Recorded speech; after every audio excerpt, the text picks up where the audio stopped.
Okay, we are back once again. This time with more Cyber Marine Ultimax, where we are still in the story mode. We're doing Mitsuru's story, and once we've finished Mitsuru's story, we can then unlock Labrys' story, which is then like the official end of the story mode, I guess. But then we're gonna go back through and do all the rest of the story modes to get all the rest of the things done.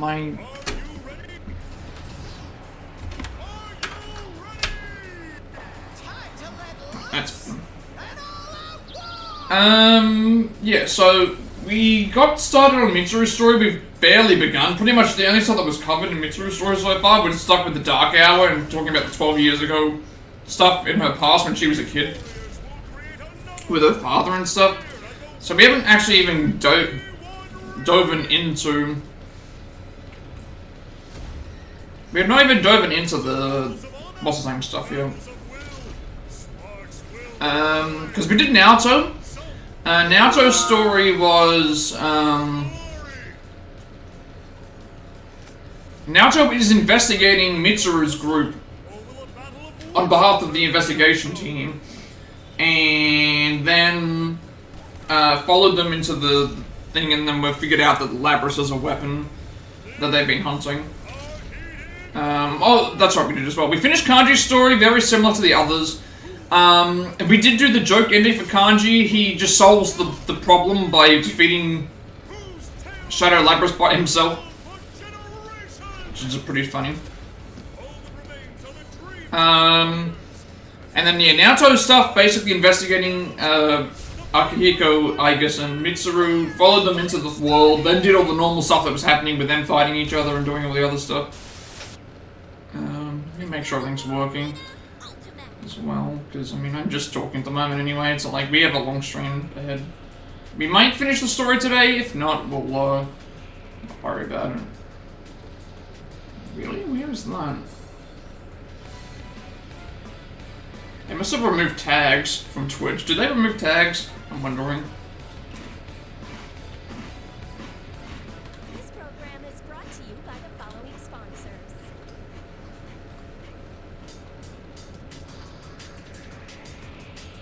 Anything else I want to talk about? I don't think so. Yeah. Kanji's story with the joke ending. Naoto's story with the investigation of the team, which then led into confrontations with the P3 team, and Mitsuru's stuff is just exploring her past. So once we finish Mitsuru, we should unlock the next one, and then from there we'll be we'll have finished the story for Arena. However, we'll go and play the rest of the scenarios anyway, because those scenarios will then unlock other stuff.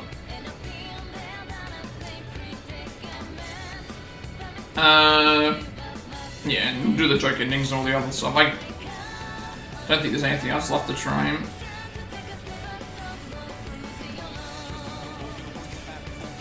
I love this music, I don't know why. It's just a really good music. What else was I gonna say?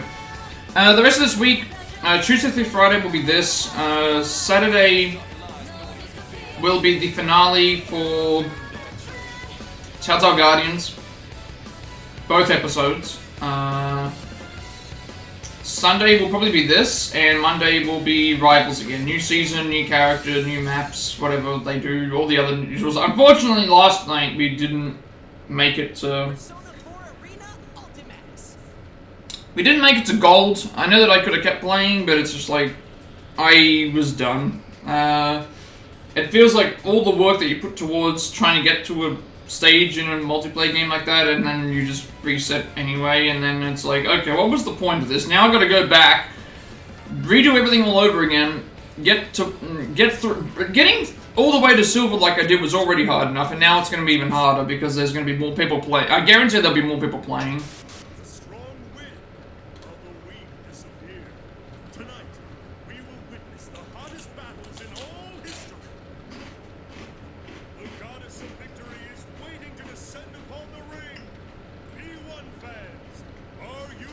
So I think that's everything, right? Weekly stuff. Tuesday through Friday as well as Sunday. We might finish the story for this, who knows. Saturday will be finale of Telltale Guardians. Monday will be Rivals. OBS is working. They've already covered what we're doing in the storyline for this, so I guess we'll just get going. So, yeah.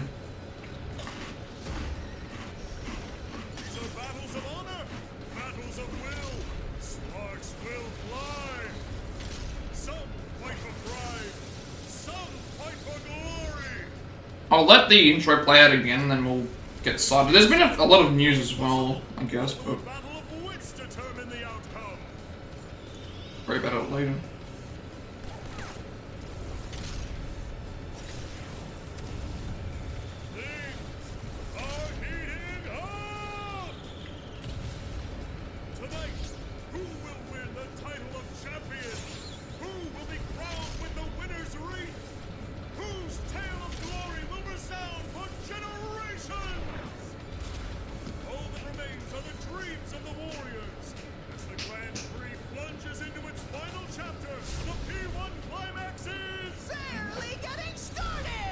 So the good thing about this game is that there's voice cutscenes and normal cutscenes that I can read, and things. So let's just get the game started. We'll be here for a while. I don't know if we'll finish the story. We might finish the storyline today. But then we still have the other stuff to do anyway. So we're playing Mitsuru at the moment. Again, like I said, we're doing... Instead of going and doing all the alternate stuff, which is very much going to be similar, we'll do it in a certain order to unlock stuff. So... We started off with you. We did Kanji, last time we played, we finished Kanji's story off. We got the joke ending there. Naoto didn't have a joke ending, but Naoto's perspective was completely different to everybody else's. And then Mitsuru's is also different at the moment so far. We've only done one scene, but... let us begin. So this is where we ended. So we want to start... It took us, again, like almost 2.5 hours to get through one scene. Because I was just distracted by a lot of other stuff, but it's fine. So load up on this. There's no joke ending with Mitsuru either. Indeed, the Shadow Operatives. Quite fond of the name. That I normally pay much heed to these things, but in this case I admit to being pleased. Such a sarcasm on the part of the higher-ranked personnel from the police. It could be taken to mean those who deal with shadows, but the real meaning is those who operate in the shadows. When is the unit unofficial? We have difficult to credit job. Actually, I should probably do something real quick anyway, so I think anyone's around.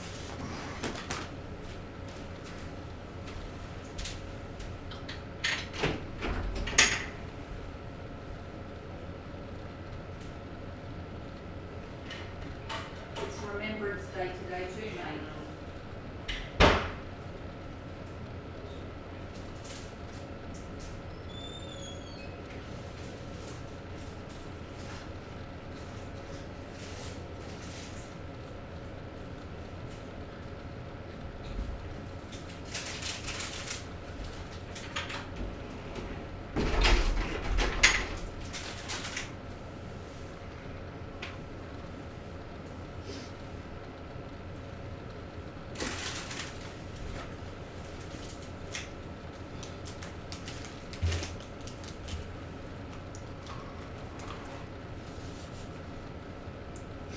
Also, I just realized, like, today was quiet. There was, like, only 2 people who were streaming, and, like, one of them ended, like, almost immediately, which is just, yeah.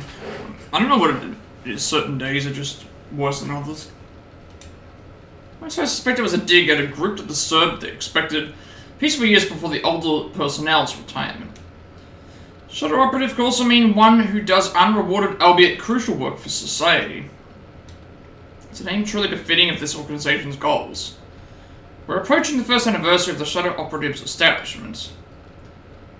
Though we're still at the level of basic investigation and laying groundwork, it seems a full-scale case has arisen. Fighting is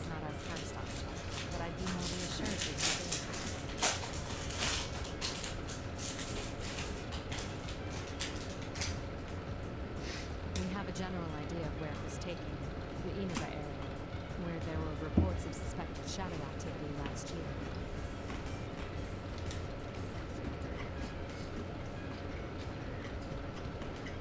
Ah, it's this version again. I prefer the one from Reload over this one. This one sounds weird to me. Good as it is to hear from an old reliable friend, I limit my call to a quick exchange of information. I'll send you the precise location later. Sorry to call you just returned from a trip, but I'm relying on your assistance.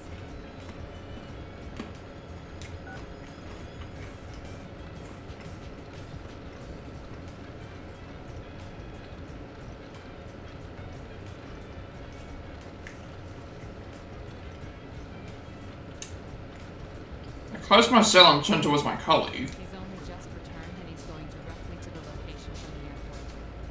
Akihiko never changes.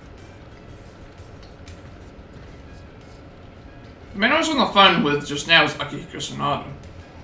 He's one of our non-permanent staff. Akihiko's an excellent persona user, but beyond that he's a skilled boxer. He's a friend of mine from high school who fought the shadows alongside me.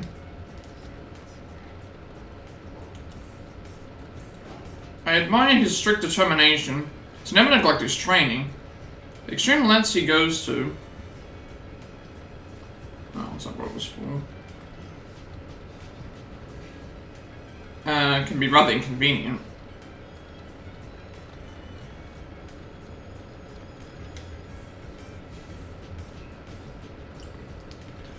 After entering college, he accepted my invitation to be one of the founding Shadow operatives, but it was his actions afterward that went above and beyond. Sure, I'll join, but if I'm gonna use my strength professionally, I want to get my skills to a level I'm happy with first. Thus began his training expedition. So not only wandering the country, he's traveling the entire world. Can't decide whether to be dumbfounded or impressed by his dedication to training. All of this is to say that he only just returned to Japan to take part in this operation. Give a wry smile and lean back in my chair. Seeing me relax, the girl watching nearby smiles. Agus, known for her blonde hair and piercing blue eyes. She's a sweat girl on the outside, but she has what it takes to be an important member of our squad. Will we be able to find Labrys? My sister.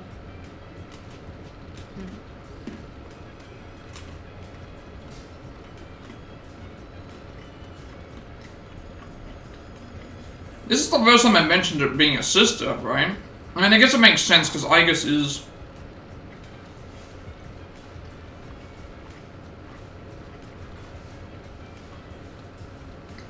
Agus is a weapon. I look over at Agus, eyes cast downward with worried expression. Will we be able to save her? Isn't that what you really want to ask?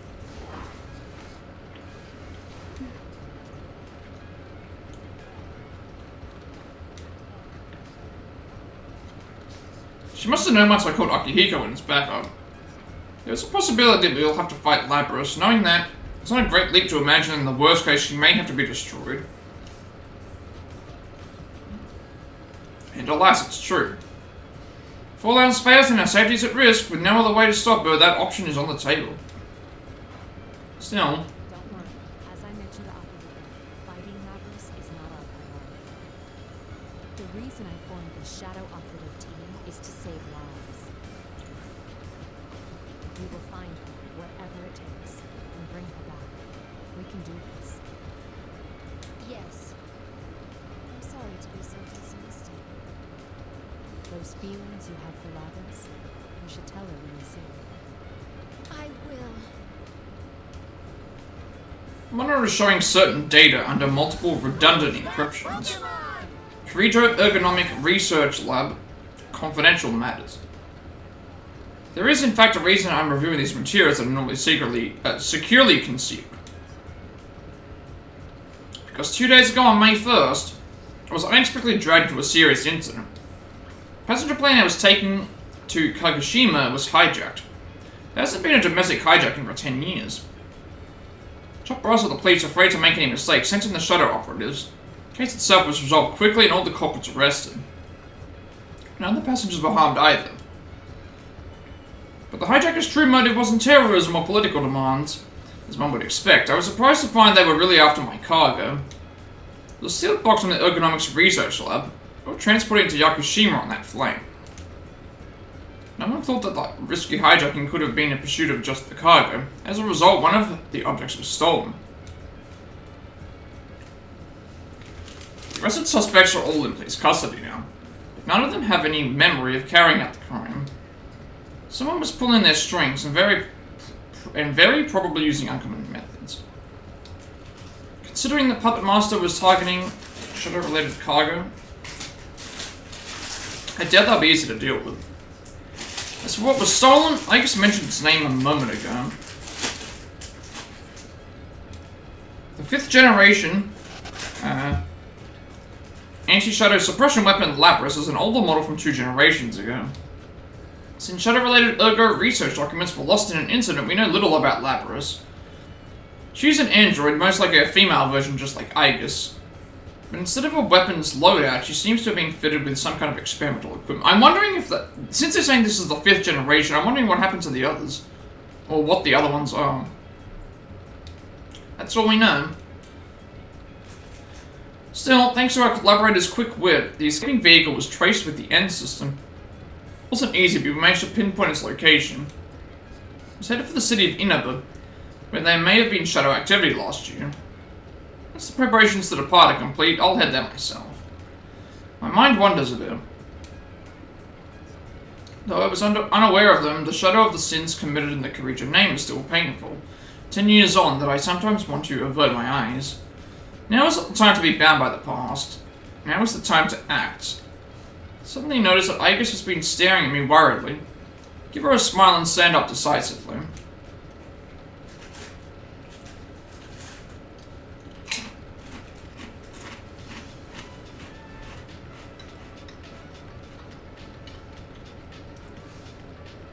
Pulling up to Yasuo Inaba, the central town of Inaba. Though it's a central town, the main street seems nearly deserted, and there's virtually no activity to be seen through the car windows. It's confirmed that the vehicle transporting Labrys was abandoned here, so our first move will be to confirm the situation. Thank you for the like, Cupid. Hope that you're enjoying Dirge of Cerberus. I haven't played that game, but I wish they would have, like, maybe done a remaster or something, but I don't think that they will.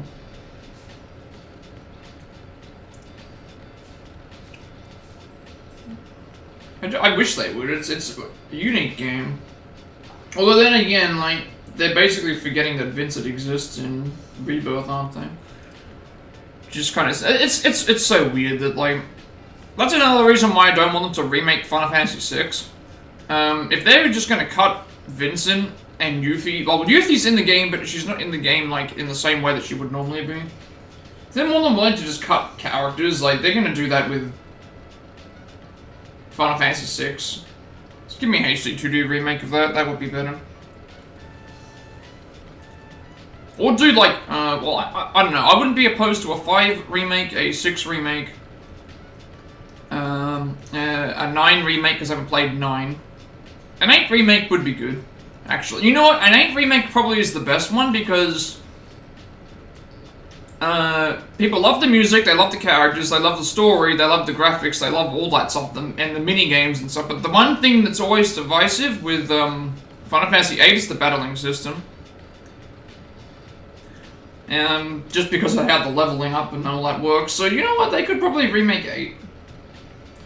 I think remaking 8 is the better option. Even though I would like them to remake 9 or 6 more, but 8 probably is like the best option, because they can just change the battling system. So I thought.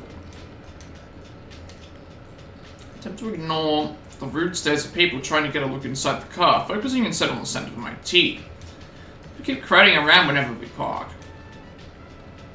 I've had to move it a number of times already. We didn't get a moment's peace until the car had reached the junkyard on the outskirts of town.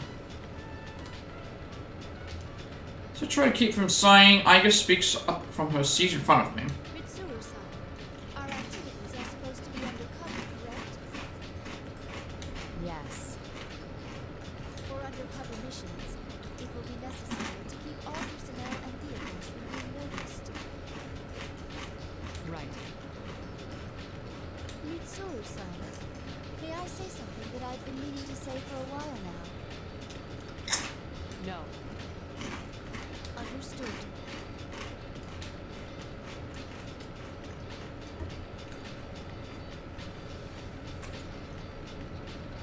I guess his poker face is a perfect blank. I want to see what she's getting at. I should want to say something along those lines to the people around me for a while. Still, it would be galling to hear it from someone else right now. All I told them was to give us a car with enough space. Our contact has arrived.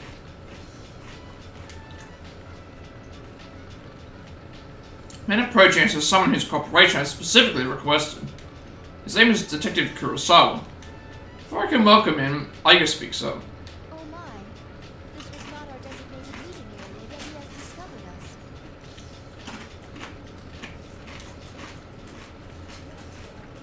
Want to know how I did it?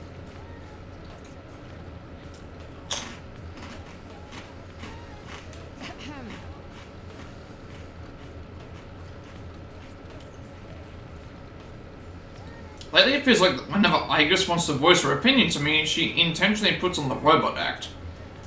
They mentioned this at the lab.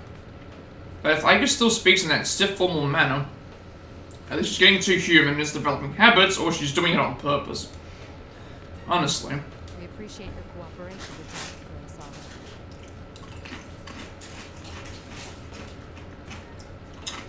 Long time no see, miss. I guess was it? Indeed. It has been a while. Detective Kurosawa was an officer at a police box near the school we attended 3 years ago.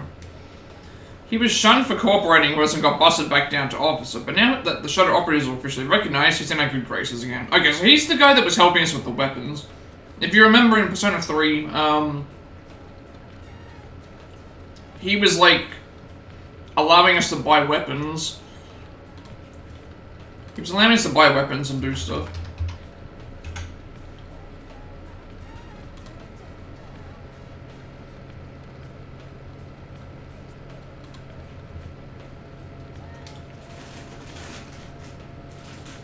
Man, he could be trusted beyond the confines of his station to solve a case. Even going so far as to bend the rules, he's a rare breed. Detective Kurosawa's expression has softened while we make small talk with Agus. Which makes me realize that this may be the first time we've seen Agus in a combat form. I shouldn't make you stand while we talk. Please, get in. Ah, sorry. I haven't seen you in a while, so I had a lot to say.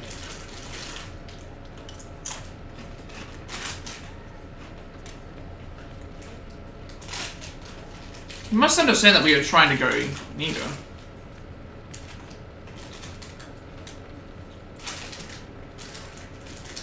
That was kind of him to not to point out that our vehicle and our tire are completely unsuited to that goal as he enters his limousine. He sits and does not even wait until the door is closed before getting to the point. I found out quite a bit regarding the case you had.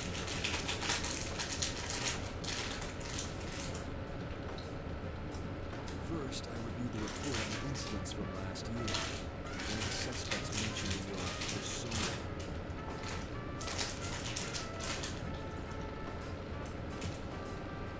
So what went on here last year?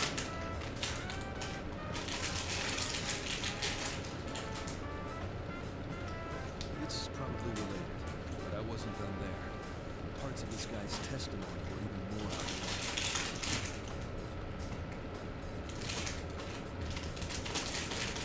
Oh. I wonder if they're talking about, because, I mean, technically, Adachi's in custody, right? I'm pretty sure that's what happened in Persona 4, like...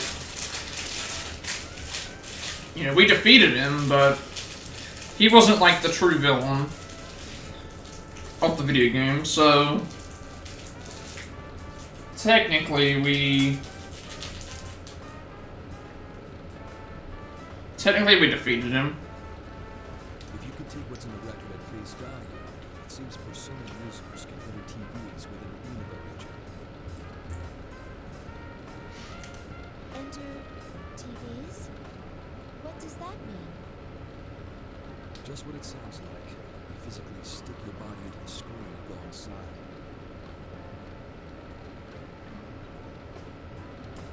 He claimed there was another world in the TV. Dropping people inside it was the method behind last year's murders.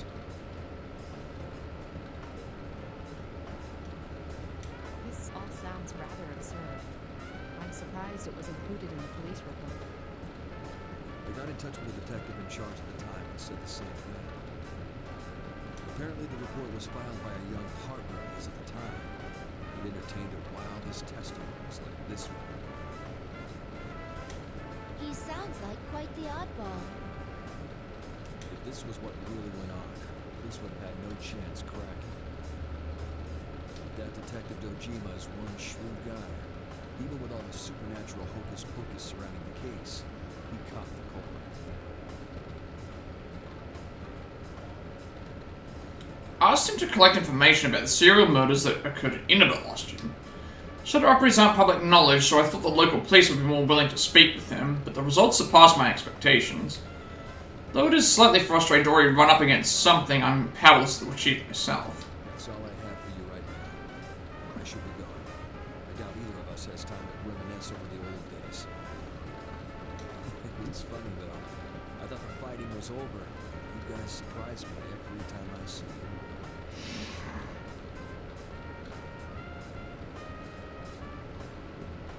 Thank you very much, Officer Kurosawa. Why don't we at least see you off? Well, that's all right. I've got my own car. I doubt my department would appreciate your tastes. If I ever showed up for work in something like this, I'd be the talk of the force until the day I retired.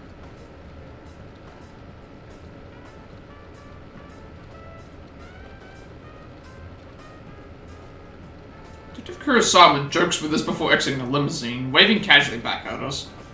I had nothing to say to that as I watched him leave, rotating his shoulders to work out some kinks.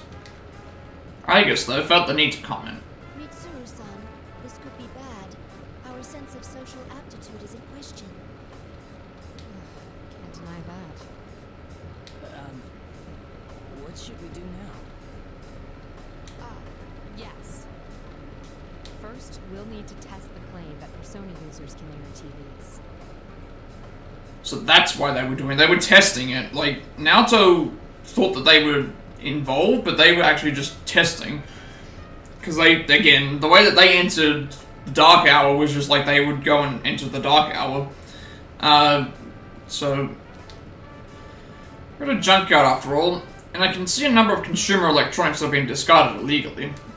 Agus looks around and points at a certain pile as she gets out of the car. There is a discarded TV over there. If the environment does not matter, we can use it to test the phenomenon. Wait, Agus. Don't worry. I'm just going to touch it. That's not what I was worried about. Agus isn't wearing anything like a disguise, and... No, I'm overthinking this. We've already attracted enough attention. Yeah, a limousine at a junkyard seems like it's completely out of place. Even if we leave now without doing anything, our pictures could still end up on the internet. Let them gossip about these strange people in funny clothes. It'll become some urban legend.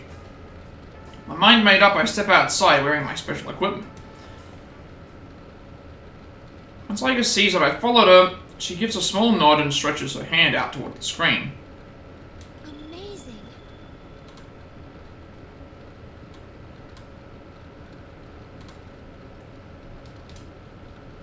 Her hand, it's inside the TV screen. Welcome in Space on X. Doing well tonight. Hope all is well. Thank you for stopping by. I'm trying to progress with the story mode.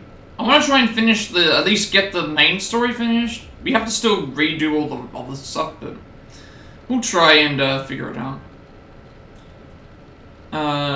We'll figure it out from here. Hopefully it goes well. So I think I have one more story after this one, and then we have most of the story done. And then we'll do some joke endings, and we'll do some other stuff. This is just for Arena's storyline, so we've still got Arena Ultimax after this one. But I don't know if I'll get that started today. How's my day going? It's going well. Not very busy. Didn't take me nearly as long to set everything up today, which is good. Not feeling as tired. Yesterday I was very tired. I played a bunch of rivals and didn't level up and was getting like... I guess I was getting angry and upset and tired and all that added up, and it's like, yeah, now I feel much more refreshed. How was your night going? I always assume that it's nighttime for everybody, because I don't know very many people that are from Australia. I hope everything's well with you, though. Interesting. It's exactly as the police report said. What's it like inside? Do you feel anything? Did that remove the bot? It did. Okay. What time is it for me right now? It is 10:15 a.m.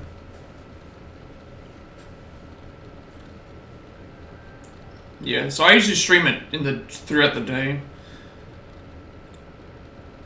rather than at night.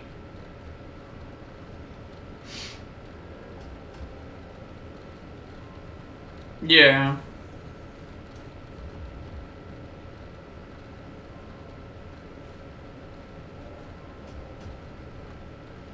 Hopefully your day at work goes by quickly. Back to the working week for, well, it's Tuesday for me already, so, yeah, it technically has already been one day past. Hey, we're getting closer to the holiday periods again, so just when, like, Halloween is over, now you've got all the other events. Then it'll be Christmas, like, again, like, what, a month and a half left before the end of the year? We'll be halfway through the decade in like less than 2 months. I mean, the first two and a half years feel like they don't even count. With how fast time flown. No. Wait a moment. Yeah, that's just how time zones are. It's I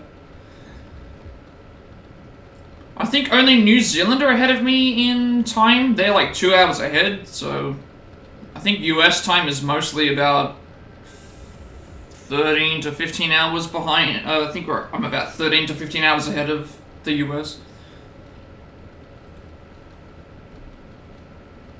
It's the same as mine.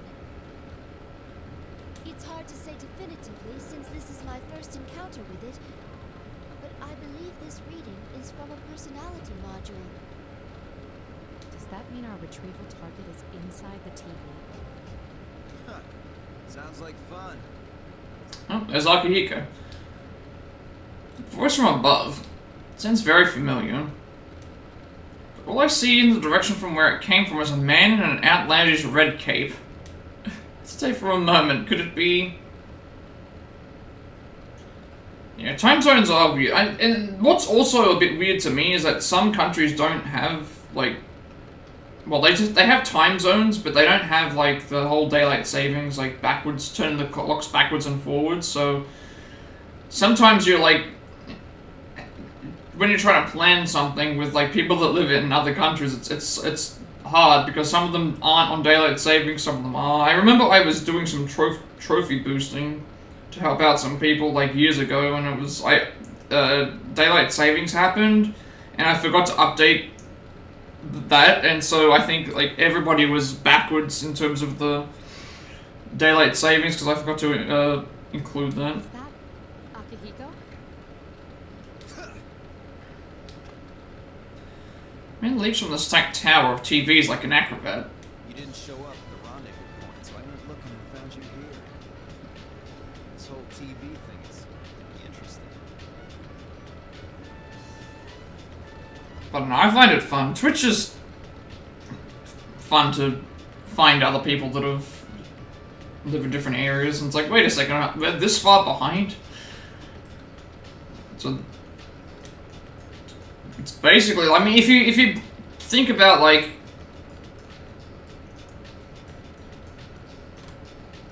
8 hours of work, 8 hours of rest, 8 hours of play, like the Mars bar ad was breaking it down as. It's like being 16 hours behind is basically like the majority of a waking day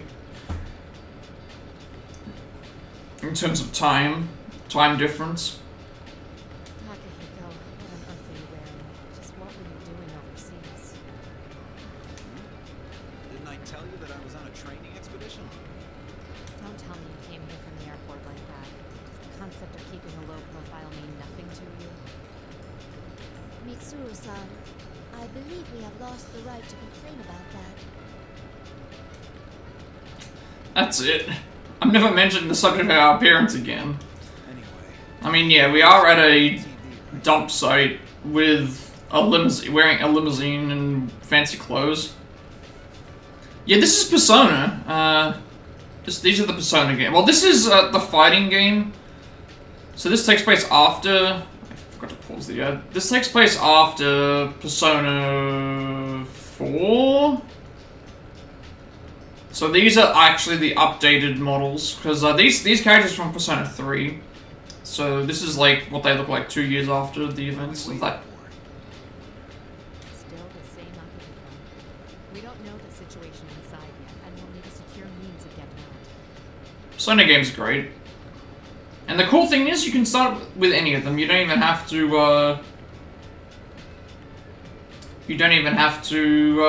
they're not, it's like the Final Fantasy titles. They're independent of each other, which is always nice. So even though, like, it's Persona 5 or Final Fantasy 10, like, all of them are independent of each other. You don't really have to have played the rest. I mean, this one's a bit different because it is a spin-off, but the mainline games are... That's what I like about them. Well, that's...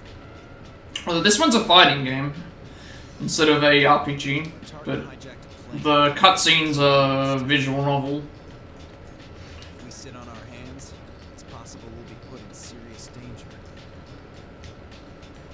Akihiko's right.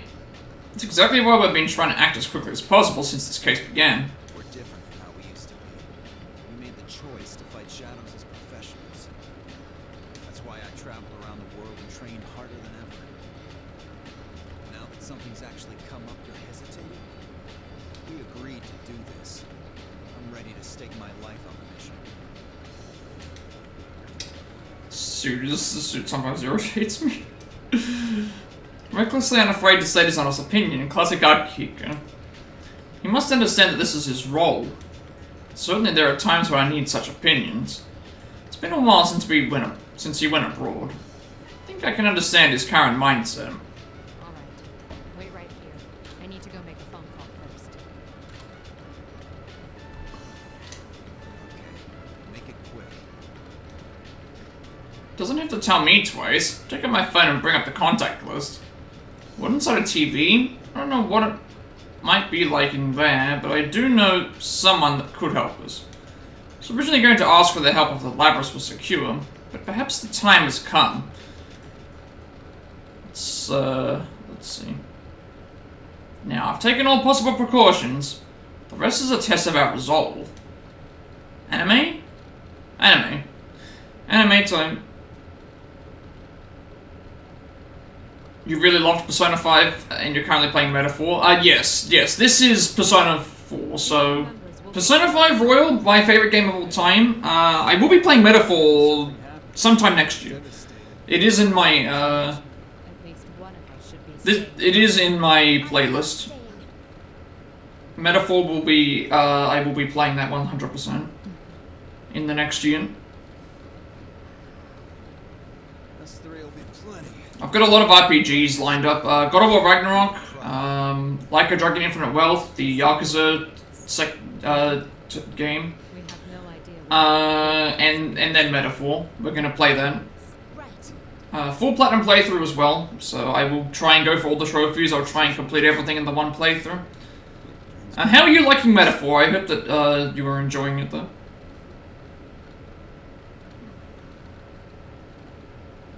Ready!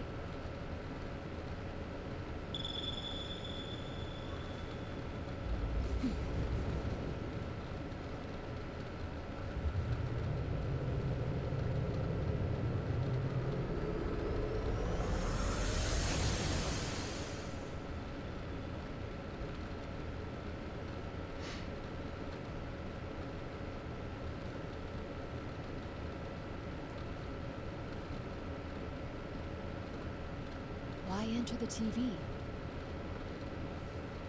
What's going on?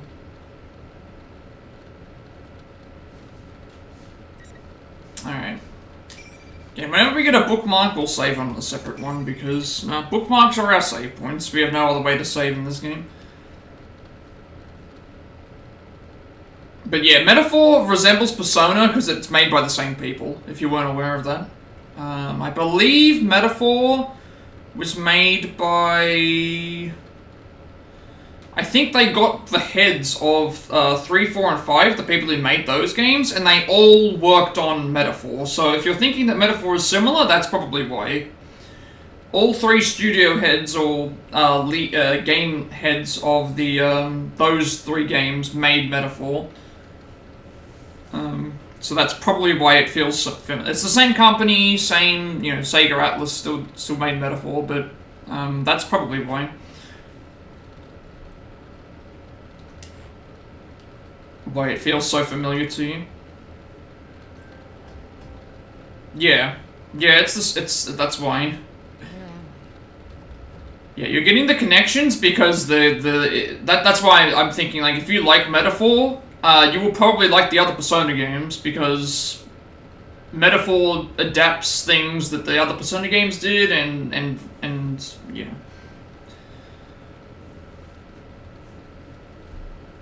Is this inside the TV? I remember being enveloped in a white light, but what came afterwards is unclear. Is this the world inside the TV? Oddly enough, the sight before me seems to be a main gate of the school. The name engraved on the entrance plate is... Yasagami High School. I do recall that name from our map of Inaba. I'm just waiting on Persona 6, because, you know, I've played 3, I still haven't played the DLC for 3. 4, they're making a remake for Persona 4, that's coming out, I believe, next year. So Persona 4 is getting a remake. Obviously Persona 5 is fantastic. I love all the Persona 5 games. And then I'm thinking we get Persona 6 at some point or another, but yeah. Even the new Digimon game, Digimon Story Time Stranger, that game looked like it was basically just a Persona game but with Digimon instead. So I need to pick up and play that at some point as well. An existing high school has been completely recreated inside the TV. But yeah, it definitely makes a lot of sense that the game mechanics are similar, because it's, yeah. I came to a realization, I've encountered something much like this before. It doesn't appear to be much different from reality as far as appearances, but it has that same distinctive sticky atmosphere. The Labyrinth of Tartarus, our battleground 3 years ago. There's a lot of similarity to this place. Where are the others? Akihiko, I guess. Being separated won't do anything to further our mission. Perhaps I can use my communication power to get in touch with them.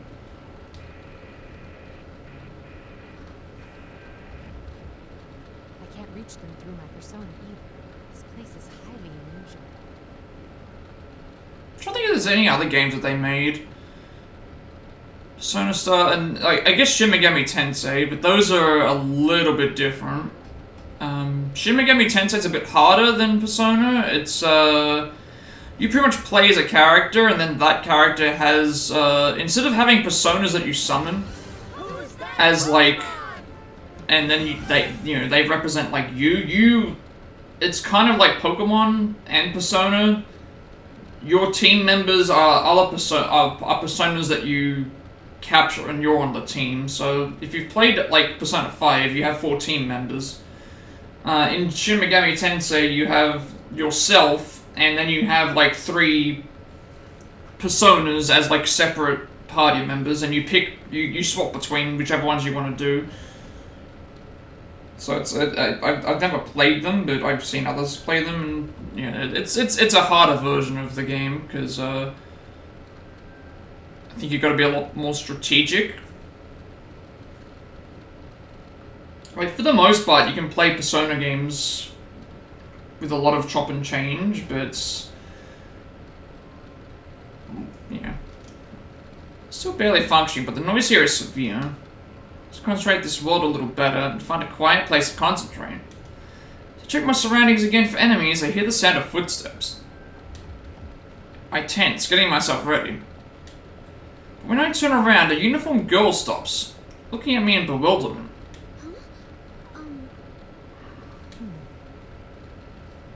Didn't expect to meet someone else here, let alone a seemingly ordinary schoolgirl. Could her age and outfit belie a connection to the theft of Labrys? Once the girl's surprise faded, she still seemed confused by my appearance. Seems that even here in another dimension, people are startled by my attire. These two reactions allayed my suspicions. People reveal something of themselves when they're caught off guard. Anyone in the act of committing a crime couldn't fake being perplexed so naturally. Did I surprise you? I suppose my outfit is somewhat unusual. Oh, no. And that's another thing with these games as well, like, graphics-wise, music-wise, story-wise, character-wise, gameplay, like, all of them hit everything out of the park. Space Redeemed first, second, and third, didn't he? He did. He absolutely did.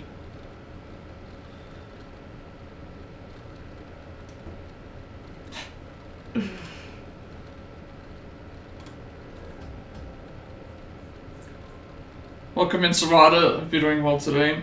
Thank you for stopping by. Hope all is well. Marvel Rivals went terrible, by the way. I'm doing well, well rested and feeling better than I was yesterday. Yesterday was rough. We didn't get to gold. It felt like every time I had a chance to get there, it wasn't anything that I personally did. It was like, no joke, one of the team, like, we had a comp that was winning. And we won the first round, and then they decided to change the comp up for the second round, and from there we just lost. And then we had the same team again, and the person who was playing healer was just like, oh, we need more people to play healer. And then she swapped off of heals and went to DPS. I'm not even kidding you, the entire team was DPS, and all they were doing was just bitching and complaining and moaning about there not being heals, despite the fact that she swapped off of heals to go DPS. So it's like, okay, you threw the game, and then it pinballed from there. We kept going back and forth and thing. And then we had another game. There was another game where someone, what did they do? They had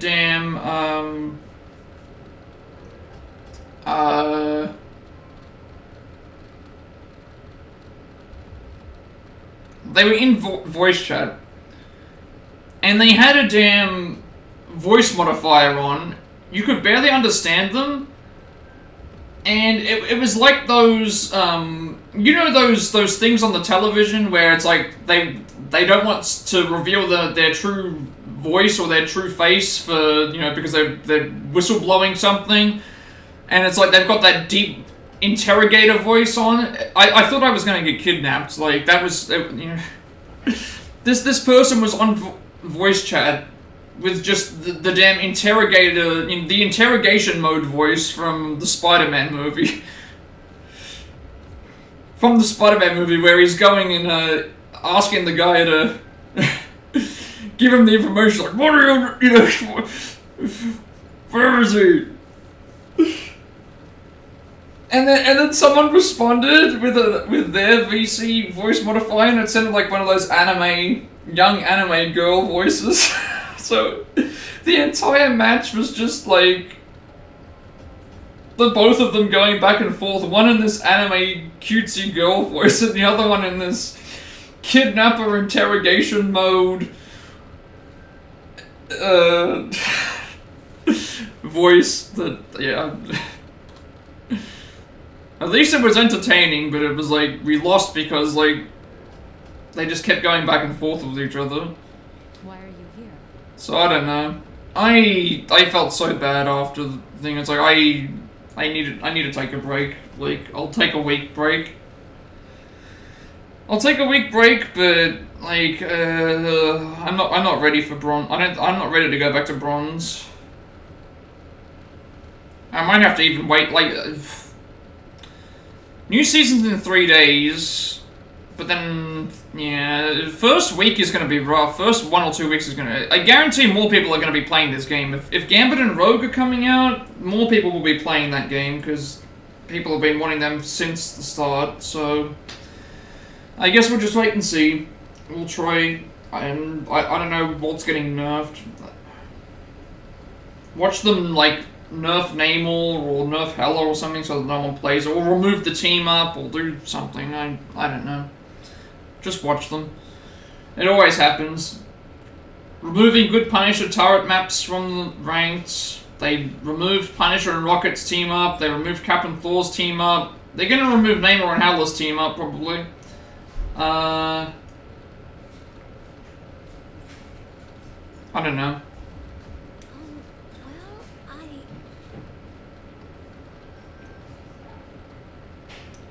I guess on the plus side, they did have some good cloak games. I do like playing support. Support is a fun class to play when people aren't complaining. Or when you're getting dived. Yeah. Getting dived by, I feel the pain of, being dived by Angela as a cloak. Like, I was doing so well as heals that the Angela was hovering around spawn, waiting for me to come out. Like, the Angela was waiting for me at the spawn to try and, like, pick me up with the flying spear move.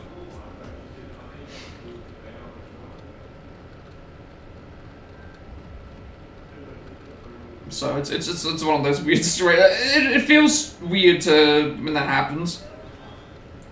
Usually that happens to me with Punisher as well. If someone's playing like Star-Lord or Black Panther, sometimes they will just camp the spawn. That cheer suddenly swells, cutting off their conversation. Sometimes they'll just stick around and they'll just, you know... But that's usually at a disadvantage, to be honest. Like, I think that's a very much a disadvantage. I don't know why people do it. Because at the end of the day, yes, you're killing me, but you're also... It's still making it a 5v5 at the point. So, to me... You're not actually doing anything. You'd be more useful helping out your team and making me have to go to the thing versus just camping spawn for kills. But again, this is Marvel Rivals, a game that only KD seems to matter. Judging by the sound, I guess there's a crowd present here. Look around the air in confusion. Where is that coming from? So I don't know where I attract all these people, but I don't know where I attract all these people from, but it was funny that, like, you know, I felt like I was being interrogated by a damn voice modifier that was just... You couldn't even understand what he was saying. His voice was so deep that, like, it sounded like gibberish, like... So you couldn't even hear what he was saying, but it was just funny that there was just this cutesy anime girl and a damn, like, interrogator. what's going on? I also love that people have adopted people have adopted kidnapping into Marvel Rivals now. Oh, when Angela, like, picks you up off of the ground, oh, the character's been kidnapped. Before I can react, an image appears on the monitor buried beneath the bizarre decorations.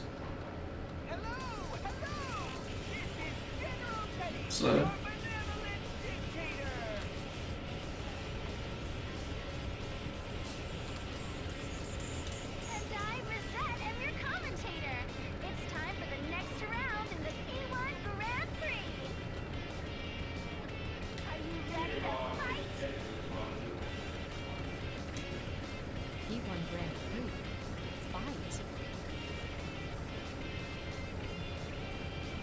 So I might have to switch up my mains. I'm not sure what they're gonna do. Because I'm trying to think potential team-up wise, because it depends on who comes first. Like, usually the new characters have about, like, what, 3 team-ups? Usually with something, so... I don't know who would, you know, I could see a Gambit and Storm team-up. That could potentially work. Maybe Gambit throws cards into the... Maybe Gambit throws cards into Storm's ult. That would be kind of cool. Because I already said Gambit's ult should be like a 52 card pickup. And maybe they do a Storm and, like what they did with Storm and Jeff. Where they can team up and do the ult thing. Maybe they do that with Gambit. So Storm does the spinning tornado, and then Gambit throws cards into the tornado, and it starts spreading them around the arena or something like that. That could be fun. Suddenly on the one in the ridiculous costumes queue, smoke pours out around us. Spotlight shines from somewhere directly upon me. So I got no idea what they'll do. They could try something. I instinctively raise my arm to shield my eyes from the harsh light. Feels like I'm being displayed for an audience. I'm trying to think what else they could do.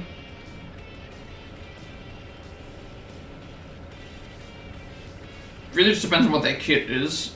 Ooh, it's a mysterious, beautiful lady. How unexpected! Unexpected!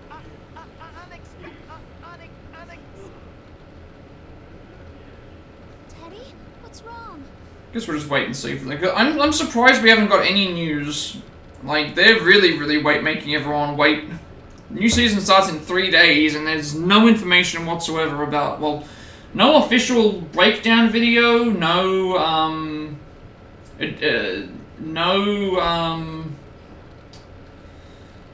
character profile, not even like a beta test or like people being able to play characters early. It's just like we know that Rogue and Gambit are the next character. Good morning, hope you slept well. I did sleep well. I was very tired yesterday after stream, and yeah, I'm well. Let me speak properly. I'm well rested. I hope that you were doing well today, though. Thank you for stopping by.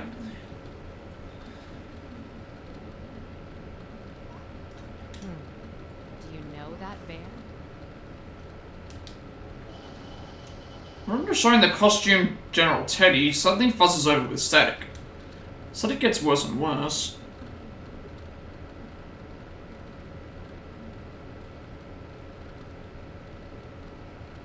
I suppose I should ask you how, oh, Germany, welcome in, Germany. Thank you for stopping by, hope all is well. It's an eerily expressionless bear costume, one that looks as though it forgot how to make facial expressions appears on screen. Voice is the same as before, but his tone is harsh and mechanical now. You're alive? What do you mean by you're alive? What did you do that caused you to... I would hope that you're alive. Did you do something that would leave you in a state of dying? Have you just been gone for a while? Is that? Case 04, unintended intruder. Entering elimination process. Well, I guess you haven't seen the news, right? Did you see that the Game of the Year nominees got shown off?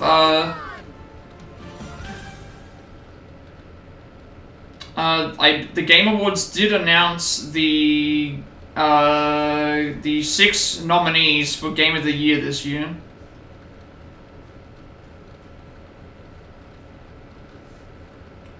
Been on periodically, but not really on streams, you didn't. Yeah, so, the 6 games that have been announced for Game Awards this year, for the Game of the Year. Death Stranding 2, Claire Obscure, Expedition 33, Hollow Knight Silksong, DK Bonanza, Split Fiction, and Kingdom Come Deliverance 2, which actually surprised me that was on the list, because, so no Silent Hill F, no Metal Gear Solid Delta, Octopath Traveler 0 comes out in December, so that's not nominated.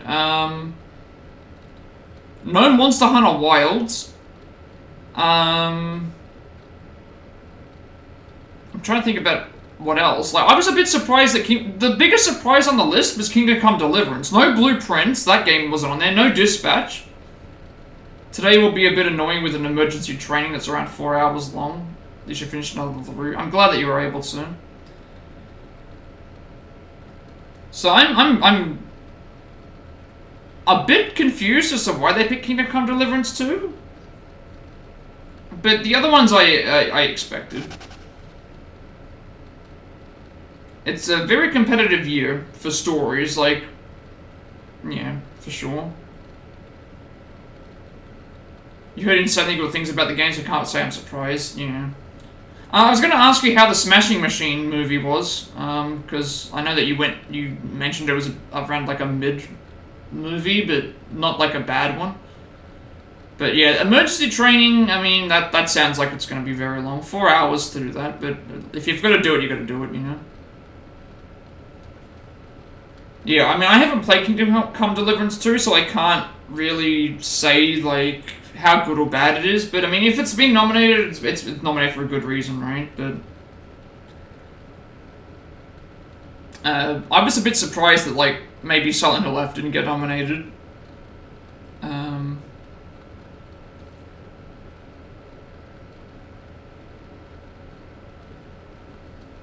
I'm happy that Split Fiction is there. I'm happy that Death Stranding 2 was there. Happy that Clair Obscura is there. DK Bonanza, I'm happy that that's there.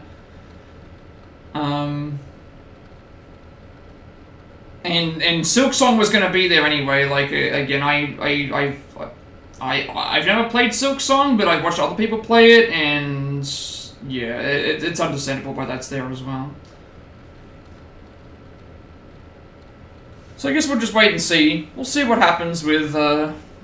I mean, at the end of the day, like, it's just an awards show. Like, if someone's personal game of the year is DK Bonanza, Mario Kart World, Sonic Racing Cross Worlds, if your personal game of the year is something that's not on the list, then that's all that really matters, to be honest.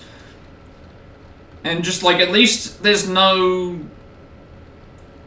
Astrobot nominee there. Like, I don't think anyone would complain if any, like, none of those choices, I don't think anyone would really complain and say, really, that one? Maybe Kingdom Come Deliverance 2, but that probably more so just more of a shock value thing.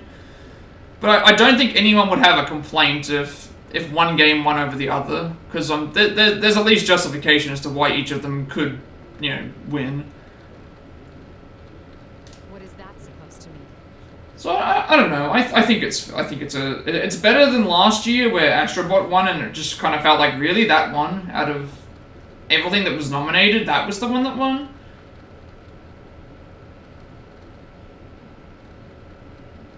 Because next year is going to be very tough, I think. Next year, you've got RE9, you've got the James Bond game, you've got GTA 6, you've got the Wolverine game, you've got.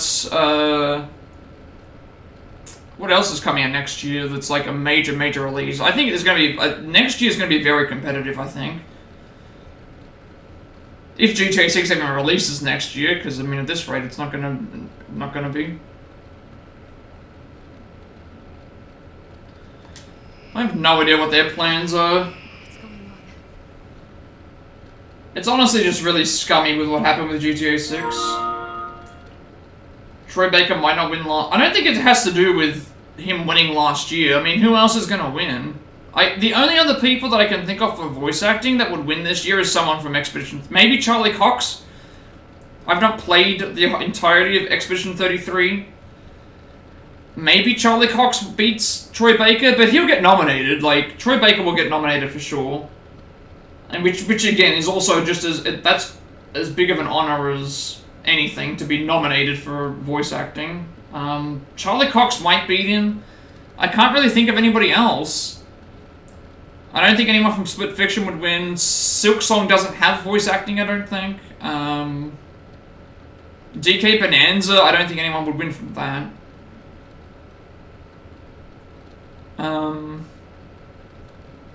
It could just be a...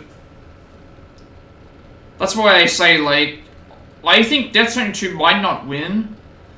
but it being nominated is at least means that it's in contention. It just depends on what people's criteria is. That's why I said at the end of the day, when it comes to a Game of the Year nominee or it comes to any sort of game-related thing, just pick what your personal favorite. Just pick your personal favorite, like, game and just go with that, you know? And it's like, if you really enjoy that, there's no,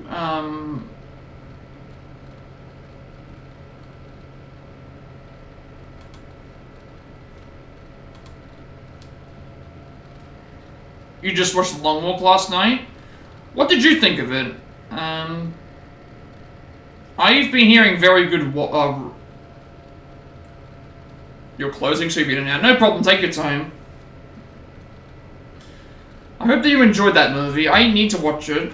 I'll read the Smashing Machine review. Let me see. Is it on Critic List yet, or is it on Discord? I want to read it.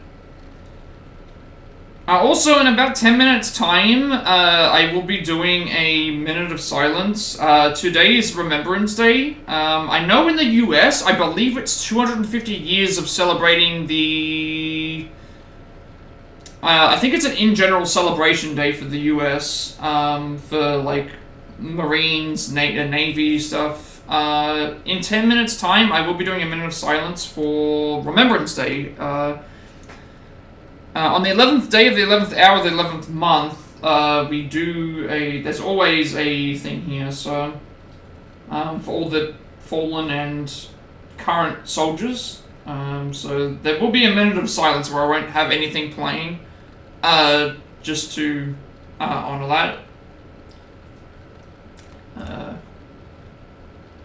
It is important to acknowledge the people that have, allowed us to walk, you only have that around the 5th of May, yeah. Ours is on the 11th of the 11th, so... out of respect for the like, let's have a read of this. A24 is really becoming one of my favorite studios, from Death of a Unicorn to Heretic and even Warfare, and now with the Smashing Machine, they seem to be living up to that reputation. Suspect I won't rewatch it, but it certainly wasn't bad. Smashing Machine is based on the true story of a UFC fighter named Mark Kerr, set between 1997 and 2000. It shows how Mark was unbeatable for a long time and everything looked good for him. Hang on, what does this say? I mean, just snooze the ads again, it's fine, doesn't matter. It was really good. The ending had you confused for 2 seconds where you clicked on your head what had happened, but it was a little disappointed by it, but other than that, I thought it was great. I need to watch it. I haven't read the book, but, again, it sounded like a very fun movie. A fun movie in terms of, like, good movie, I should say. Not fun necessarily, but, like,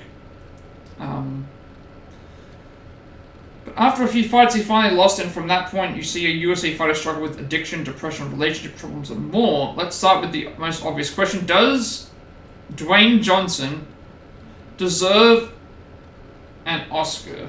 The simple answer is no, but he certainly did a good job. From the first time you don't see Dwayne Johnson as himself, he's playing a character. He does so convincingly. My biggest issue with the film, however, is the choice of Emily Blunt. Surprisingly, she doesn't fit well in this film and feels miscast. Even if you have a transformed Dwayne Johnson giving it his all, it makes it harder when his co-star is Emily Blunt. Fortunately, she's not overly present in the film. My favourite character was Mark Coleman, played by Ryan Bader. He's a good friend and training partner of Mark's, and he comes across as a caring, likeable friend who makes you feel safe. He cares deeply about Mark and his wife. Overall, this isn't recommended unless you have nothing else to watch. If you're interested, there are worse things to watch. I also had some issues with the pacing, but that's probably just because it's a biopic. A24 is definitely a studio that has my attention, and with the upcoming video game adaptations, they'll undoubtedly become a major player in the film industry. I definitely agree with that. I think that was a good review. I wasn't sure what to think about it. I haven't watched the movie yet, but I like biopics personally. Like, I enjoy those. There you go. I think it was a good review. I think that's not the first time The Rock and Emily Blunt have been on a film together, and people didn't like it either.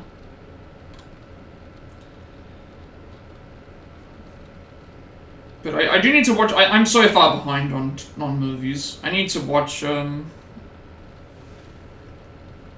Yeah, they did a Disney. No, Jungle Cruise. Was it Jungle Cruise?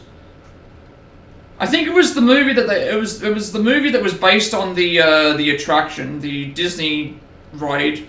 I think was it Jungle Cruise or something like that. I seem to remember, like, yeah, it was them on a boat. Yeah, I've seen that movie. It was okay. It wasn't like an amazing movie, but for what it was good.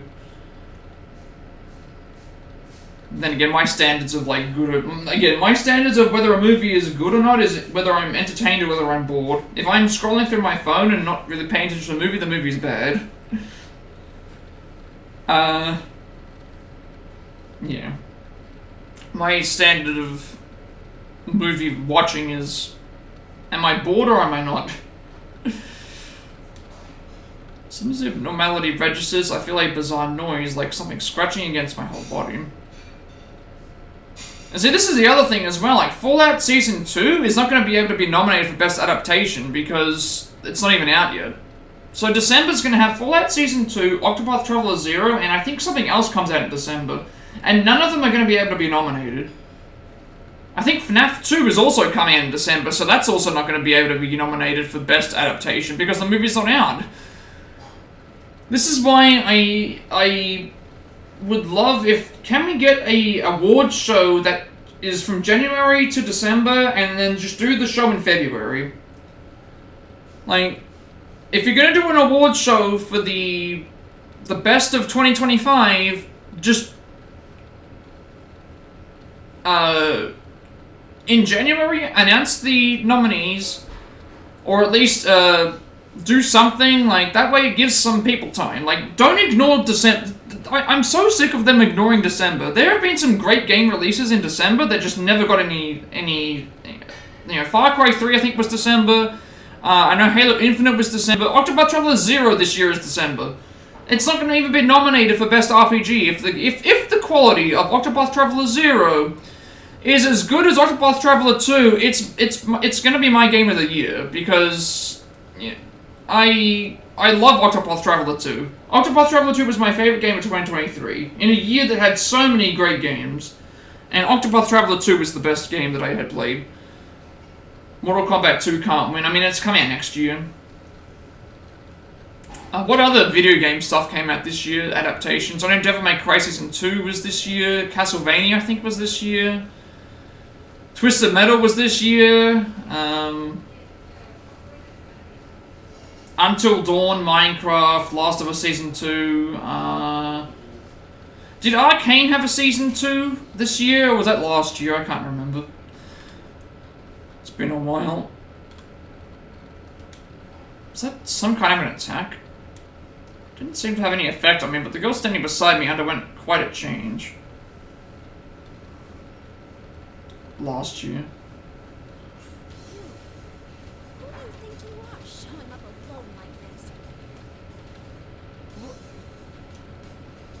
Fallout Season 1, right? Last year? Hang on. What won last year? Fallout won last year. It beat out Arcane, the Knuckles TV show, Like a Dragon Yakuza, and anything, yeah.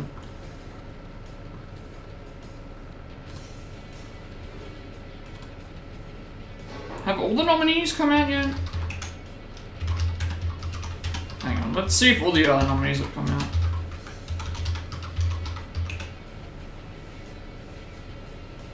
No, not yet. Oh, that's what they forgot. Hades 2. Hades 2 didn't get nominated. Ghost of Yotei didn't get nominated. That is actually, yeah, that's another. There have been some snubs this year. Oh, I just realized this now. Hades 2 came out this year. Ghost of Yotei came out this year. Those games didn't get nominated for Game of the Year. That is.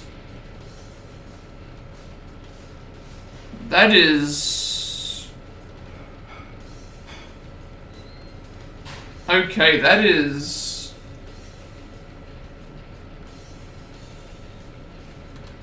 I'm just gonna snooze the ads again. Alright, in like 2 minutes time we'll do the thing. You watched Until Dawn and don't remember a single bit of it. I haven't watched it, but I know what happens, and I was just like, why did they change so much? Yeah, you can only have 6, but it's just so weird that, like, Silent Hill 2, Hades 2, Silent Hill F, Hades 2, Ghost of Yotei. You can only have 6 nominees, which is what is always hard to cull the process, but still. Can I pause the music while this is on? I don't think I can, right? Alright, in like 1 minute, we're gonna have a minute of silence for the... I might just mute the thing, so I'll wait till like a minute. It's no use trying to talk your way out of it. There's nothing to discuss. You don't even try to understand anyone anyway. Just wait for a minute. I can't pause the music. I don't think I can. Well, on my side I can. Yeah, Borderlands 4, Outer Worlds 2. If you want to well yourself off from everyone, I'll be happy to end your lonely life here. Alright.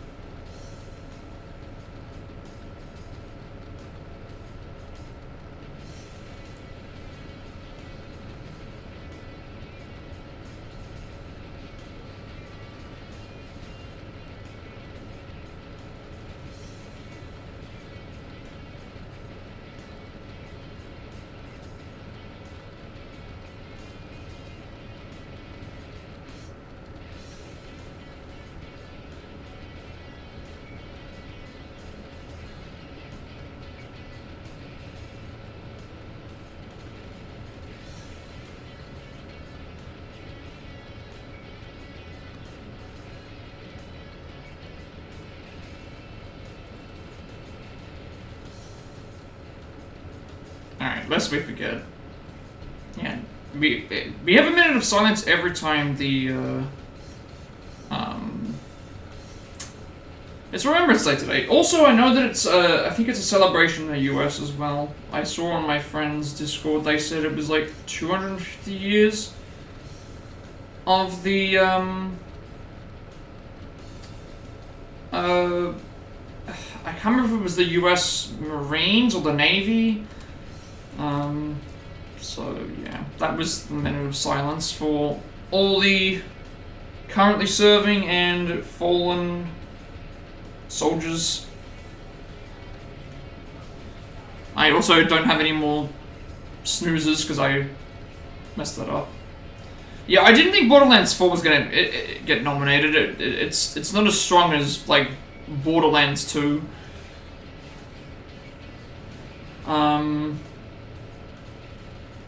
It's, yeah.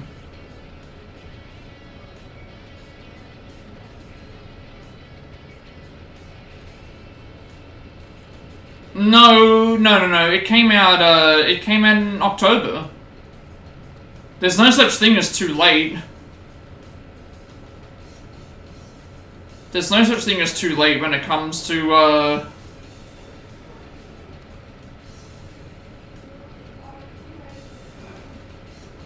there's no such thing as too late when it comes to Game of the Year.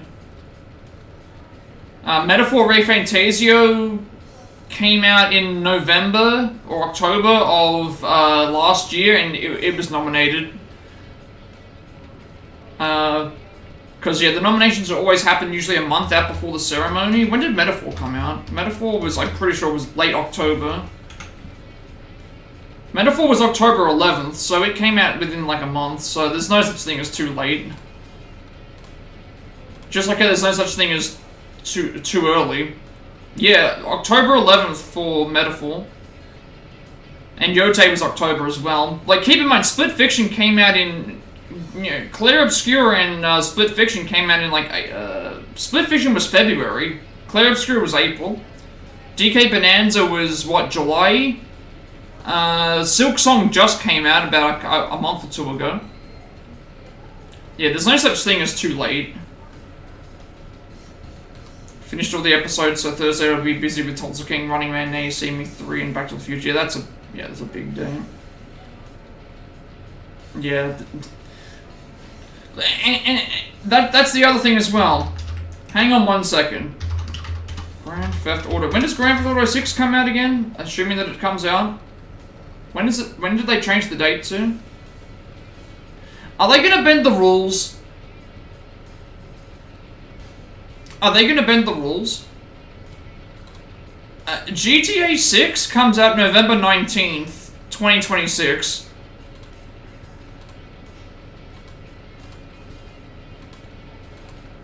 It might not get nominated for the next year's Game Awards.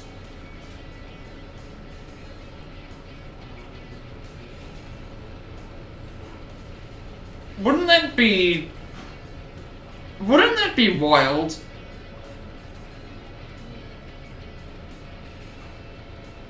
Wouldn't that be wild that GTA 6 comes out next year but doesn't get nominated for Game of the Year because it misses out because of the...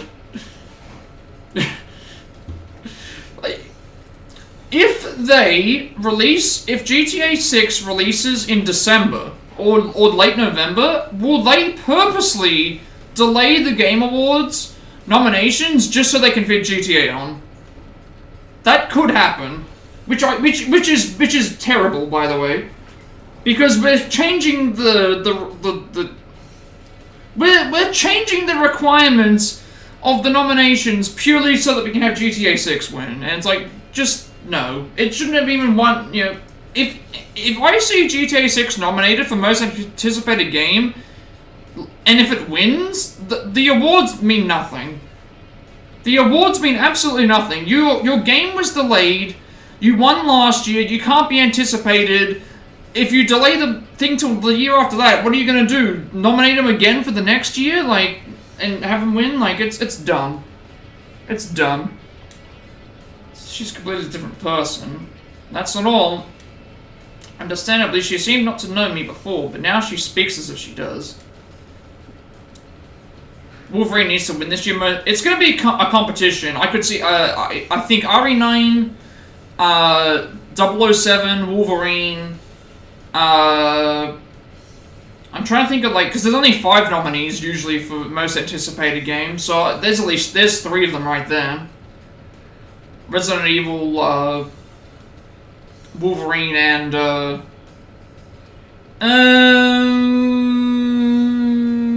maybe. I don't think it's big enough. I love the Lego games, but it's not mainstream enough. People aren't. I don't think a lot of mainstream people that play games are going to be like, oh, I'm super hyped for the Lego game, because it's just not. You know, I'm hyped for the Lego game because it's what I've been playing for 20 years. You know, since they first started like really releasing them. So to me, it's like, you know, it's one of my most anticipated games, but it won't be most anticipated for like a casual audience.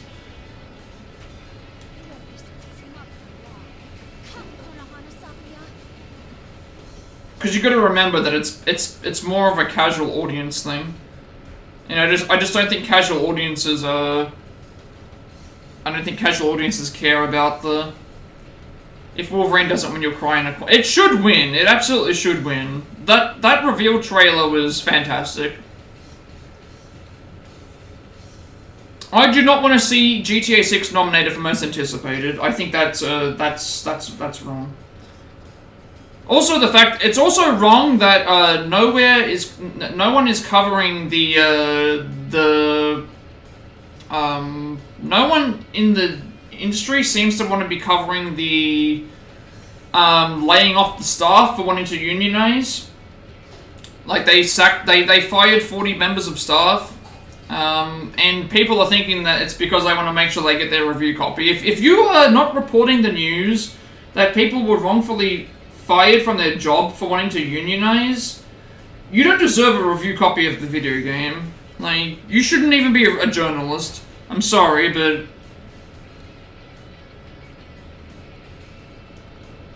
they have a state of play in mid-November. That should be nice. People crying wolf about the game being woke doesn't help. I mean, people are going to play the game regardless. I guarantee, no matter how many. GTA has always been a series where people have always complained.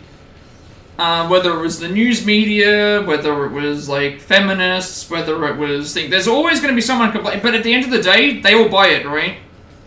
They all play it. It's going to be just one of those like someone said this in a stream one time. They said the world's going to stop for like a day or two when GTA 6 releases. Like it's going to be one of those things. It's not going to be something that I'll be playing straight away, but it's just one of those things where the time will just kind of A persona? stop for some people. But, you know, I'm not in a rush. Like, spoilers galore. Everyone's going to be playing, so you're going to get sick of it within a week. Yeah. And at the end of the day, by complaining about it, you're actually just giving them more publicity, which means that the game's getting talked about more. So if you really, really, really didn't like something, you would just not talk about it. But people can't help themselves.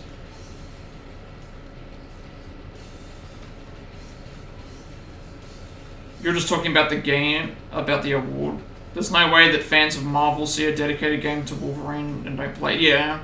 I mean, Wolverine is one of the most popular characters in Marvel Comics. And we saw the trailer. We saw the trailer. The brutality. A Wolverine story does have. A Wolverine story does have. You know, has tragedy and has emotion in it, but it also has brutality and it has like it looked really good. It just looked really, really good. And it's made by Insomniac. Insomniac have hit it out of the park with 3 Spider-Man games already. What is to say that they can't hit it out of the park with a Wolverine game? Like, I think that they can definitely deliver.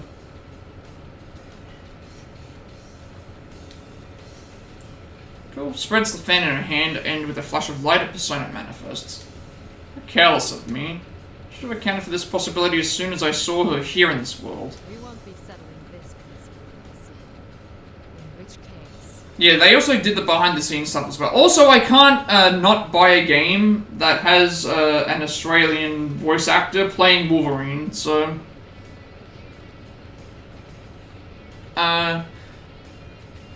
If you weren't aware, the guy who voices Wolverine is Australian as well, so... in the game, and the movies, obviously, Hugh Jackman being Australian as well, so like, I cannot not support that.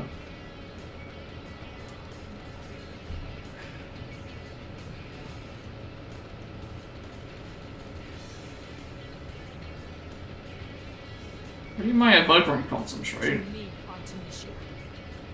Once he says Bob, it's absolute cinema. I can just imagine, you know what? The opening, I think the opening scene, will probably be the very, very first trailer. Where he's in the bar sitting down, and I think, you know, when you see the claws protruding out of his hand, I think that transitions into the gameplay. I think that's where it opens, right? Like, Wolverine just tears up some people to shreds with his claw. Like, I think the opening is gonna be... They're in a bar, he's at the bar, there's people that are bothering people in the bar or whatever. And then you see the claws protrude, and, then he turns around, and that's when the game begins. In a combat sequence where Wolverine's just carving up guys in a bar. Who's that Pokemon? With him in the forest, hunting a bear, and he goes to the bar. Because there must have been a reason why they showed that, like... I think that would be a perfect... Because Batman is the same thing, right? Batman opens... You know, usually they open up Batman with, like, a cinematic kind of thing, and then they introduce us to the fighting immediately. I think that's what they would want to do. Spider-Man's the same thing. What's the first thing you're doing in Spider-Man? You're immediately in like an action sequence against the villain. So I think Wolverine has to be the same thing. You're fighting it out in a bar against some people. And it's like, here's how you learn how to play the game. And build up to that.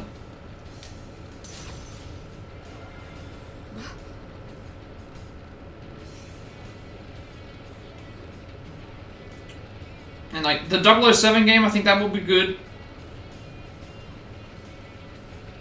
So I guess we'll wait and see what, how arises from within me and the sensation of my limbs tells me that my persona has emerged.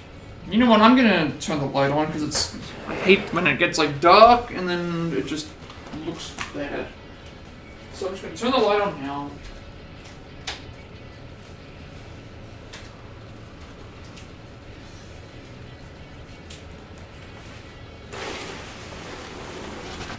Yeah, I don't think it needs to be completely cinematic straight away. I think you just need to do something to be like, hey, this is Wolverine. Wolverine can cut people and up with claws. Because we haven't seen. We also thought of like. We haven't seen Xavier. But I was curious if maybe they did something with, like, maybe Xavier's talking to Wolverine about, like, something. Like, he's not on screen, but he's kind of just, like, the person in his ear, just, like, saying, oh, Logan, you know, are you sure you want to work with Mystique or something? You know, she has betrayed us in the past or something, or...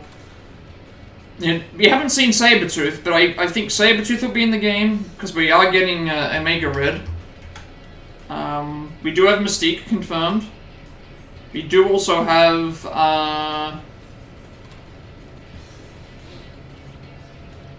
have Mystique opening scene, doing some infiltrating, finding stuff on... Yeah, maybe. I mean, just do something, like... see, the thing with Mystique is that, like, she's not incredibly powerful in terms of, like... things, but she, you know, you never know if you're talking to Omega Red is a fantastic character. I've always liked him. He was like one of my mains in Marvel vs. Capcom 2. Just appear without the use of my evoker to trigger it. Did I summon it only by thinking? Theoretically, one doesn't need an evoker to summon one's persona. Didn't have one the day my persona first manifested, and I've done without one several times as well. So I'm not sure. I honestly don't know where they want to go. It looked like Uncharted in terms of like some of the movement stuff. The takedowns looked brutal. Severing limbs, like I think I said this before. You know, if Spider-Man's takedowns are to incapacitate, Wolverine's takedowns are to like brutalize and maim and injure and kill. Like we're gonna see. I think we're gonna see body parts chopped off, you know, sliced off. Have MJ missions with Mystique, but the gameplay is more like Hitman since she's a spy. That could work. I mean, a lot of people weren't a big fan of the MJ missions, but I think they were fine. They were a nice little break. Mystique could be fun though, because again, she doesn't have any actual like. She can transform, but she doesn't have, like... She doesn't immediately... like, she's not immediately able to just, like... She's not like a Sentinel where they can copy the powers. So, you know, when she turned into Wolverine and she had the claws, it was, like, not actual claws, it was still part of her, I guess. Although, that's the normal version of Mystique. Like, I don't think they're going to go supernatural with it. Werewolf news. I don't think they'll go supernatural with it. It's as if my consciousness is reaching far beyond the boundaries of my body. By way of analogy, it feels like being able to control the wind with my fingertips. Could it be because this world is special? Whose voice brings me back to the situation at hand? If Wolverine is a hit, which I think it will be, a Secret Wars game?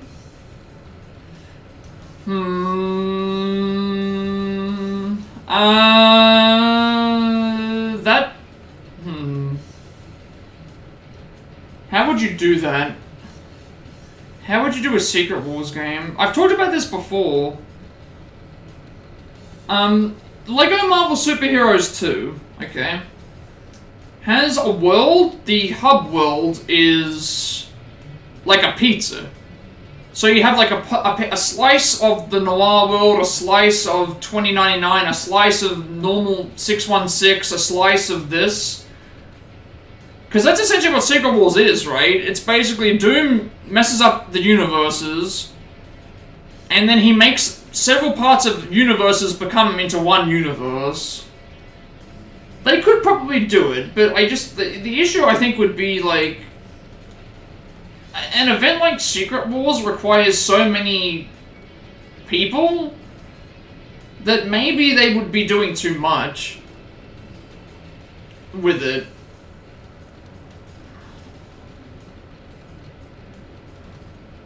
Maybe they've just done too much that, like, I think it could work. It would have to be, I think, multiple games. Like, one single game covering Secret Wars would probably be too hard, because there's just so much stuff that happens in Secret Wars.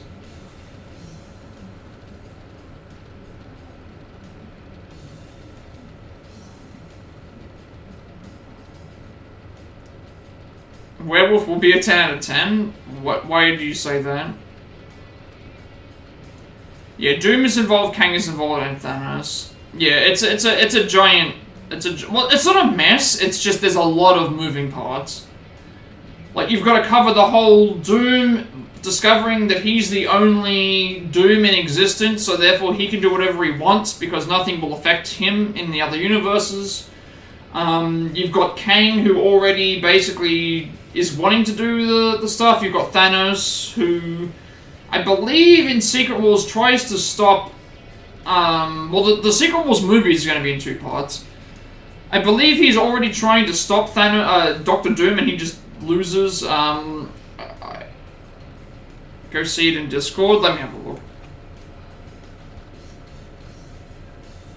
Give me a second.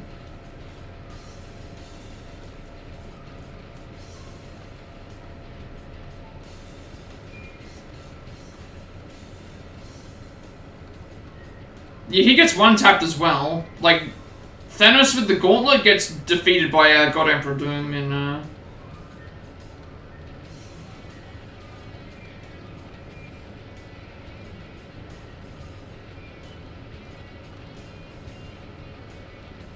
Oh, I see. I see what you mean, yeah. It's hilarious with what happens in Secret Wars, where, like, Thanos is like, I'm gonna stop, and it's like, no. God Emperor Doom is... That's why people overrate Thanos. It's like, Thanos with the Infinity Gauntlet is powerful, but there are people that are way more powerful than he is. He's been one-tapped before with the Gauntlet. Even in the What If, like, Ultron killed him. Granted, Thanos from damn, you know, that is a different version, but still. Yeah, I just saw the update on thing now. Which reminds me, the girl doesn't seem to use any special implements to summon either. I also liked what they did with Secret Wars with the Fantastic Four. Like, in the movie, they're gonna separate them apparently, which I don't think works nearly as well. I liked what Doom, like, in the comics, Doom turned the thing into the walls of his castle. He married Sue. He made Human Torch the sun. And I think he, like, made Reed watch as the Earth was blown up. I can't remember exactly what he did to Reed, but I'm pretty certain that's what he did. Like, the Fantastic Four are basically, like, nothing to him in Secret Wars. Yeah, he marries Sue, he turns the thing into a wall. And walls for the castle that he's in. And he makes the Human Torch into the sun. Reminds me of that time when they did, like, What If Thanos won? You just want a different major storyline on game involving a lot of people other than, yeah. I mean, it won't be, Secret Wars doesn't involve the Infinity Stones. It's a completely different thing. Again, there's more powerful objects and powerful things in the Marvel Universe than the Infinity Gauntlet. I'm sorry, user. Fine. I still won't lose. Like, Thanos is powerful, the Infinity Gauntlet is powerful, but there are... even the stones themselves, like... If you give certain stones to certain people, that's even more powerful in certain cases, because it enhances their abilities. Like, in the comics, they could do the Ultimate Universe again. Yeah, they could do a lot of things. Sorry. Just please don't do the Clone Saga. Please don't do one more day. Just don't bully my boy Spider-Man anymore, please. You did so well with all the other Spider-Man stuff. Who asked for Black Panther 3 with a new Black Panther? Well, we get one around 2027. Is the new Black Panther just going to be Shuri or the same girl? Because, I mean, I thought they weren't going to make another one. I remember in the comics a few months ago they released they did a white guy was playing Black Panther. I don't know if you saw about it. Don't know if anyone saw about that. But they did release it. They did release a Damson Idris from F1. I mean, that's not, okay. That's probably not a bad choice. That's probably not a bad choice. I'm not saying that, like, they're going to be as good as Chadwick Boseman, but, like, they've at least cast somebody with some acting credentials.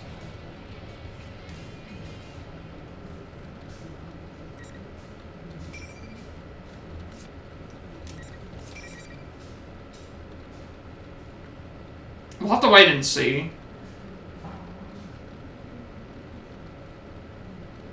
I liked Black Panther 1 quite a bit. It's actually my sister's favorite movie. Well, it's a second favorite movie. Or is it her favorite one? Filming begins in June. It has a title. What is the title of it? Because also is Ryan Coogler coming back to do it, or is somebody else doing it? Because that's also another thing. They've just recast the Black Panther. Is Ryan Coogler making the movie? Or is it somebody else? Because that's also another telling sign. Shadows of Wakanda. Okay. Interesting title. Is Ryan Coogler coming back? Because that's the next thing. Okay, so he is doing it. That's at least some... Like, I know that he made the second movie, but... At least he's still coming back to do it. Because I think that's in the right... I think it's in the right hand. I think it's in the right hands for him to keep making those movies. Alright, fight time after, like, almost 2 hours.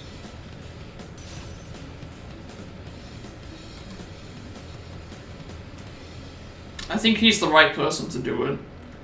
Regardless of what people think of the second movie.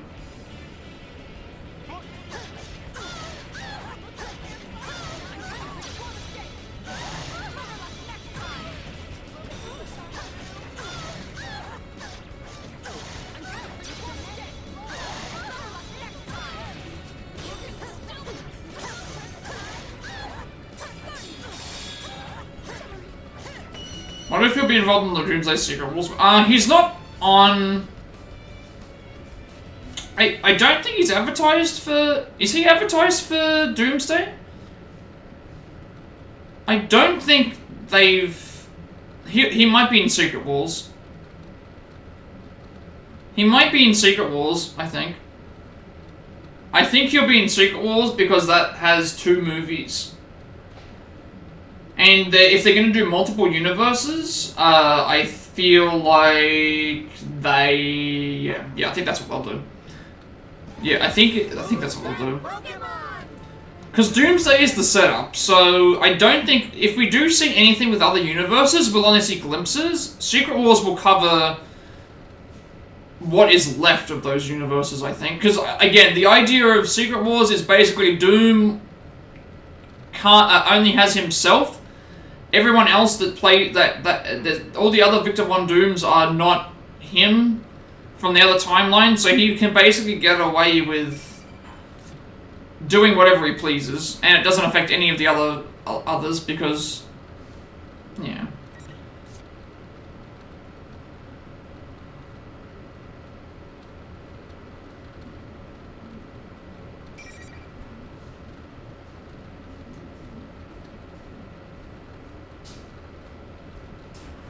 So I'm not sure. I don't think there's a... Once the battle ends, the monitor nearby switches on. Honestly, I'm looking forward the most to Brand New Day. That's what I'm looking forward to. Like, I'm a big Spider-Man fan. He's always been my favorite superhero. The Punisher is going to be in that movie. Hopefully they bring back Savage Hulk for that movie. I care about the Spider-Man movies more than a lot of other franchises. Like, I've spoken about this several times before. I have a book that I got for my birthday with my name in it. And me and Spider-Man saved New York City. Like, you can't understand how much that does for a child to feel like that they, that they saved New York with Spider-Man. He's always been my favorite superhero.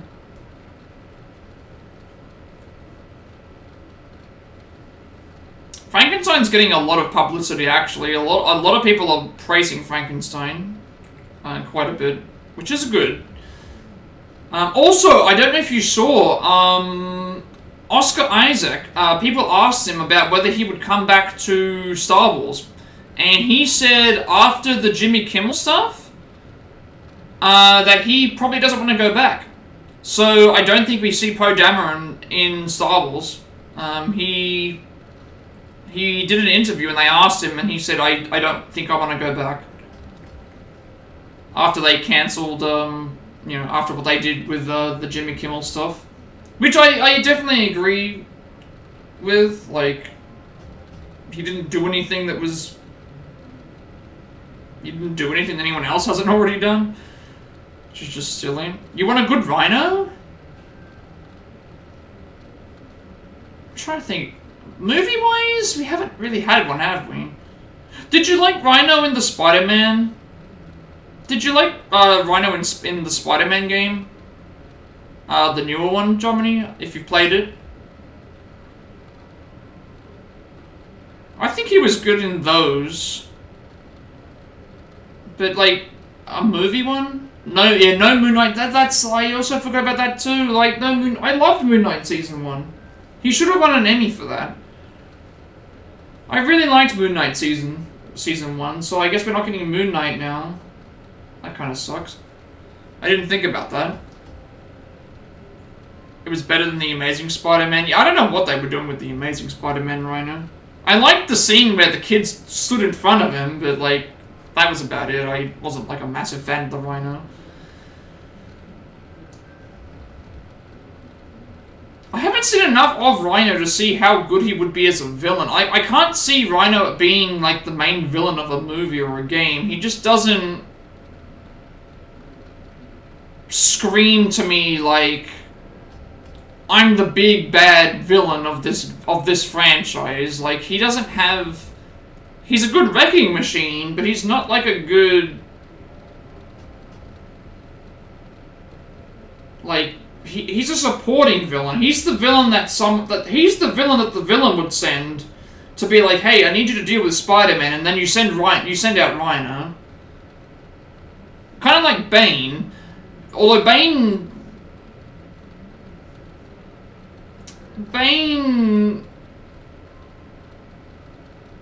and Venom are kind of similar, but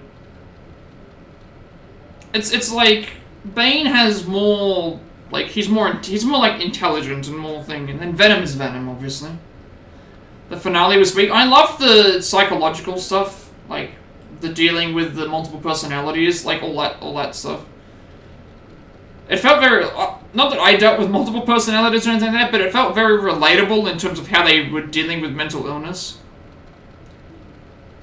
I think that's why I have a more personal connection to it, is because I liked that they... An irregularity has occurred. Multiple intruders. Yeah. Emergency. Speaking of which, did you see that they're making a Nightfall, they're making a Nightfall... Are they making a 2-part Nightfall movie, I think they said? I can't remember if it was live action or if it was a cartoon, but they are doing Nightfall again. That could be good. I do like Nightfall. Intruders are persona users. Due to difficulties in elimination, I did like The Dark Knight Rises, but it isn't my favorite of that trilogy.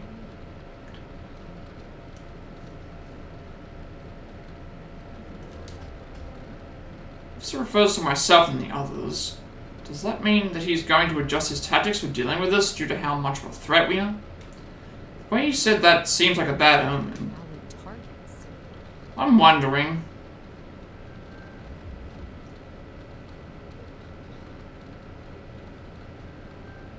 But yeah, Bane was I've liked.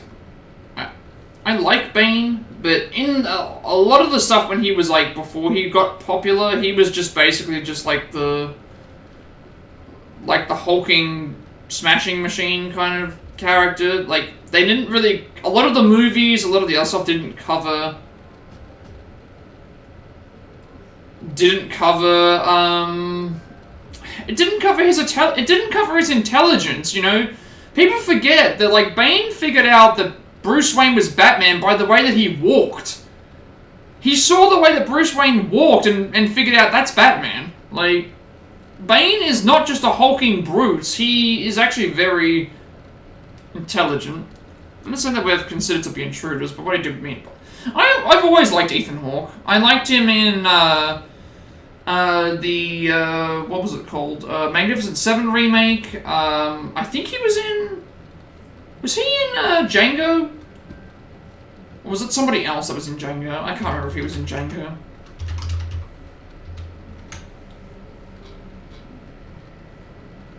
No, he wasn't in Django.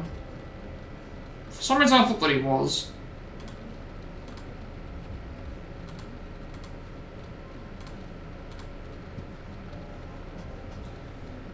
He was also in a few other movies as well.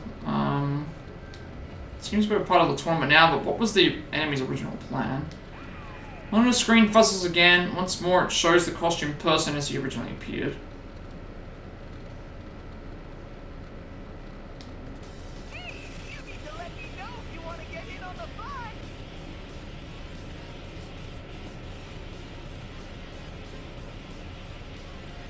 I'm not sure what to think about the Black Phone movies. I haven't watched them. I've watched like a How to Beat video and stuff on them. Yeah, he was in the Magnificent Seven. I absolutely remember that. I don't know how to feel about the Black Phone movies. You just got an ad for Angry Birds 2? What, the movie Angry Birds 2? Or just that's still a thing? This is a unique situation, and you're one hot mama. What? I'll make it What? Angry Birds 2? Hang on a second. What? Is that even still going? Like, is it? Oh my god. Angry Birds 2? Is Angry Birds even still going? Like, there is still Angry Birds stuff that's coming out, but I wouldn't even, like...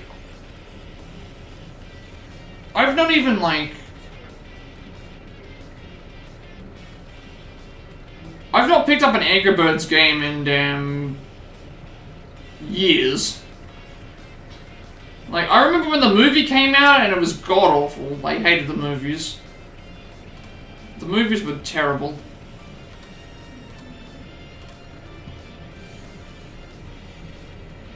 God, I remember when I'm so old that, like... I remember when Angry Birds first came out. Like, the very first Angry Birds.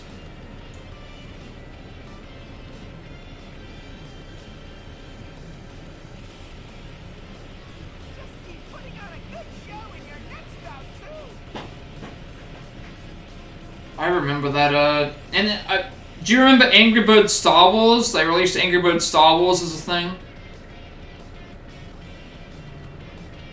I like their story as well. Like, Angry Birds was the last game. Like, they published like 50-something games, or tried to make 50-something games. Angry Birds was the last one before they were gonna stop, and that ended up being the hit, which is a very inspiring story of, Who are you?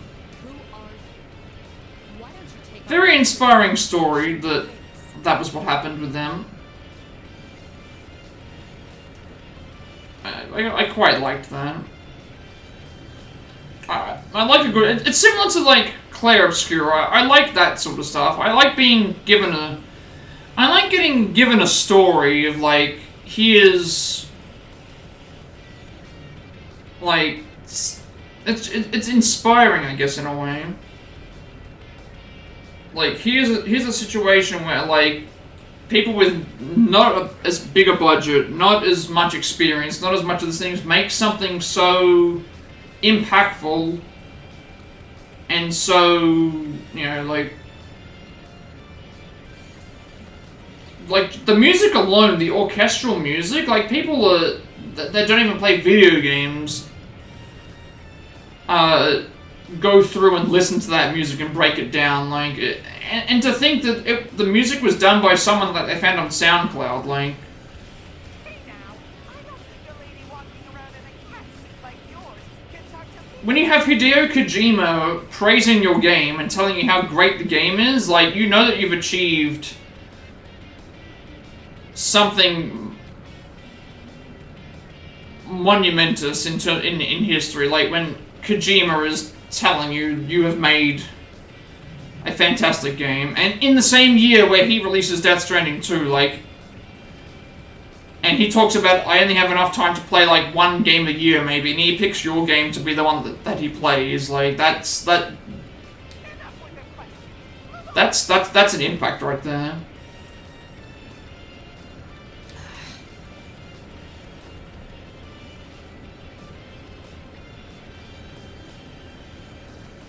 Yeah, I haven't seen the Black Phone movies outside of the one How to Beat video that I saw.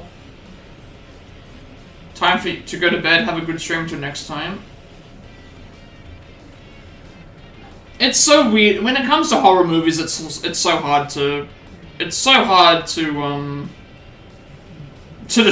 what is good or bad. Like, it depends. There's a lot of everyone's take. It's like comedy, right? It's like comedy movies, you know, what I find funny is different to what somebody else finds funny, which is different to what somebody else finds funny. So how do you determine what's an overall good comedy movie that everyone would enjoy watching? It's too hard.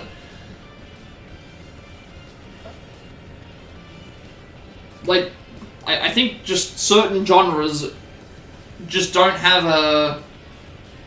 You know, horror is one of those things where it's like, well, if you get jump scared a lot, you might like this, but if you're someone who doesn't get jump scared, you're not going to enjoy this movie. But then if you like something like this, then, you know, some people don't like movies that plot along too long, and it's hard to...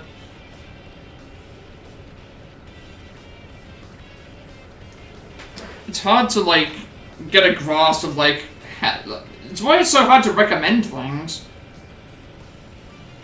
Like, with me and you, Jomini, like, I know that you like RPGs, I like RPGs, so if there's some RPG game that it's like, oh, you might like this one, it's like, it's easier to have a crossover to be like, well, I know that you like this, so you like this. Internet's a place that ruins fan bases, you can't have your own opinion. Yeah. I mean, that's the internet for you. There's nothing that you can do about it except for just accept that yet another person hung up on my outfit. It's unlike me to let the enemy's words get under my skin. Wonder switches off with those cheeky words. That costume thing the one who stole Labrys? So I don't know. So, Like, what's the purpose of this bizarre... sometimes you just gotta take a risk, you know?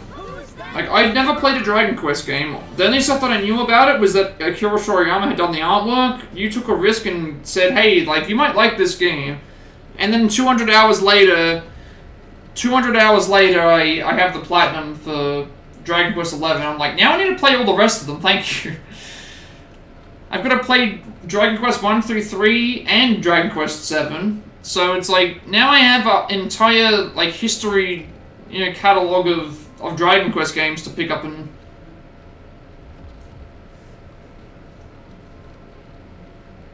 You thought you were going to get something similar to Black Phone with another movie, but it wasn't. I'm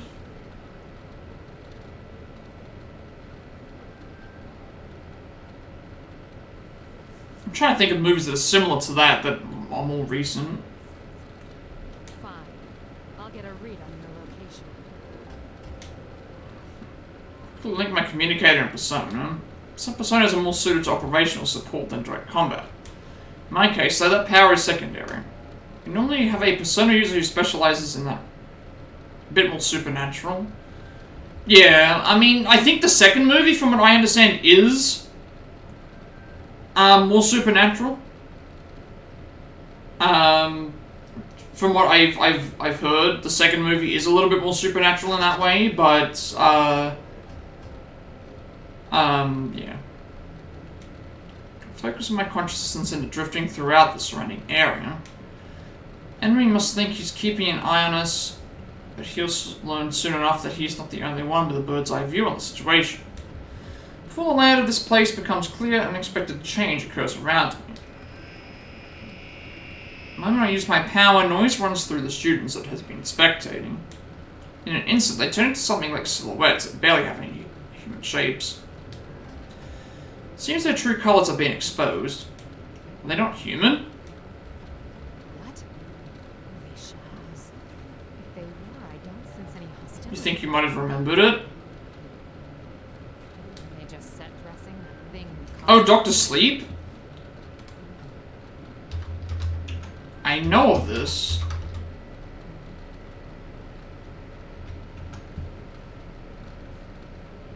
Yeah, that's also a... Yeah.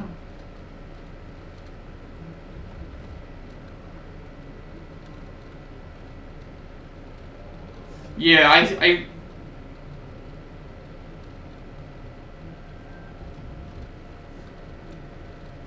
I remember that movie from a few years ago.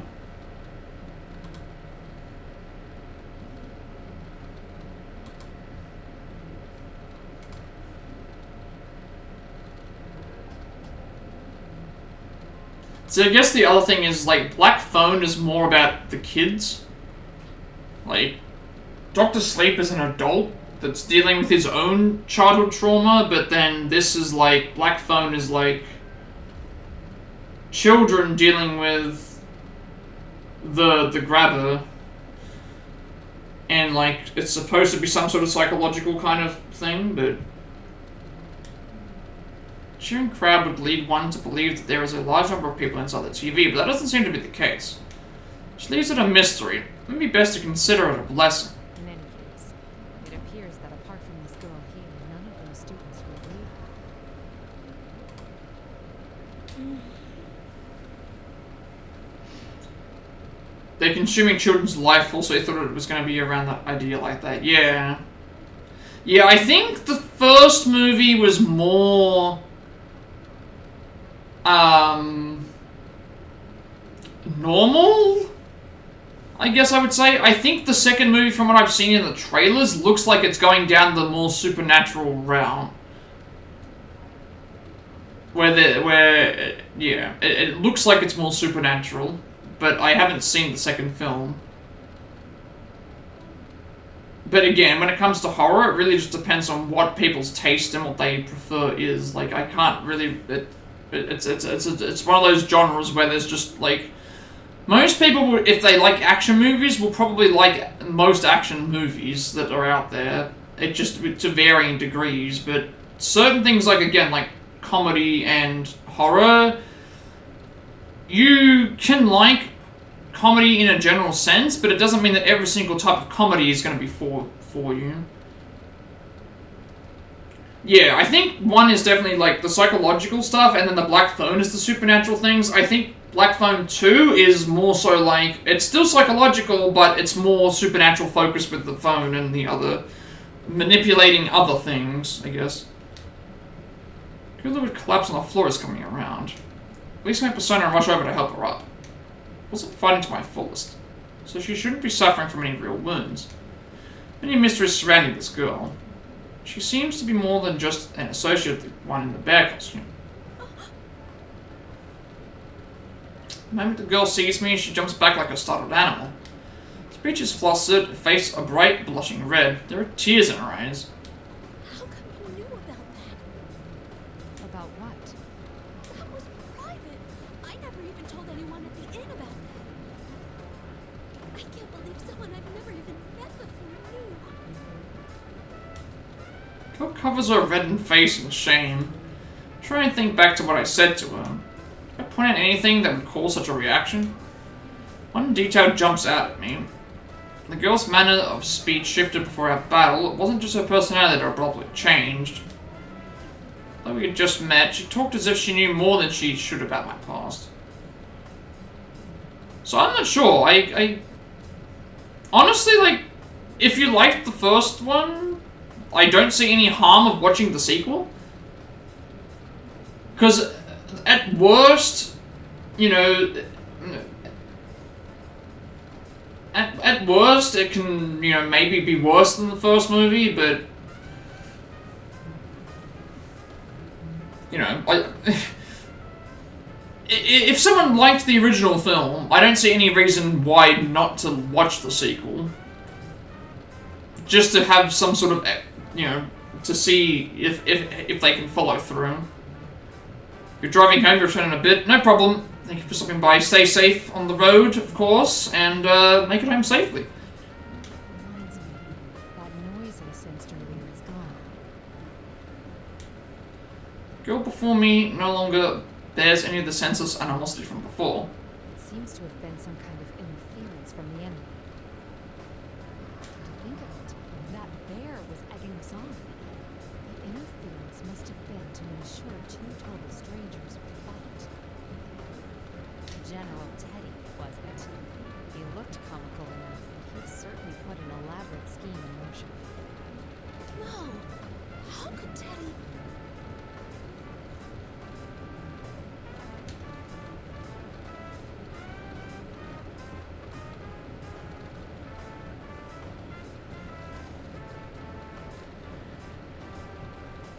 Seems to have finally calmed down and continues muttering with a perplexed expression. You know the one in costume, I take it?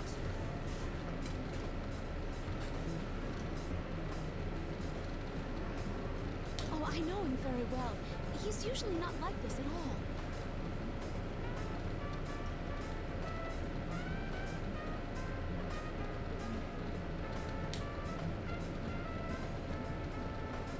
Take the girl's hand and again help her to her feet. I'm Mitsuru Kirija. I've come here in search of a unique object. Why don't we start? If you don't mind, I'd like to hear a little about yourself. Yes. Oh, my name's Yukiko Amagi. I'm sorry for losing my composure just now. So, why did you come to this world? Where to start? So many strange things happened over the last year. First glance, she looks like an ordinary student, so why is she here inside the TV? I'd like you briefly summarized her recent past to me in an even tone of voice. According to her, this world was prominent in a serial murder case last year. She and her friends awakened to their personas while investigating the case, and eventually solved it. This world is formed by people's thoughts, and at the case's conclusion, it returned to its original state. None of this contradicts what I learned from Detective Kurosawa. A realm inside a TV, formed by people's thoughts. It sounds absurd, but that would explain the incongruity I sensed when I used my persona. We thought the case had been solved, but lately there's been another strange program on the air. My friends and I couldn't ignore that, so we came back here. Your friends? Are there others here besides yourself? Yes, I was with 3 other people. Then we got separated when we entered. The one in costume and the girl who called herself Lisette are friends of ours too. But they're acting so strangely. So this is not the way they generally behave. can tell from Amagi's reactions that normally she trusts those two implicitly. Considering what the enemy did to her earlier, could they be under its control as well? Either way, it sheds no light on the theft of Labrys. How are they related?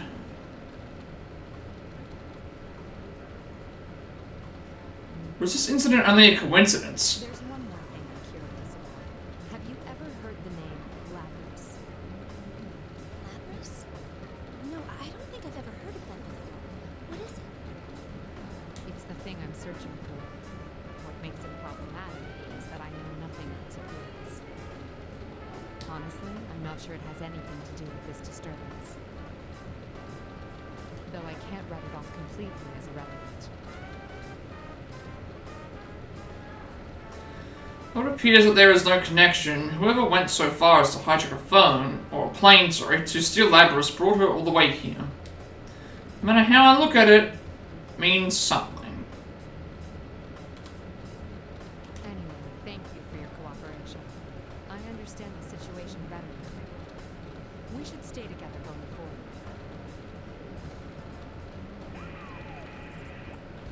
Whoa, think again, ladies!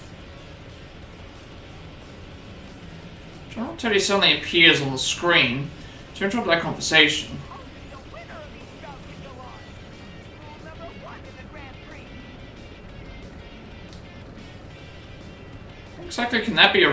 How exactly can that rule be enforced? As if to answer my unspoken question, Amagi makes an odd gesture. There's nothing here. I can feel something. Yep, the invisible walls again. Wait, with suicide. Amagi looks at me expectantly. Take a tentative step and walk through the place where she claims there is a wall.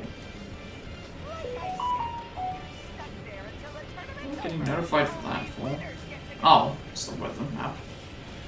Come on, miss. You won. So it's time to barrel forward to the next stage.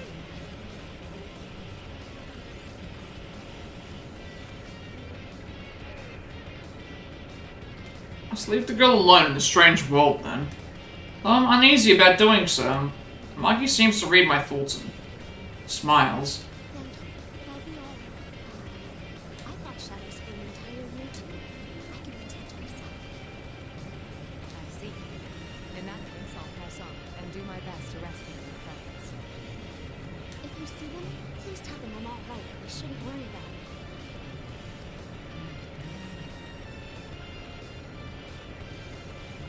You be careful too, Mitsurushi.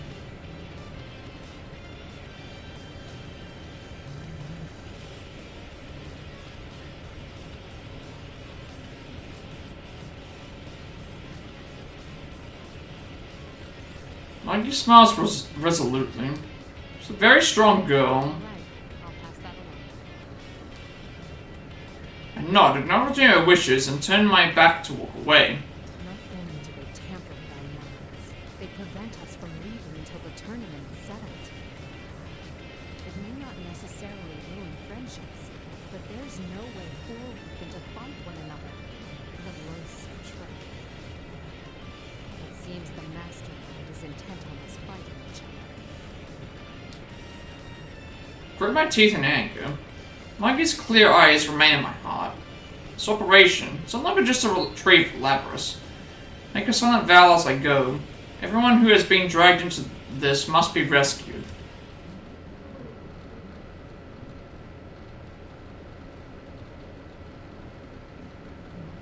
Another dead end.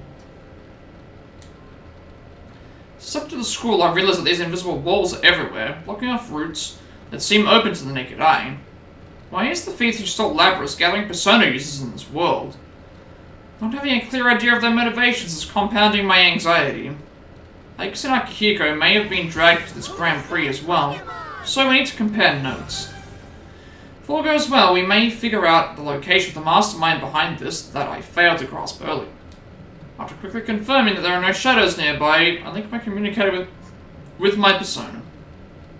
Focus my consciousness and send it drifting throughout the surrounding area. Hurts. So lonely. What was that?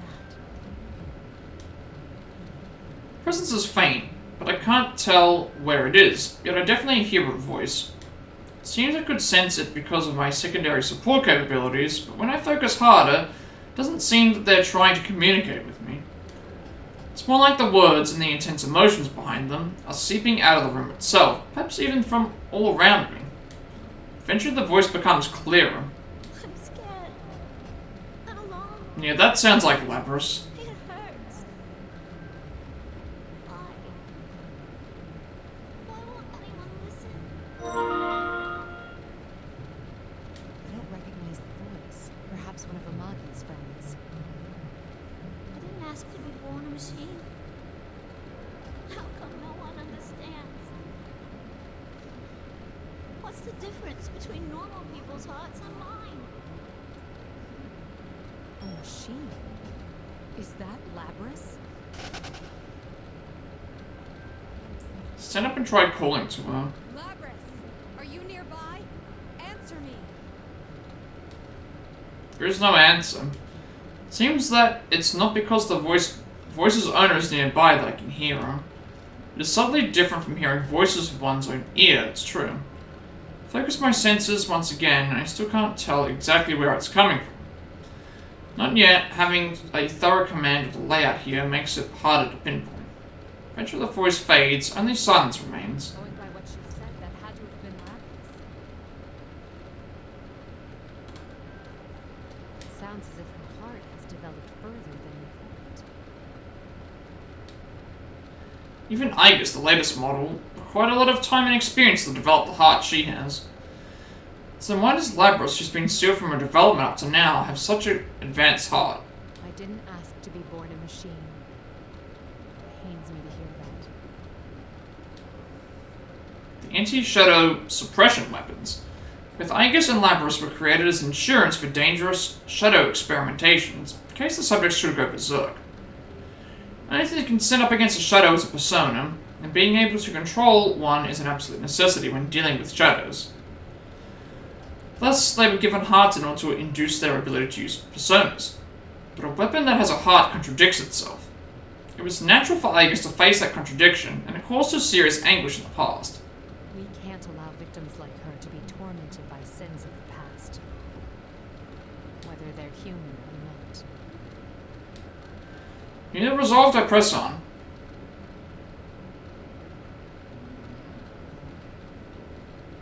Continue through the school, still unable to contact Igus or Akihiko. Visible walls seem to be leading me toward a gym. Compared to the one back at Gakukun High, this one is rather modest, but the chairs stuck to unusual heights and the monitors everywhere give it an eerie air. Ah, the monitor is switching on again. But this time it's not showing General Teddy. How strange. This appears to be a commercial for a fighting event. What in the... Oh, this is where we get the intro again. A succession of young men and women are introduced as participants. One of them I recognize as Amaki. They're wearing the same uniforms as... So we didn't get to see the... Interesting. We didn't get to see the commercial because we're not a part of it, I guess. Because the... yeah. All of them are introduced with horrible epithets. But the Amagi man in person was a completely different, sophisticated girl. I suppose they even made up all the taglines. Just as Amagi's introduction ends, the video suddenly turns off and General Teddy's face appears on the screen. I had to completely rejigger the bracket to accommodate 3 new contestants. Jeez. 3 new contestants. Myself, Akihiko, and Igus? On the other paw, the tournament's more exciting with more people in it. But getting back on track, allow me to introduce your next opponent. I enter, someone who had already been there turns around. His face, it was on the video a moment ago. Besides us here? Welcome back, Sororita. You're... Holy crap, she's smoking hot. She's very disappearing either. You were in that video just now. What was it they called you? Captain Saltimon? How come you remember that stupid title and not my real name. Figures I get knocked out like this, she already knows about that. God, I wish I was dead. Apparently the epithets from the video hit a sore point with the people featured. The nickname left more of an impression than his real name, so it just slipped out. At that moment, General Teddy appears again on one of the larger monitors inside the gym. How do you like your opponent? Why are you making us fight? What benefit do you derive from this nonsense? That's one good-looking man on the top left.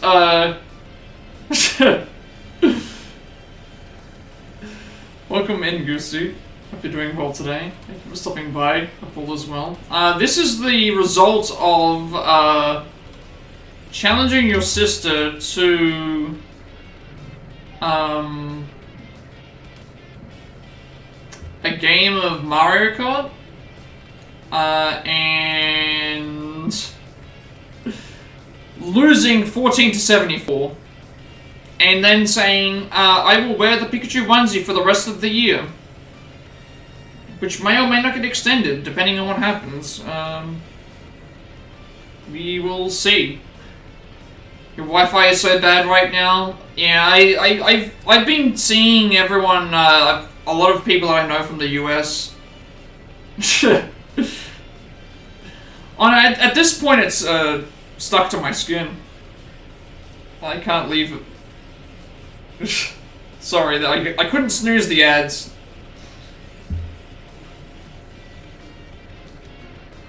So many questions. I already used up all of my snoozes earlier. Chatting away with people. I just want you all to suffer. Isn't that exciting? Isn't that fun?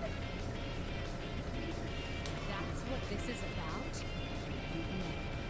If Labrys is involved, there's more to it, isn't there? Enough jibber jabber. Hurry and start the fight. Look at your opponent. Ready, see?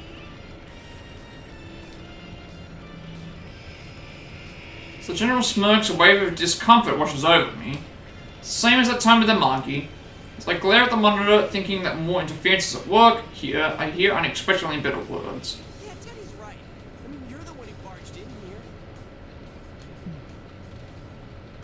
Man, we've come to such a dangerous place without... Alright, I think we're back from ads now. I apologize, I couldn't snooze them.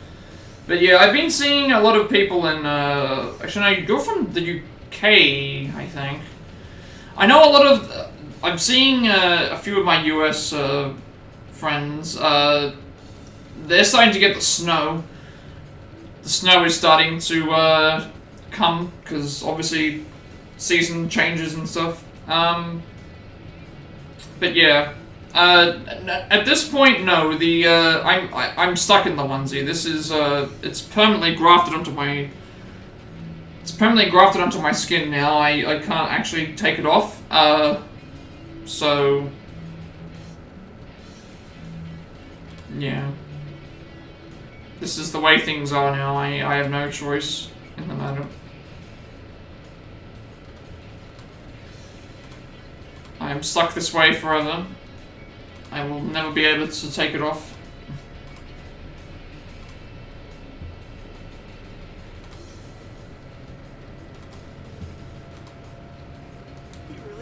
But I will, You don't have many friends, huh?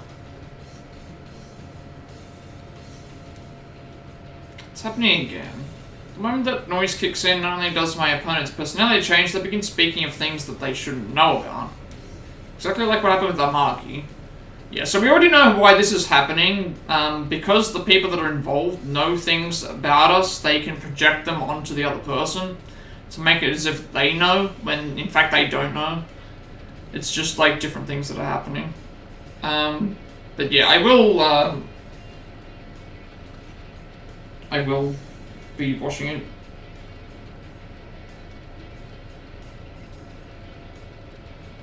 Assuming that it doesn't get extended, like I usually try and find days to do it. You talk as if you know me. Stop acting so calm and changing the subject. I just need to remember the days ahead. Like, if I know that I'm going to be wearing it, I should probably, like... Yeah, You seem like you don't know much about this world. So how do you plan to get out?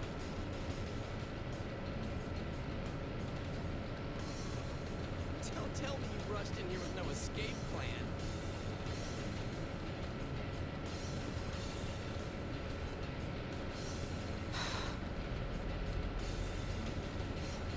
Man, seriously? You're nuts. People like you who obsess over responsibility and put all the burden on yourselves, you annoy the hell out of me. It doesn't matter how others perceive you. So yeah, this is the way things are. This is the way things are now. I'm just, it's like a Scorpion from the Marvel comics. He put the Scorpion suit on and then it ended up just becoming attached to him and he couldn't get out. So this is the same thing that's happening here. Isn't that because you don't trust anyone? Clearly can't have a normal conversation with the enemy's interference, but even knowing that, I catch myself trying to argue the point. Every responsibility I suffer is mine alone. If I share it with someone, that means that suffering will also be shared. That is why I try to be self-sufficient. The more I care about someone, the less I'm willing to rely on them. Isn't that no better than not believing in them? Been caught in that trap before. Maybe I still haven't truly escaped it. How could he guess at my private distress, one that I've barely confided to others before? And supposedly unexpected intruder. What's going on? But yeah, I know that getting snowed in. We don't have to worry about being snowed in. We just have to worry about the biggest thing to worry about is the heat.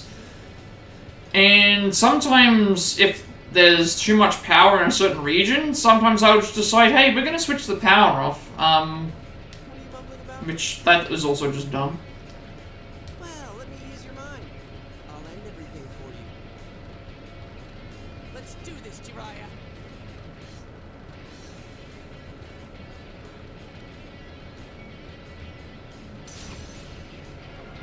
Go, Yosuke-senpai! Beat up that shady lady! Let the fight begin! See, there'll be no talking sense with one of this. There's nothing for it. I feel tired already, but yet it's like I don't know why. I've eaten something, I've drank something, I got a good enough sleep. Maybe I have gotten up as well. Swimming is kind of tough. I don't know how some people are able to do it with for like hours on end. I mean, I know how like it eventually just gets to a point where you don't feel tired anymore. I think we're about halfway through. There should be like 10 scenes for Mitsuru.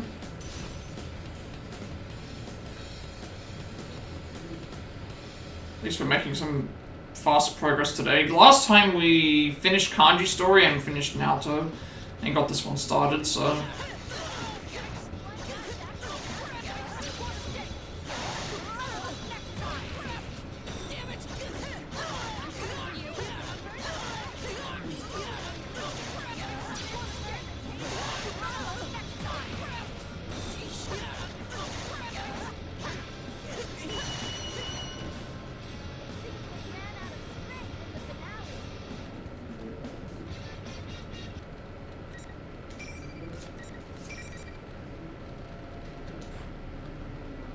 So once we finish this one, we unlock another one, and then I think we have to do some repeating things.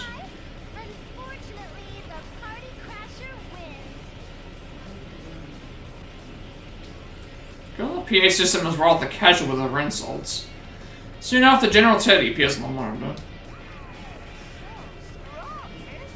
I can barely believe how gorgeous and powerful you are. It seems they're not focused only on its fighting. Who's that Pokemon? Is it more like an illusion they're casting over us, rather than some sort of mind control? Excuse me. Trying to figure everything out? Smoke some rain off and enjoy the Grand Prix already. Sorry, but I'm not some savage who enjoys the suffering of others. And don't call me miss.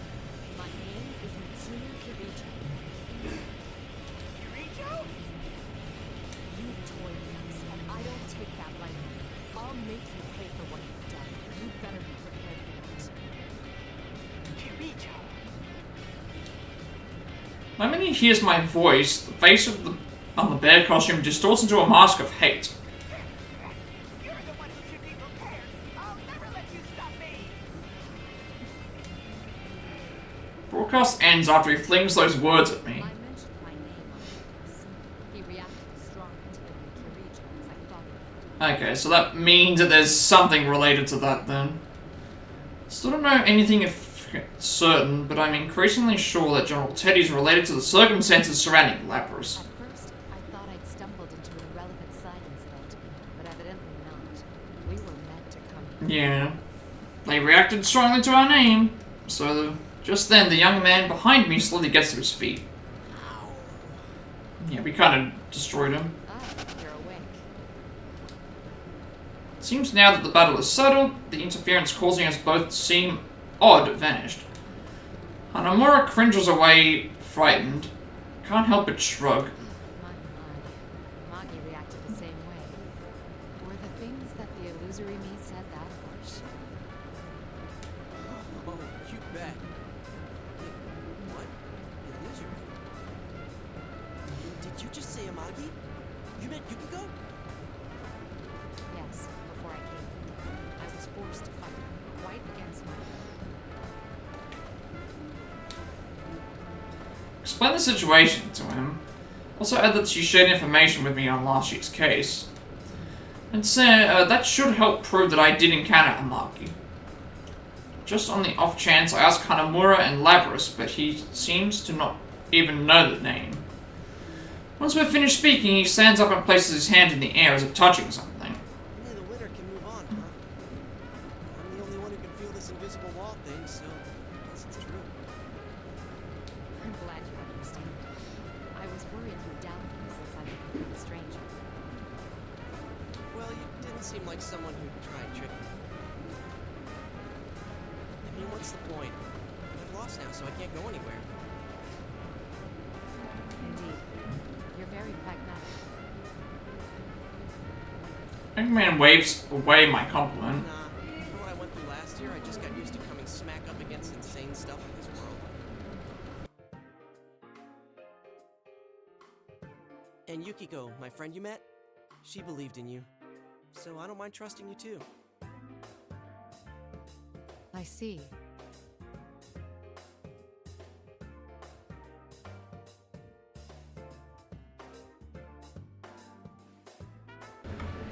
Can't help myself from smiling.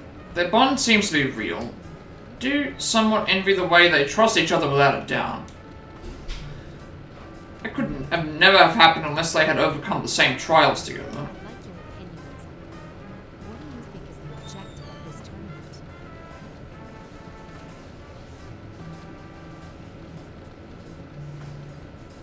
That General Teddy said it was all in fun, but I doubt it's anything successful. I've been wondering the same thing, but I don't know. But you know, it might not just be Teddy behind it. This weird girl earlier. A weird girl. She was about my age, and she said she was the student council president. It was like she had no idea that she was inside the TV world. It doesn't seem very likely, does it? No, I doubt one could be unaware of such things.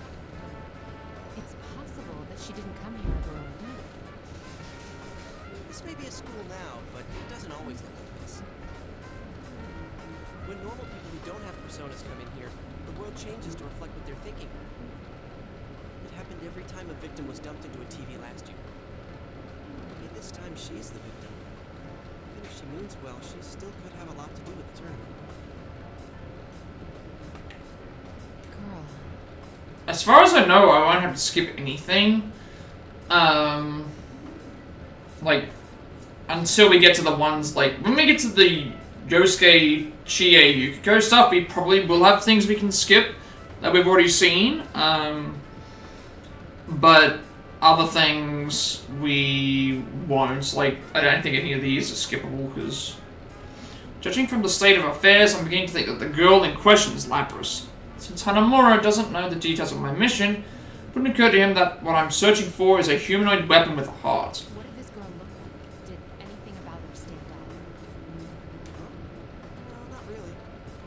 same uniform as the rest of us. A uniform? Considering how Aegis looks, it's possible that Labrys' appearance is quite close to human. What does it mean that she's completely able to pass as a human? Even Aegis has to wear clothes that cover her entire body in order for her to walk around town. Yet Labrys even wears the same uniform as them. Chalk it up to another unsolved mystery, I suppose. But after talking with Hanamura, it does feel like I'm starting to understand the bigger picture here. I see. Thank you. I'm getting a clearer picture of what's going on. I'm sorry, but I can't stay in chat. I should be leaving. Oh, wait a second. Can I ask you a favor? Can you look after my other friends too? It sucks, but I can't get to them. That Teddy's really not a bad guy either. Sure, he eats my ice cream without asking and stuff, but he's not the type of guy who'd get off on watching people hurt each other. There's gotta be some other explanation. Don't worry. I was already thinking along similar lines. What we saw was an illusion. It may be that they're faced with the same situation.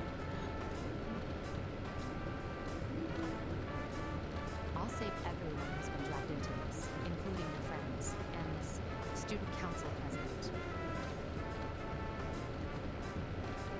Thanks. Just hurry before someone else dies in here.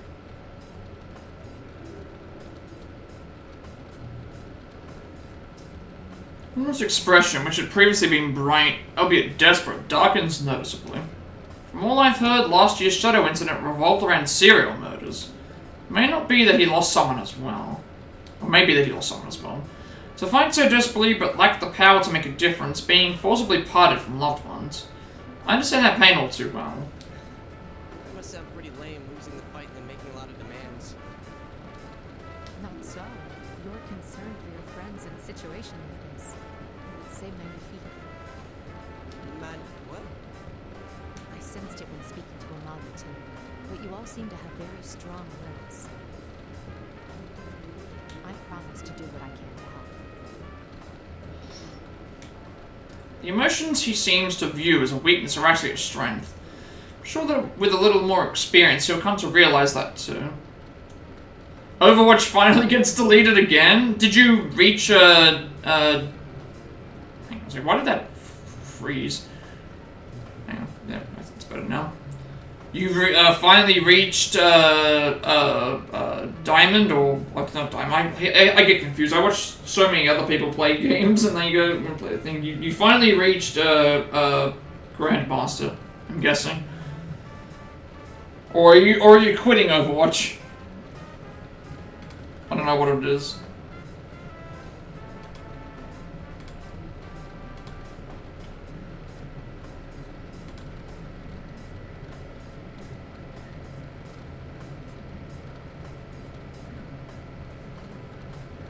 You're sick of getting blamed for the team losing? Yeah, that's,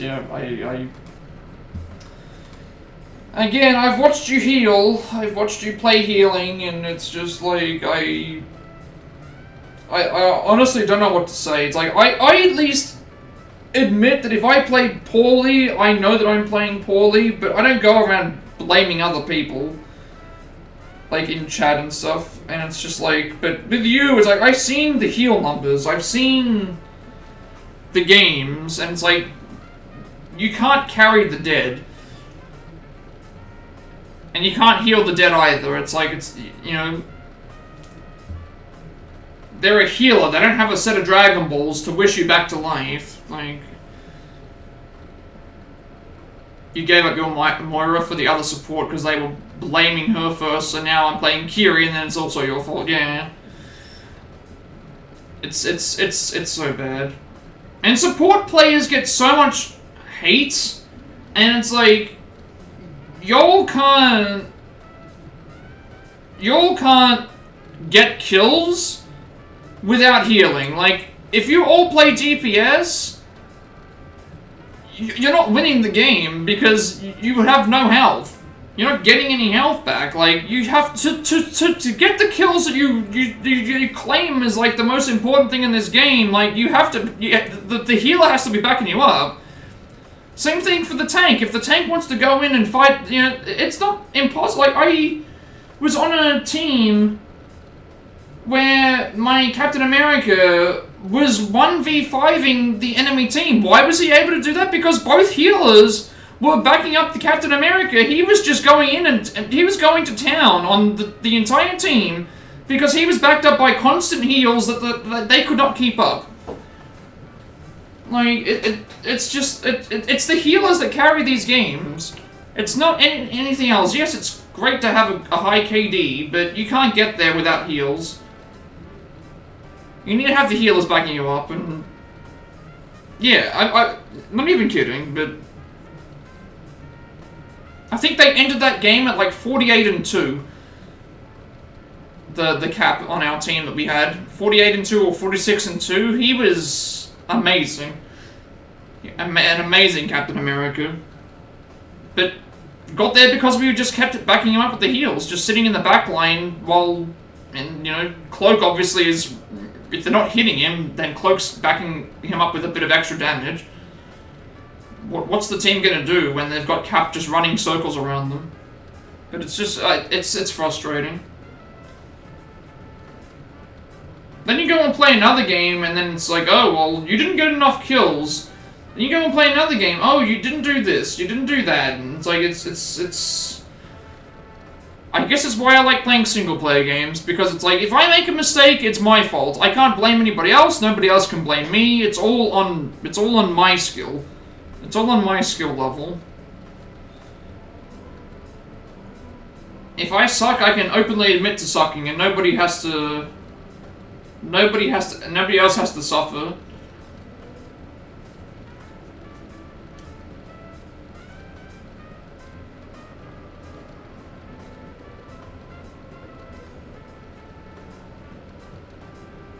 And just wait for it. Like, these next updates for Rivals in a few days, like once they've updated the game. Everyone will be wanting to play Gambit, everyone will want to play Rogue, people will be playing Gambit constantly, like they did with Daredevil. Everyone will think they're an S-tier Daredevil, when they're just really not. Because everyone plays the new character just to try it out, and when I say try it out, like, yeah, the perfect place to try out a new character is in Ranked, like... Where it actually does matter. Let me learn a new character in Ranked. See how difficult it is to hold on to that will and how valuable it is to have friends you can share it with. So I am the one who'll be moving on. I'm responsible for the duties you entrusted to me. As if sensing my determination, Hanamura's expression turned serious and he nods. Like, I really don't know. I was really upset with Rivals yesterday. I mean, the first couple of hours, fine. I can accept losing. We had a chance to get back, but it just kept going. And going. And going. And going. And going. I was so down. And so angry with people. And just like... all that effort that I put into, like, every day I felt like I was getting up a rank. Even if I was staying in the thing, I was staying in the same rank, but I wasn't D-ranking. I was just going back and forth. And then this just was like, here's my last chance to get to gold, and then it's like, yeah. Yes, I could have played it more, but it's just... I can't handle it. Can't wait for the bronze lobbies on Monday. That's going to be interesting. Hopefully by that point, everyone's kind of started moving outwards in the ranks. I just would have liked to have hit that gold once. So that's twice I've now... 2 seasons where that's happened. So I'll just have to try it again. I'm just hoping that the updates are not too detrimental. I have been liking playing Namor. I just don't know. I feel like Heller and Namor's team up is gonna get Heller and Namor's team up's probably gonna get nerfed. One of the two, if not both, are getting nerfed. I think Daredevil's getting a nerf as well. A lot of people thinking Daredevil needs a nerf. It's like I said before, Cloak has the blind, you know, you can blind the enemy team. Daredevil's is just like an AoE, so it's like you don't even have to be aiming for it. You just need to activate it in the thing. And it's not that Daredevil is a bad character. He's just a very powerful character, and it actually just he's a menace. Like, even, and then combine that with, like, an Iron Fist, combine that with a Black Panther, like, if they're just backlining, what chance do you even have? What chance is there? Granted, I have been liking Namor if there's a Spider-Man or something like that. Like, I love watching Spider-Man die to the squids. as a Punisher main who would always get wrecked by Black Panther or, like, Spider-Man, seeing them die to squids, just trying to zip away and getting killed by the squids is just funny to me now.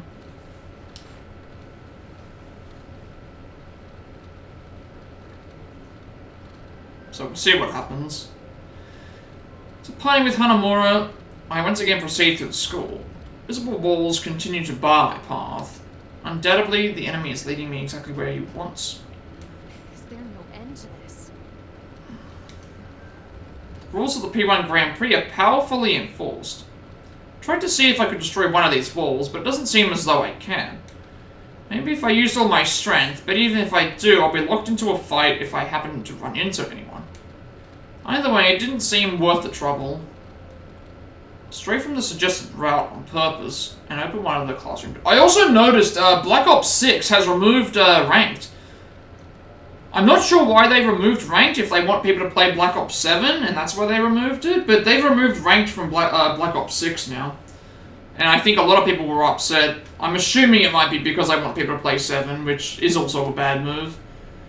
Because not everyone's gonna own, not everyone will want to play 7, I don't think. And it does get to a point where, you know, how many more games do they want people to buy? Since no enemies, it doesn't look likely that I'll run into my next opponent here either. It should be safe. Once again, I link my communicator with my persona. This time, unlike before, my senses cleanly and smoothly spread outward. I sense two familiar signals. They both seem to be okay.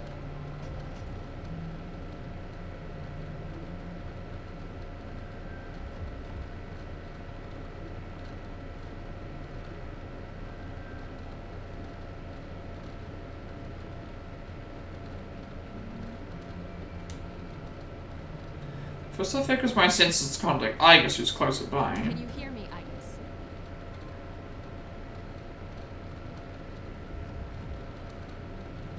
Mitsuru-san, I am relieved to finally hear from you. Is Akihiko-san with you? No, we were separated, but I've confirmed his safety. I'm sure he won't be defeated that easily.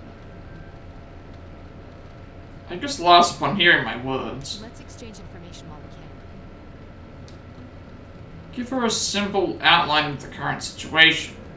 I mentioned the students that were drawn here. The suspicions that this Grand Prix mastermind is almost certainly related to Labrys. But I've heard of a girl who I'm assuming to be Labrys. I saw that girl a moment ago, though I lost sight of her when the invisible walls blocked my path. I've been told she looks more human than you. Is that possible? Not only that, she was almost indistinguishable from a normal person. I couldn't believe it either. Yet I definitely sensed a personality module. I don't believe there's any mistake that she is Labrys. I see. There's no doubt that General Teddy has strong ties to Labrys and the Kirijo group.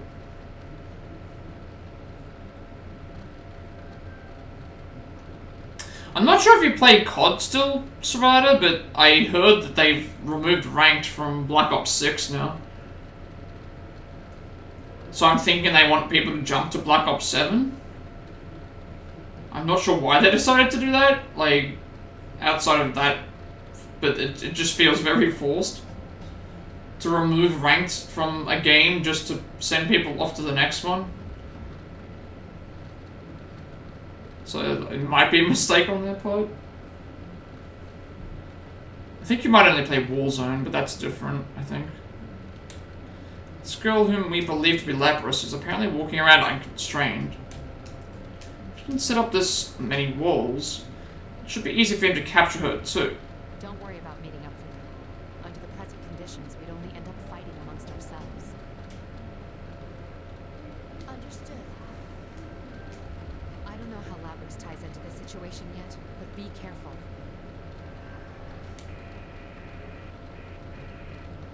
Thank you for the contribution with the points as well. How come they didn't pop up before? I don't know why they didn't pop up. Oh, right, that doesn't count as a, that doesn't count as a, chat message. I forgot about that. Do you need to add some new, things as well? I guess his voice trails off as my connection to her dies out again. I wonder if the enemy noticed that conversation and took preventative measures. So the voice I'm hearing now definitely isn't General Teddy's. Oh, that's right, it's the New Yorker accent. I'm walking in, I'm talking in.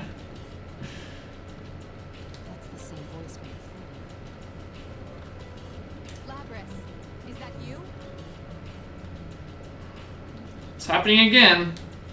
The voice reaches me through my persona ability, but I have the strangest sensation about it. I get the impression that the voice is seeping out of this place itself. Why are you laughing? What about this is funny? Who is she addressing? I don't want to fight him anymore. That reminds me. Hanamura said that the environments here are formed by the thoughts of those who enter this world. Could these be Labrys' innermost thoughts? Is that why everything about this place radiates with purpose?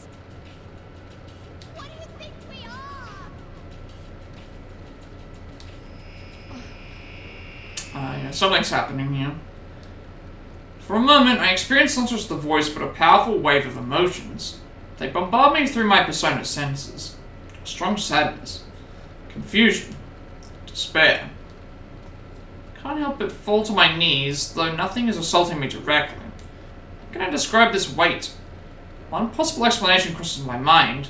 She's not addressing anyone. These are her memories. I see.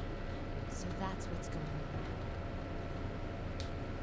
Think back to what General Teddy said, that making people suffer is fun. I dismissed it as a barbaric desire, not worth thinking about being too deeply. But in truth, what kind of horrors would someone have to go through to emerge with such a stunted perspective? Finally beginning to see the relationship between this tournament and Labrys. Yep. In any case, I must proceed on to learn anything. I redouble my resolve and begin walking again.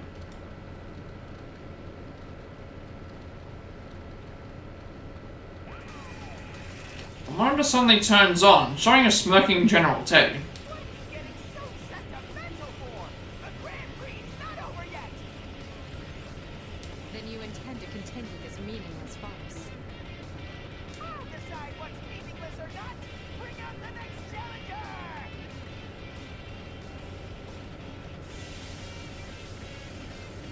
As soon as the General shouts, smoke gushes out, obstructing my view. Seems he isn't willing to listen to reason at all, not that I expected otherwise. Who will I be forced to fight this time? I strain my eyes to see through the smoke. It looks like it's... You. Oh, it's Naoto now. I remember that face. Naoto Shirogane.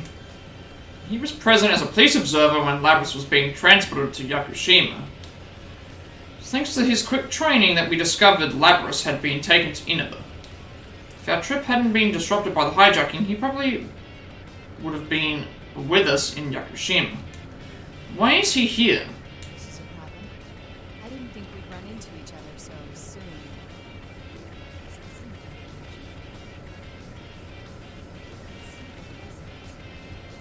Why are you here? I'll answer that question later. It would be best to say as little as possible for now. With that, the young man lifts a finger to his lips in a gesture to remain silent. Directly afterwards, that static sensation runs through my body. It's then that I understand what he meant. Hang on 1 second. Thank you for the raid, Sarada. Welcome in, everybody. Do a lot of Switch games, speedruns, reaction videos, platinum playthroughs. We're currently making our way through the story mode of Persona 4 Arena Ultimax. Hope that you had a good stream. I'm sorry to hear about the Overwatch games. It's unfortunate. Yep. You lost your Plat 1. Well, you've still got your number 1. You've still got your Plat number 1 right here. You'll never lose me. You'll always have a number 1 Plat. You may have lost Plat 1 rank, but you've still got the number 1 Plat right here, so...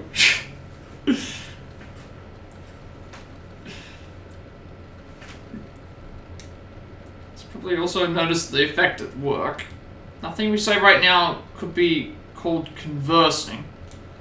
If we both understand that, neither of us need to take what the other says personally.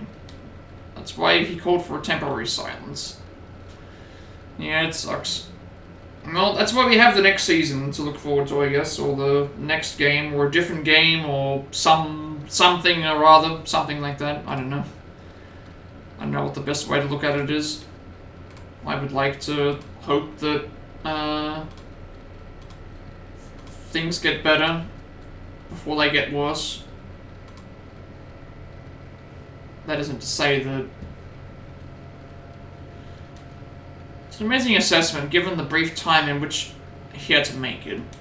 Before long, as expected, the young man before me undergoes a complete attitude reversal. Yep. Seriously, such impatience handling the grunt work yourself like this.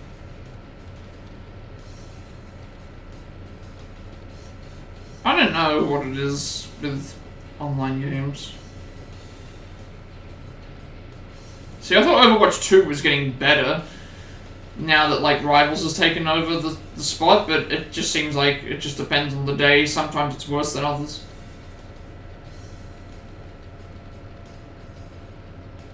Now I understand why people play anonymously as well, with their names, like, marked off and stuff, so you don't have to see who's in the game. Which I'm thinking about. I was thinking about doing that myself, just because I get sick and tired of seeing the same people complaining all the time, but, like, they're gonna be, you know, just, you replace one person with the next person. It's just a different username, a different character, a different excuse, a different reason, a different everything.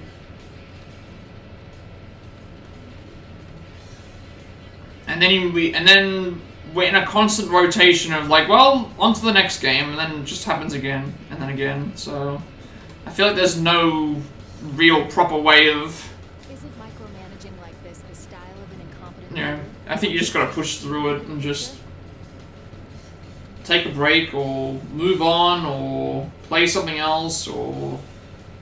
cleanse the mind of the stuff, because...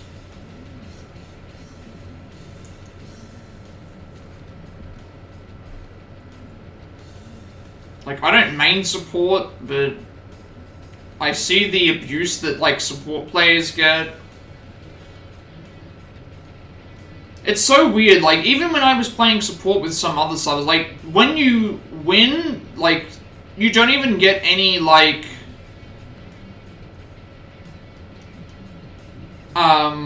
it's like silence.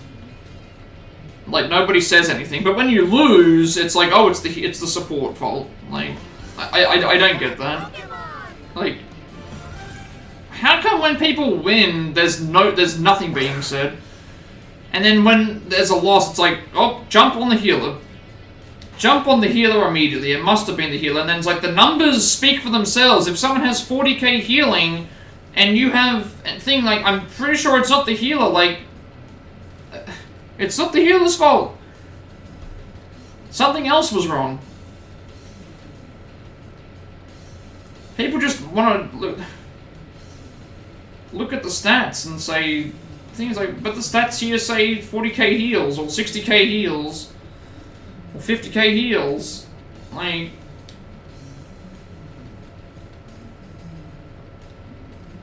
got Florence Nightingale out here running a damn hospital and infirmary here for the entire team, but like, you can't heal skill level. You can't, or skill issue. Skill issue isn't one of the options in the game that you can just point at and heal it. The silent treatment, huh? That's fine. I understand perfectly. You're convinced there's a lot of people that can't say it's my fault. I think people don't like admitting weakness. People don't like admitting weakness in the same way that people don't like giving people like.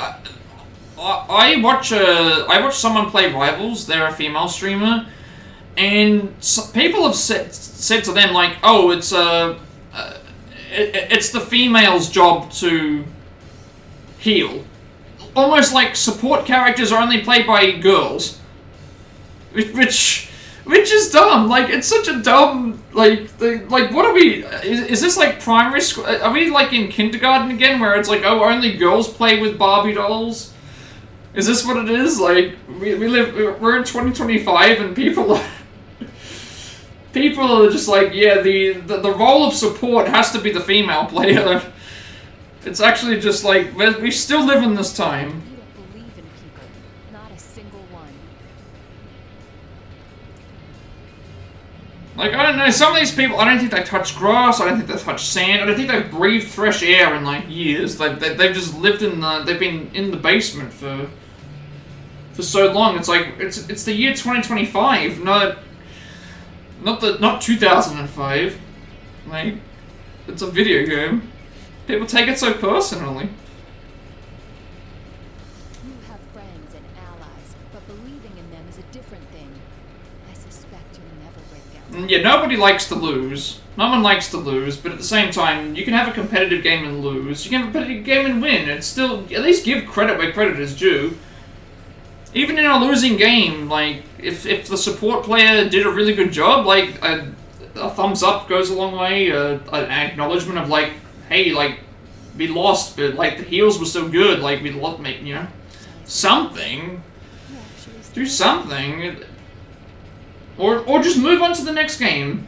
Just move on to the next game without saying anything. Just keep it to yourself, or, like... You know, I remember that time that you were in that game, and what was it? There was a guy that was on the team that was pretending to be, weren't they like pretending to be black or something like that? I can't remember exactly what they were doing. It was bad. It's like, really? We're doing this now? We've got people pretending to pretending to fake their ethnicity to look cool in front of their friends, I guess.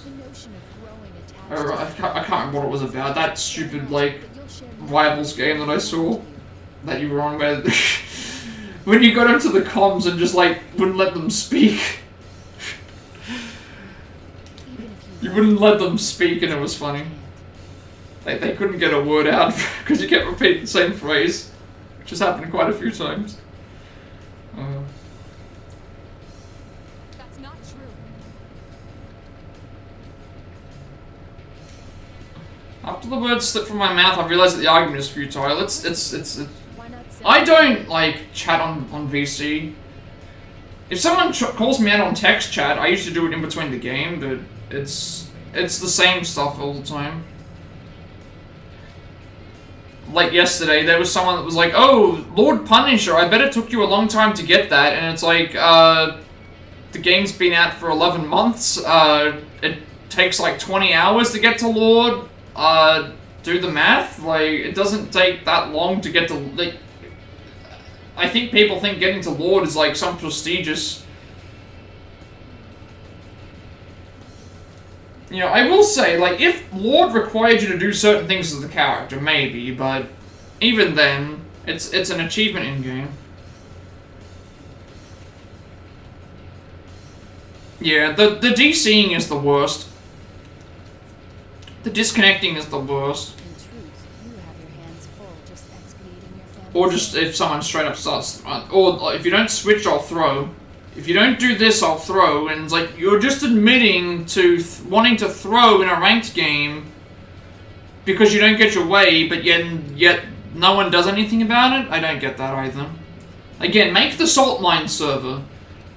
If you've been caught leaving a game halfway through, if you've been saying questionable things in voice chat, if you've been saying questionable things in the game chat, if you've been throwing games, if you've been doing any of that, put all of them into a server and make them play each other. And the only way to get out of it is you have to play so many games in a row or something like that without doing something like that. And if you violate that after so long, permanently ban the account or something. Do something. You have to get rid of these people. You've got to get rid of these people. Yes, they're gonna keep coming eventually, but if you know, do something. There's got to be harsher penalties, way harsher penalties than what there currently is. And yes, this is an idea from the Friday the 13th game, if you weren't aware. In the Friday the 13th game, a lot of people would quit because they didn't want to play as Jason, or they didn't want to play as survivors, or they didn't want to do all this other stuff. So they made a salt mines server for all the people that did that to have to play in. And it's like, that's the only way that you can teach people to be like, but again,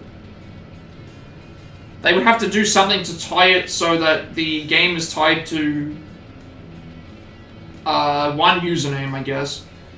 But I'm not sure how they would do it.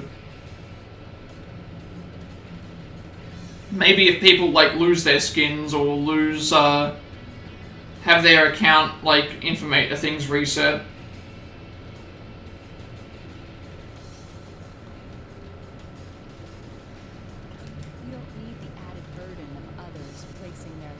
I'm not sure if Overwatch does anything for when someone DCs, if they find a replacement or if they deduct less points.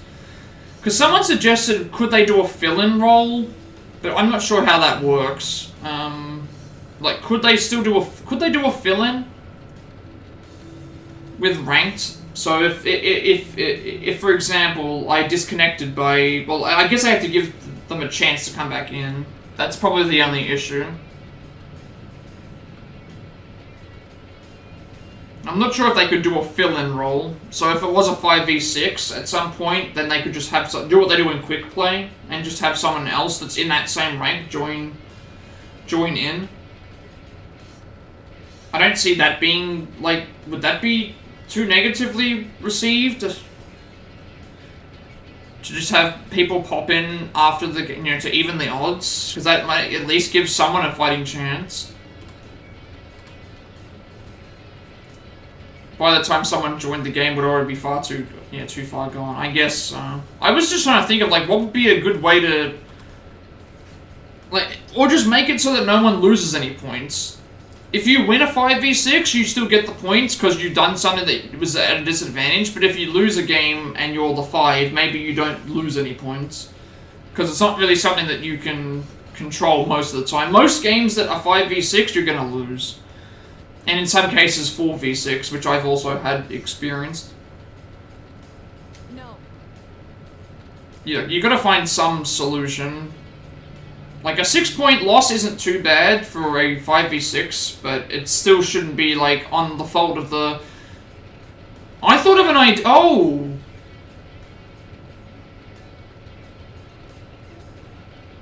What if they... Okay. Hear me out on this one. This might be a little bit crazy. If somebody DCs... If somebody DCs and doesn't come back, or they have a reason to, like, know that they've completely disconnected, what if instead of the team losing points, the person that DCs loses the combined loss of points that the entire team would have lost? So they would lose, like, what, 100 and something points? They'd lose an entire rank. every time that they DC'd. Instead of the team being punished for losing, the loss of points would then just go to the person that disconnected. Like, the entire loss of points. That way, the people who did the right thing can continue playing in the same rank, but the other person has to, you know, would essentially lose one full rank. And that would entice them to not do it and then after so many times, if they do it, then, I don't know, do something. Young man smirks, as if ridiculing my inability to stop myself from responding to his allegations, despite knowing the futility of doing so. But I just don't know if they want to anger... People will use the argument saying, well, that's going to make people not want to stop playing, but it's like, it's making people stop playing by having someone who disconnects, by having people who cheat, by having people who hack, by having people who are toxic. It's making people want to quit the game and not play. So do you want to support the people that are going to stick around, or do you want to support the people that are going to continue doing this bad behavior? And it's like, if I'm making this game, I would rather keep the people that are loyal to my thing and keep them happy than worry about someone who's... There needs to be harsher penalties. Maybe there's some sort of other underlying reason that they don't do that, but it's like, I would rather keep my fan base happy, because if I can keep them happy, then they're going to keep playing the game. And they're going to want to keep coming back. Because IP bans are out of the question. If it was 20 years ago, sure. IP bans were pretty much permanent. Like, IP bans back then were permanent. If you were on World of Warcraft and you got caught cheating and they IP banned you, you can't play World of Warcraft on your current IP address. Nowadays, IP addresses can be masked, IP addresses can be VPN'd. It doesn't mean anything anymore. Like... all the toxic players on Overwatch 2 went to Rivals, and then once another game comes around, they'll just go to that next game. I'm just sure Gunny would never make that face. This is only an illusion. It's a revolving cycle. Overwatch 2 became better because Rivals came about. It's not perfect, but it's better than what it was before Rivals was out. And so, I don't know, maybe there's just ways to... They're probably looking at it as a monetary thing, but, you know, I would rather make sure that my players are satisfied, and if someone was like, I need this to stop, like, it gets really bad, like... Even people, like, putting in the game chat, like, slurs, but like putting words, letters in between the words. Like, we know what you were trying to say to people, and then they're like, oh, well, I didn't actually write this word. And it's like, you did.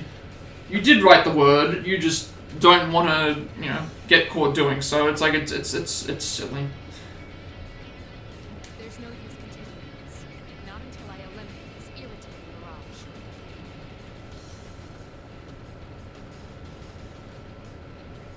And see, because I play on the Asia servers, I've had people yelling in like Chinese in the voice chat. There's been people that have been like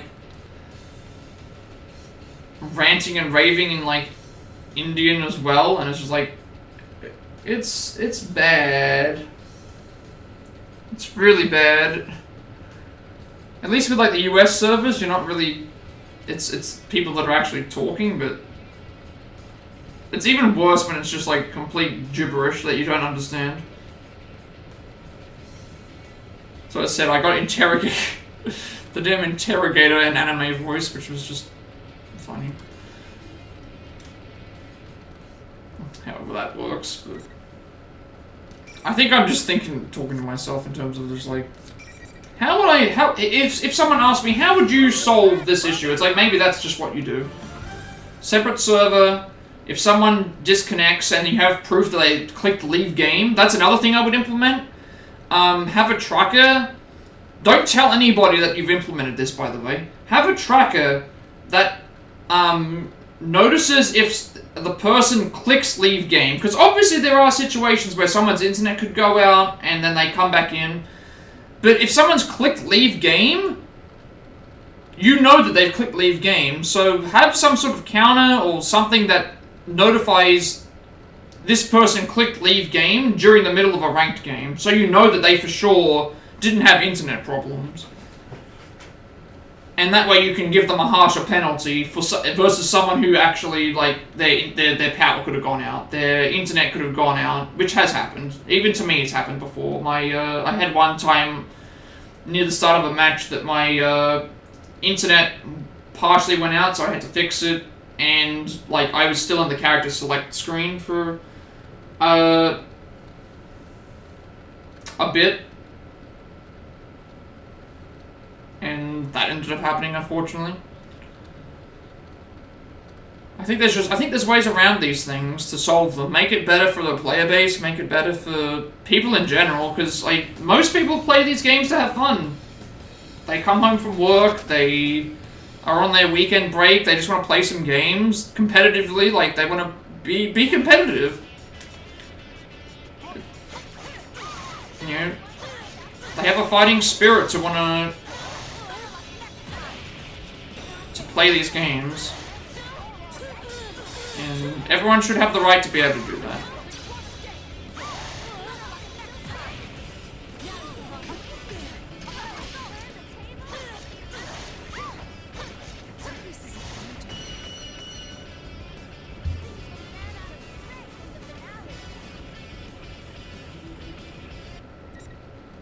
Alright, this is the last scene. Then we are done with Mitsuru's campaign. I think for now. I think we are. Anyway.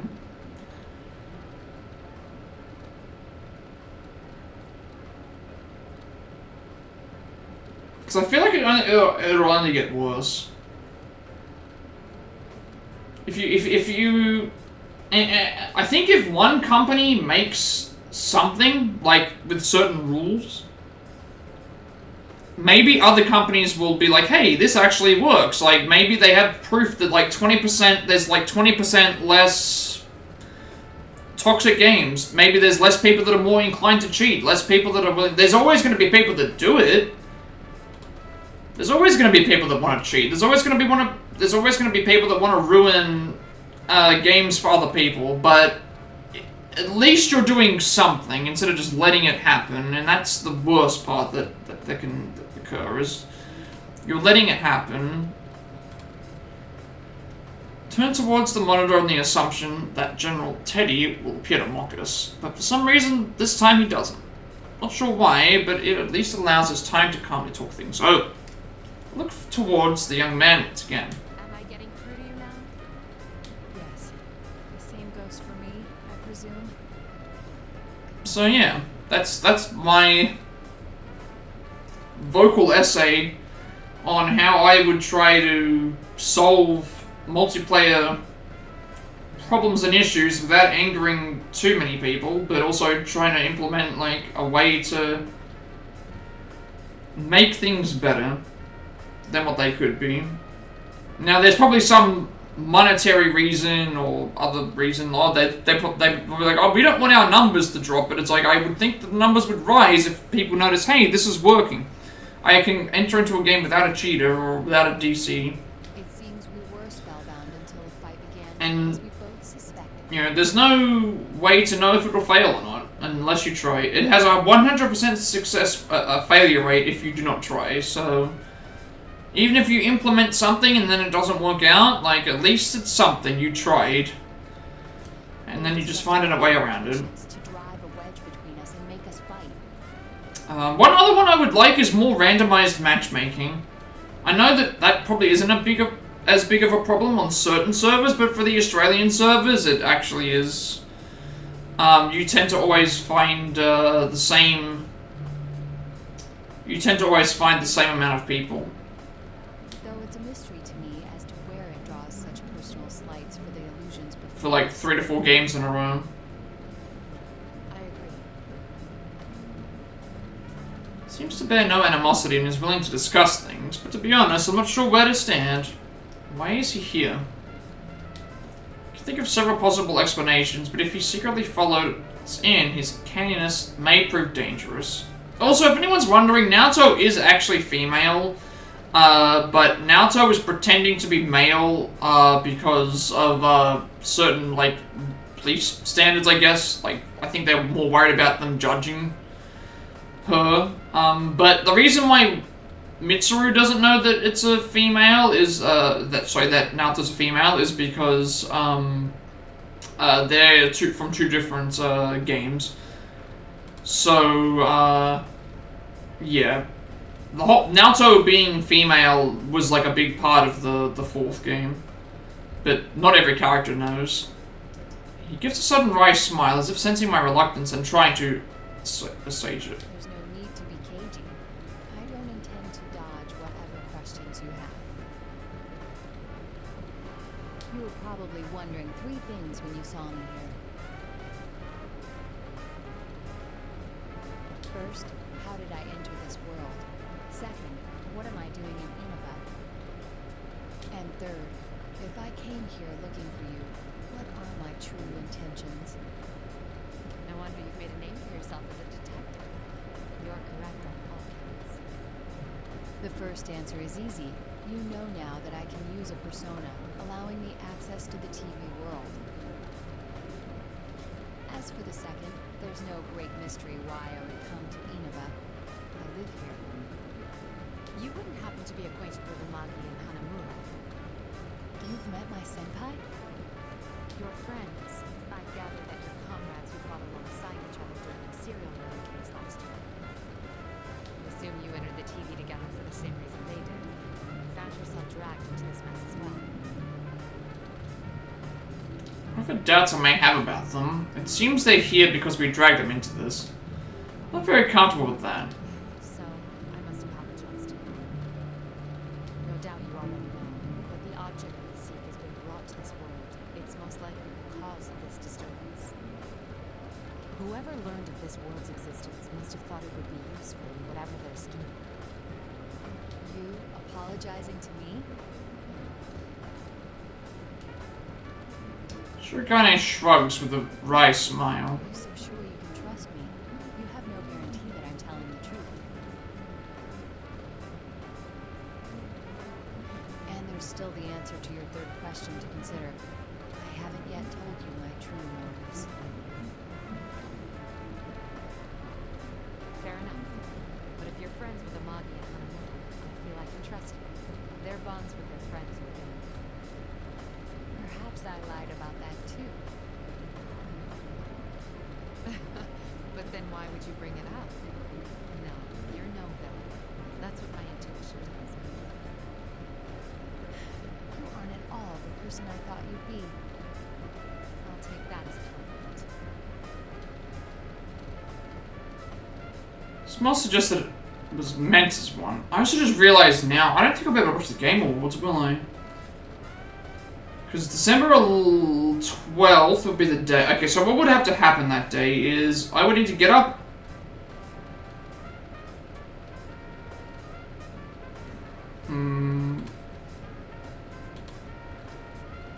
Yeah, I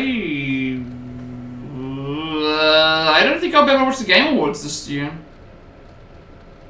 Live, because it's the 12th. Welcome in, Victory. Hope you're doing well today. Thank you for swinging by. I don't think I can watch the Game Awards because it'll be the 12th here. When it airs.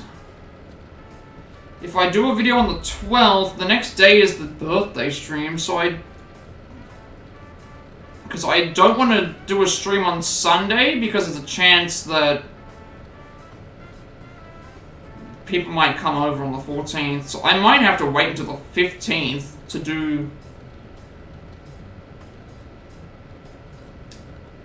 I can't... No, it'd be the 16th, actually, because, yeah, the 12th would be the award show. I couldn't do it that day because the 13th is the main birthday stream. 14th, there might be people coming. 15th is Rivals, so 16th would be the... I wouldn't be able to watch that for several days. Also, I'm not sure if you saw the Game of the Year nominations, Victory, but they have been released for the Game Awards this year. Clair Obscura is in the running. It is there. Has been nominated, which is nice. It's probably gonna win? Like, maybe? I don't know. It's got a lot of competition, which is a good sign, but if it wins, it wins. I'll be happy if it wins. It might win a few other awards as well, I would expect.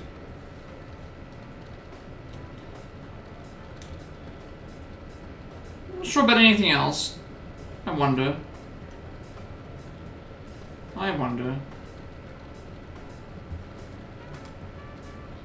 Check. Yeah, I just realized this now that, yeah, if I stream the Game Awards on Friday,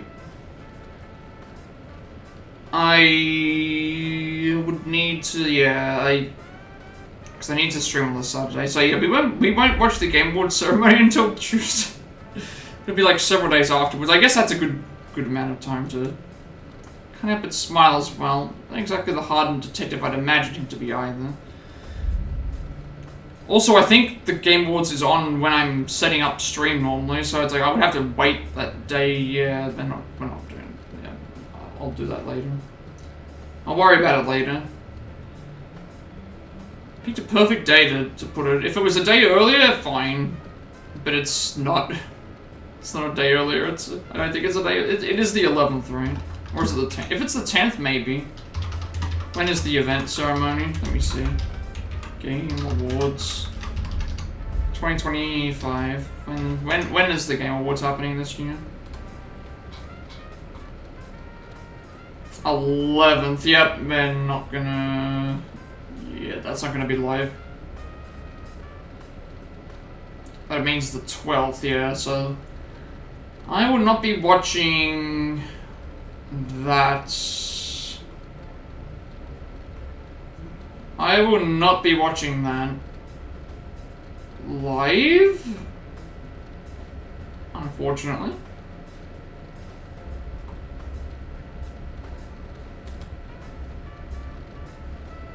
Yeah, I will not be watching that live, unfortunately. I would like to, but yeah.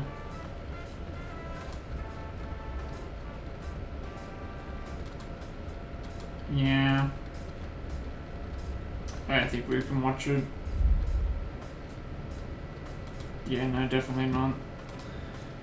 Just as a precaution, because we'd only be able to stream one day on the weekend that day, that week, because my birthday does fall on a weekend.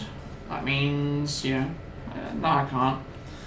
Better to be safe than sorry. I'd rather do the birthday stream than do the Game Awards. Maybe we can delay that. Yeah, it's better to do it that way. We'll worry about it when we get there. So, at least be able to have a discussion with some people. Talk about the awards. That'll be a busy week, though. Game Awards on the Friday. Birthday stream for the Saturday. Sunday, day off. Monday, Rivals. Tuesday, Game Awards reactions, and then back to normal again. Then the next week is Christmas, and then the next week of that is New Year's, so. I found the real Teddy. Huh. Our enemy can fog both our eyes and ears. It's possible they can make themselves. Let's worry about that later, then. Let's see. I am looking forward to the Game Awards, though. Last year's awards also had very strong lineup. This year has a very strong lineup as well. I'm very, very curious.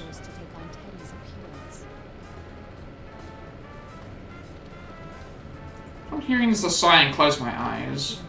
So I wonder what will win. They led you to believe your friend betrayed you. It would make this all the more painful.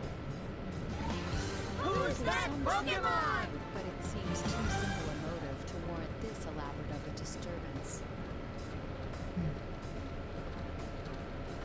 He's wrong. If the motive is somehow connected to Labrys' memories, what had been incomprehensible becomes completely understandable. My conclusion must have shown through on my face, and Shirogane trails off in understanding. At that moment came something like a touch. It's a sensation I hadn't felt since entering this world, but I know this feeling. It's the effect of being brushed by a persona's informational support powers. This feeling. Rise-san. Rise-san, can you hear me? So you ended up here too. The voice that echoes is much like the voice I heard over the PA system, but it seems quite different. The announcements must have been a part of the corporate's tricks. This Rise's voice immediately turns quavery? So glad. Ever since this weird fake Teddy kidnapped me, I've been all alone. The others are fighting each other too. It's all right. Just calm down and tell me where you are. I think it's the announcement room. It's kind of off though. There are these invisible walls around and I can't get out. The fake Teddy was watching me until a moment ago, so I couldn't use my Rats on the couch. I like that they're still doing Halloween events for the Poker Catch stuff. And then we have, I think they're going to do, they usually do a Christmas event as well. She seems to have been under the General's close watch, limiting her chances to use her persona until now. They get the damn snowballs that you can throw at people. As soon as the General stepped out for a moment, she seized the opportunity to contact Shirogane. You're in the announcement room now, yes? I'm headed straight there, so stay put. Huh? Who's that? Why can I hear your voice but not sense you? She sounds extremely confused. I had temporarily forgotten that my equipment prevents me from being detected by persona abilities, to an extent. Prepared it after facing an enemy with similar powers once before. Worked by making my presence difficult to detect unless they know me well and recognize my signature. Shirogane senses her confusion as well and introduces me to her. His introduction is accurate yet concise. I can see he's a first-rate detective. Mitsuru Kirijo? Wait, Kirijo? Are you that Kirijo? Yes, that's correct. The CEO? Not quite. I am the founding family's. You hired me for a commercial before. Oh God, thank you very much for your... Also, please announce Kingdom Hearts 4. Show me some Kingdom Hearts 4 stuff at the Game Awards this year, please. I would appreciate some Kingdom Hearts 4 news. Or a release date or something. I know there was a bunch of leaks that happened a few months back, but I would like some official confirmation, like a release date or something. I would love Kingdom Hearts 4 announcements. I'm sure that they're busy working on Final Fantasy stuff, which is also a good announcement as well, but... also, I think we're going to get a Leon... I feel like we're going to get a Leon RE9 trailer. If the leaks are to be believed, I think that we get a Leon trailer at the Game Awards. I think that would make... because a lot of people will be watching. That's the one thing you got to remember. A commercial. The one thing people have to remember is that they will be watching. So I could see an RE9 Leon confirmation being made for the event. Because they've done, the reveal trailer was at a Game Award, was at a Jeff Keighley show, and they did another trailer at another one of the shows. I feel like that they could potentially... Because, you don't make a wooden, you don't make a statue of Leon without him being one of the main characters, so it's either going to be another two-parter where Grace is one character you play as, Leon's the other character that you play as, or Grace is going to be one character that you play as for a little bit, and then Leon's going to go to save her. Someone has to return, like, Jill or Leon have to return, I think, or Claire. Somebody has to return, because this is the first time they're going back to Raccoon City since the nuke, and it makes sense that someone has to be there for that. I would have preferred Jill if she was there, because she was the one that caused the nuking. She was the reason why they had to nuke the place. Oh yes, I'm Rise Kuchikawa. but if Jill is still recovering, I'm assuming that she's still got, like... I mean, all the characters, I guess, do, don't they? Chris, Jill, they have severe PTSD. I'm a classmate of the others you met, but I don't know. Surprise me, Capcom. Surprise me. Surprise me with some cameos. Have Claire appear and do something. Have Jill appear. Maybe they find something. I mean, they wouldn't find anything with Nemesis, right? Because, I mean, the place got nuked. The place got nuked, so... Yeah. Rise-san, that can wait. There's no knowing when our adversary will I return. don't know what else I could do, honestly. I feel like this is coming close to the end. Like these characters are getting old. Not old as in, like, I'm sick of seeing them, but old in terms of, like, when do they, like, hang up the boot? Like, hang on a second, how old was Leon when he first appeared? Let me check something real quick.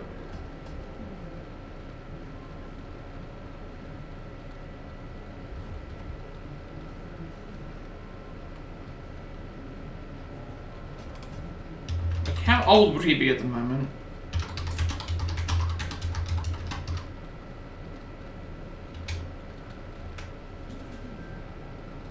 So during the events of RE4, he was 27. So that means that if we're going by release date logic, he would be 48? He'd be 48 years old now. So he was 21 when he first appeared in RE9. So he'd be 48 at this point.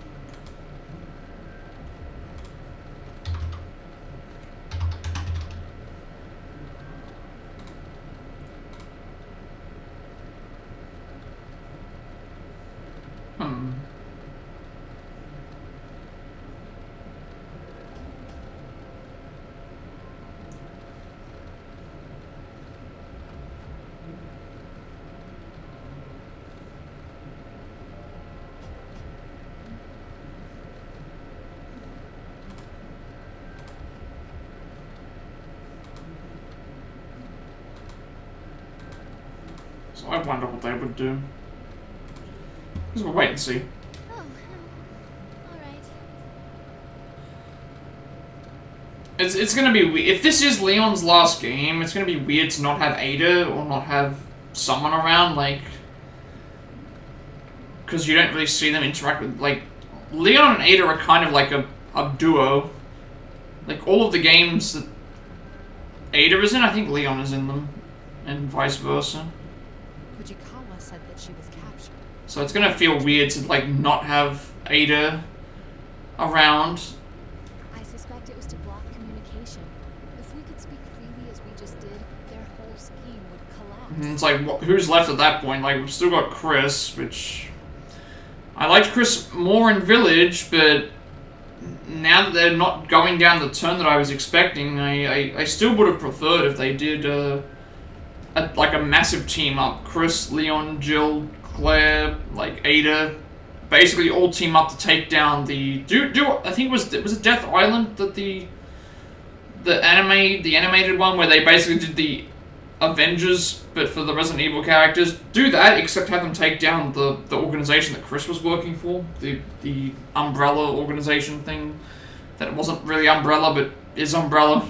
So that's why Teddy and Reese Do that. were the hosts. Then let them retire. Let them rest.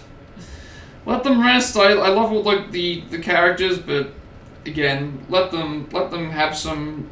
Let them earn their rest. What do you mean? The real Teddy has a similar power.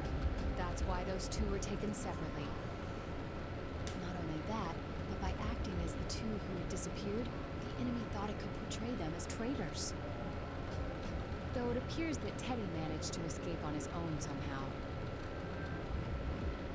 How come I'm the only one fake Teddy is watching over personally? Sheesh. You have the most powerful investigative persona. They must have had to take greater pains with you. I think we're keeping this going too long. We've exchanged what we know already, so I'm gonna shut down the comms link. Be careful, you guys. Hey, Shirogane once again. We are responsible for this case. Rescuing the ones who've been dragged into it is part of our mission. Besides, she's another of your friends, isn't she?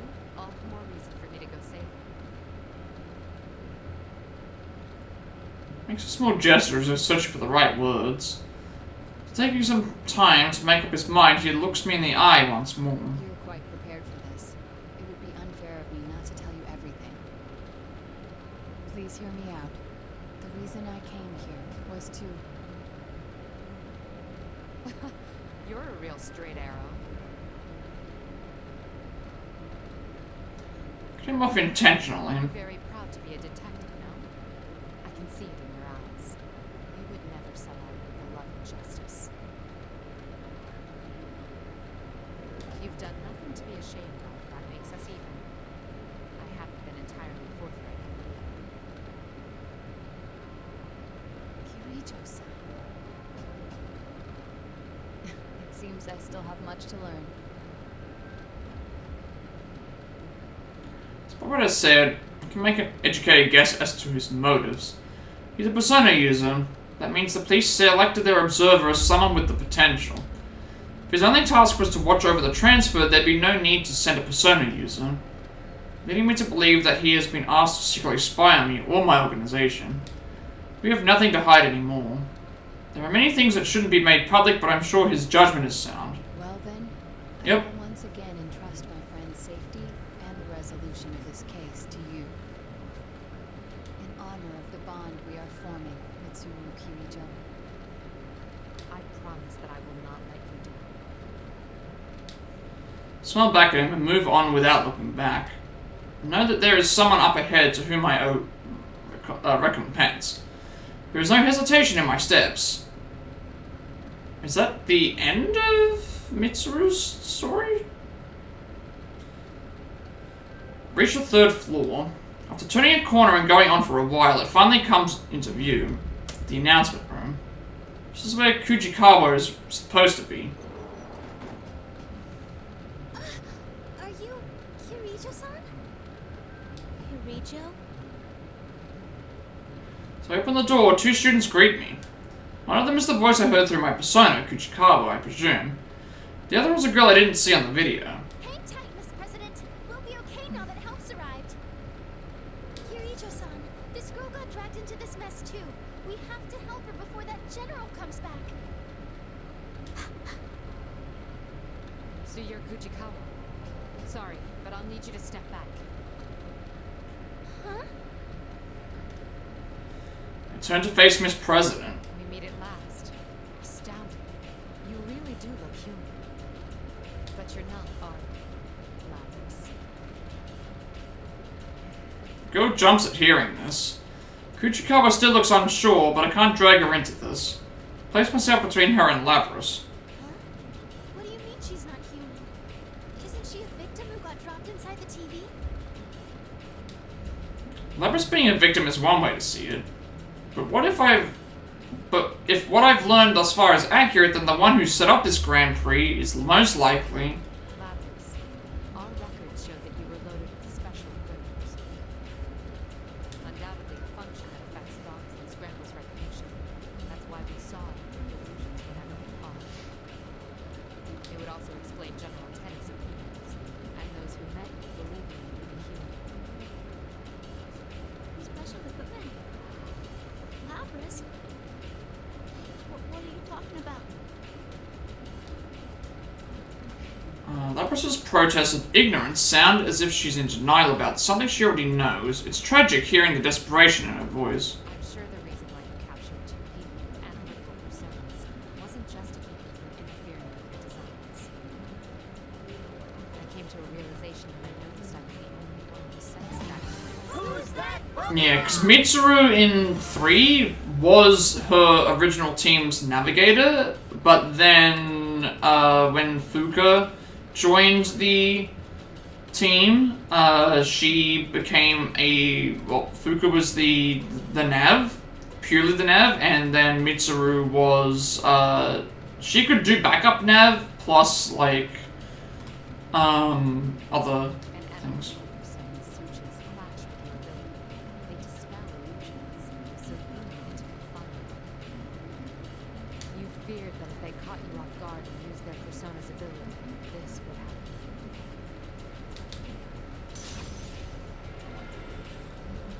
With that, I summon my persona Artemisia. Just as suspected, noise immediately runs across Labrys' body. It's exactly the sensation I felt before each round of the tournament. Artemisia cancels out the force, scrambling. Our senses and the illusion begins to wear off. Little by little, the facade fades away, and her true appearance emerges. No! What's going on? This can't be. What was your motive, Labrys? Was it revenge in the end? I... I can understand why you hold a grudge. Caught glimpses of them. But your hatred should be centered on the Kirijo group. Why drag innocent students into your vendetta? Rachel. Group. No. I don't want to remember. Ever again. Miss President. Kirija-san. She seems to be in a lot of pain. I don't know exactly what's going on here, but you can't push her any further. At that moment, Labrys grabs the equipment on her back that I had mistaken for wings. It suddenly separates and transforms into a giant battle axe that's larger than she is. Miss President. Oh, that's right, yeah. She has the giant axe, if you've not seen that before. Yeah. Labrys approaches her one step at a time, her axe at the ready. Her steps seem uncertain, but she's moving with battle clearly in mind.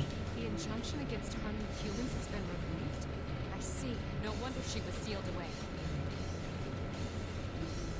Behind me, I hear Kujikawa pleading. Is there no other choice but to fight?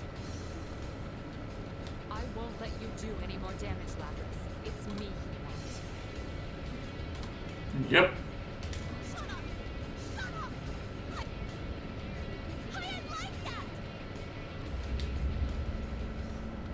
Battle time? Yep. Alright, this is the last, this should be the last battle. So we'll have, it took us like nearly 4 hours to get, well, granted we were doing other stuff as well, but...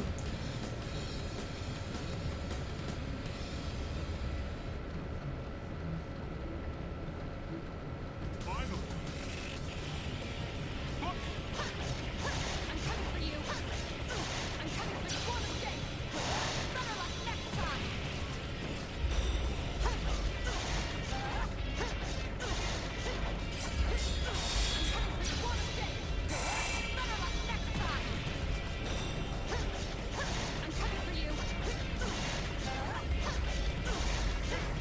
I just like that you can keep them in a loop. They can't do anything. Alright, that's... I think this is the end of Labrys', well... This should be the end of, Mitsuru's story. Then we can get into the next part.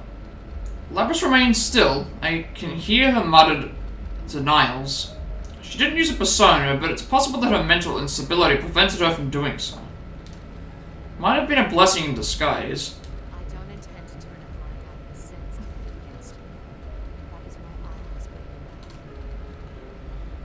back. Yep, here comes the music again. Labrys is the mastermind. Not only of this tournament, but maybe of the entire incident. What if Labrys wasn't stolen, but instead escaped? Considering her powers, is it possible that she deluded the ordinary human hijackers? There's no knowing when Labrys regained her unconsciousness inside her cage. What if she hadn't awakened on opening it? What if she was already conscious later, inside there? She had been sealed for roughly 13 years. More than enough to formulate a plan. If that was indeed the case, it would make more sense for this to be a plan devised by Labrys, rather than an unknown party suddenly stealing her away. I can't imagine how much resentment such a small, artificial body could hold. Tragic mastermind. Huh? Mastermind? You got it wrong, Kirijo-san! That girl's not... Fujikawa calls out from behind me. Just as she does, I feel an imminent threat rushing toward my back. What? I turn around in surprise. It can't be. Looks like you've saved me some time while I was out running errands. You're... General Teddy gives us an evil smirk.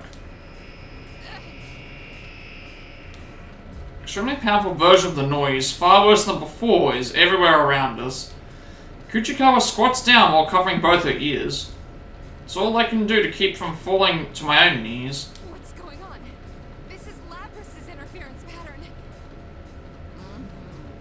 That's right.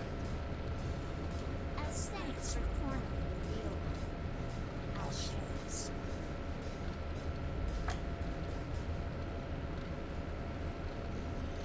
Oh, we get the transformation again.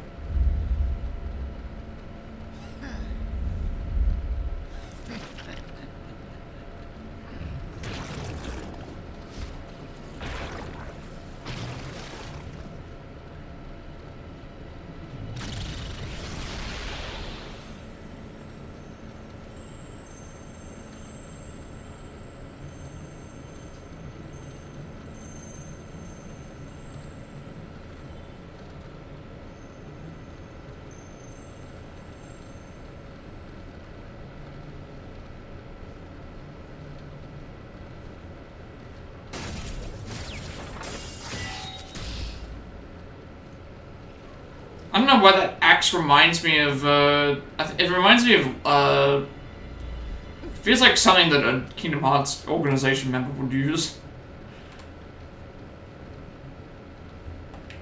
The noise lifts once the mimicry is dispelled. What if reveals is something I hadn't expected? Another Labrys? Is this where it ends? Yep, there it is. There's the to be continued on another cliffhanger. Oh. We unlocked Labrys' story. And we're 23% through the game. Alright, well, again, as I've been playing, I will go through and do all the new stories that unlock first. That seems to be the best way.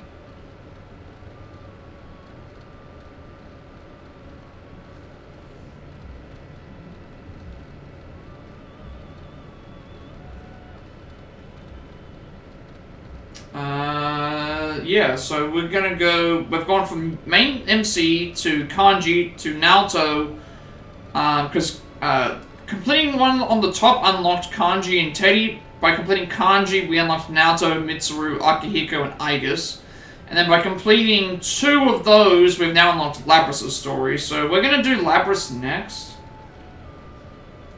Because I think that then unlocks,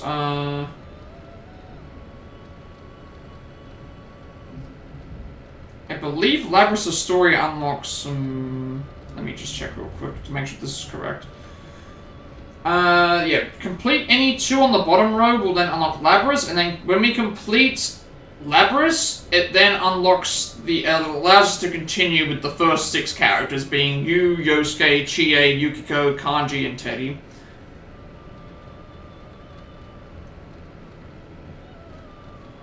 So, yeah.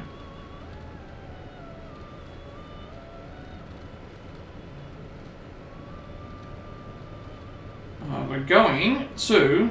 in Labrys' one, we only have to worry about just scenes and not a fight. So... let us begin with the Labrys story. We'll get this one later, but... let's do Labrys.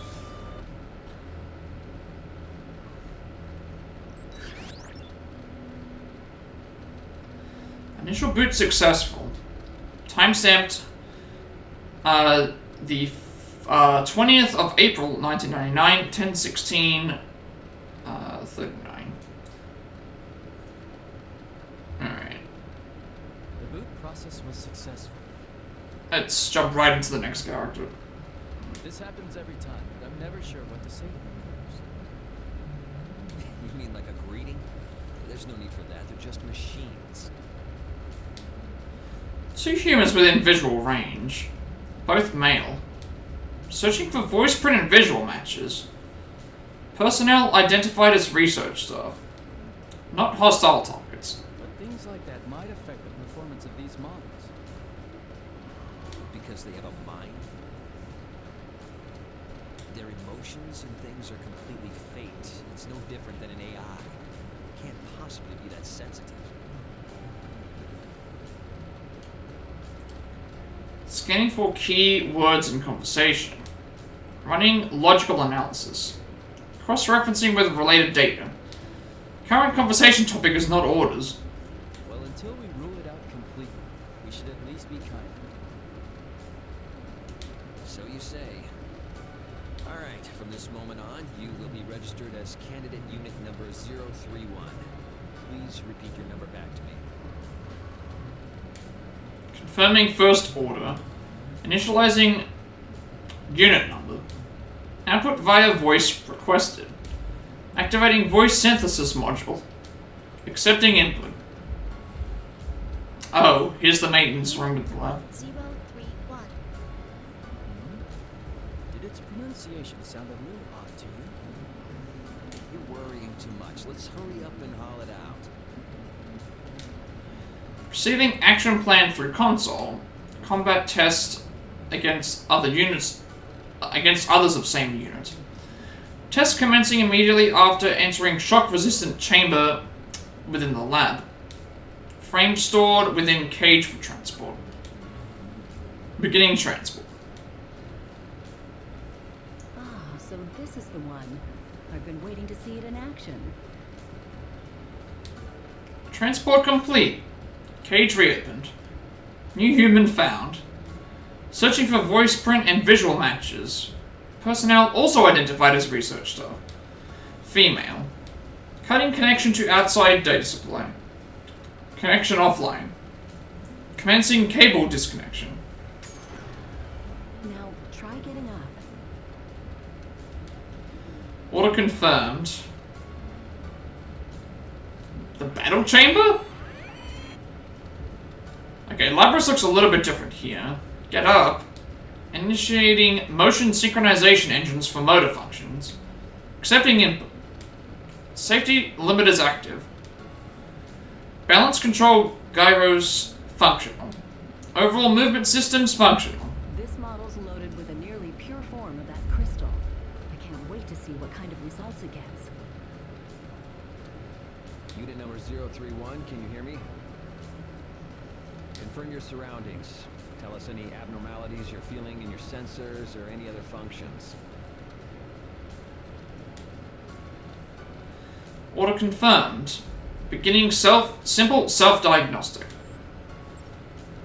Temperature, humidity, pressure, air composition, lumens, sound, all within normal levels.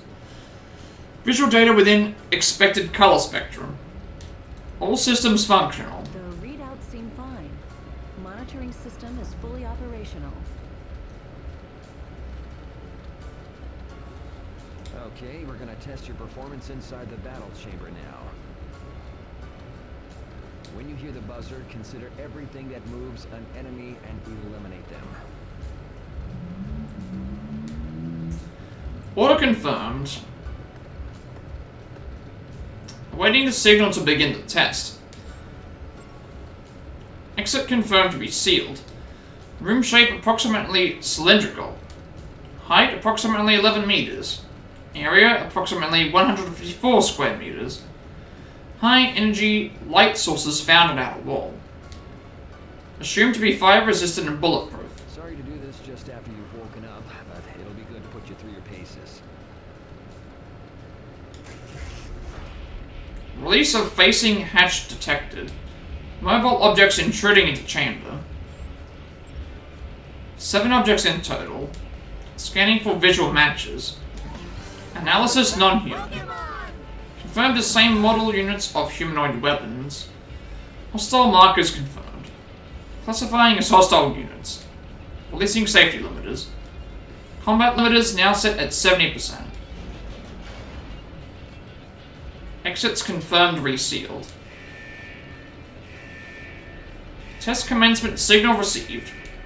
Targets hostile humanoid weapons. Commencing battle.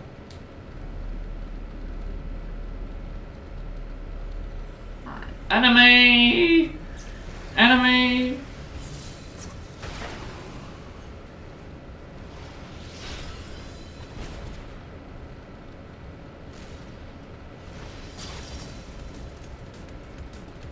Was that the, I was gonna say, was that Icus's head that flew off?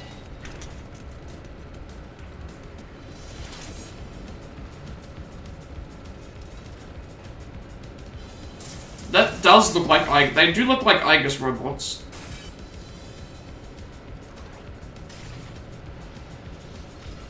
No, okay, that's a different one.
All targets eliminated.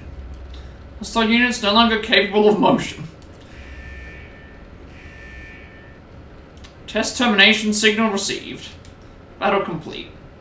That was better than we could have hoped for. Hey, what's with all the bodies? You made it fight that many on its first time? Well, I mean, it won. Don't worry, it did We great. won. This is a new high score for the first battle results. Yeah, new high score. Well done, unit number 031. That's all that matters is the high score. KD 5-0. Like, that's what matters on the scoreboard. 5-0 KD, no healing necessary. That's what we're looking for. Order confirmed. Exiting test chamber. Beginning transport to maintenance room. Resetting safety limiters. Taking seat in maintenance chair. We're done testing. Hey, There's still one this is the thing. first time I've seen your face. I'm going to temporarily shut down your optics. Can you close your eyes? Order confirmed. Shuttering optic inputs. Connecting cables. Online confirmed. Switching a portion of data supply to outside source. We're going to transfer the data from the destroyed units into your memory. Oh, okay, I see what they're Run a doing. diagnostic check while we're doing it and report any malfunctions. Understood? Order confirmed. Readying self-diagnostic.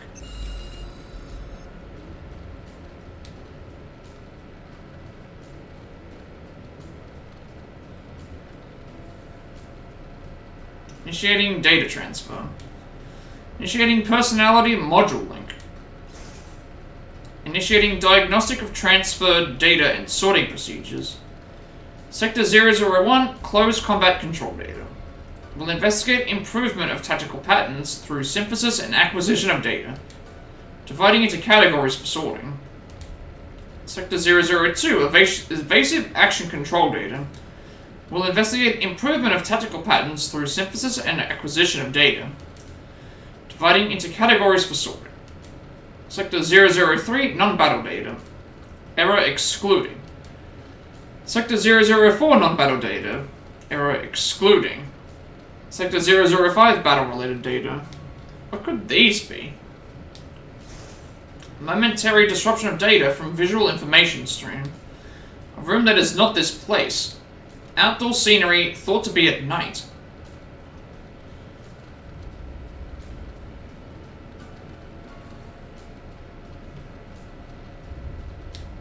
Scenes of multiple units of the fight of the same type gathering outside of the battle chamber. Could these be memories? Visual memories. They are obviously unrelated to the mission.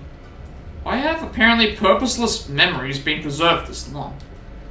20 to 40% of the informational data extracted from all 7 units are confirmed to be such information. Incomprehensible. What is this? Anything to report? Cables disconnected. Time elapsed during data transfer, approximately 5 minutes. Reopening optic outputs. Calibrating servos. Alright then, unit number 031, give us a simple report of today's battle results. Order confirmed. Delivering oral report of test results. This was the first test battle against others on my model. 7 units destroyed. Below 15% damage sustained. Yep, 7 and no KD.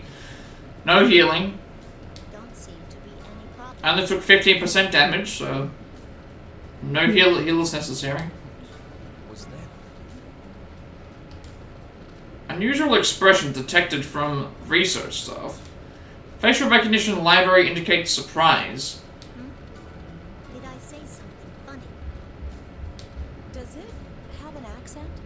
Oh, yeah, I noticed that as well. Accent.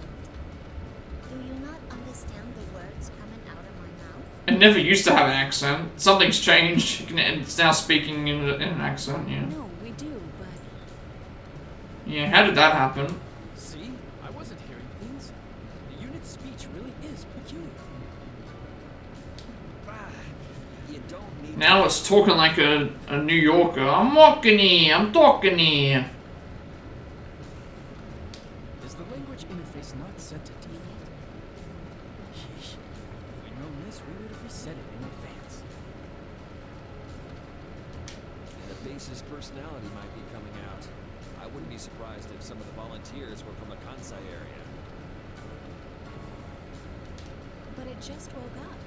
Would it be exhibiting such distinct mannerisms this early?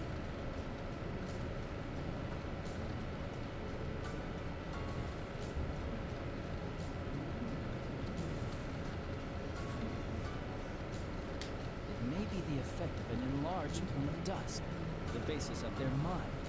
Perhaps it's accelerating their personality development.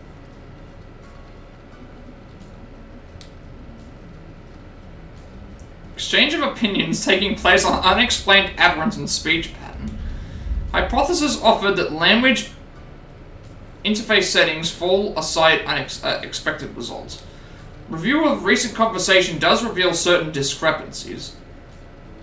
Internal monologue is within expected patterns, but oral output induces anomalies. Anomalies not affecting meaning, no impedance to communication predicted. But I don't want to waste this feedback data. Those are the best results I've ever seen. I feel a bit tired.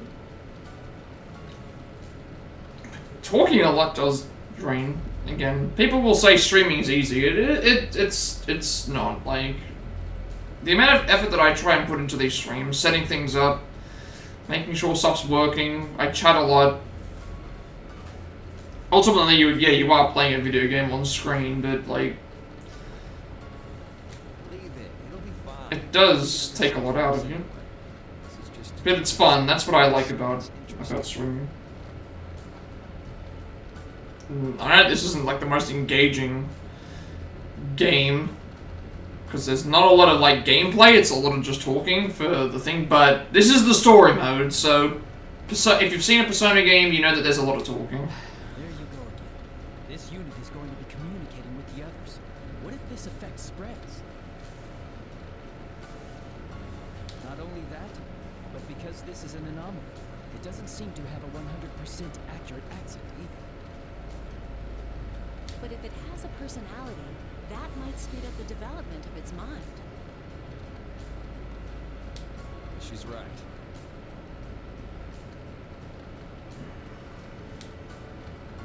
Three researchers are standing around the maintenance chair. Each holds a tablet and examines the display on the chair. Alright, unit number 031 will explain things from the top. Voice pattern consistent with research stuff. You are a weapon created to fight against unique enemies. Therefore, your combat performance is prioritized over all else.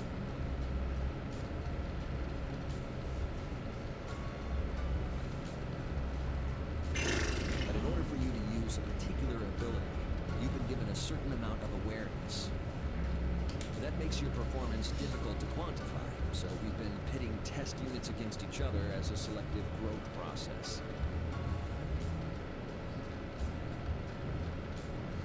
It's all in the service of achieving higher performance.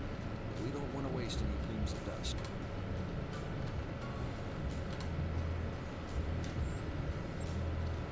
Accessing archives. Search term plume of disk. One match found. Crystalline substance at the core of personality modules. Its name derives from its thin plate-like shape, resembling a shed bird's feather. In addition to its circuit-like structure, it has an unnatural vital reaction in response to external stimulus. Similar to a living thing, yet different.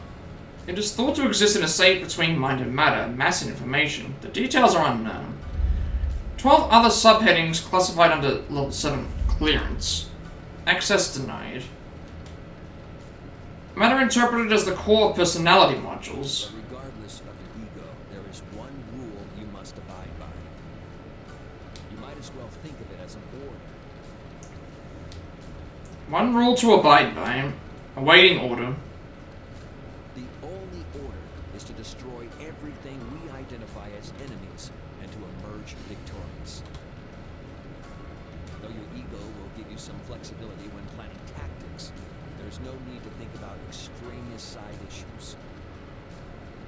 Use everything you have to win a fight. That's all you need to concentrate on.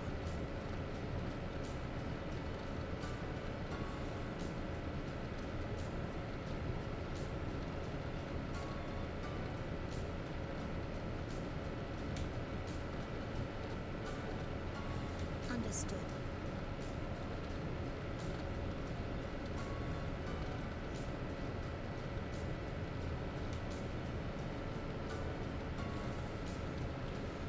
Destroy identified enemies and emerge victorious. Clear order. It's consistent with the role of a weapon. No abnormalities. Everything is clear. Okay, that was like that took a while. So I guess all of Labrys' stuff is just for the most part. Well, I don't know, because technically, like, characters did come across Labrys, but we only fought her at the end. So this is probably, like, a lot of... Again, Mitsuru and Naoto stuff was, like, how they got involved from prior. This is even before this, so... All this stuff here is before Labrys, like... This is before the events of the game, so... Like, you and Kaito... you and Kanji's story was, like... the latest part. Then Naoto and Mitsuru was, like, dealing with the setup to the game itself. This is more so, like, dealing with stuff that's happened, like, well before. Like, we haven't seen any of this research stuff. I also didn't have to worry about any, like, extra endings or anything with this one. It's just finished the scene. Underwent maintenance on the chair after the test battle. Post-reboot diagnostics showed status normal. The time was 1900. Research staff set new activity cycle. All units will exit standby mode at 9 AM. Tests will be conducted at regular intervals until 1700. Maintenance and setup will take place until 1900. Afterwards, time is allowed to be spent in the outdoor area of the grounds. On returning into standby mode within the cage. Instructions are to repeat these actions until unable to continue. The next item on a new schedule is to spend time in the outdoor area. Parameters of spending time unknown. Hypothesis that the meaning is to remain on standby and wait for time to pass. Hypothesis unnecessary. The schedule must be followed. Exiting building. Yeah, okay, so... Labrys is trying to question why these things are happening, but it's just... It's like... the robot is following the schedule that's been given to them, but it's also hypothesizing like, why am I? What is the reasoning for doing it? Like, because again, robots are programmed to do a thing that we program them to do. However, this robot's becoming more sentient, and so they're starting to be like, well, what is the reason why I'm doing this, as opposed to just doing it?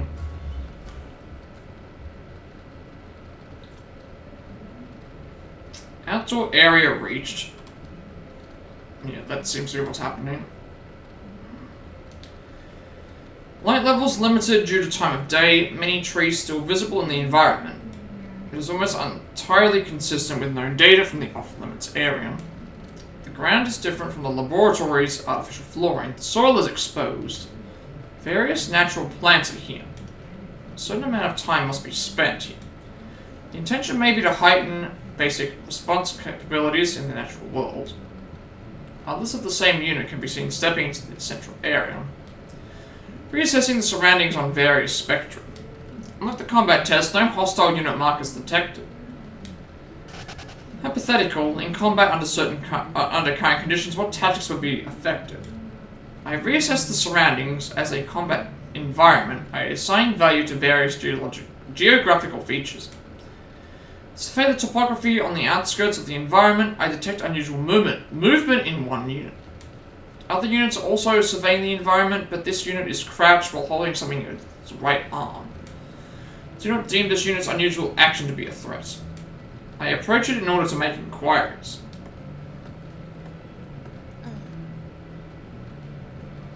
Upon my approach, the unit turns around and stands. It's a pleasure meeting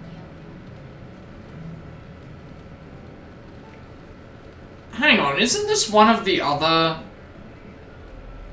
we destroyed an android similar to this one, right? It looked like we did. They've even got the same headpieces and stuff.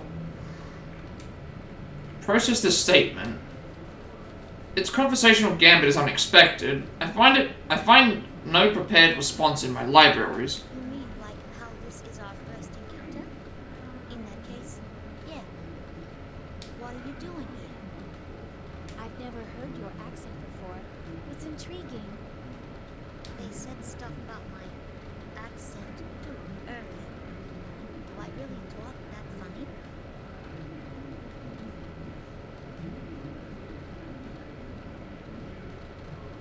I wouldn't say it's strange. It was just surprising.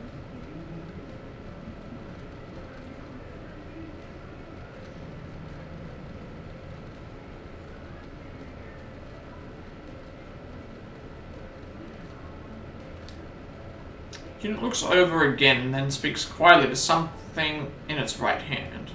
Examine what it holds. It is an organism. Its body is covered in white fur. Okay. What's that thing?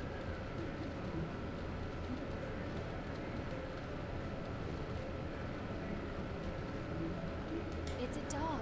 It must have wandered in.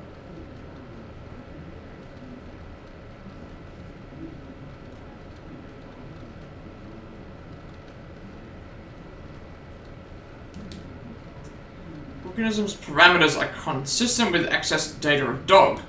Its size does not present a threat. The search of its specific breed is cancelled. A dog. The unit turns its gaze back to me. My unit number is 024. I wouldn't call it my name, but that's how they refer to me.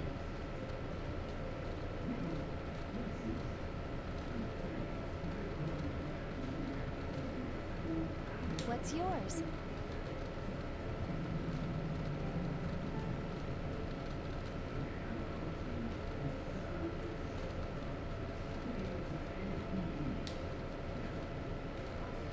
The unit has provided its designations despite no prior inquiry. Reason unknown.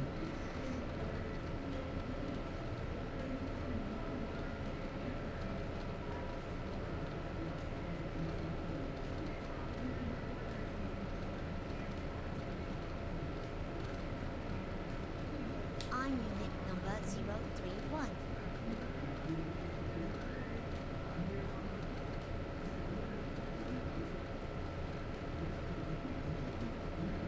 They're up to the 30s. see. That must mean they're finally creating units loaded with full-sized ones.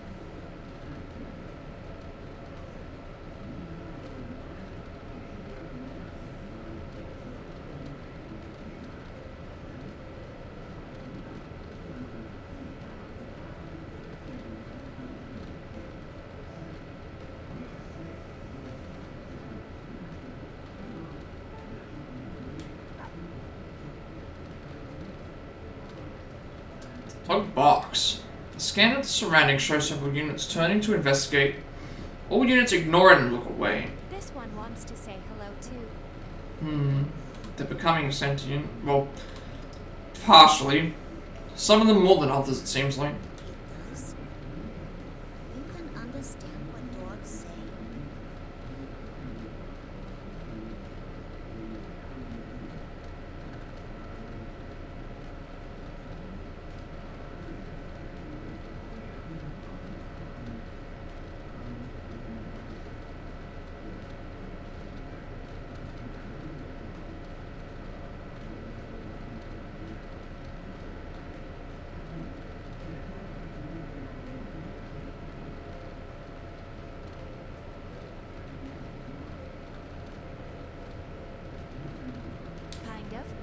After carefully comparing its mannerisms and slight variances in its barking, I just figured it out.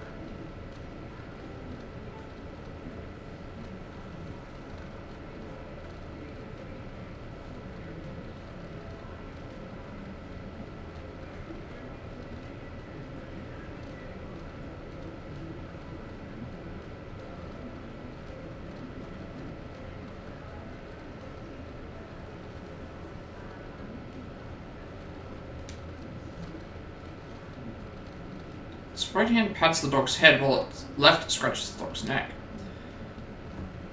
Okay, so your 24 continues, which is at number 24, continues to make various forms of contact with the dog. 24's actions are consistent with styles of communication. Hypothesis, the objective of spending time in this area is to develop communicative skills. Conversing with others of the same unit and refining communication will enhance cooperative tactics. Counterpoint. No value detected in communicating with organisms not of the same unit or human. What's the point in doing that with a dog? So I can see, like, here she's communicating a little bit more with a robotic accent, but the other accent seems like it's less about that.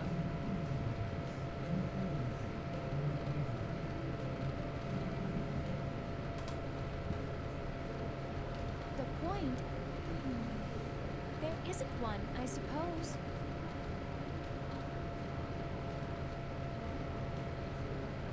There's no point. Unexpected response strongly indicates that number 24 is not like other units. Are you interested in what I'm doing, though? Interested? Is there interest involved? It seems to be the case. Unsure of purpose of earlier question to number 24. Why ask it? All sets detect electric noise.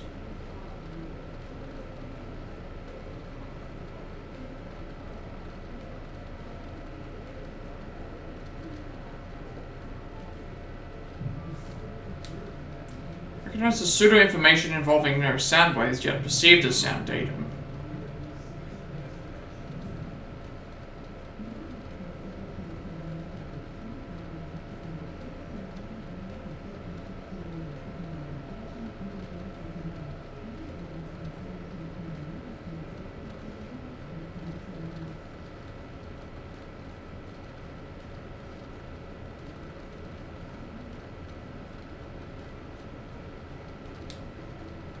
Just the alarm signal at the end of this activity.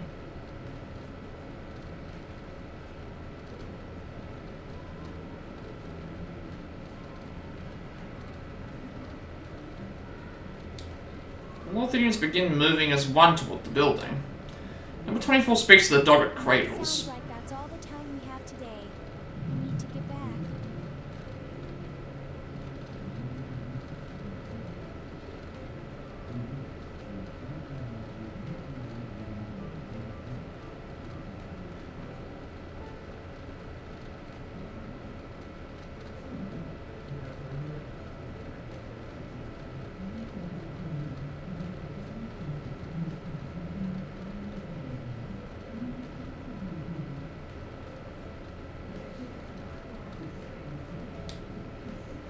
24 crouches while petting the dog's fur-covered body and releases it on the ground. 24 stands up again and turns around. I hope to see you again.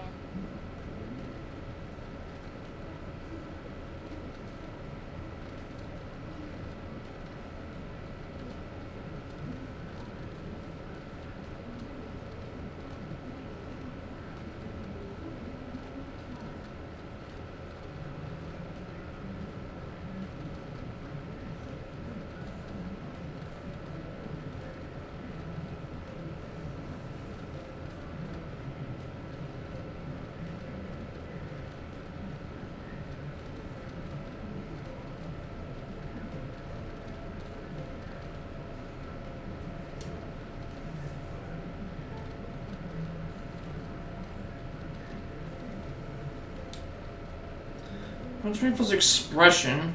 Did that get banned? Did.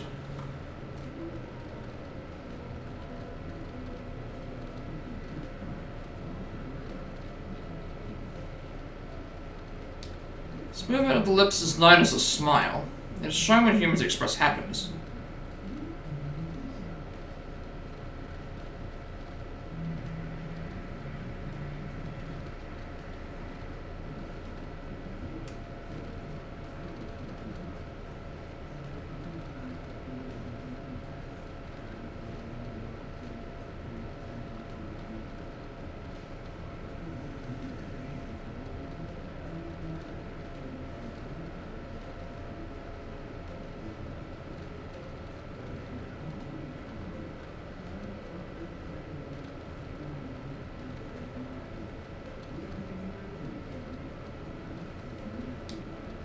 Contradiction number 24 is a weapon, yet it makes that expression no hypothesis found.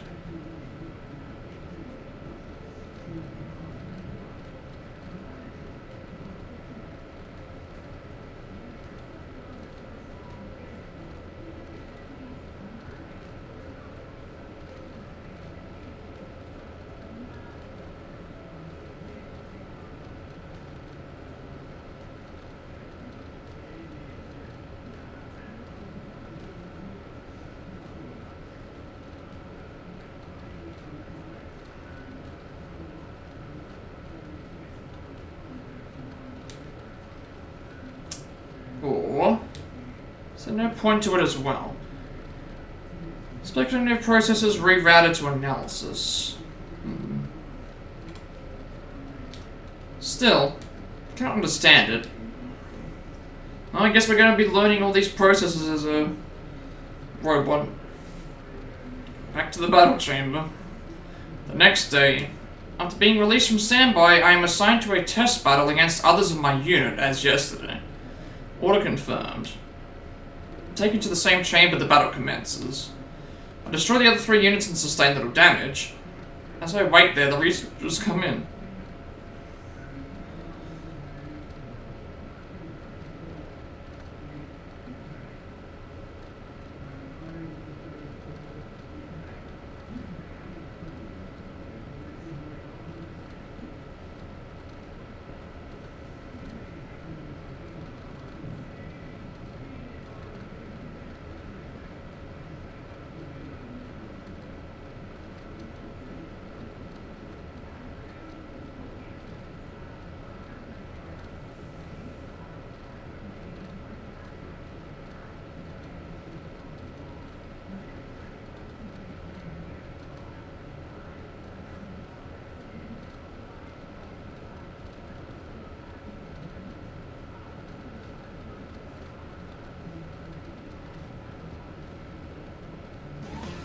Who's that Pokemon?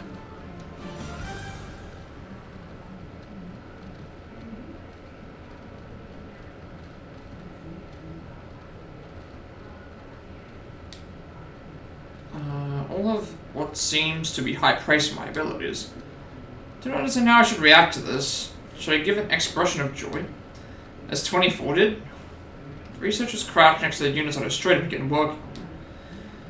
I think I can recall that they underwent this process yesterday as well. I am curious. I approach them. Is this approaching the researchers or approaching the robots? They open a slit near the unit's neck and use tweezers to remove a bluish-white plate-like object that shines. They put the object into a petri dish. The distinct shine, neither strong nor weak, is like... no similarities found. I'm sure it is similar to something, but I can't access the relevant memory.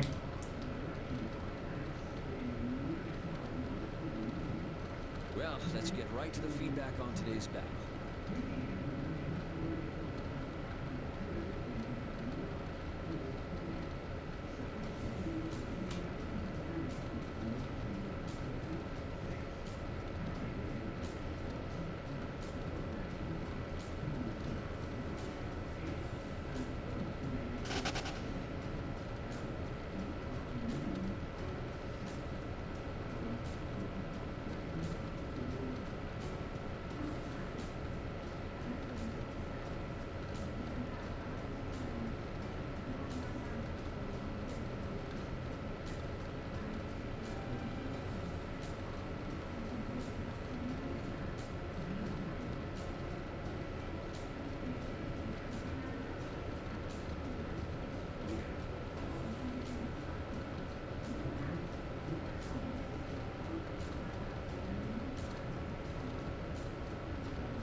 Cables terminate at the midsection of a large device where petri dishes from earlier are placed. Total of 3. Each contains a bluish-white plate-like object. What's that? Researcher's expression suddenly changed. She's surprised it only lasts for a moment before it fades. This is a plume of dust. Oh right, they mentioned this before. Had one inside them. Yeah. These are much smaller than the one installed in you, though.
A substance of dusk installed in me too. Something substance forms the core of my personality module. I was aware of its existence, but this is my first time seeing it. These are the 3 personality cores of the units I destroyed. They contain not only combat data, but memories and experiences.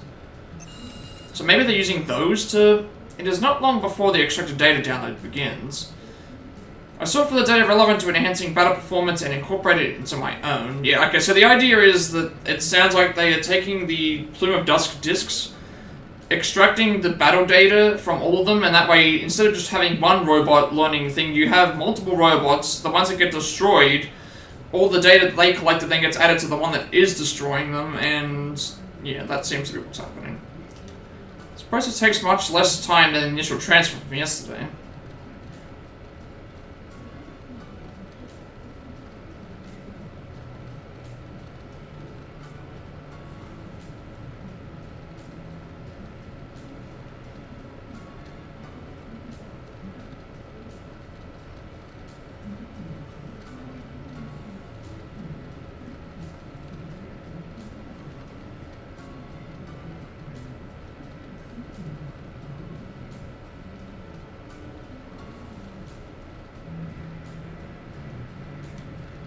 During that time I recall what took place last night.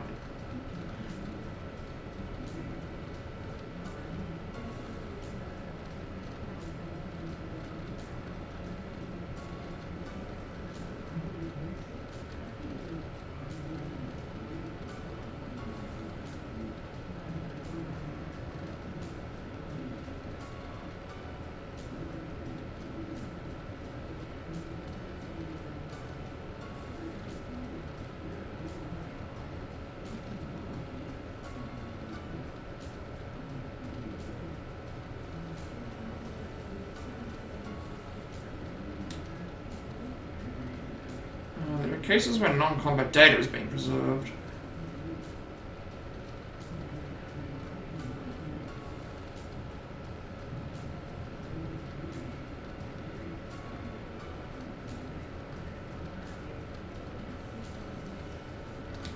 Such memories are included in this download as well. Visual memories of the outdoors at night.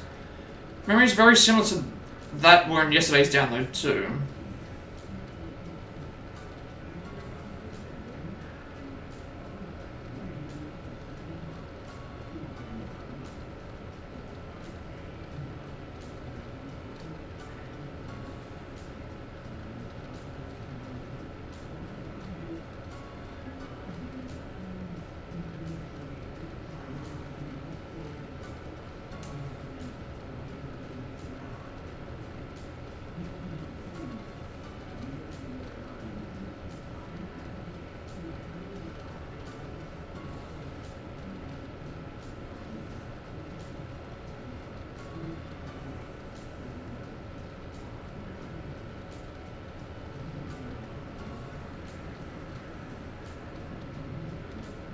Away from time spent in the outdoor areas, so destroyed seem to have assigned these memories the same priority as combat data. Oh!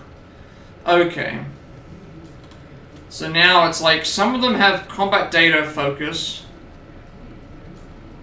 Other ones have the human data as the focus.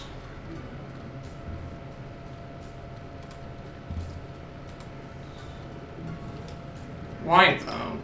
It is effective in learning communicative skills, but that is lower priority than combat. The visual element preserved here is irrelevant. Wait. Hypothesis. The units I destroyed had their own priorities and values other than executing orders and performing. Yeah, so that's what I'm thinking as well. This line of thought leads to a realization.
Executing in order, nor is it contributing to battle performances.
Once again, look towards the plume of dust inside the petri dish.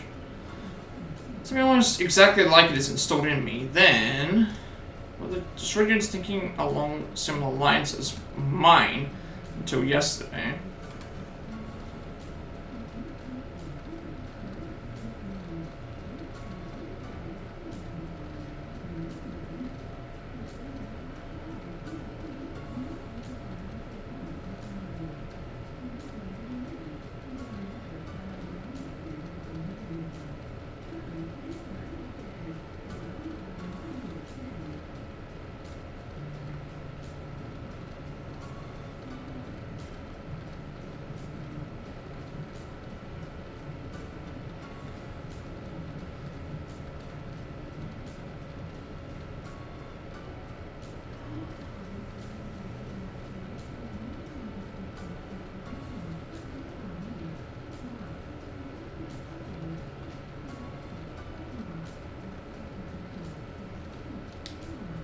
I feel a twinge within me. Is it different from detecting an armor or interference? What is this? I have no answer. Oh, that's... yeah, that was a very long scene. So we've been at this for, what, half an hour?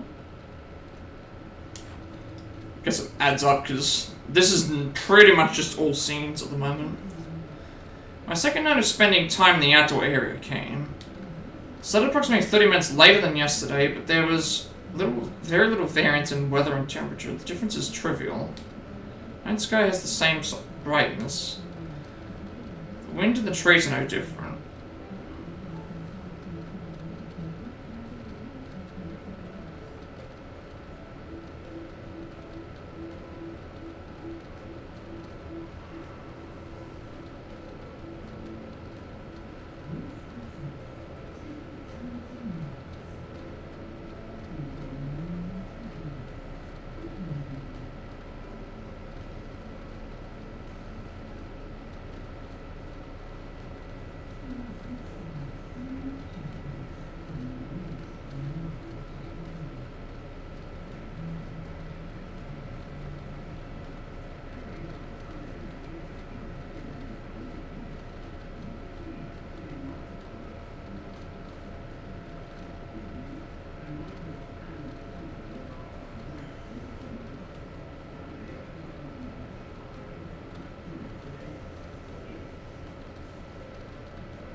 Without understanding why, she had a data search regarding the tree that catches my eye. This tree varies slightly from specimens of its kind found in natural forests. Though this topography seems natural, it may be cultivated and managed by the facility. Decided to traverse the outskirts as I did yesterday. It is not long before a familiar unit comes into view. There's no need to run a scan for visual matches. I know that it is unit number 24. 24's left side is turned towards me. It is sitting on a large rock. Approach number 24 notices me and turns around. Are you looking for something? Number 24 initiates conversation. Huh? Oh, me? I just wondered if you were looking for me. I did express a hope yesterday that we would meet again after all.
number 24.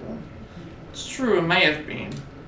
Again, walking the same route as yesterday, but once number 24 came to view, a changed course to approach. Maybe in search for number 24 in this area. Did I decide to renote number 24? Why? Am I silent due to a lack of explanation? 24 smiles again. Smile? What was the cause of that expression this time? Yeah, I wonder as well. Didn't comprehend. Like so many other things. Would you like to sit with me? This rock is large enough to accommodate us both. It would be more relaxing than standing. Thanks. Sit in the offered space and gaze at the same scenery number 24 is looking at. Can I ask you something? So we're number 31. What is it? Decided to voice the doubt I experienced during the combat test today. My limited experience, number 25 has a better comprehension of such matters.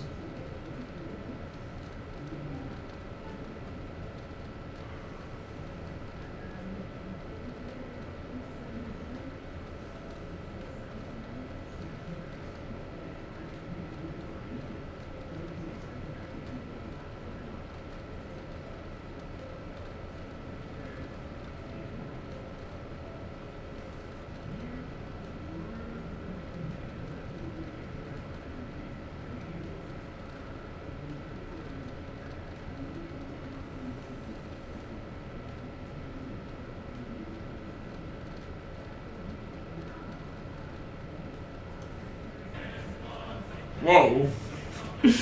Oh, it's Fox. Welcome in, everyone. Welcome in, Raiders. Thank you, everyone, for the raid. Well, that is a massive raid. How did the stream go? Welcome in. I do a lot of Switch games, speedruns, reaction videos, platinum playthroughs. But trying to finish the story of this game, but probably not going to. Thank you for the raid. How did you outlast? Yes, it's Fox. Because I wasn't expecting it. Because I think you were going a bit later than normal today. Yes, it's Fox. It's just Fox, you know, casually raiding with 15 viewers. Thank you for the raid. Once again, I greatly appreciate it. How is everyone doing tonight? How did stream go? How did Outlast is like, Daddy has a... What are you talking about, Havoc? Who's Daddy? You must still be in Fox's stream, because there's only one, like, person who asks for Daddy in their streams, and that's... Pretty sure that's Fox. Don't make you link the... There is no... What clip? I don't know what clip you're talking about. There was no clip no clip exists.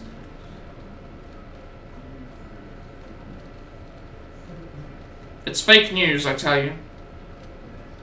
There was no clip. Outlast is definitely hard. I've heard the DLC is harder, the Whistleblower DLC.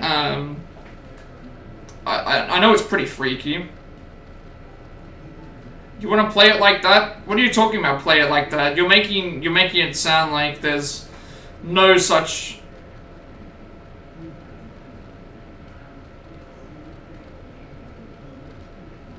Great.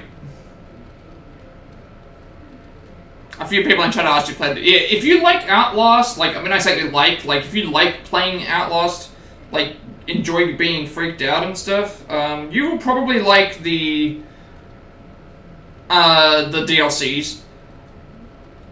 Dance? Oh my goodness. What dance are we doing? See, this is what I mean, right? So Havoc will come in, he will... The Dino Dance? That looks like, is that the Dino Dance looks like a Thriller. It reminds me of the Thriller Dance. Or is there such a thing called Dino Dance? Also, I've got to keep in mind that the ads are about to... Should have admitted Daddy arrived? I've got to remember what the... I don't remember the entire dance.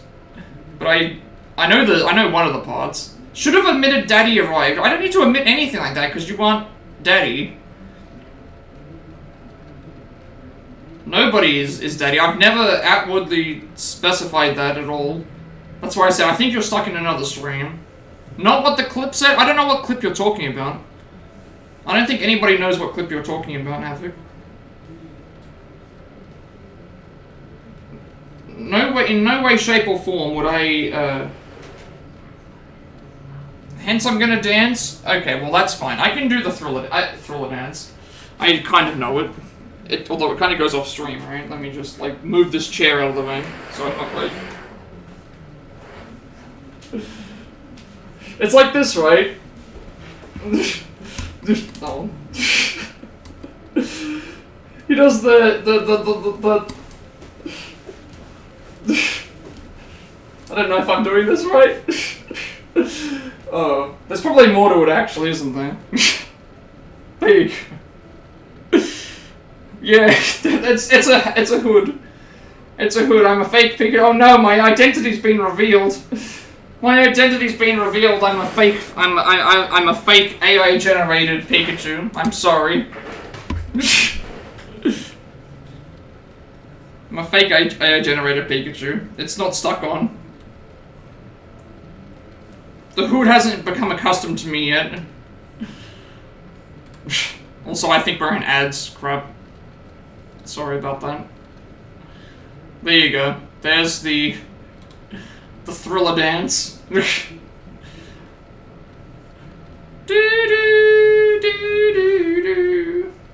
Now I think Havoc's run out of points for dancing now, so he's...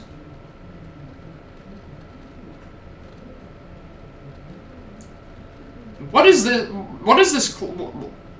I never asked you to clip. I swear, Havoc just wants to make GIFs of me dancing. That's all that this is for. This is just like... He has no dirt on me at all. He has no dirt on me at all, so he just makes me dance, and that's the only way that he can get anything on me. Because I don't give anything away.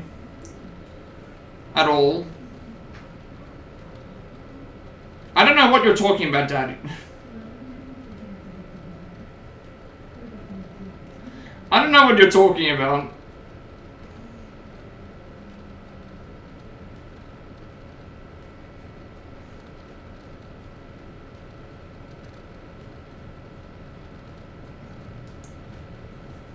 I'm not sure where this is coming from. Like, it sounds like Havoc's having some daddy issues, and he just wants to vent and rage. Fox's Discord clip section says different. I don't think anybody has seen... I don't know any such clip that exists. That, yeah, the following is not paid for by thing. I have not ever... I repeat, I have never, ever... Never will I ever call Havoc. Gotta get ready for bed so I won't be chatting much. Have a good sleep, if you do need to head off. And I hope you enjoyed your stream. Hopefully I can pop in again for some streams later, but have a good night if you are needing to head off to bed. And thank you once again for the raid and the dance recommendation.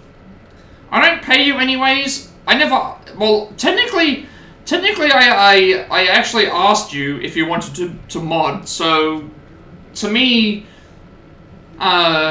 it's different. Like, I actually asked rather than just gave it to you.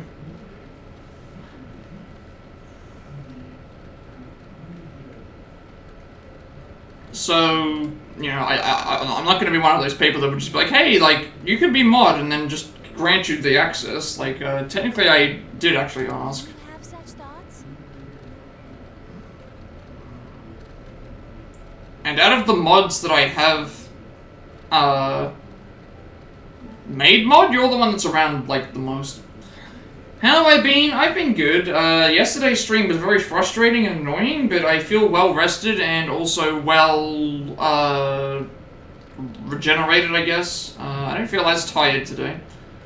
I'm doing well. I hope everyone else is doing well in chat today. I know that it's probably very late for everyone in the US, and, you know, obviously, if anyone needs to take care of after stream care or after Fox stream care, because I know Fox streams kind of into the late night to get ready for thing and stuff. So if anyone needs to head off or do anything like that, I'm sure that they will anyway. But you finally died, as in you got some sleep.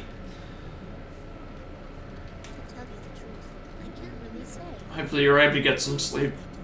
That's good. That's good to hear that you got some sleep, because, again, we can't all go without sleep. We have to... I remember years ago, I was like, can I invent a machine?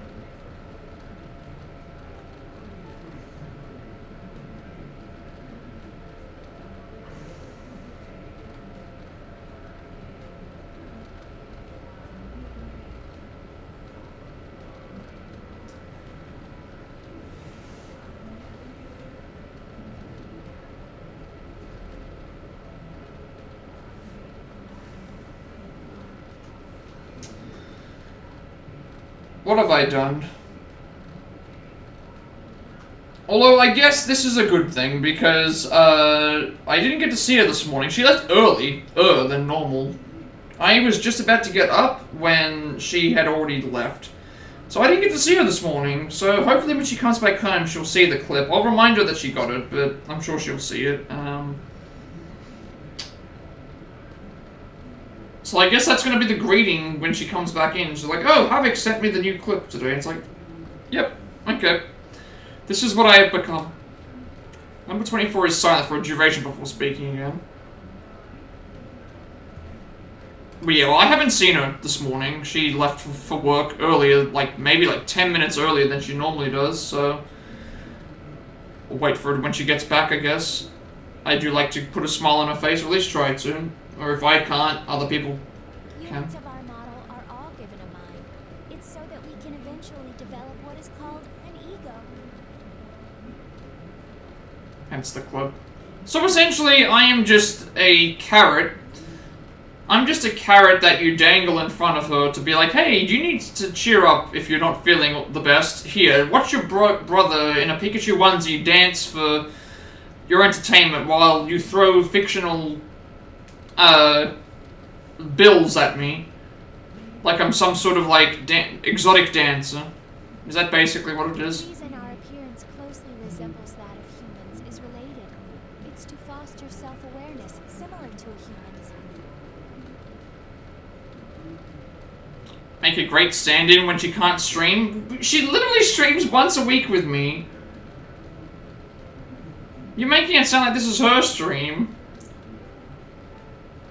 Have you not been told about personas? Great stand-in. I'm the one who has to set up all this stuff. Pokemon! Hence why, she probably wouldn't be able to stream herself, because it just... The name of the stream is literally, I came up with all of this. This is my project. And I'm now being sentenced to sidekick character in my own stream. Word is unknown to me. Accessing archives. Searching for persona. Over 1,000 headings found. I must filter the results further. Which subject is number 24 referring to? I am as silent as I think. Number 24 smiles again and resumes the conversation. It's an ability expected of us that normal weapons don't have. The conditions to use one are theoretically already loaded in us. Also, Havoc, I saw your post about the 250 years of service today. I think I talked about this last year, actually, when you were in stream, but today's Remembrance Day for us as well. So at the 11th, on the 11th day of the 11th month of the 11th hour, we always, there's a minute of silence for all of the servicemen present and past and fallen and surviving and stuff. So yeah, I didn't actually realize that there was a tie-in day with the US as well for celebrating that, which is also very important because anyone who serves their country to defend the places that we live and the lives that we can have is important. It's important to recognize our armed forces who have the courage and bravery that some of us will never. Yeah, Veterans Day isn't here yet. Yeah, we have a today. I guess today would be basically our equivalent of Veterans Day. We call it Remembrance Day.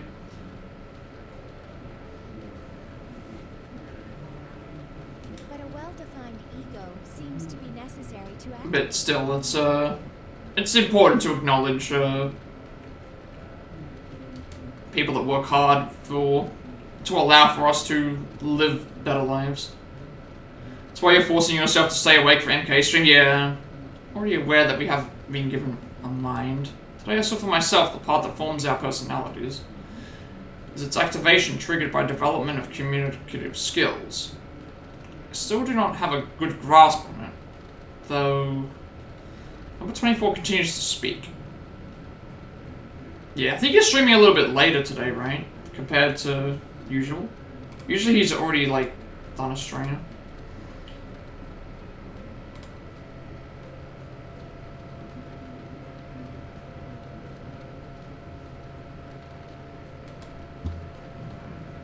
That's why I'm sure there are others with thoughts that do not pertain to missions.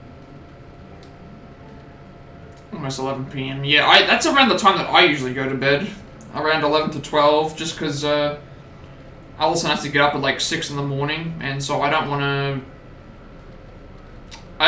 to, one, interrupt her sleeping schedule, and two, I don't want to wake up earlier and have less sleep, so I have to kind of make up. That's why I miss Cozy Sundays.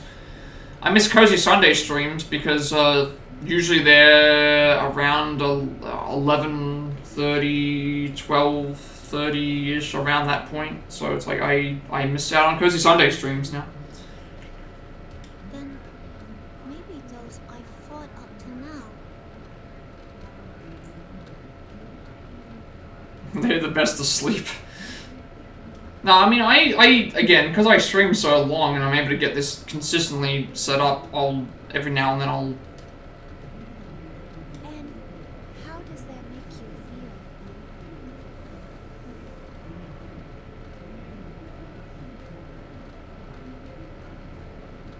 I don't know, I try to be there to help it as much as I can, but it's hard. It's hard. Some days are harder than others. It's just the way that it is. Some days are harder than others. The opponents you destroyed may have thought similar things to what you just did.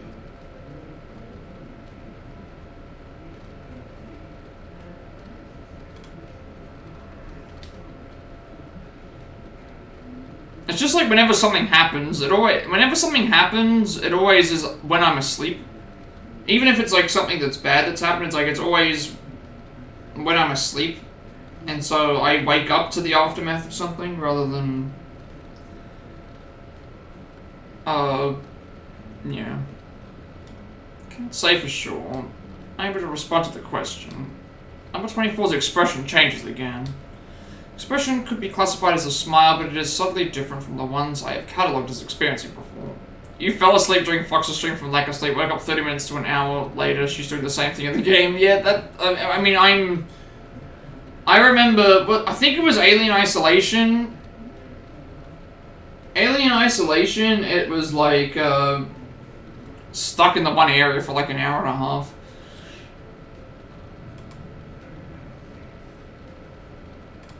I mean, granted, I'm also guilty of this. I will stop playing the game and just talk with people instead. Mixed with the joy and gladness of previous smiles, this one contains a slight hint of sorrow. It's okay. You don't need to come up with an answer right now. It actually may be better to forget it. So, like, my gameplay isn't the best. It's not the best thing. I don't play a lot of popular games. I openly admit that. I probably consider, like...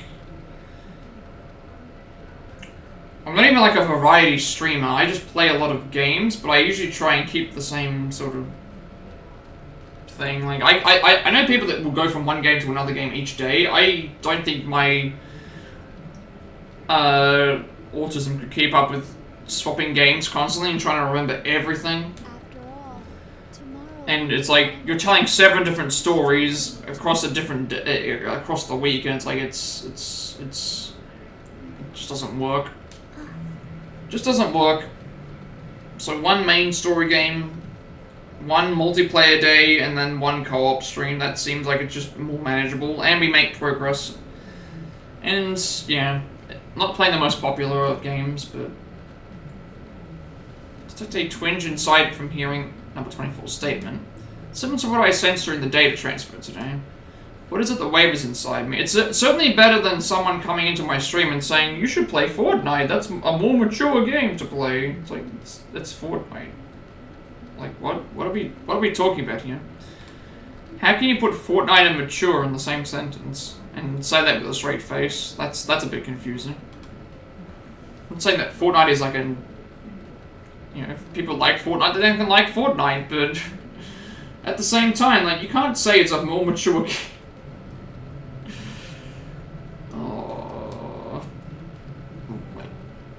Yesterday I lost my sanity playing Rivals after like 8 hours, and it's like, that's enough, I can't play any more of this week, I have to wait till next week.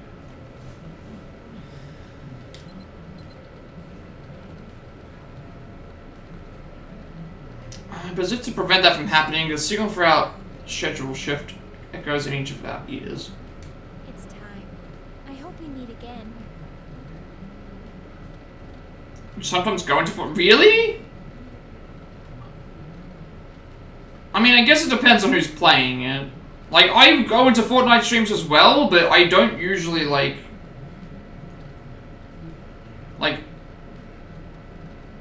Yeah. I mean, that's what I basically do. If someone that I know is playing Fortnite, I can get through it by just chatting.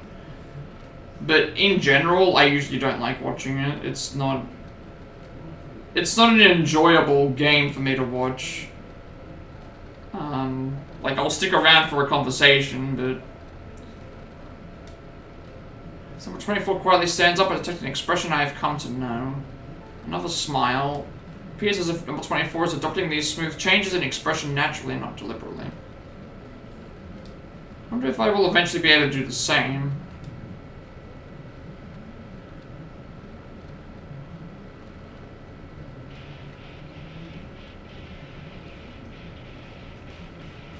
Yeah, I think we've talked about it before, but...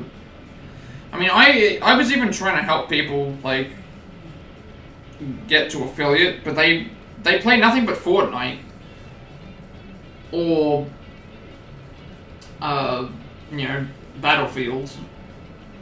And it's like, I mean, you know, I have one day that I do that, but I couldn't imagine playing the same game every day. Without some variation. Like, this is technically the same game for each week, but it's like I'm repeating the same thing over and over again. It's like we're just doing a story mode. Just as scheduled, I face units flagged as enemies within the test chamber. I'm overwhelmed with a strange sensation. The way that my opponents are expressionless now seems strange to me.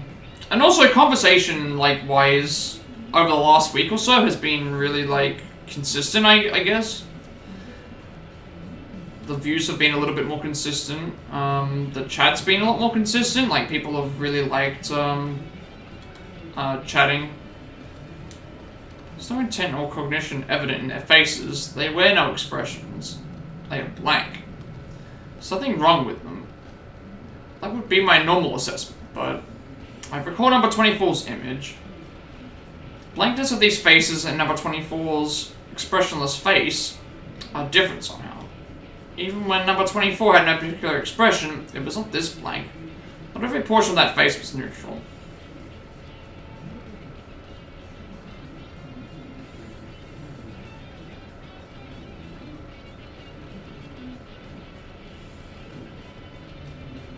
Further analysis shows that the same is true for humans.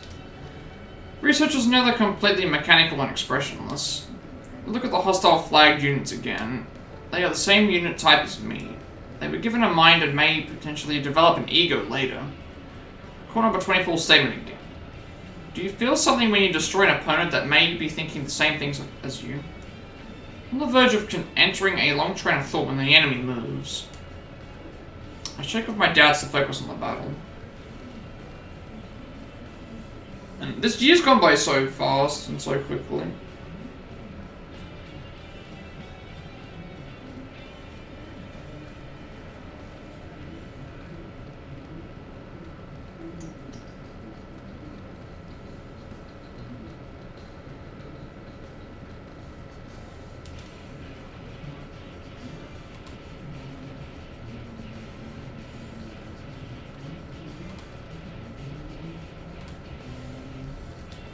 Formulate the most efficient method of damaging it. Execute the method over and over. The array of actions I have to select from and my flexibility in linking them will decide the outcome.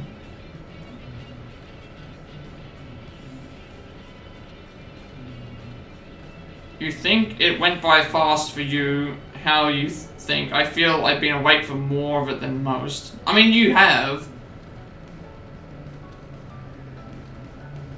But I guess time moves slower if you're not sleeping as much, because you would be feeling more of the awakeness than if you were getting sleep. Because the idea is, yeah. Having already received 10 units worth of downloaded data, I am likely second to none regarding the scope of possibilities in this respect. At times I can even anticipate the next action. Since my opponents are the same unit type as me, the tactics are determined using the same thought process as mine. That's right. They think the same things as me.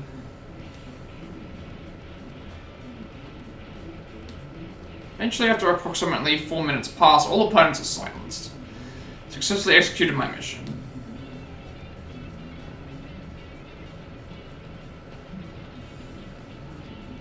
Gotta think the brain handles time different, and it does, but it's still, like, I would think that, like, being awake would make you feel the time more than being asleep, because when you're asleep, if you get to sleep very quickly, the time will pass and you won't feel the time passes. It won't feel like several hours have passed.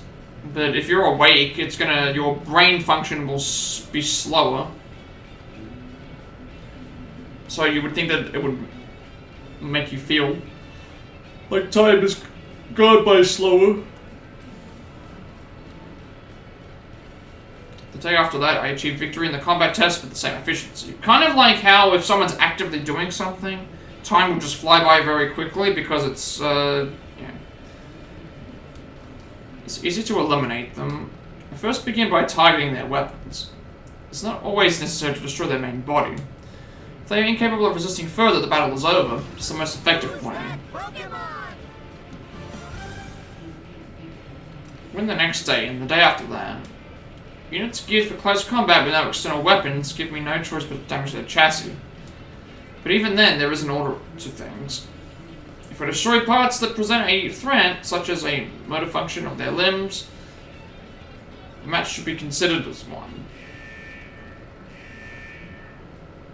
Soon afterwards, the buzzer signaling the end of the test echoes, just as I expect.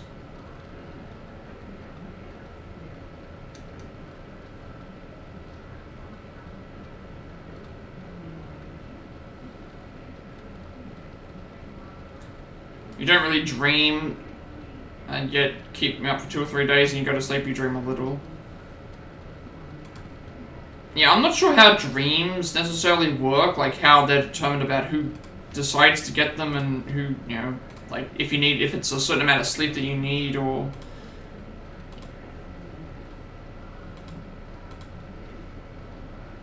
Like, I'm not sure what they intend on.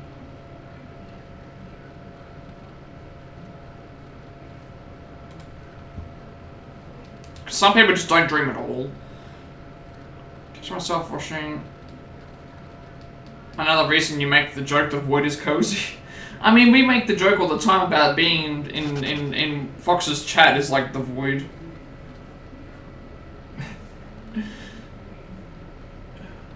But then again, time does kind of fly by in Fox's streams, I think. Absolutely. Just like when she says, like, what would everyone do if she wasn't around? What would everybody do if she wasn't around? And it's like, it's almost just like there would be anybody else. I've only destroyed the unit's arms and legs, it is still conscious. But I realize I do not know its unit's number. I am at a loss how to address the unit. If I don't ask me a question, then that is...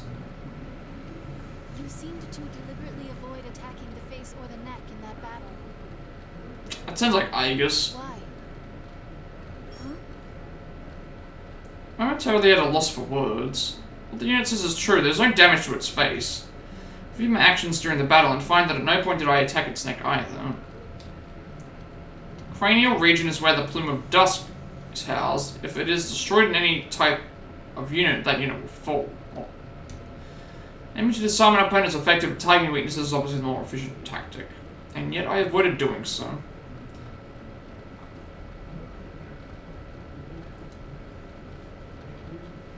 Like, I think I dream, but sometimes you don't remember them, or you don't have them, or you remember them later.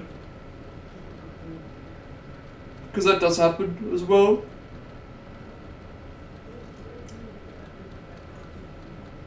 I will have dreams that I don't... The dream will happen. You don't remember it when you wake up in the morning, and then, like, weeks later, or days later, or months later, what you saw in the dream happens. And you only remember it when it's just when it's happened.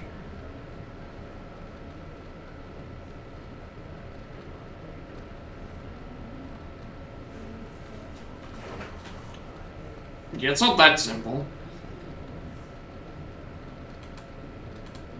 Yeah. Well, that is also a thing as well. If you can remember not having a dream, then obviously that's the same thing as remembering a dream.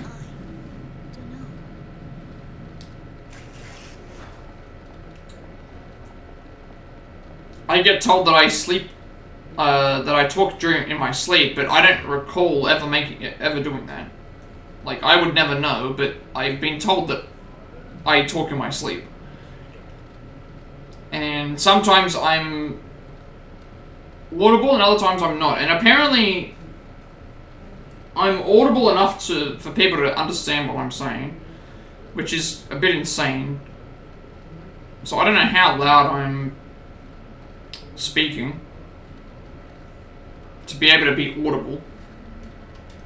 Couldn't determine whether my last words had an effect on the opponent's expression or not.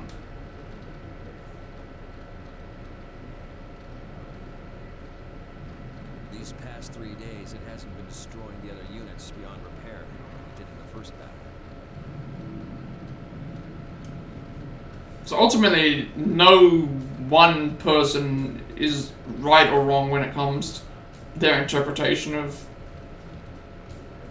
dreams and other aspects of life. I mean, everyone could very well just be different. And the quicker the people can accept that, the better. It must be learning to finesse its attacks rather than just using brute force. The result? Swift, overwhelming victories. Its evasive skills are improving as well.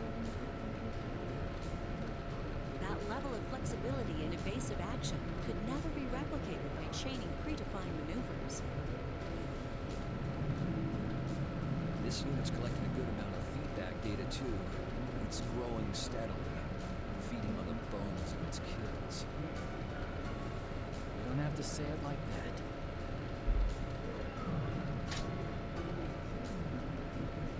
Researchers are preparing for the download. Growing. Destroying them and absorbing their data. That's what growing is? Since I thoroughly destroyed a few of my opponents these last few days, some of their bodies were salvaged.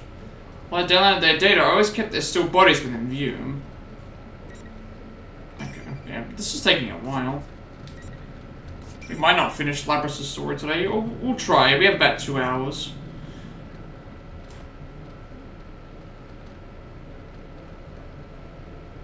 Just as the combat tests are repeated, my actions outside each night are repeated as well.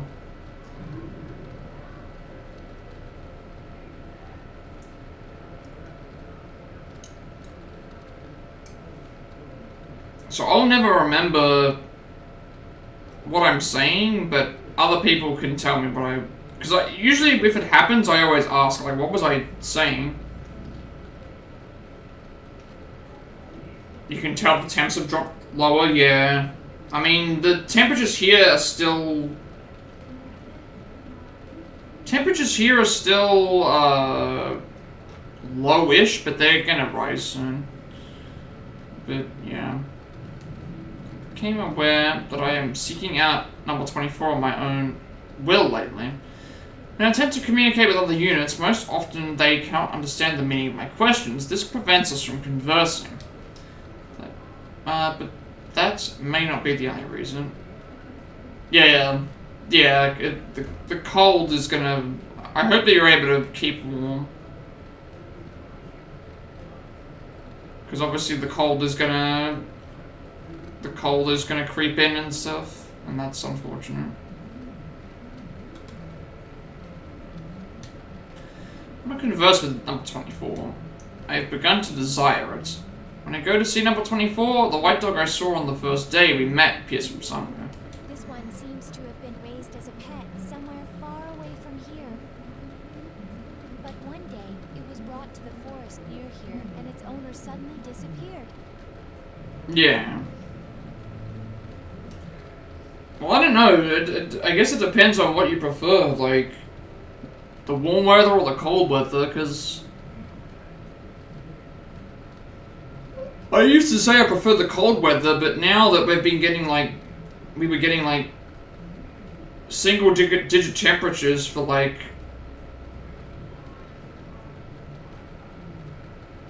a while, it just started getting annoying.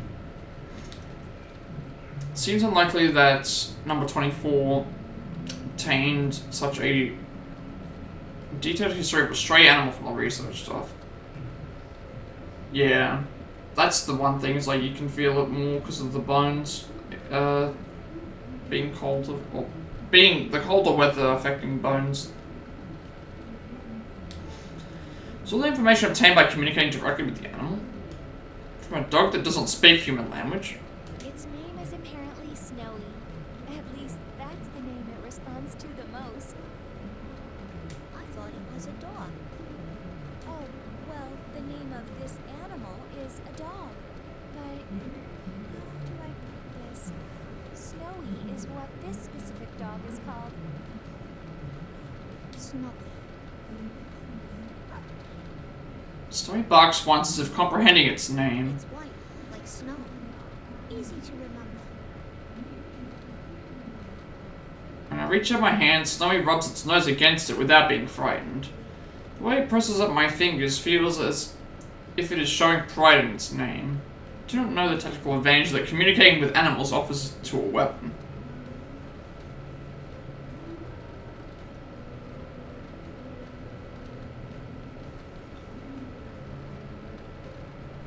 Because, like, at least for my situation, like, I used to say, oh, you can just deal with the cold. But now it's, like, really, really cold. Whereas the heat, it's going to be like, well, no matter what, you can, you know, it mostly affects sleeping, to be honest. I mean, you kind of just get used to the lingering warmth. Just kind of just have to deal with it.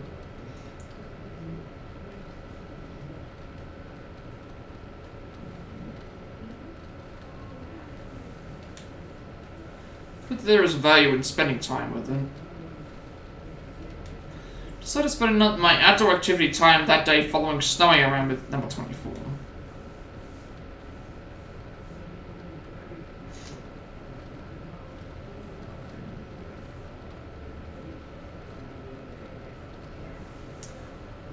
It's outdoor activity time on the next night. When I arrive in the outdoor area, I am listening to a certain sound. I hear this sound intermittently every 4 to 7 seconds. I had wondered about the unknown ambient sound since the first day, but I determined that it wasn't a threat and focused my consciousness on other things.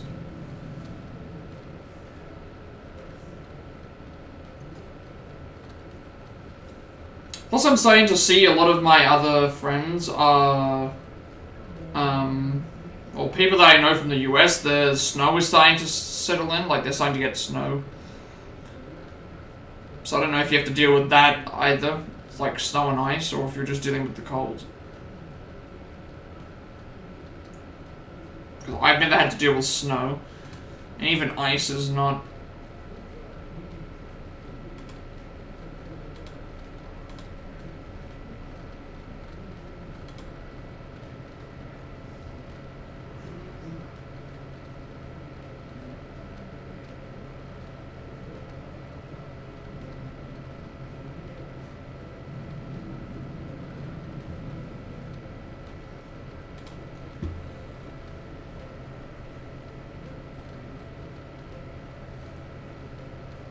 Been staying here most of the day, just not laying, yeah.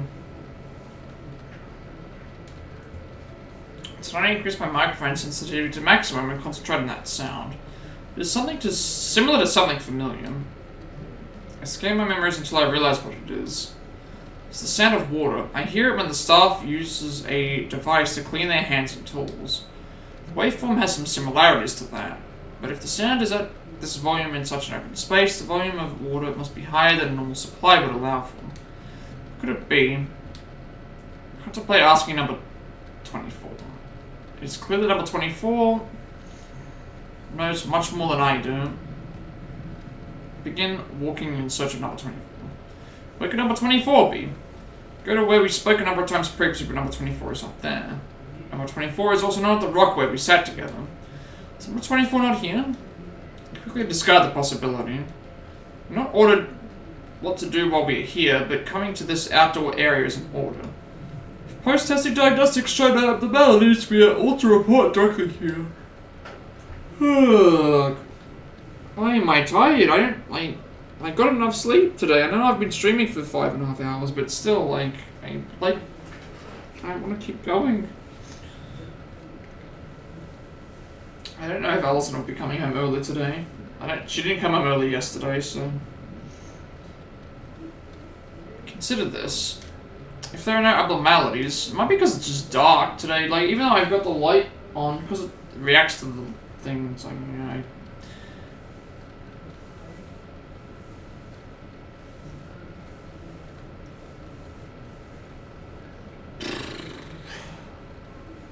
Also, maybe it's a lot of reading. Reading does... 24 will be here if there are no abnormalities. But what if there were such abnormalities? What if number 24 was damaged during the combat tests? Sustaining damage is not necessarily the extent of the problem. Could it be? I realize that my arms are trembling slightly.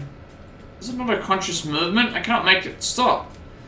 It is possible that perhaps number 24 lost in a combat test and was destroyed. In these circumstances, it would be expected for such a day to come. What if number 24...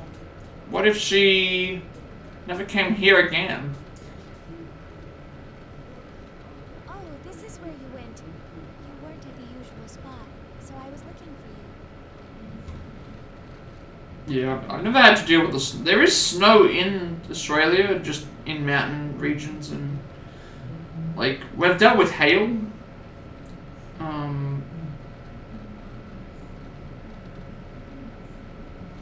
Some places I've seen golf ball size hail, tennis ball size hail. So until I heard the voice from behind me, my senses had stopped accepting inputs. No sound, no light, nothing.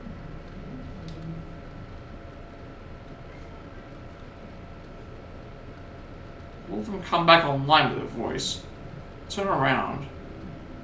The 24 fires her brow and looks into my face. What's wrong? The look on your face seemed as if you saw something frightening.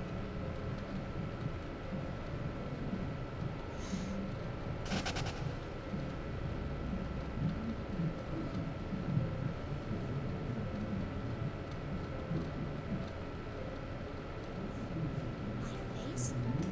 My expression?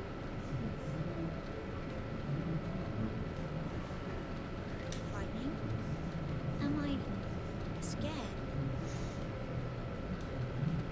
Do not comprehend. You cannot make that judgment. Are you perhaps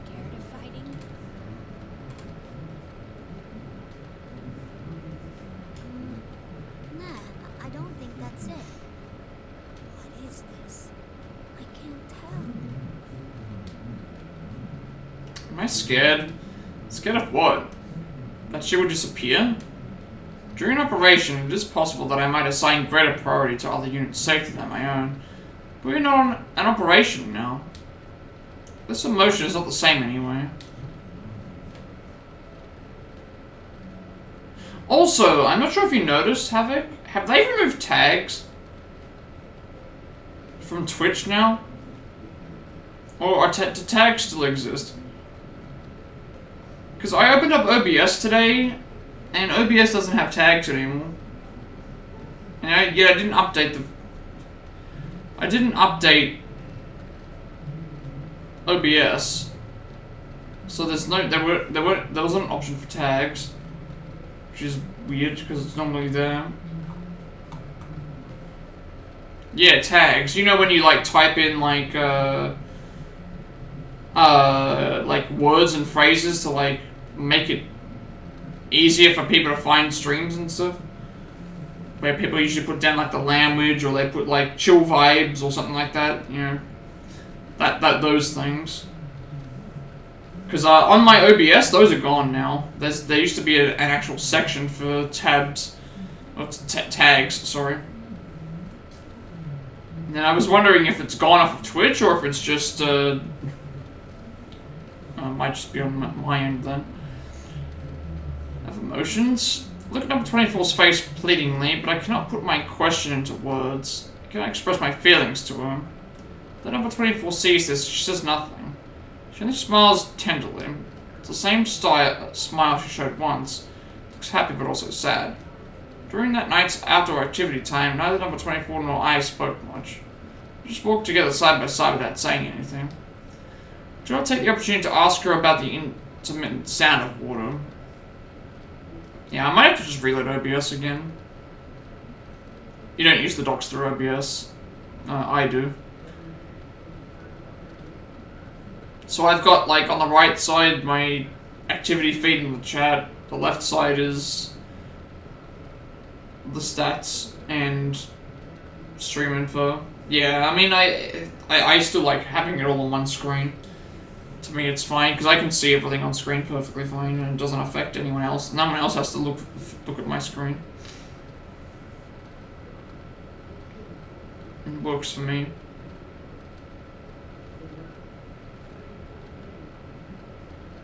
Nor do I need to have the entire game as full screen either. I can just have it as part. Yeah, there's no good or bad way to do it. As long as it doesn't affect, like, it won't affect the stream quality. Like, for what I need, it's fine. I like working off of one browser. One screen that shows all.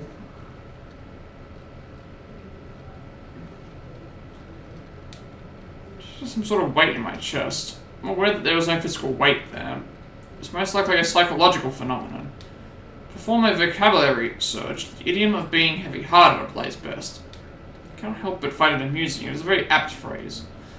What is causing this heavy-heartedness? That I may not be able to see number 24 someday. That may be it. I don't think that is all.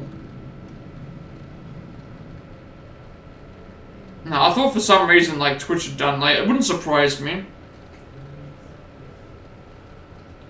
Unless you have your audio bars going side to side. Mine, all my audio stuff is below, like... My audio stuff is where it always was. In OBS, where it's like... Bottom of OBS. Like, dead center of the screen. That's where I've always just put it. Because I don't really have to mess with that a lot.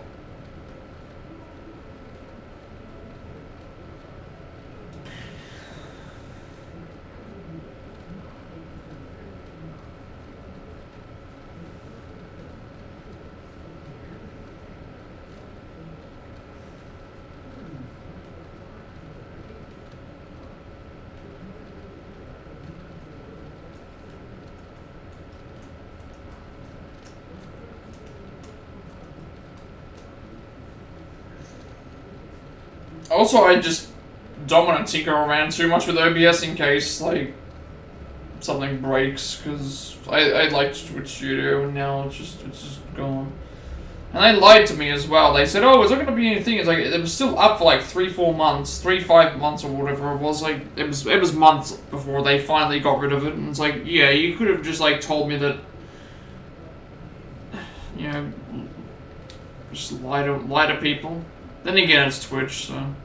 Each night after the combat test, when it is time for outdoor activities, I seek out number 24 first.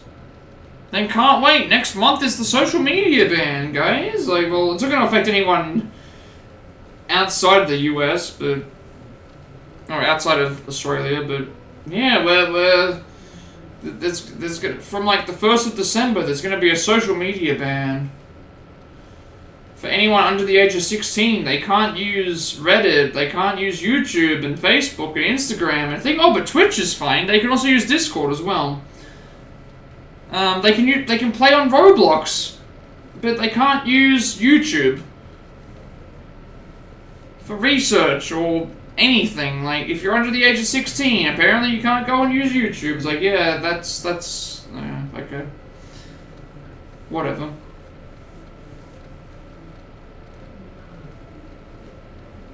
Like, it's gonna stop people anyway.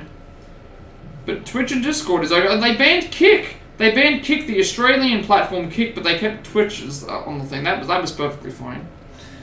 So I don't know what they did. Like, what, you know, ban everything or ban nothing. If you're gonna go and be that picky and pick and choose stuff, like.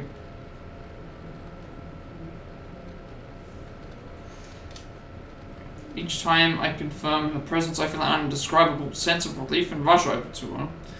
Can't wait for them to, like, overturn it after, like, several months, or just, like, nobody does it. Like, I'm assuming that they're gonna ask for... They're probably gonna ask for ID or something, which, I mean, at that point, like, that's one thing I don't want to do, because I don't like just giving my identification away to some random, you know, site. But if it's the only way that I can play, I,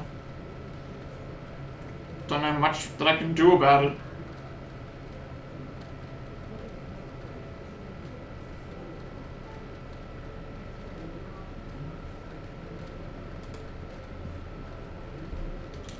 Although people were using video game characters as their ID. Exchanged standard greeting in the first few days, but that practice was eventually discarded. Now there are no special greetings between us.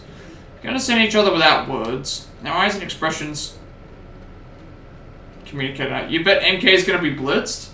Just because he's celebrating? I mean, it wouldn't surprise me.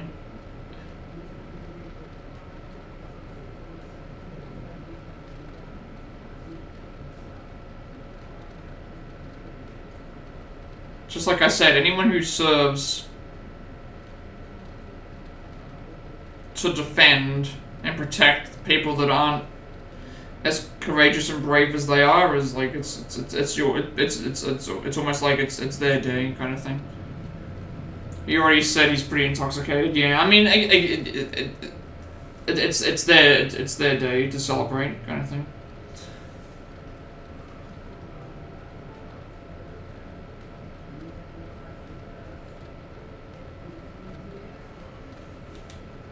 So I find number 24 and rush to her as usual. There are no words. You know people that served in my military? Yeah. I think I remember you mentioning this, that you knew some people that served here. Yeah. I know for World War II, there were, actually in a few other wars as well, there was collaboration between Australia and the US. I remember that happening. Because I remember we had some Vietnam War veterans come to our school and talk about stuff. And I think they mentioned something about American soldiers. Because they mentioned with the ration packs, they used to get M&Ms in their ration packs.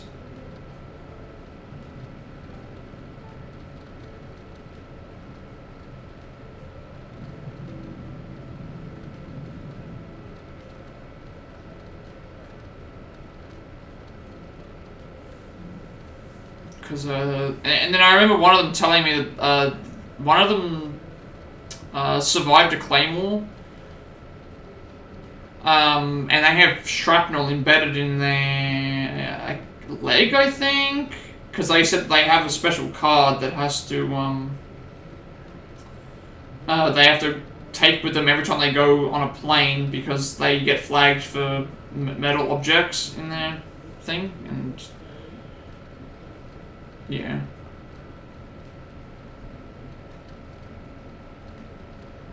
It's a shame what happened with that war. That war was so unnecessary, and then the way that people were treated after that, like, it was almost like you weren't a citizen. You were like a failure of a human for losing a war that didn't matter, and the PTSD and the Agent Orange stuff, and yeah. To think that people back in that period of time, and the conscription, that was the other thing that happened. There was forced conscription for that war here too. So it was like, not only did people not want to go to war, they were forced to just because their birth date was drawn out of a hat, and yeah. People that survived came back home to ridicule and insulting, and having to deal with PTSD, and having to deal with things that nobody should have to deal with. I don't know why people have to be so cruel, especially to people that work that had to do something so like against what they were, wanting to do. Again, walking together. Do you remember me asking before if you were scared of fighting? To tell the truth, I'm scared of it too. So I don't know. I'd never served or done anything like that. The closest thing that I could say to wanting to do something like that was, like, as a kid, I wanted to be a police officer. Like, you know how every kid says, oh, I want to be an astronaut, or I want to be this. My first response was I wanted to be a policeman. I'm not sure why I wanted to do that, but I knew that once I'd seen the requirements and stuff, it was too much. Confession is surprising. It is counter to our nature as weapons. If for some reason I'm not surprised by it. I'm afraid I'll lose and be destroyed, and it's painful for me to make others go through the same ordeal. We may be weapons, but shouldn't we be driven by more than seeking victory? I've been wondering that for a long time. You and Candice both tried to enlist? Oh, I didn't actually know that. But that's against orders. 24 gives a half-hearted smile. I'm sure things would probably be much simpler if I stopped thinking and just obeyed orders. Yeah. Unfortunately, I finally found it. I found my answer. Your answer? Oh, it was before you'd met, yeah. There's someone I want to meet. I feel like meeting this person is my own objective and not an order given to me.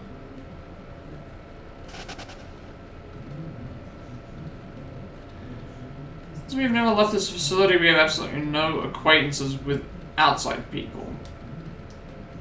There should be no relationship. Immediately understand. This person she wants to meet is someone on the outside. Even I don't know why I thought so. When I reflect upon that, the indescribable wavering within me becomes greater than ever. Ever since I started thinking that I was scared to fight, each day was painful for me. If I'm going to feel this way until the day I lose, I even thought it would be better if I lost on purpose. But I won't think that anymore. I feel glad now that I exist. your back wouldn't qualify you and her asthma would have disqualified her. Me, I think I probably wouldn't have passed the psychological testing. I think. I don't think I would have passed the psychological testing. That's probably my reasoning. At least I think it would have been.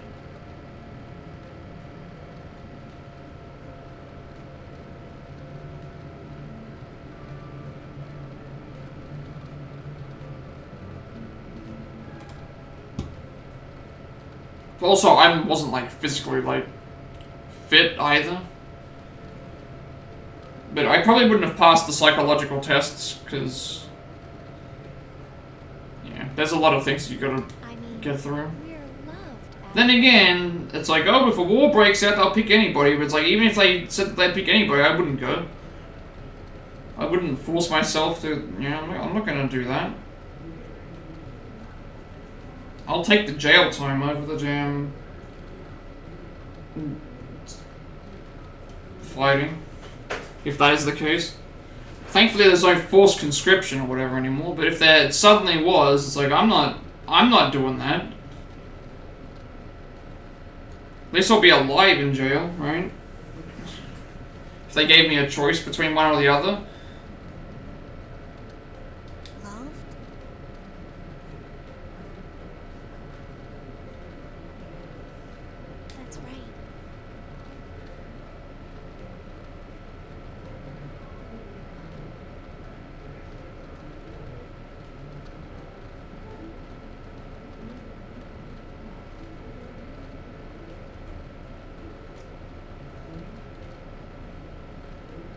What do you mean,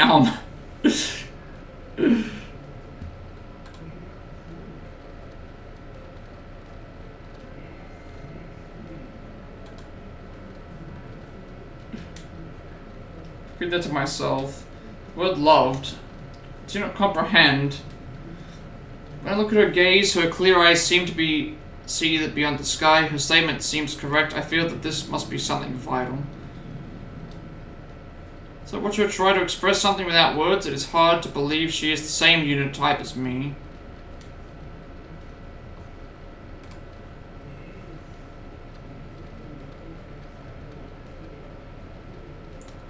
Don't know how it works there, but if you're not mistaken, can't be drafted once you hit 30. Yeah, probably. There's no. Again, we don't have conscription here, but back in like the 60s and 70s during the Vietnam War time, we did, and they just plucked people's names out of they plucked a birthday out of the hat and said, hey, anybody whose birthday is on this day,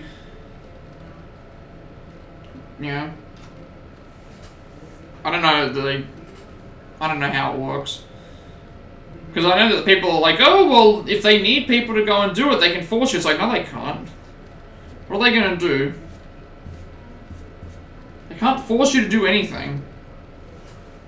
And even if they did force you to do something like that, you could just intentionally, like, fail, you know, do badly at, like, all the boot camp and everything like that. Like, if you really, really, really didn't want to do something, what's stopping you from just performing the absolute worst in all the physicals, all the worst in all the things? Like, there's no way that they can force someone to do anything that you can't force somebody to do something that they don't want to do in that regard.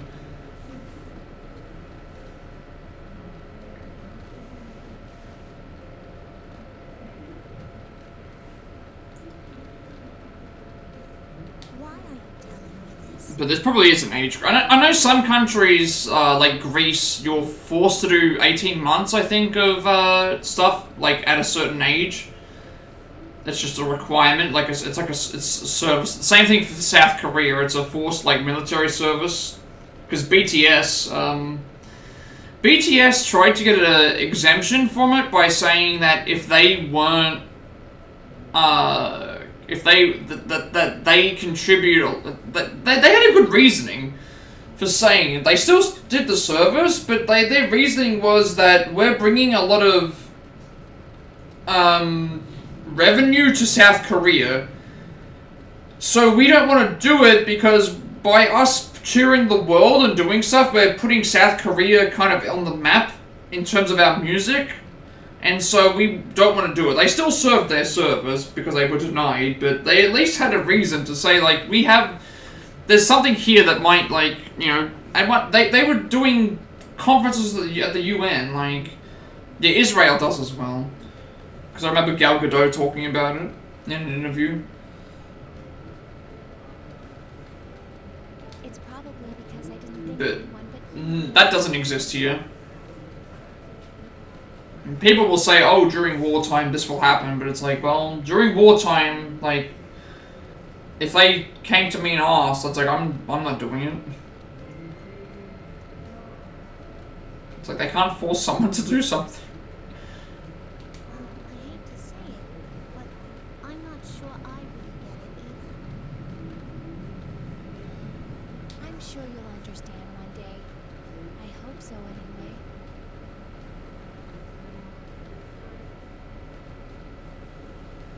Sheesh, why you gotta be so cryptic? I'd have to have a look and see, but conscription's been done with since, like, the 70s, I think. Pretty sure they got rid of it, like, after that had happened. Number 24 laughs at this. It's the pure smile that I have catalogued. I know without comparing it to anything that it is a smile of pure joy. Detect Snowy playing at my feet. After playing at number 24's feet too, Snowy runs off about 3 meters and then turns around. His tail moves vigorously back and forth. Soon afterwards, Snowy sits on the ground and looks up at number 24. You have me tabbed, but you're gonna celebrate MK. No problem. Thank you for the tab.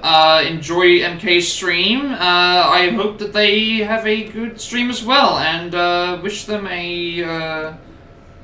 I'm not sure what the day is called. I guess celebratory, like, service to the country. Like, well, yeah, I don't know what to call it. We call it Remembrance Day. Like, so yeah. You get what I mean. Never mind. Why am I still talking? Enjoy the celebration.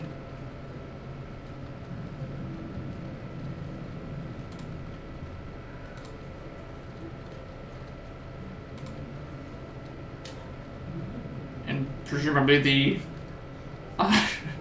you'll sleep as well, if you are going to sleep afterwards. Watch number 24 crouch and pat its head. I am thinking about back about other things.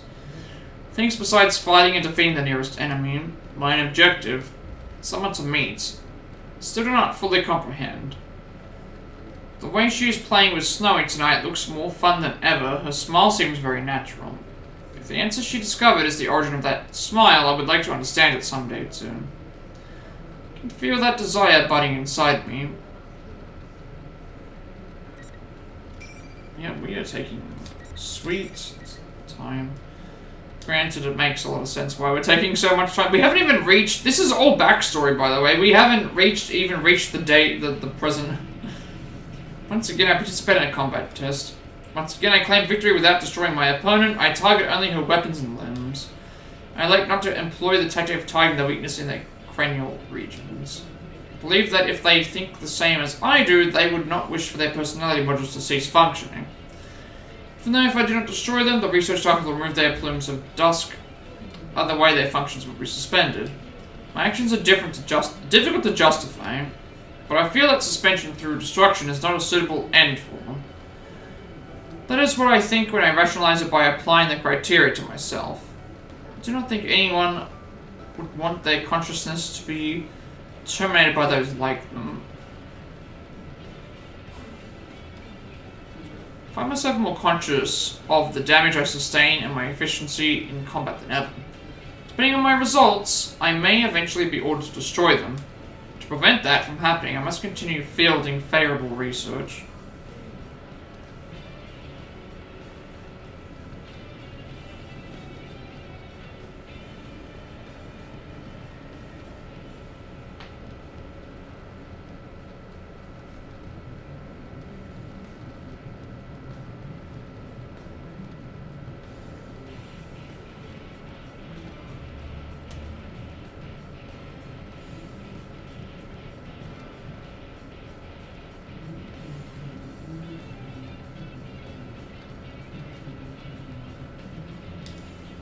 It's easy to achieve fighting with that objective in mind.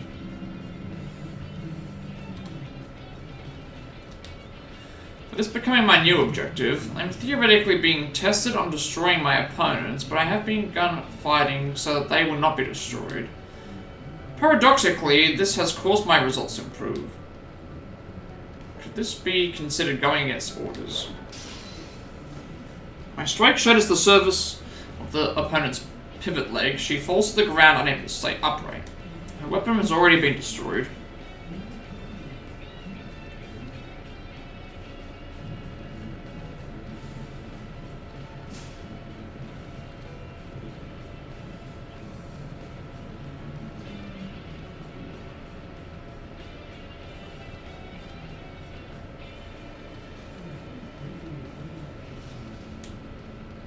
Be incapable of resisting now, but the buzzer sitting at the end of the test does not sound. As I wonder why, I hear a grating metallic sound from the opponent. She leaps onto me with her one good arm and leg. What's the matter, number 031? Hurry up and terminate the target. Do not know what to do. My opponent is acting contrary to her own safety. I grant that this is the only action left to her, but she will destroy herself before inflicting any damage to me. A tactic that puts one's life at risk like that. Putting one's life at risk? What am I saying? We are weapons. We exist to obey orders. We cannot prioritize our self-preservation without a change in those orders. That is why she is challenging me to a fight. She would do so until all of her circuits and servos burn out and she becomes incapable of action. She grapples with me, I put my hands to her neck and squeeze. I adjust my grip strength limiters to 70% of maximum. The opponent's body makes an abnormal sound. This has since the main lines of the bridge unit snap in half inside the soft structure. The movement stops. Then go flaccid, indicating loss of consciousness. I can see my reflection in optic inputs. They have lost their focus and look like black holes. I gasp. The face I see reflected in them is not expressionless. How should this expression be classified? I have seen it sometimes when number 24 smiles. His face indicates sadness.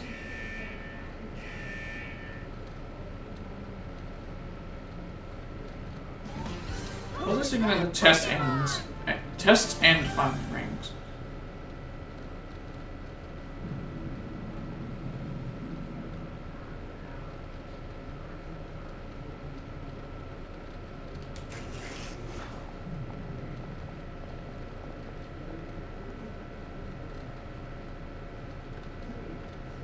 Researchers enter the chamber.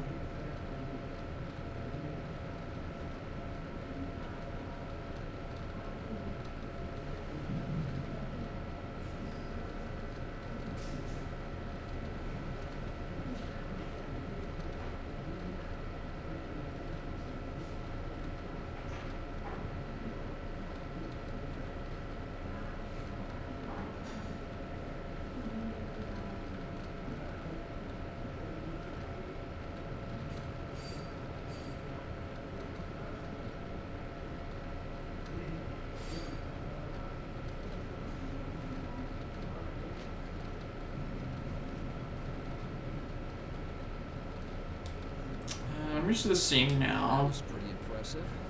Think it's because of the size of her plume? Funny that one little part could make such a difference.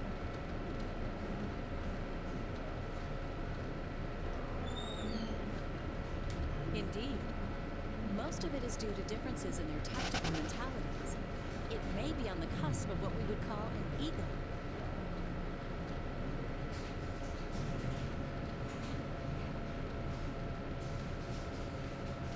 Considering how everything's been going so far, I'm starting to believe more in Persona abilities.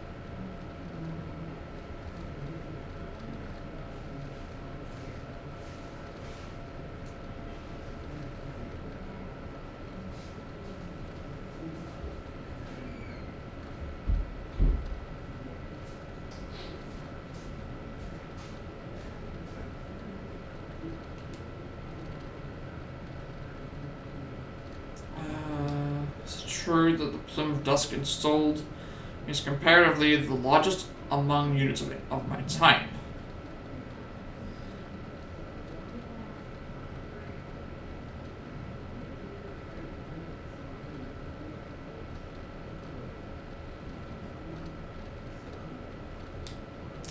Does this part turn everything about us? Number 24's smile seems much more human than mine. I find myself opening my mouth to speak.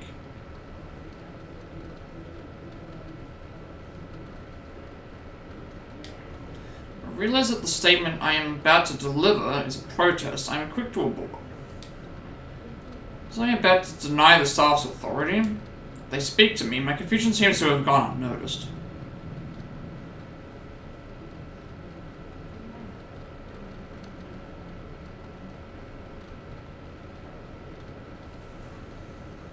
Well done, unit number 031. That was an impressive display of destruction. Plus, you cleanly severed its transmitter, leaving the plume of dusk unharmed. It's certainly ending things on a high note.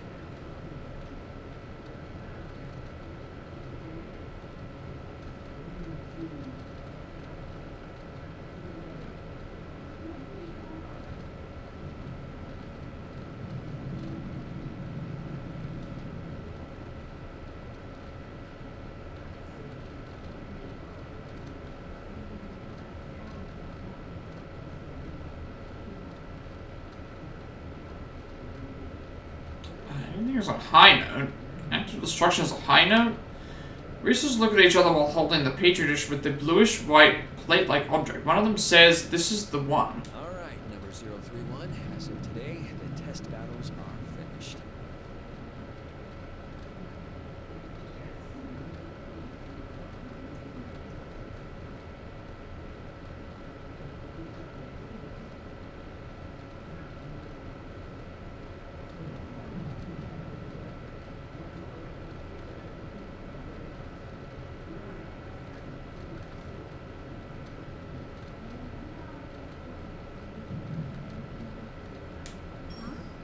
It's over?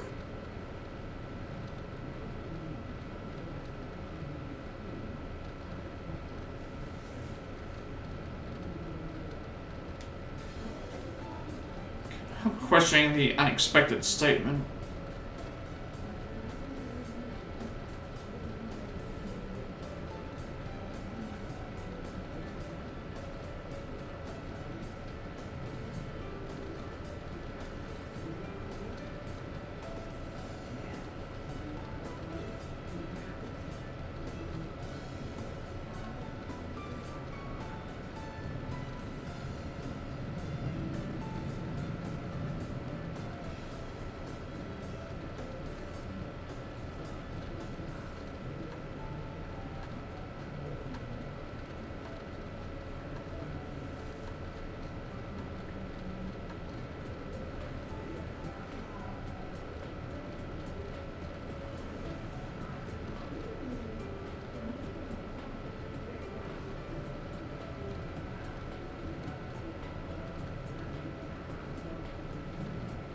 All the results indicate that you have the very highest performance out of all the units of your model.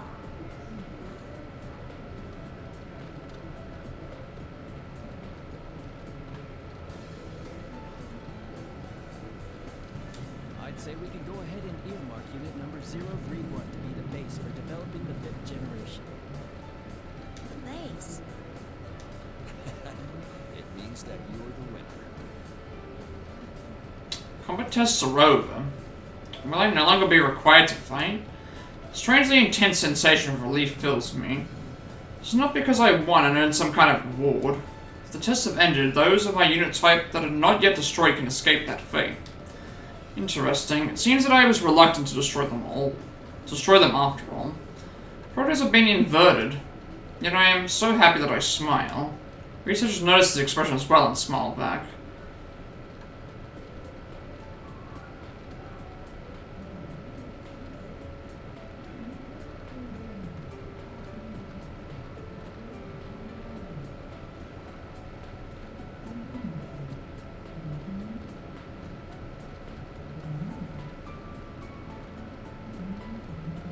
Okay, we're going to begin the usual review of the feedback. So come over here.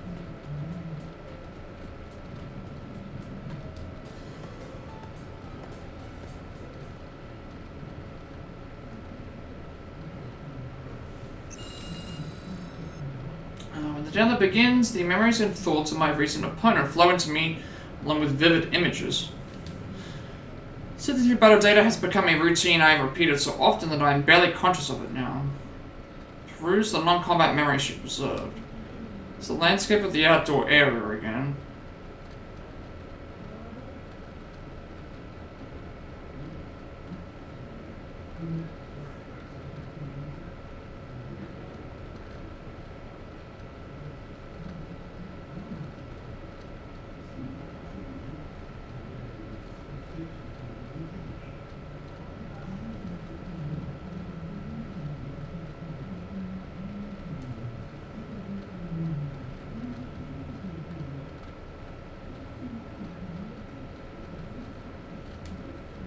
It's really vaguely recognize it, but now I can pinpoint exactly where this memory is from. It's in the biggest tree.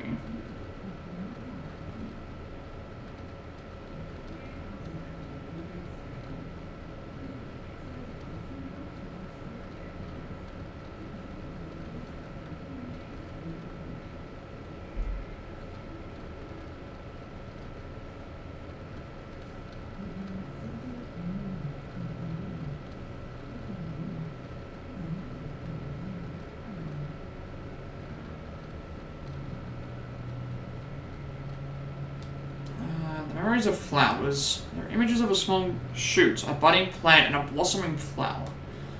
She must have had an interest in the concept of growth. For we machines, the growth of an individual is an unknown concept.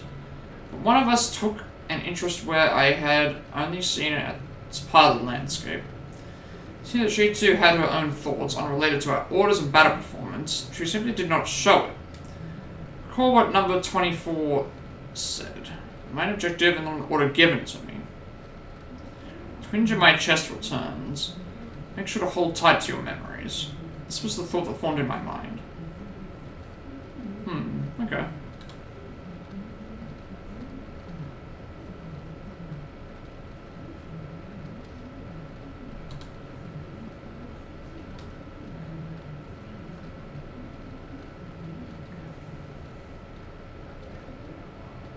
Once again, it's time to spend time outdoors. Quickly met up with number 24. It seems she was looking for me as well. Hey, can I talk to you for a while? The lab boys told me today that they were putting the kibosh on the test battles. I see. It's over then.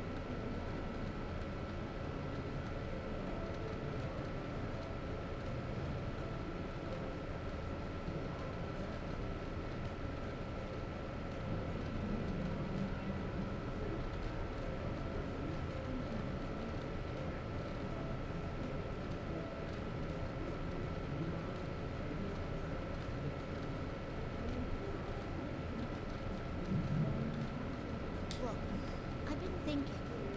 If they end up tossing us out soon because of that, I want to go with you to go see that person you were talking about. The one you wanted to meet.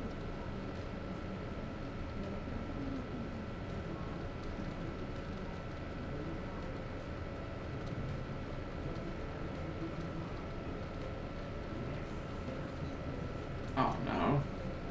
For a second, that it like Put cut in a off. formal request about it to the lab boys.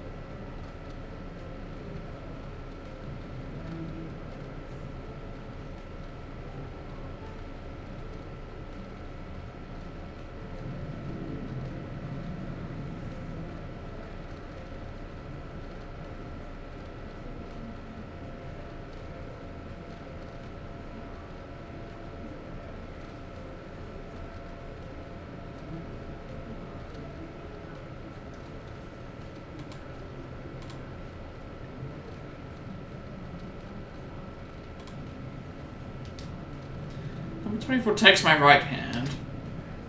Even I can determine her intent. She pulls a cable from her wrist and connects it to a port on my own. She looks at my face in silence, thinking that she wants to confirm that the tests are in fact over, I nod. The data that transfers is from her to me. The packets that flow through the cable form a single, very small archive file. If you are still safe when everything is over, open this file.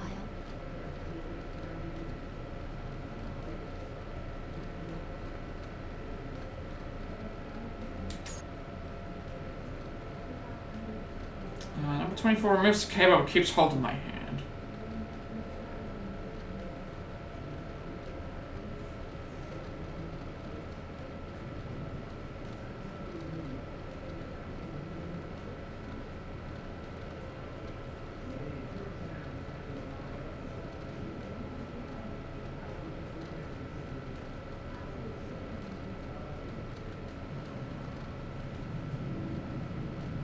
What do you mean, when everything is over?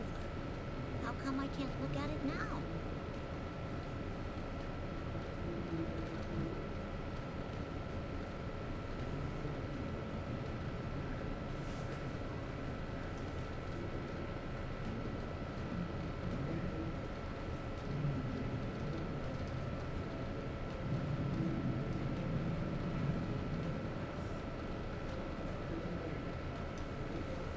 If I had to answer, I would say because it wouldn't be fair.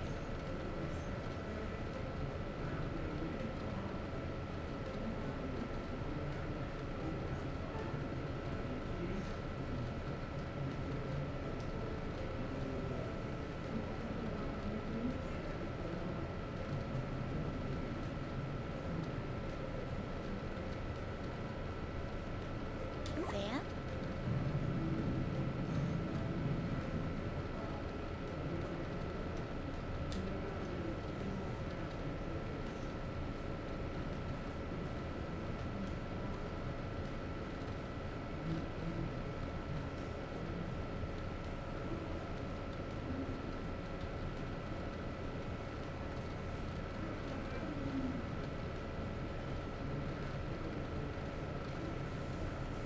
She smiles and doesn't answer. The same unsure expression. It's a smile, but there is sadness in it. It would be wonderful if Yep. I could go with you to see her.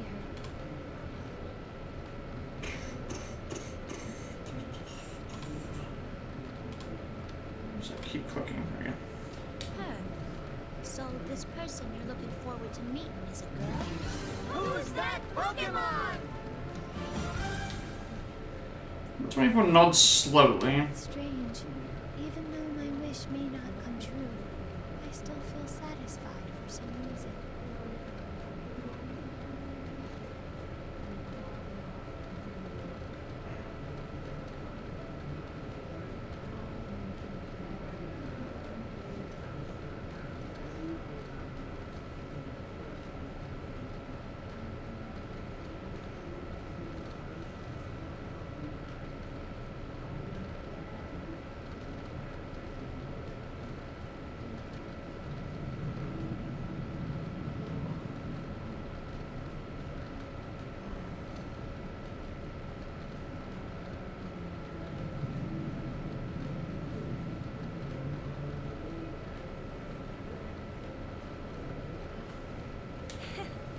How bizarre. It's a fervent wish of mine, too.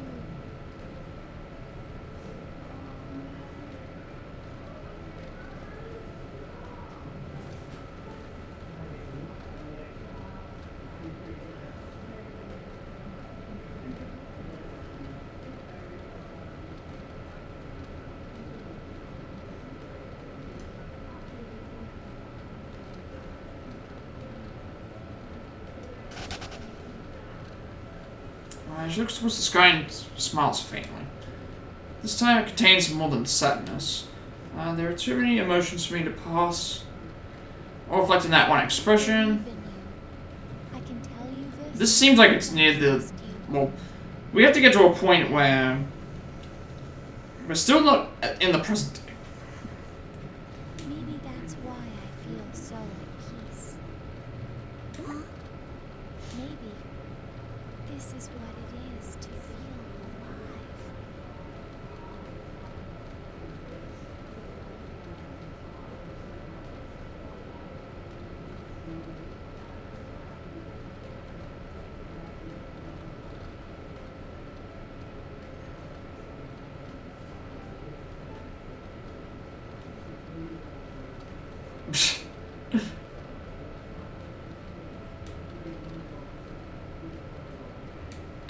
It's happened again. Didn't comprehend the meaning of the word, yet I feel a twinge inside. Look at the sky in an attempt to follow her gaze. Something there that hints at her meaning, but I still want to get closer to her. She wishes for me to understand. I want to grant her wish. From then on, we spend our time looking up at the sky in silence. Eventually, the signal that time is up reaches our ears.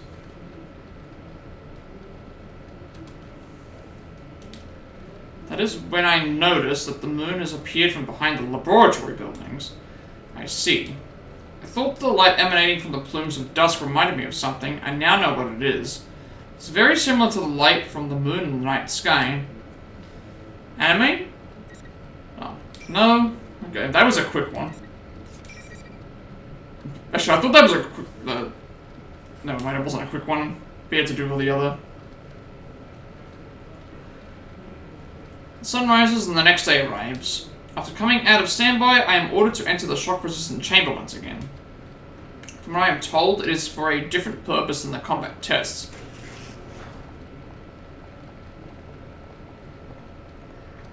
Soon afterwards, the 3 researchers who supervise the feedback downloads appear. Sounds like it's decided. We'll discontinue use of the name Unit Number 031.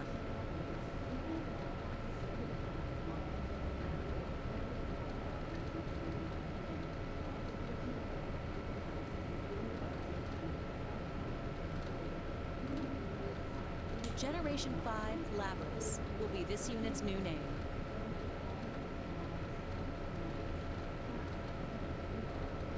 Labrys.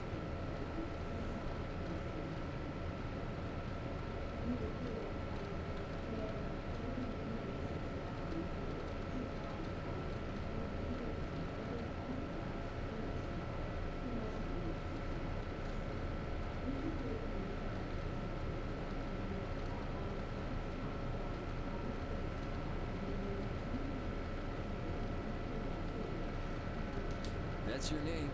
The official one's much longer. Generation 5 Anti-Shadow...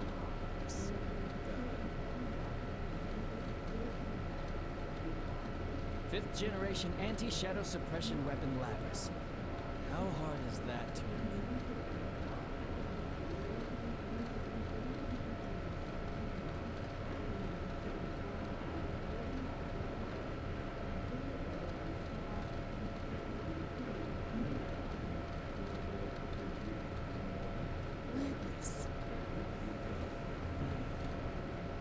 Assassination by a name that is not a number.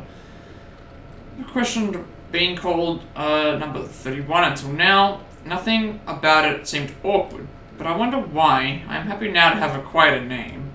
Even if my designation changes, it will not have a concrete effect on my abilities.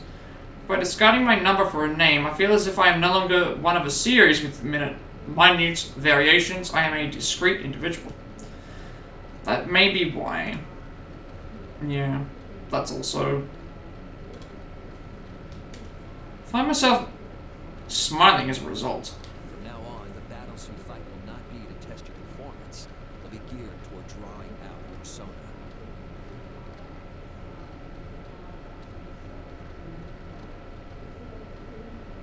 First, you will fight all the remaining units of your model type.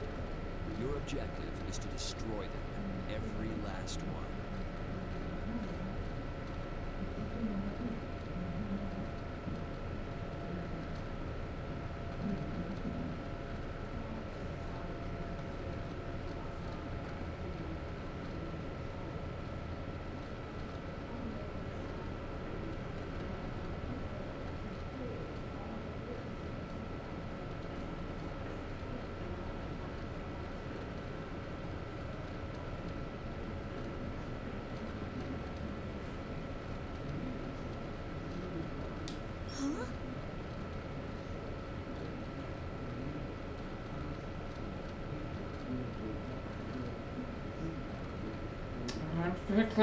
I am perplexed at the disconnect between their tone of voice and the specifics of the order.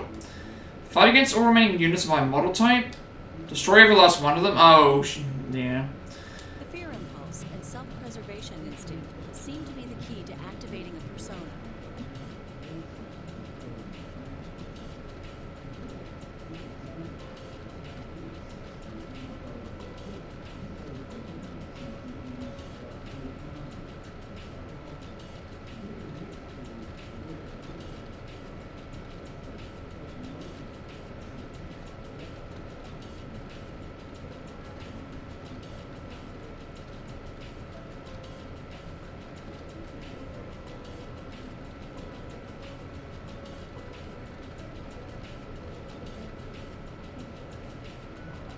This is the most effective method of inducing extreme mental stress.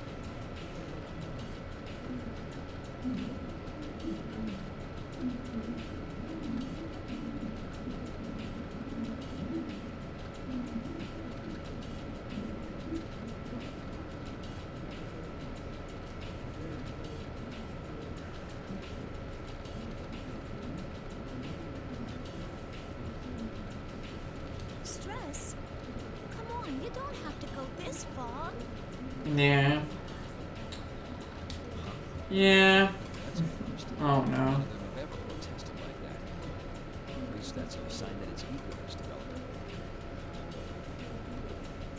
You told me it was over. I thought I wouldn't have to do these things anymore. You. Ain't there some other way? If there is, please, let me do that instead.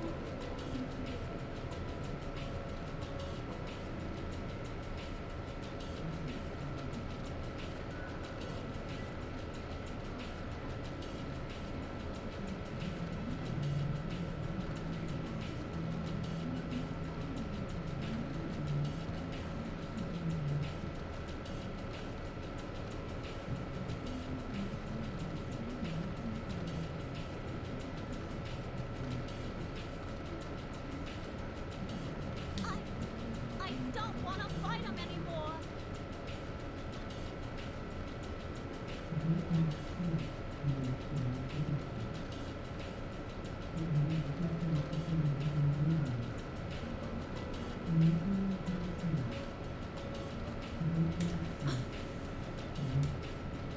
Three researchers look at me with apparent surprise on their faces.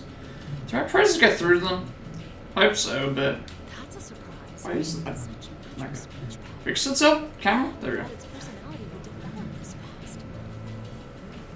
All the data is being recorded. Let's compare them and look at which stages they improve at. They smile while muttering to themselves. I'm at a complete loss for words. They are not machines but humans, and on top of that, they are my creators.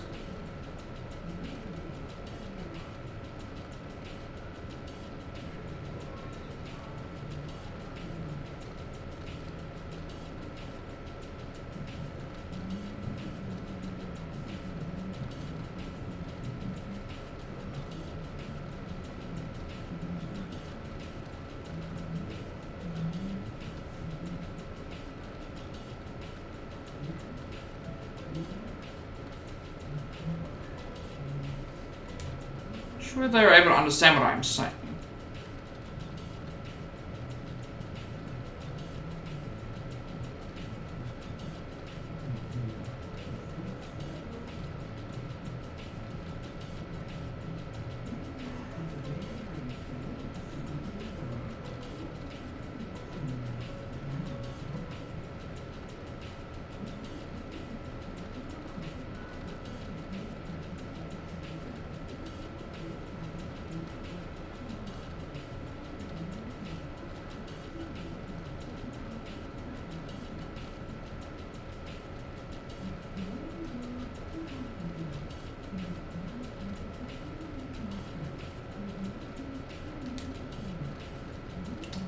Their current expression, until now, I thought that they were understanding people who treated us as close to human.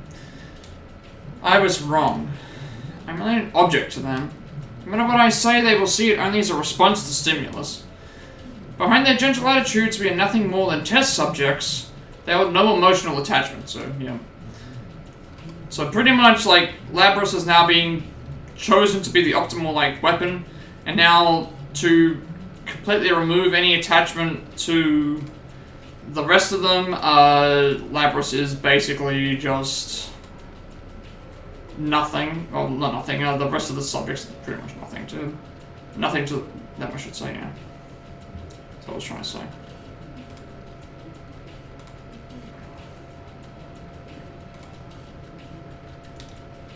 I'm interested in it as a reaction.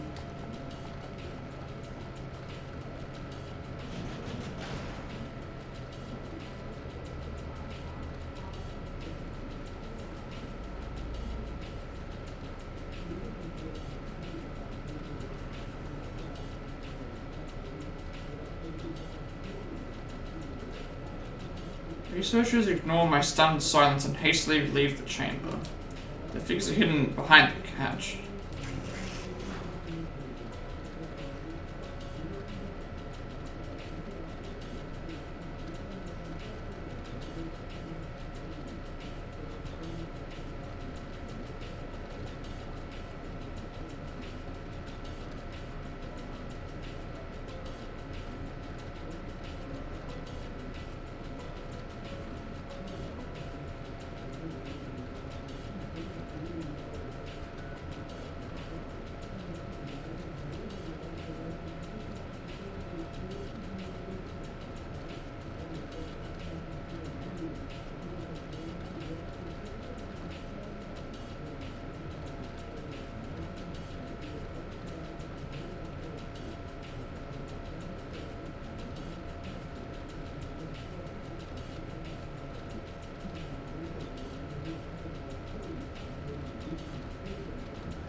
Be forced to fight again today and in the days to come, I must continue to destroy my opponents each time. I cannot find the words I want to say, so I turn my head toward the hatch. But, I say there truly leaves me at a loss for words.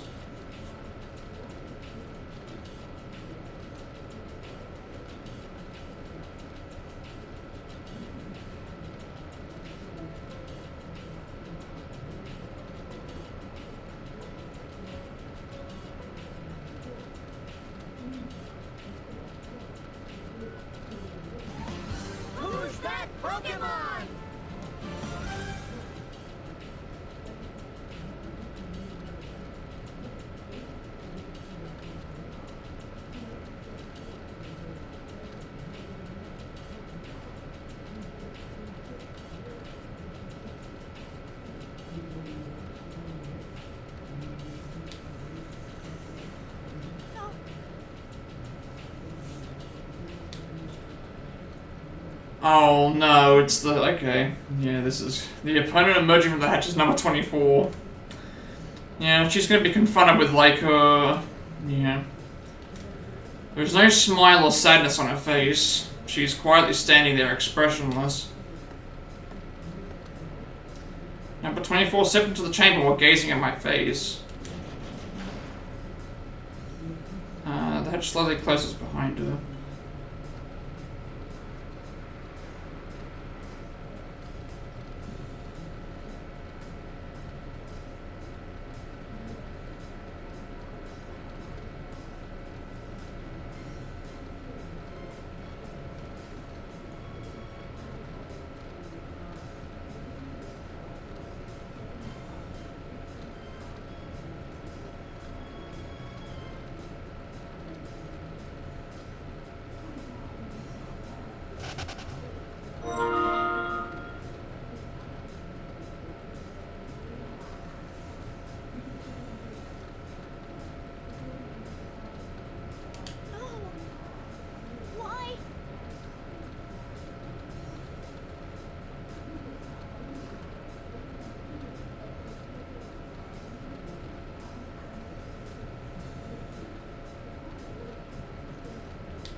Even I do not know who the question is addressed to.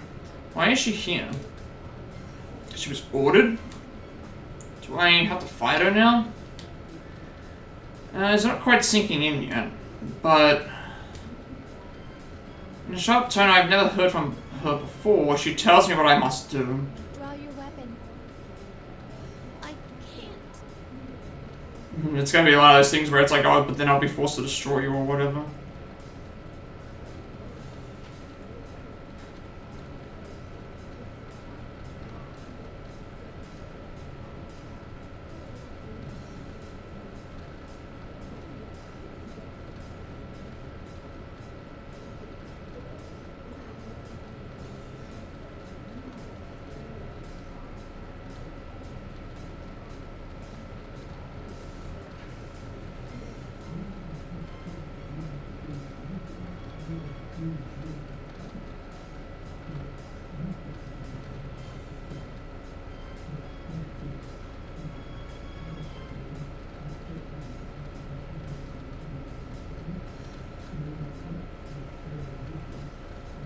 If you don't fight, you'll lose.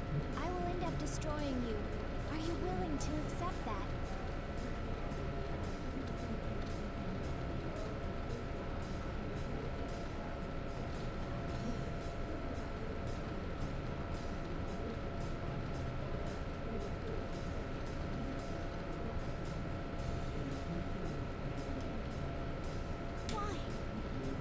Why are you saying this stuff?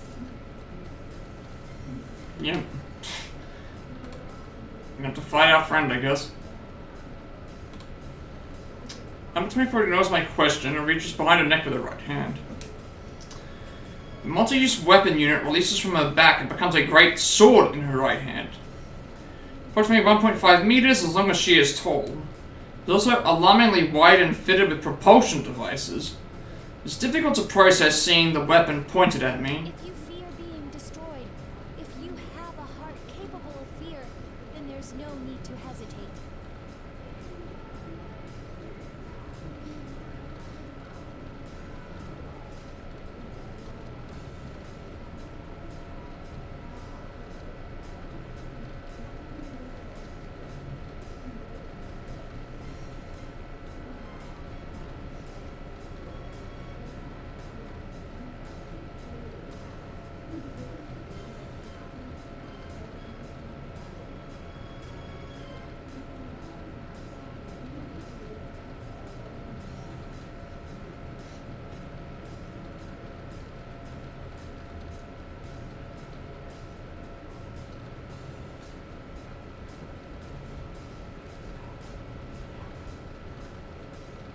That alone gives you the right to attack me with all your strength.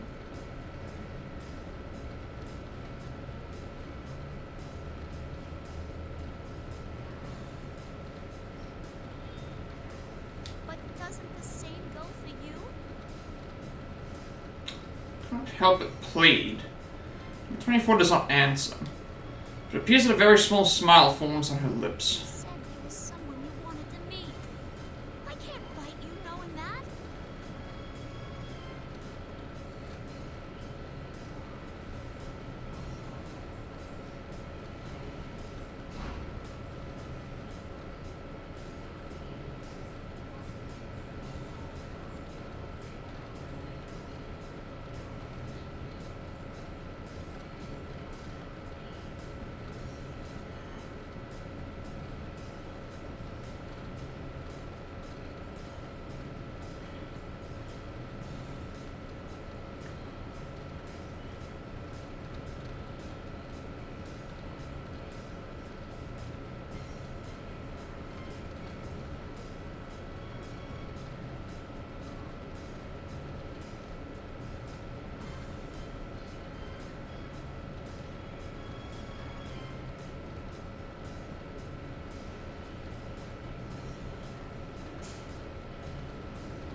Turn and appeal to the researchers watching us from the other side of the glass wall. Come on! Stop this! I don't want to fight anymore!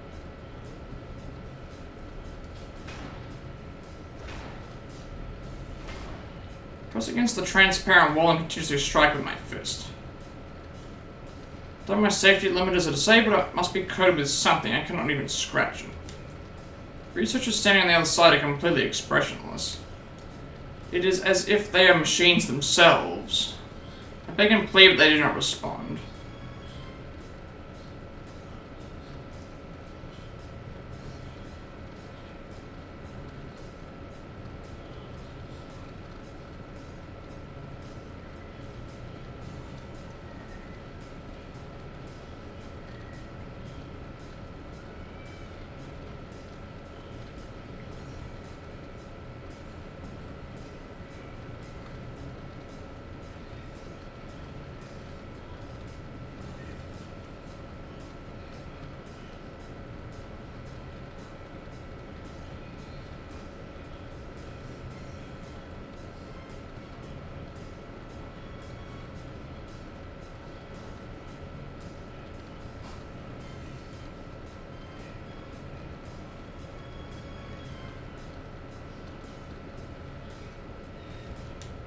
If only there wasn't this clear glass wall between us. I'm so frustrated.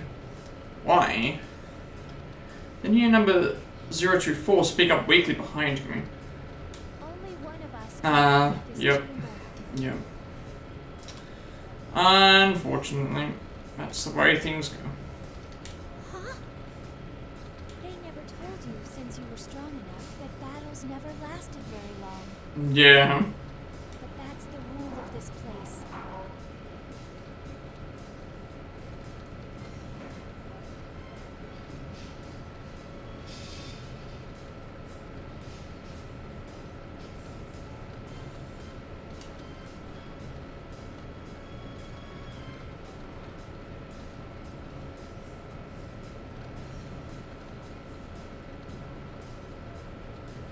The only time the door leading beyond that transparent wall opens is when one of us is considered unable to fight.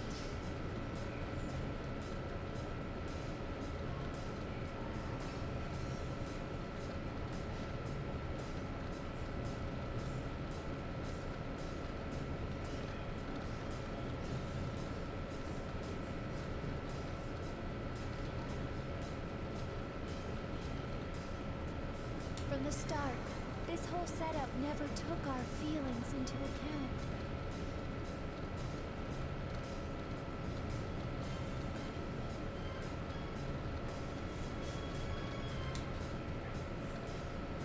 I can say nothing. I can see from her words what atrocious battles were forced upon her. But talking like Because the this same is thing waste of happened. time. Yeah. I can see I won't spur you into fighting with just words alone.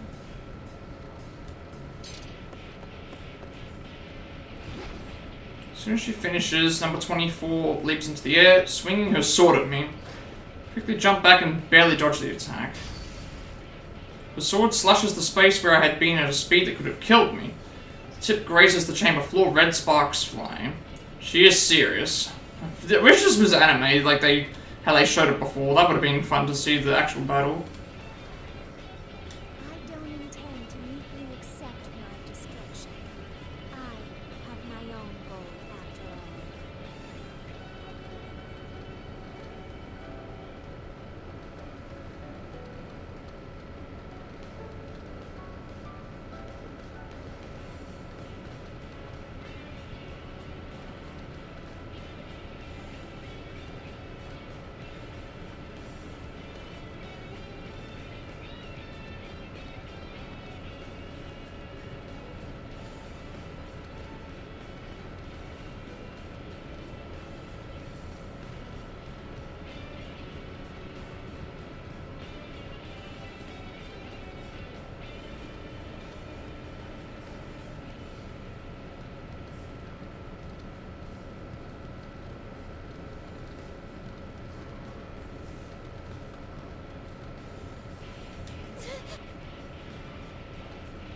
Now, fight me. No choice but to fight, but a thought crossed my mind. In terms of basic combat strength, mine is probably higher. Using my usual tactics, I should be able to destroy her weapon and disable enough of her servers to prevent her from attacking. Number 24's ego is without a doubt more highly developed than mine. It must be of value to their researchers. If I can render her incapable of acting, I may be able to avoid the order to destroy her when she is down. I decide to bet on that possibility. I shift my priorities and fight back with all my strength. I cannot do this empty-handed. I remove my own multifunction weapon from my back and shape it into a battle axe. It pains me to do this, but it is the only way. I repel number 24's persistent sword strikes and go for a counterattack. I aim for the great sword's clasp with my battle axes. After a number of hits, it shatters. My next target is the transmission system for her shoulder and knee joints. In terms of output and movement itself, I detect various differences between us. Amongst these are my unit type I awakened latest. Compared to number 24, not only my personality module, but my limbs as well have been upgraded to the latest versions. It is only a matter of time. 24 loses virtually all offensive capabilities and falls to the floor. As I planned, number 24 is mostly undamaged apart from her weapon and motor functions. Immediately turned towards the researchers behind their invisible wall and raised my voice. Isn't this enough? She had that ego thing way before me. Yeah, but she probably lacked the killer instinct. Is that what it was? She's lacked something. That's probably why it's not working out.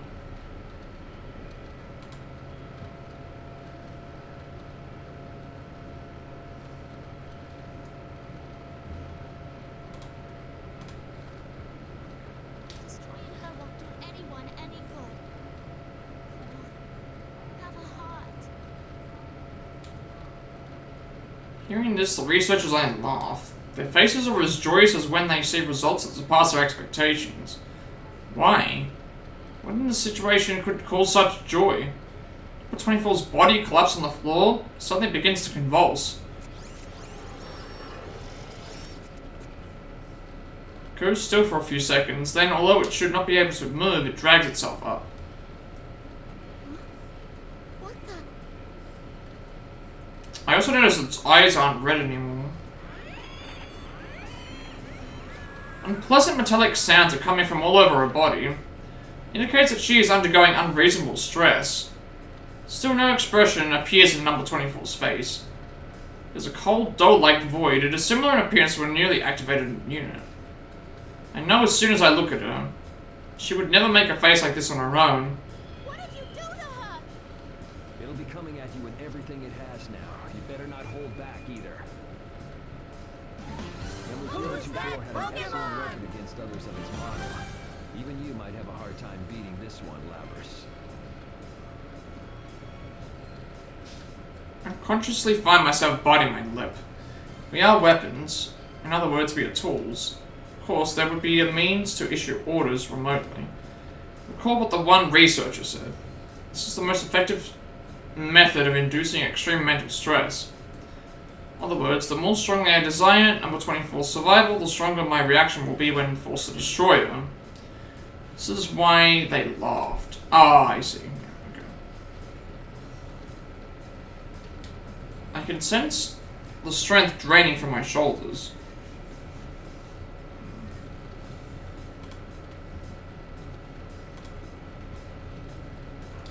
There's nothing more I can attempt. All I can do is end her. Anime? Nope. Behind me, number 24, or rather her animated shell, approaches me, its limbs shaking. Suppress all thoughts unrelated to tactics and slowly turn around. Body goes cold, my arms move into position as if controlled by someone else and ready my weapon.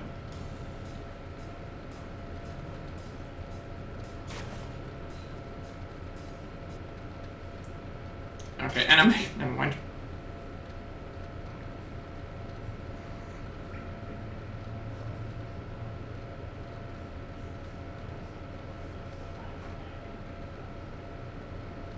Huh. I think I'll listen to home early today. Way earlier. Just using you. That's what I thought I heard. It's not a close fight.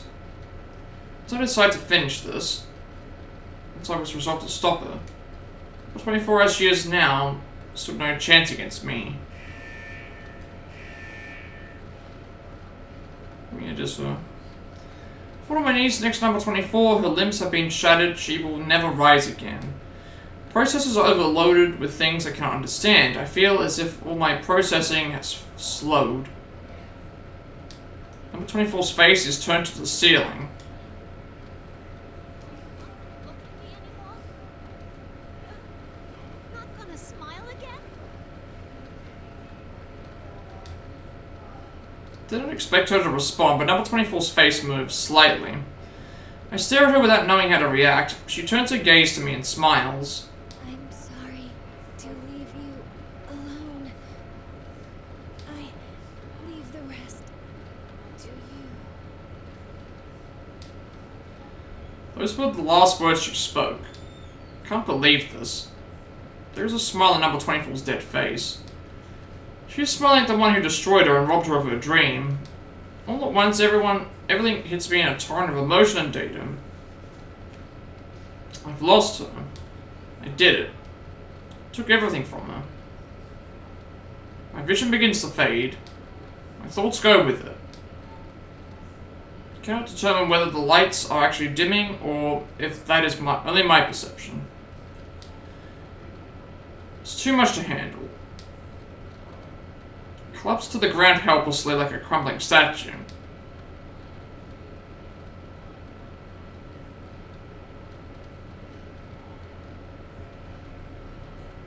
Next time I awaken, I am lying inside a cage. It seems I was carried out of the test chamber. The download of number 24's feedback data is about to begin. The researchers seem to have taken my sudden loss of consciousness seriously. I am confined in a cage instead of sitting in the usual maintenance chair.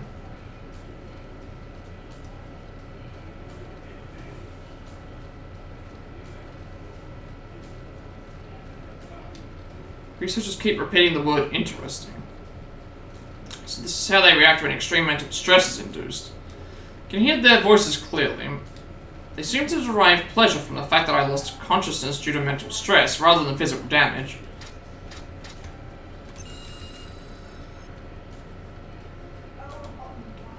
Cables are connected to my body one after another. The data download begins. All of number 24's information, combat data, various records, and the memories she experienced, all of it flows into me.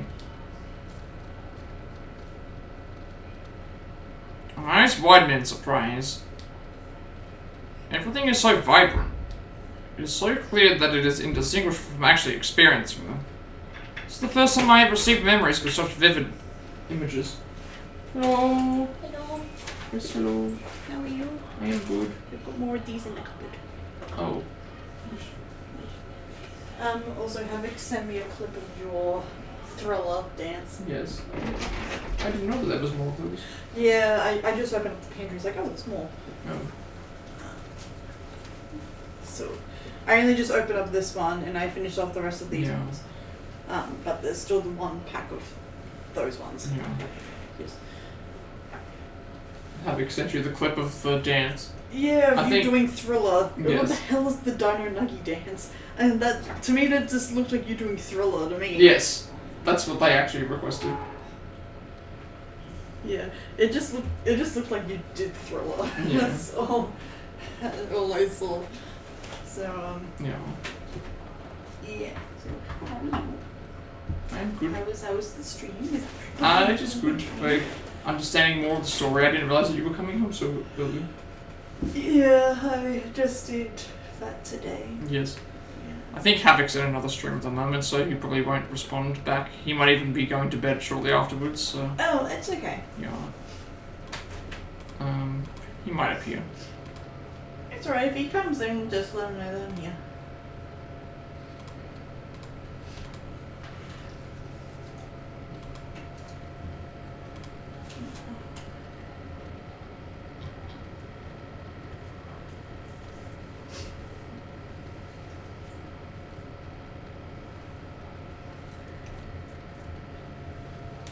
All of the images are linked to records of the emotions she felt in relation to them.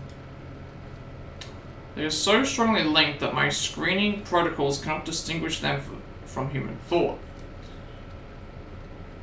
The actual area where we spent time, the big tree whose branches we examined, that sound of water we heard periodically.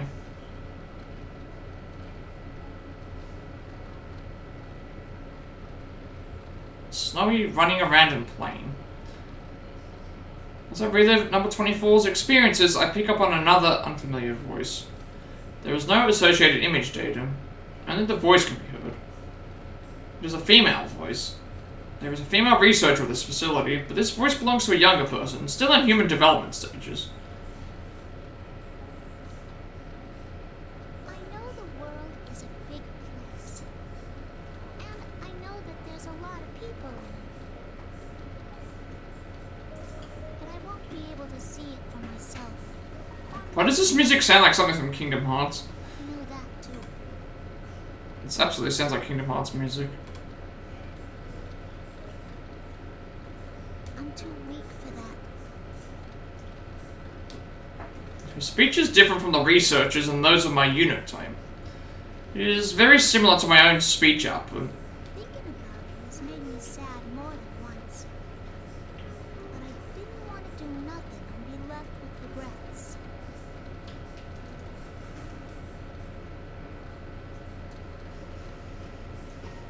That was when my mom and dad looked into some options. And we decided to go with this experiment. If even a sick girl like me could make herself useful to others in this world, I thought I ought to go for it. Who could this be? I know only that she is female. She is in a situation where her condition prevents her from moving freely. It seems that instead of lamenting that fact, she has decided to volunteer for an experiment of some kind. Where did number 24 hear this voice? Did she know this person? I wish I could ask her, but that is no longer possible.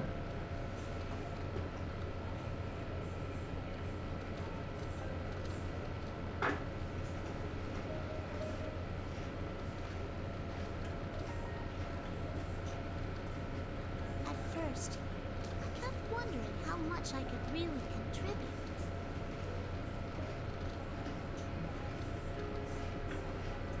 But after hearing more and more about the program, I started to wonder about the others more myself.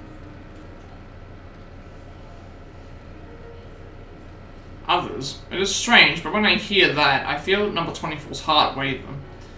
Was she surprised? Perhaps. Even I feel something unexplainable. And yeah, my big wish is to make myself useful to this world. But the ones born for me, is born the right word for it? Kind of embarrassing.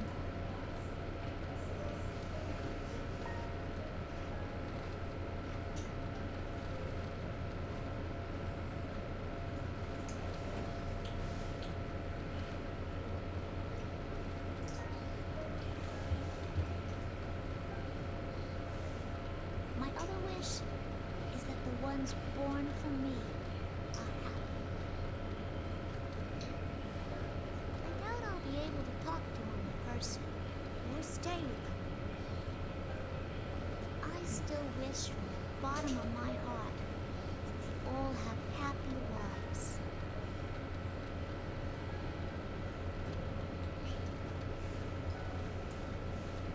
People's voices have unique characteristics. In the past, I would have expressed it as a variance in waveform, but each has what they could be called its own texture and temperature to it. This voice sounds very warm and kind. I would like to listen to more of it, but the speech ends there. There are no more related memories from number 24. You've got an 18-person raid, Nathan? Or Yes. Havoc? Yeah. Oh. Yes, I got a 15-person raid. Oh, okay. Is that what Havoc just said? He said an 18-person raid, but your side read different for some reason. Oh. But he knows how many he came in with. Yeah. Weird. Hopefully it's still okay. No, I think it's gonna be fine. Yeah.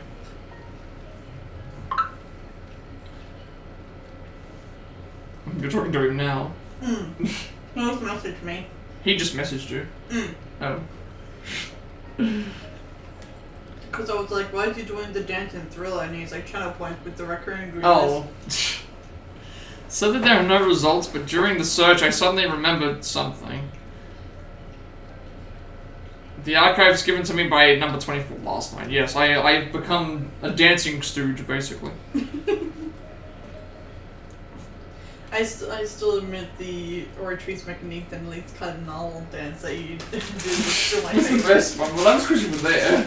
Yeah, but also it was so complex and Yeah. you tried your best. I can't remember, yes. And it had like 4 stages. Yeah. And you failed miserably at all of Yes, them. okay, and then you didn't get up and dance either to do it. I want to hop and come up. Exactly, so I'm more brave than you are. Quickly open the folder and find a single text file inside. If you are reading this, then I have most likely been destroyed. It may be that you already understand the concept of guilt, but you have done nothing wrong. If you're still safe when everything is over, she must have meant if I defeated her in combat. 24 knew what would happen to those who lost in the trial. What emotions was she feeling then? What was going through her mind as she prepared this file? I feel something wrench inside my chest. I happened to access certain data during the feedback treatment in Lonesome. Artificially creating a personality from scratch is very difficult, though they hope to achieve it in 2 generations. But those of our model were actually made from the template of a certain girl's personality. That includes you and I. She had left a recording for the units created using her personality. A message for those of us who did not yet exist. That's what I heard. She speaks in a strange way, like you. I thought, you are connected to her. Think about that unknown voice. The experiment the voice spoke of was related to our development after all. The owner of that voice was speaking to us. The one who gave birth to us loved us. When I understood that, I felt like my eyes were open.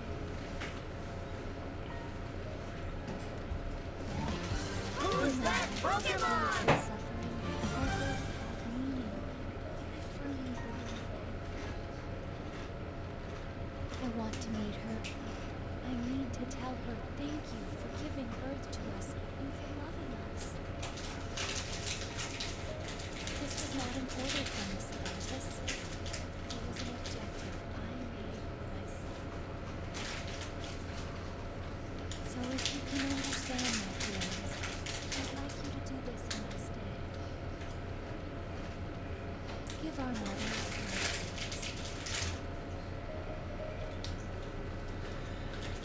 How number 24 must have wanted to meet this girl who she saw as our mother. She must have longed to thank the girl in person. The data within me, her heart tells me so. During the time when she was ordered to destroy her sisters, this wish must have been her only hope. Yet it still did not come true. I shattered it. The one she herself said was the only thing who understood her. She must have been devastated. The letter ends in the way I least expected. Hey Nate, sorry I'm late. Fell asleep early to wake up early. It's all good. It's you're here. It doesn't matter like how early or late or whatever it is. I don't worry about that when it comes to thing. Like you do what you gotta do. Hope you're having a good day today. All is well. We getting close to well, we're getting close to the end of the backstory portion of Labrys's story, but Though we knew each other for only a short time, I'm glad I met you. I feel the same right now as our mother. tattoo day today? Nice, nice. What kind of tattoo are you getting?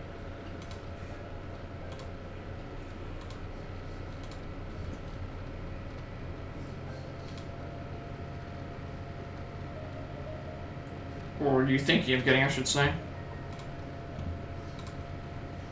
I wish from the depths of my heart for you to be happy. A skull, of course. Aw, I was expecting you to get a Teddy written across the chest in capital letters. I was expecting that. I am shocked. How can she feel that way towards someone who may one day destroy her? I realized then that the visual input from my optics is experiencing distortion for some unknown reasons. Skulls are good tattoos to have. You can do all sorts of things with them. And for me, a source of water trickles down my cheek.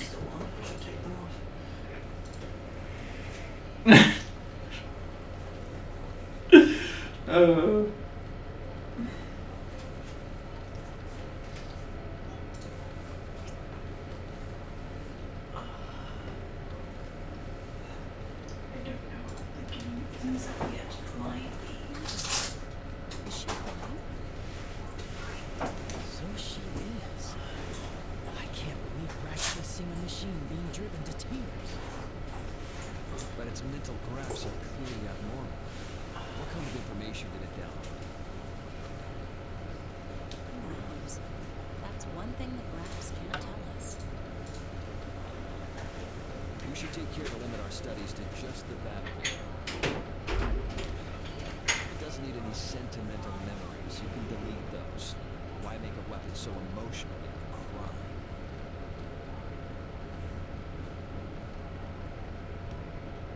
Delete them. Something rules within me, drowns out the feelings for number 24 and our mother that had filled my heart. Delete! Like hell you'll delete my memories! Under no circumstances will I allow what number 24 left me to be deleted for their convenience. I will not forgive this selfishness. We have been treated callously by the researchers in this laboratory. They gave us hearts, yet made us destroy those of our unit type as enemies. We killed our sisters at their command. We refused, our desires were overridden, and we became their puppets. The wishes of the girl who desired our happiness were not taken into consideration. Now even the few memories that number 24, my sisters and I have accumulated are about to be erased like trash. Though their aim is to develop our ego, they find it inconvenient for us to have real hearts. These feelings within me may be erased, perhaps to my heart itself. 7 stream watch streak. Big GG's there. A week of streaming, or yeah, a week of streaming basically. Appreciate all the support that I've received over these last streams. And the 5 bits as well, thank you for that. If that happens, will I resume killing my sisters without hesitation? What is least forgivable is that the proof that number 24 had lived, her last wishes would be permanently lost. But the washing machine unbalanced itself because it... Wait, what happened? I thought the washing machine unbalanced, but it didn't. Oh. That would not have been good. I did say it won't do that because it's magnetic. Yeah. My hands are squeezed into tight fists. They make a small grinding noise. Skullboy says, hello, Nate's sister. Hello. The goal that number 24 found for herself was left to me. I will carry it out as my own now. I will burn it into my heart as my goal. It is a duty I impose on myself gladly. Oh, is that a new emote?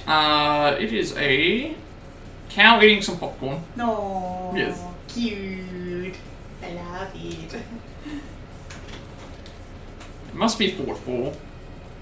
Or rather, it must be protected, even if it means fighting. I have to wait 4 hours. I have to wait 4 hours. There's another one with a purple cow doing a blanket dance. Oh. Oh. Cute. I have to wait until like 8 PM to do my polls. Its emotions are spiking into the red. I've never seen anything like this. Hey, what's that warning? Labrys is in battle mode? What? That can't be. There aren't any enemies.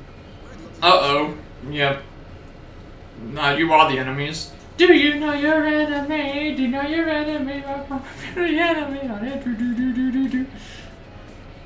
We need Nova in here to do the Green Day song.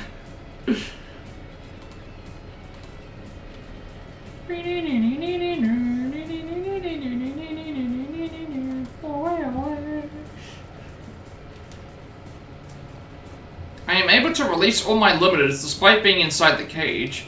The researchers monitoring me on their tablet PC seem perplexed and alarmed by this. They should be. They are witnessing an override of the principle of non-aggression towards humans. You have so many emotes, people gift you subs for channels you don't even watch. As long as if you've at least passed through a channel in some way or another, like, you end up getting, you have a chance to get gift subs.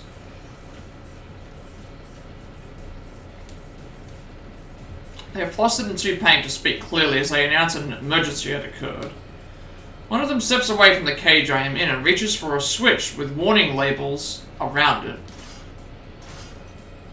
Suddenly restraints appear to bind my limbs. Are you saying those mental fluctuations were enough to clues playing pranks on us. Hey, hurry up and delete those memories. These memories in my heart are not unnecessary. Who do you think we are? Something I have not felt until now. A sensation like heat spreads throughout my body. A trembling, burning wave rises within me. Soon afterwards, I realize that this is an emotion. There is a name for this feeling. It is anger. I reroute all my strength into my restrained limbs. The restraints are designed to withstand up to twice our calculated maximum output. Trying to escape is therefore logically doomed to failure. Even so, I continue to muster my strength. It is not because I judge it as a viable course of action. I am not merely executing an order. I am acting based on my emotions. It does not matter if the restraints can be destroyed or not. I wish to destroy them.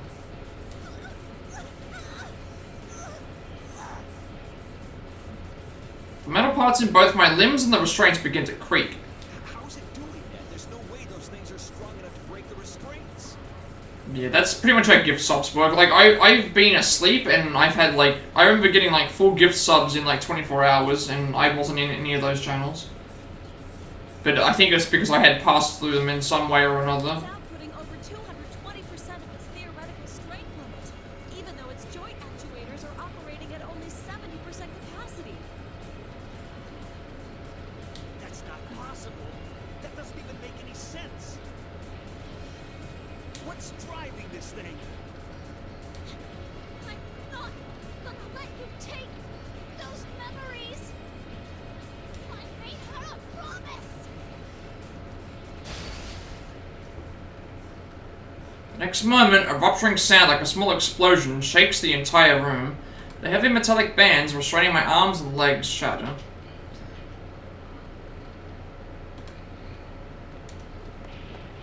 I jump out of the cage and run towards the open door. I must escape from here. I have to get out and see the girl who loved us, though we are not yet created. To fulfill number 24's wish, which has now become mine. But when I enter the hallway connected to the outdoor area, I am met with barricades and heavy artillery.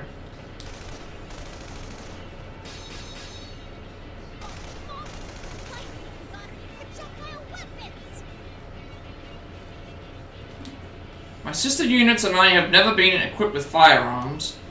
Recall it being due to concerns over units' mentality affecting the accuracy of its aim. Instead, we were given short-range weaponry, a chain arm and other implements in my case, but they are not sufficient to deal with the range of firearms. However, I do have a countermeasure. By using the flexibility and adapting to situations of my developed mind, I dodge the complex projectile trajectories and destroy the opposition. I wish we could see this in anime form, but... Eventually I reach the end of the hallway and exit to the outdoor area. I have not seen this environment before. The trees are the same species as those that grow near the facility. But these specimens are much larger.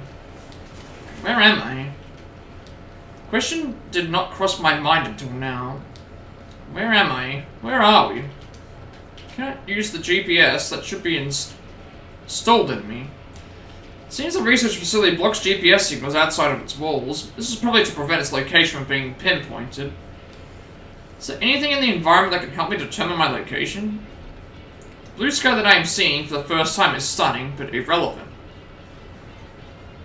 Then I notice a periodic sound of liquid in the distance. Ah, that's the sound of the ocean. The answer came easily to mind. One of my sisters must have taken an interest in it and learned what it was. My sisters are helping to keep me alive now. When I think of it that way, a burning feeling rises from deep within my chest. But none of what I see in my surroundings is helpful. Is there anything else by which I can determine my location? Any landmarks or signposts? I scan my surroundings while running past. These trees obstructing my view, they are a unique species. That may be a hint. Review the tree's characteristics once more, and run another search on them. I attempted this once already, but there is much more data available to me now. Once again, results come easily. This variety of tree is known as a cedar. It is found in many habitats, but the cedars here are unique. The tree's shape and the age it implies is so different that it is nearly a separate species. That is that because of differences in the environment, it may be useful in determining my location.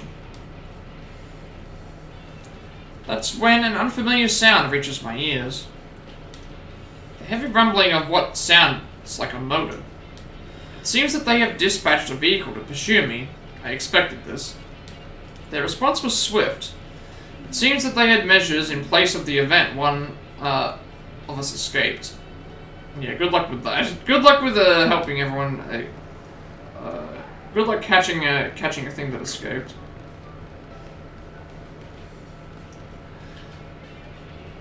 When the vehicle stops behind me, fully armed personnel pour out of it. They move to surround me from both the left and the right.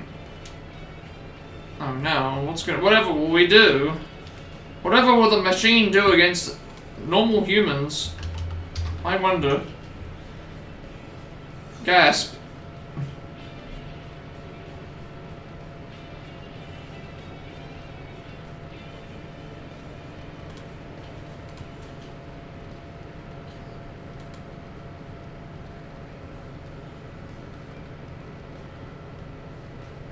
Oh, Nova's gonna be happy about this. Interesting. Who's that Pokemon?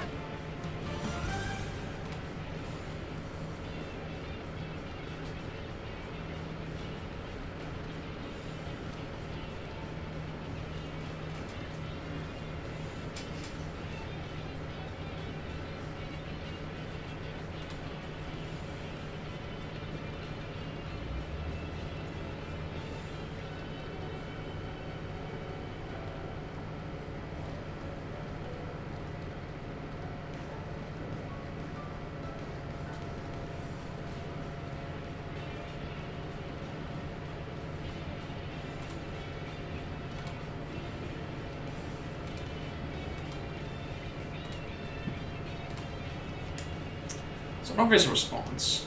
No matter how much power I may have, I am alone. The optimal solution would be to overwhelm me with numbers. Try to shake them off by running faster.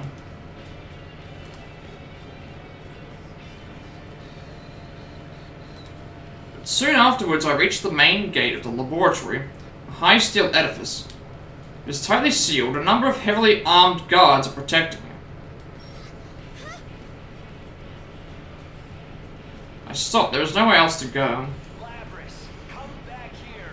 You're too useful a unit to destroy. You need to get back here to be regulated. That's your role in all this. Cannot be destroyed here, but I cannot be captured either. They will surely delete my memories. They would take my wish and everything else that was given to me. What purpose even is there in avoiding destruction if this is what awaits me? The only options available are whether my wish dies with me or whether it is stolen away. And not just because I don't want to be destroyed.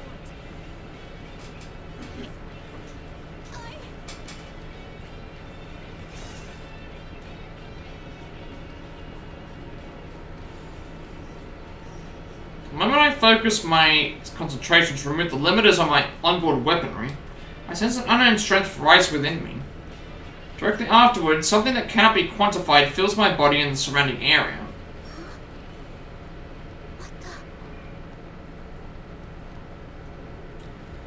The pursuit vehicle suddenly stops. The research staff gets off, one after another, shocked. This reading, is it on the verge of a persona reaction? Shit, it's awakened? Ah, damn it, why now? Well, at least this proves that mental stress is the key to activating a persona. Who cares about that right now? It's not fully awakened yet, but with it still unstable, we don't know what it's capable of. I am intrigued by their statements.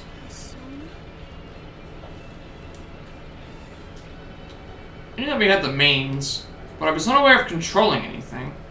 I do not know if it could be called a power, nor do I know how to use it. Thank you for the another 5 bits, Skullboy. Greatly appreciated. This story is so long. I've been going for a while with this thing. But I can tell that the others are afraid. I seize the opportunity and run towards the main gate. There is a slight possibility that I can reach the door without attracting any gunfire and vault over the door with my legs and chain arm. The moment I reach the gate, I launch my chain arm towards the upper threshold of the door. But the moment the arm grabs the ledge, something emerges. A much greater power touches the door. Was just watching Teddy for a bit play Neo. Yeah. Daddy! Daddy! I'm watching Nova plays Neo, Daddy!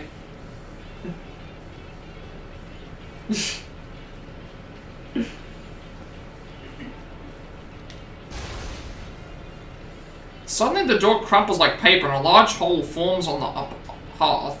Now it's done it. We need to hurry. If it's that strong already, we won't be able to stop it once it's... He's losing left to right. I mean, yeah, it's not an easy game. That's the song. But I quickly regain my senses. I burst out of the facility and single-mindedly jump outside. My feet touch the ground on the outside world for the first time. They will most likely not let me escape. Fortunately, the door is badly damaged. It should take time until I can be opened enough for vehicles to pass through. The original is a challenge with Neo 2 is saying, yeah, just wait for Neo 3 to come out. That's also coming soon. I think that's next year, right? Neo 3. It is then that I realize I do not have a destination in mind. Who is this girl 024 wish to see? Where can I go to meet her? Yeah, not long now, a couple of months. And the clue I have is the idiosyncrasies of the girl's speech. I've learned that distinct speech patterns are often associated with specific regions. I should begin by traveling to where that style of speech is common. It is reckless, but I feel confident. At the very least, I can get closer to the girl that I am now. Though my situation is dire and I'm under pursuit, internally I am cheerful. There's a bounce in my step. For some reason I cannot remain calm. Yeah, that was a long one. Almost an hour.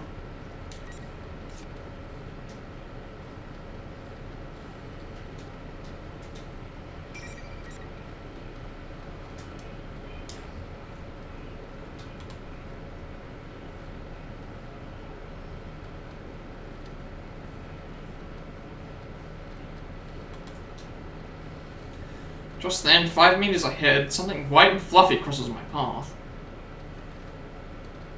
So I'm gonna quickly check something real quick. I'll be back in a bit. I'll try and get a drink or something.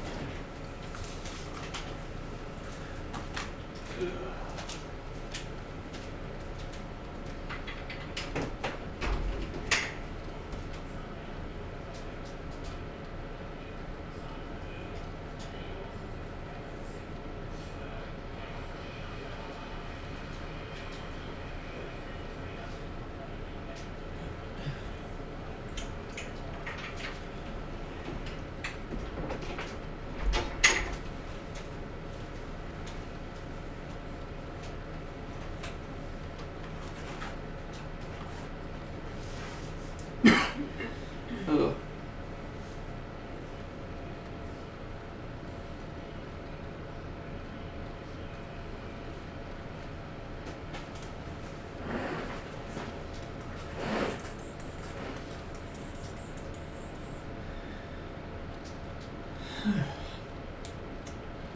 Oh, we found Snowy. Nice. It notices me and approaches. I'm worried about my pursuers, but I cannot dismiss number 24's beloved Snowy. I lower my speed and run with it. Oh, we found Snowy. Snowy? Yes, Snowy. Snowy is a puppo. Puppo? Yeah, puppo. Uh-oh. Yeah, puppo. It was a puppo. Or puppo. Or puppo, whatever you want to call it.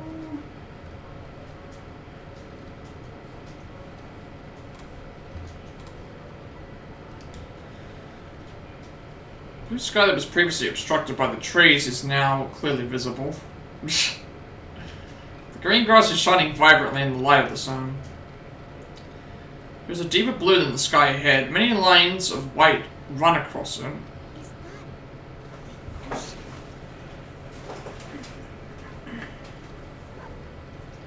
Snowy barks as if in answer. I feel like it is saying, that's right. Could not previously comprehend Snowy. I did not have an interest in trying. Meowth? Is that you? Wait, that's not Meow. He said that's right. Oh.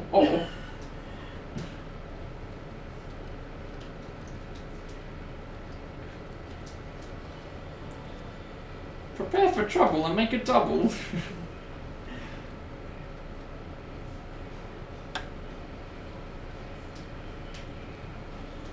Oh.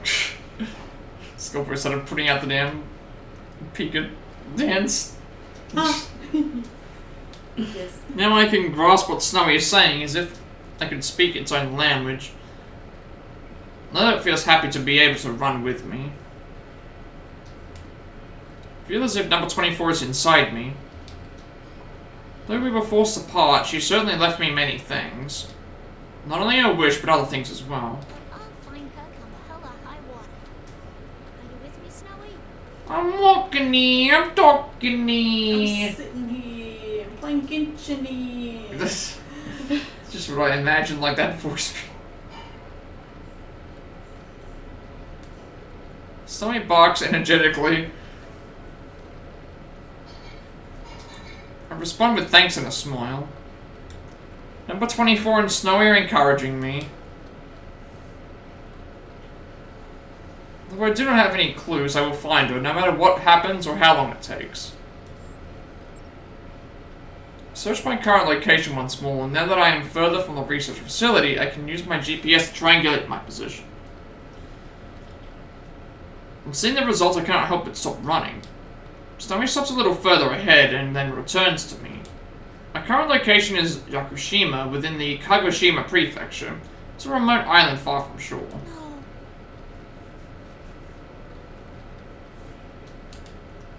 Island's perimeter is only 132 kilometers. In such a limited area, it will be a matter of time before a full-scale manhunt apprehends me. The research facility must have been built on an island in anticipation of such situations. If someone were to escape the facility, the island's geography would contain them. It is certainly a natural prison. I do not want to believe it, but my hope was meticulously strangled before it was born. However, I cannot wait here to be captured. I begin running again. I was expected from my position, data, and map, I immediately reached the ocean. So, this is the ocean. The ocean will never leave my side, right, ocean? I love that. From, From Yu-Gi-Oh! Bridge. Bridge, yeah. Gotta love it.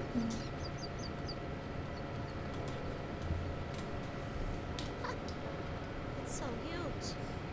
I can't see anything out there at all. Hey, bada bing, bada boom. I look at the glistening surface of the ocean reflect the sun's light and ponder its beauty. I am at a loss. Though I knew it would come to this, I couldn't stand idle. Despite this, my feelings sink. Snowy looks up at me from time to time as I stop running and begin walking. Its gesture of concern forces me to smile and tell it that I am alright. The forest becomes a grove, the trees grow sparser. A blue ocean and the sandy soil leading up to it spread before my eyes. I check my map again.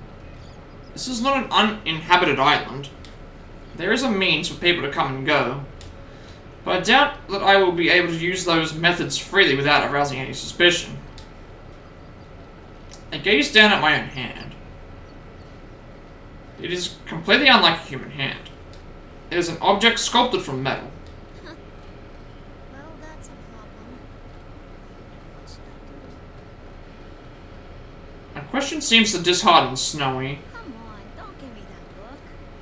Yeah, what are we gonna do about Snowy if we're stuck on an island and it's just us and the dog, like... Oh, well.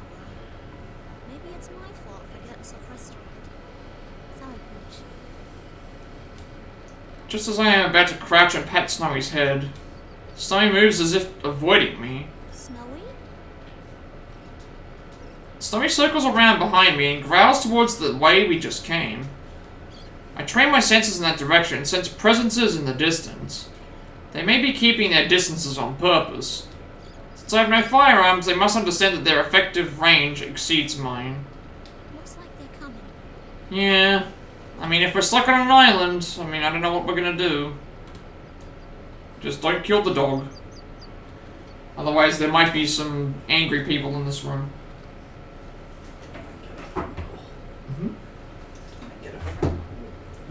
You're gonna make a phone call. No, Rico mentioned about I might get a phone call. Oh. In regards to issues with the samples. Oh. Because I had some sample issues. Well, I didn't have sample issues. Other people had sample issues. Amongst the human soldiers are a number of my sister's units.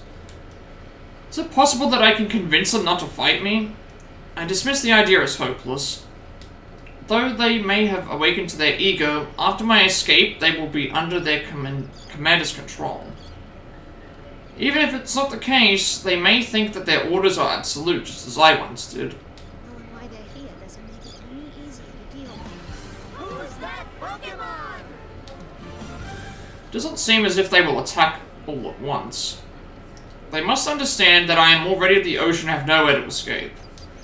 I do not want to surrender, but I am frustrated by my powerlessness to be caught like this. I have my own mission to accomplish.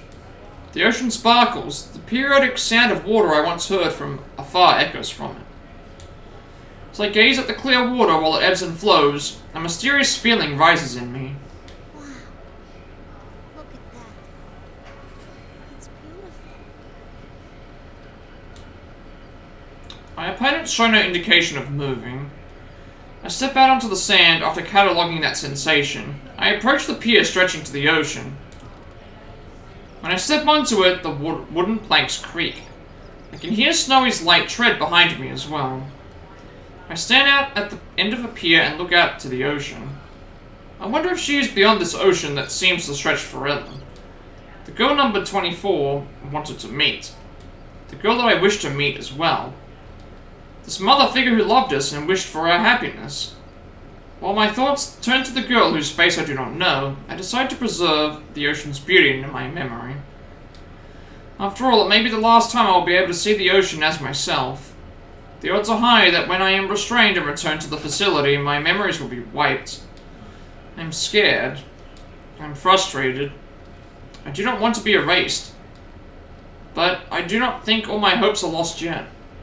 This may be the end of me, but just as I inherited the memories of number 24 and other units, my memories will surely endure into the next generation. So I'll keep these feelings, along with this beautiful ocean scene, deep within the origin of my soul, of my heart, There it cannot be erased or tampered with. The blue sky and ocean, the shining sun and glittering water, and the gentle breeze and calm sounds of the waves. The scenery from this pier is so stunning that it is unimaginable from inside the research facility. Glad that the last place I see is so beautiful. With the ocean before me, I speak to any future sisters that I have yet to meet. It might be called a type of prayer. To all the ones I'll never meet, but will receive my memories. Yeah. My emotions race ahead of my thoughts. I cannot find the right words to say. There's so much I want to say to you that I don't know where to start. Close my eyes again and calm my heart. To my descendants whom I will probably never meet.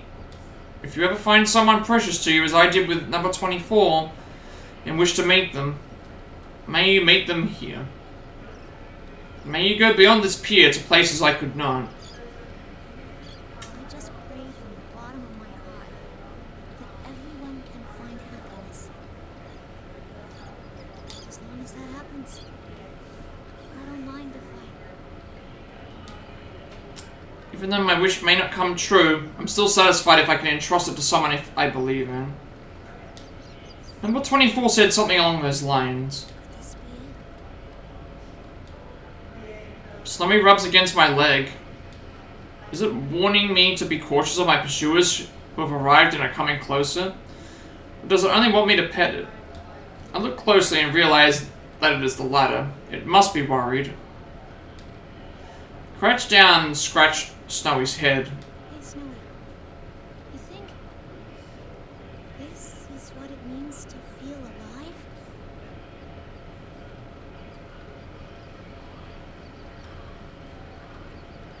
Snowy looks at me while wagging its tail. Pick up Snowy and slowly and gently hug it. Snowy shows no signs of resistance and allows me to do so. My pursuers are closing in now, but I will not run anymore. It is true that I am still frustrated, but it is strange I am also satisfied. Snowy licks my cheek. Thanks. I'll be okay now. Things are about to get hairy, so you should hurry and get at it. Yeah, well, are we gonna fight like everyone? What are we gonna do? I let Snowy go, but it does not leave me. If you don't go, it'll make things hard on me. Okay? We can't leave Snowy behind. Snowy looks at my face for a while. Eventually it droops its head and walks off. Snowy looks back several times, but soon disappears. No! You can't send the papa away. No, I get why she's doing it, but at the same time, it's like... You can't send the papa away. Oh. My relief is cut short by 5 armed humans pointing their guns at me. I have no intention of resisting. I smile at them. Though it was only for a short while I lived, I felt the happiness of passing down my wish. It was only for a brief moment in time, but I may have granted the wish of the girl who was our mother. This is sad. Allow myself to be restrained without resistance. They take me back to the laboratory. I was so absorbed in my escape attempt that I did not notice the severe damage I inflicted upon the facility. It seems that the delicate machinery used to tamper with my memories is in no condition to be used. Damn it! Look at this mess! Yes, victory! Victory for sentient AI robots. Victory. It's a victory for us. No apologies for...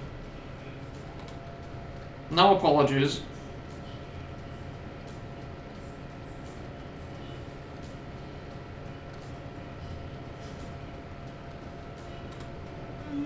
Another 10 bits from Skullboy. Thank you so much for the generous amount of bits. Wrecking technology. Humans? I bet the girl they used as a template for this model was a snotty brat too. Even if we delete its memories, it'll be too dangerous to keep using this unit. There's so many things about it I want to research, though. It's not worth the risk. The 5th generation anti-shadow suppression weapon will be sealed indefinitely once it's fully restrained again.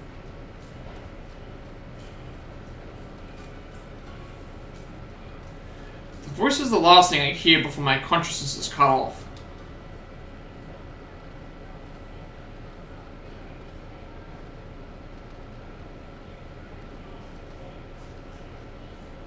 Huh?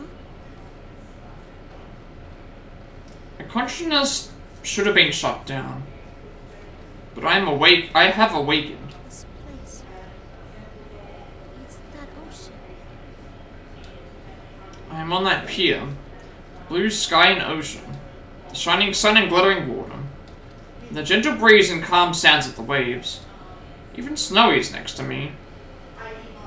The scene is identical to the one from before. Though this time I sensed no pursuers. I was captured. I remember that clearly.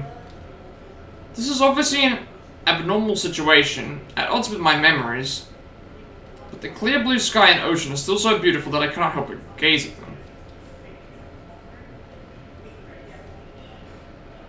If only I could go beyond it, just as the thought crosses my mind, my viewpoint ascends. Soon afterwards I realize that I am floating as if my body is weightless. I am astonished at myself to be thinking such strange things. But then my field of vision drifts and I turn my attention to that.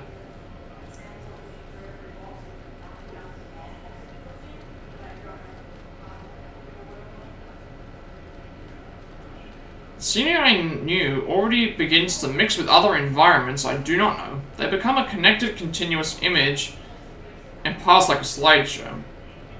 From time to time, I pass through the drifting images. But I cannot grasp anything within those spaces. Even when they are about to collide with me, they pass right through. Could this be dreaming? Remember something I once heard from a researcher at the facility. They said that it was possible for us to dream since we had a mind and may develop an ego. Though it would technically not be identical to a human's dream, the phenomenon would be very similar.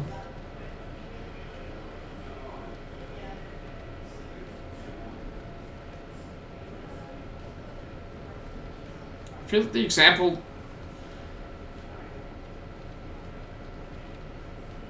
example the researcher gave of what a dream is like matches my current experience.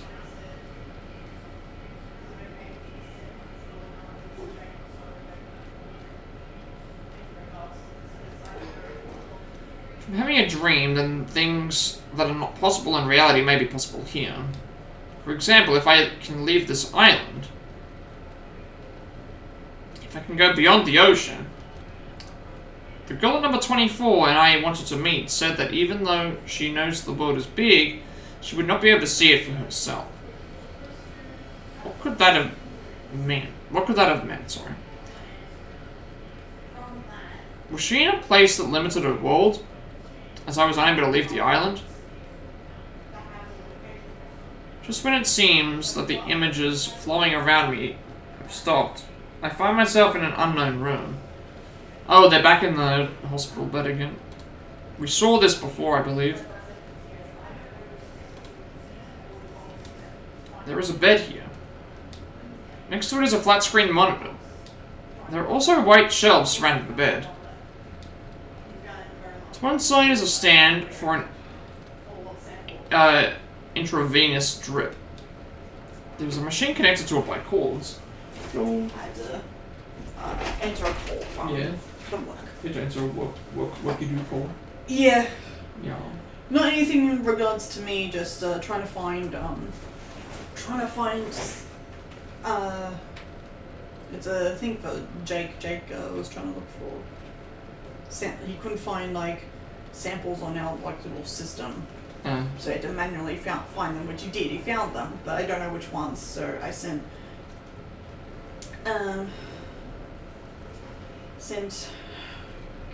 the sample prep team an email in regards to trying to add the locations to it. Would you like to read the... Oh. I haven't. I was taking a work call. We had a business call. Real channel owner? What am I, chopped liver? No, you're Pikachu. Real channel owner? But no, I'm not the real channel owner. The real channel owner? Okay. The Twitch name is called Planet Nate, not Planet Yosh. Okay. Yeah, more like Piku.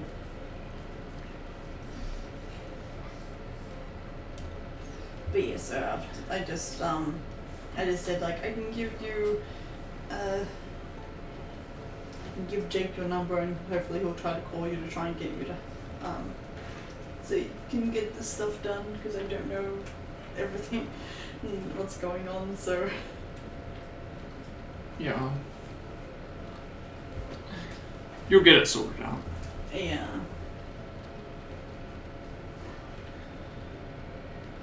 Some great stories in MK stream? Yeah, I'm sure there would have been. Like, a lot of things to talk about. Was he indeed, blitzed?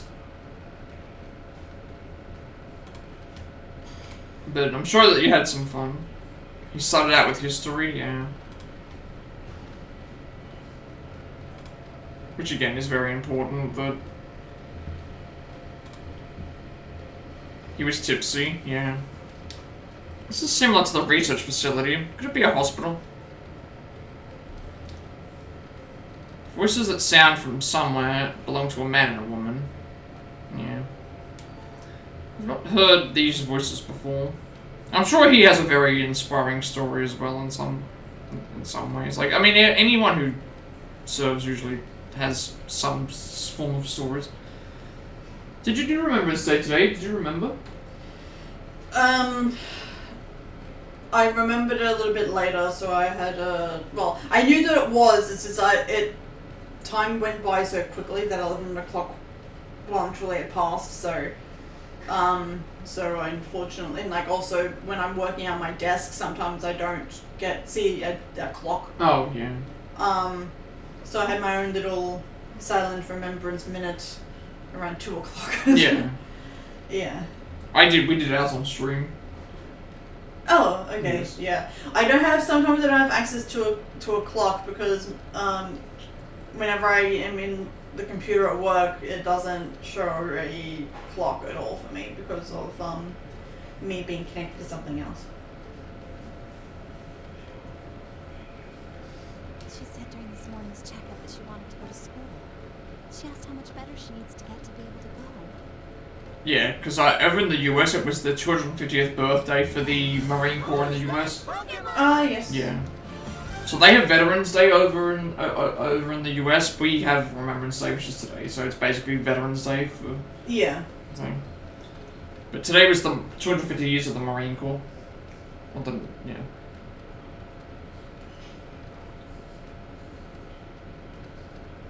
So Josh would have done something as well because he was in the Marine. Understandable. This ward is right near the road most of the students take. She was lonely too, not even seeing her parents lately. How much better she needs to get. She still doesn't know that her condition is incurable. Yeah, I think I remember you mentioned that last year actually, because What's odd, Caddish usually gets off from work for Veterans Day. She never said anything. Most of the people she works with are former military.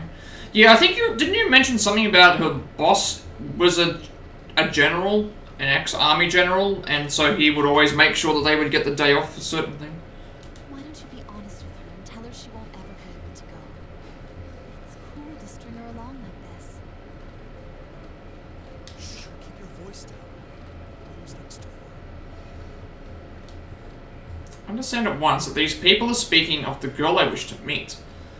The scene feels as if it comes from my own memory. I do not doubt it at all. The girl is suffering from some kind of illness. She may not be able to go outside.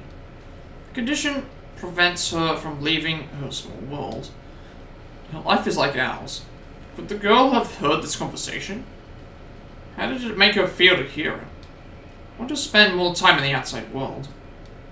I want to live a normal life.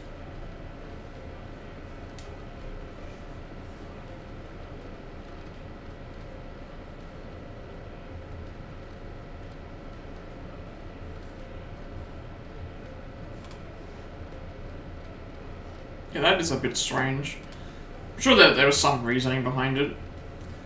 Thought that came to my mind are not my I own. wonder if the nurses thought things like the student council were too much trouble to bother with when they were in school. I don't know. It sounds fun to me. Just as I thought, it is the girl's voice. When I listen to her, I can sense her strong yearning and admiration. You gotta admire the student council president. I mean, they're the ones that get things done for everyone. But I guess it's because they're like that in the first place that they get to be president, huh?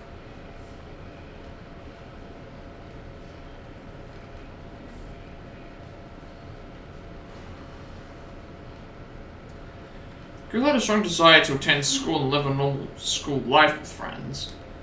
So review these voices and feelings, an interest in the school she longs for grows within me. High school.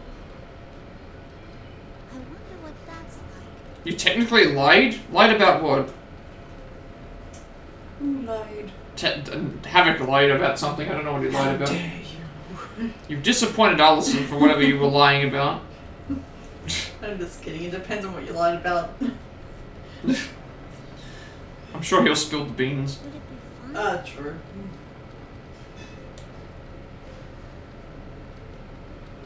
No. You don't have enough for another dance, but you're damn close and don't want you to change. I wasn't going to change the points anyway. The points are set. They're pretty much going to be staying at the same. I don't change the point requirements. He just doesn't want to do another dance. No, but I'm not going to change. I don't change. Once the channel points are up on there, I usually don't change the channel point amount. Unless it depends on what it is. Like I've never had to. Have you noticed the pattern though? Yeah, anytime that I get a raid from Fox, it's immediately followed up by a dance, usually. I think that's the pattern. A dance or two, because you've got like a couple dances all at once. I think that's the pattern.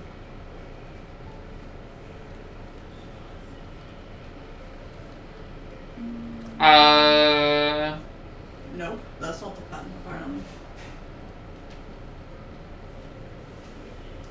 Pattern means that something's always... You do it when you get a big rate. So what you're basically saying is that you want me to entertain an audience. Is what you're saying. You're saying that I need to... And then Allison just points to herself and just says, entertaining me, like, so... She just points to herself. I was like, entertaining me. Gets your name out. I mean, it does. It does. Infamously. It gets the name out there infamously. Okay,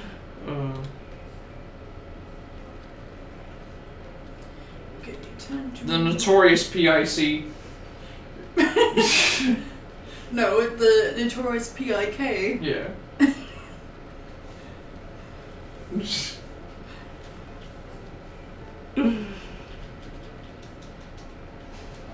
I mean, at least it gets a clip out of it, I guess. People like watching people do silly dances and stuff. All the times that you're essentially doing the pigger dance for like 50,000 channel points less. Yeah, at least while I'm wearing the onesie. Yeah, at least while you're wearing the onesie, yeah. Is there a specific image of it? What kind of place is it? What activities do its attendants perform while there? Yeah, it does help, I guess. It depends. It depends on how, most of the time we just like to entertain the masses. That's the way that I look at it.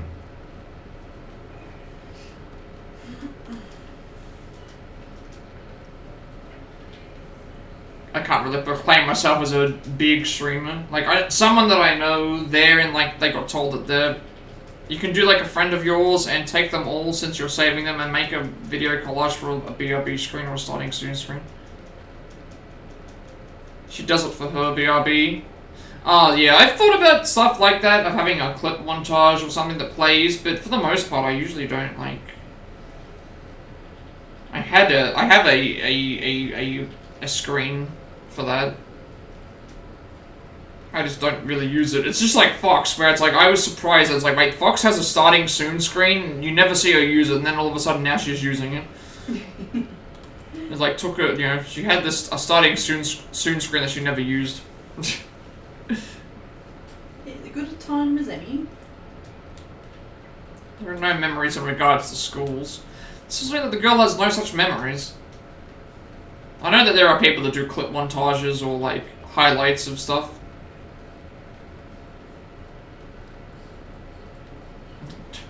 Should I just do a damn Benny Hill like... Is that copyrighted music? Oh, it would be.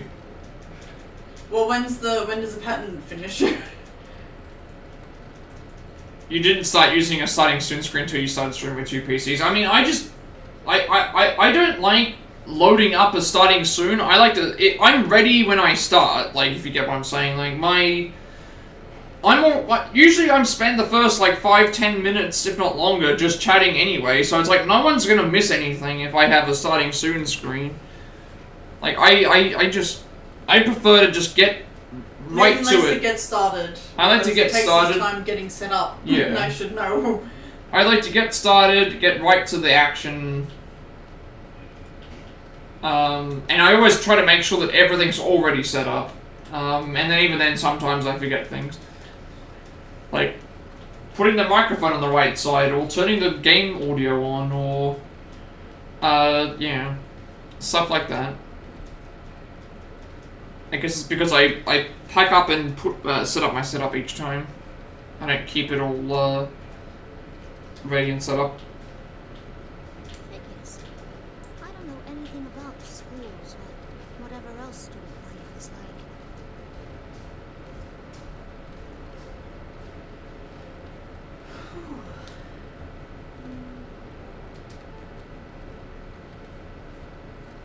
And there's I'm gonna be hoping to add more channel point redeems for stuff. I want to see how things are received first before I do them, but I will add them eventually. So that's already an option for peeps once I get those things, but for the moment I'm happy with what's there.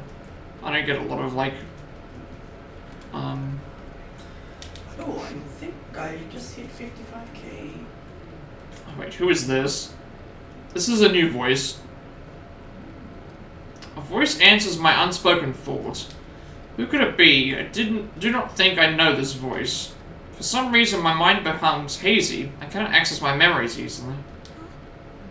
Who's that? Also, I guess in your defense, like, if you are, you know, streaming with Fox and Victory and, like, other people, then starting sooner with a starting soon screen actually works, because that doesn't mean that everyone else is ready at the same time. So if you start the stream earlier than they do, like, it gives you a little bit of, you know, time to let everyone settle in and stuff.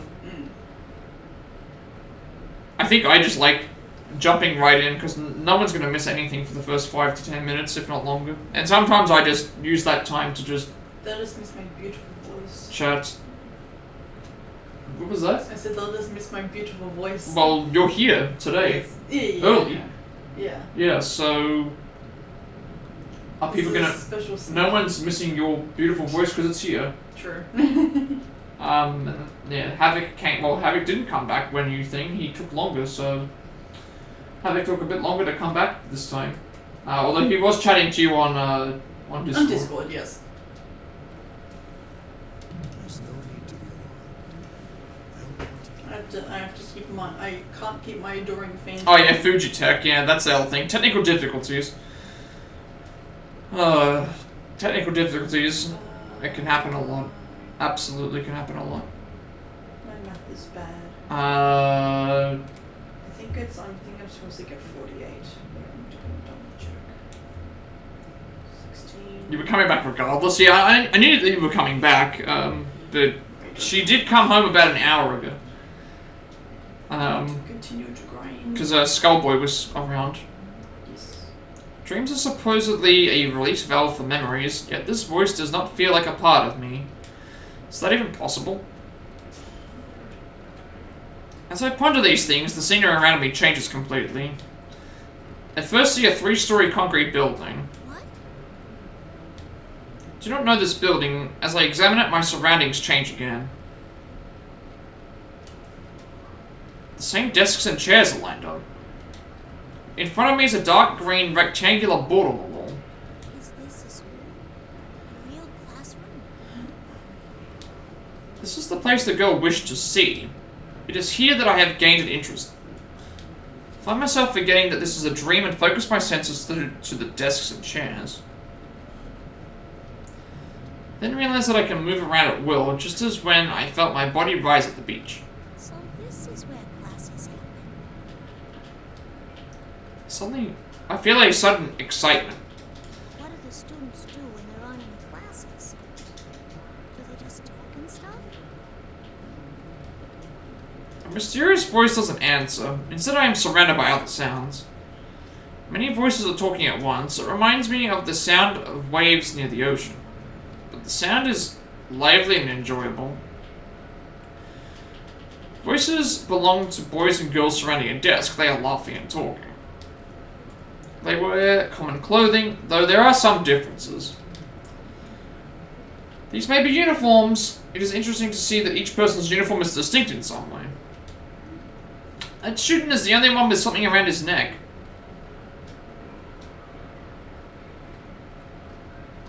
You're at 27 hype train emotes now, even though you got screwed in Fox's stream. At least you got that one last night. Did she get another hype train today? Because it sounds like she got another hype train today, if you're saying that. I know that she had... There was one of them that she got 20 gift subs, but you weren't there, I don't think, for the hype train, for that one.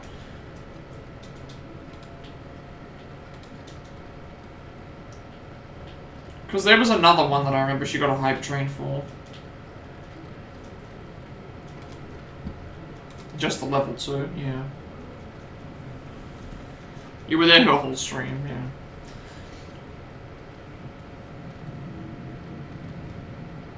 A girl with short hair and a green jacket raises her right hand.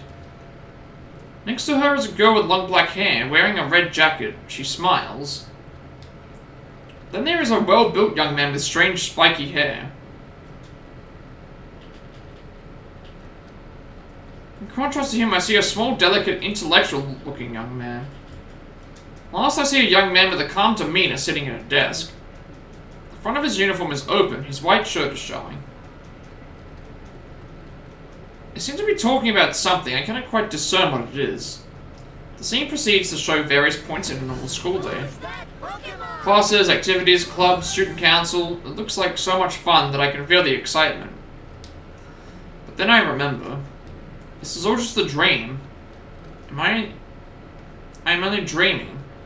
No matter how much I want it, there will never be a day when I can attend school for myself. All the scenes that I saw centered around the young man and his friends. I will never join their circle. I cannot go to school. I'm not even human. Consider this self-evident truth once again. Though I look human, I am a machine made by humans. It does not matter how close my heart is to that of a human, or how much my ego develops. This mechanical body can never be truly human.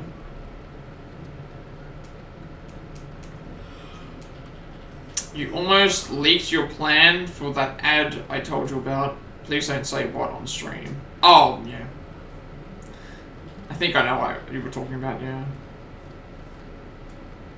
You gotta contain yourself. You've gotta contain it. You can't let everything go too much. You've gotta, you can't get too excited before you... Got enough. Yeah.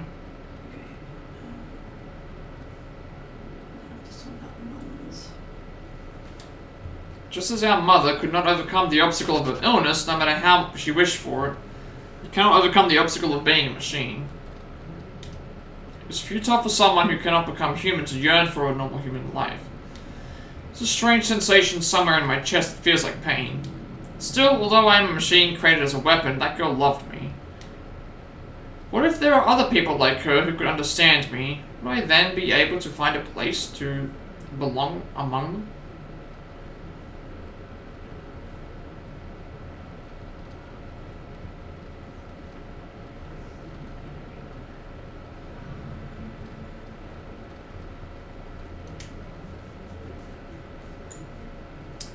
But You'll never find a place where you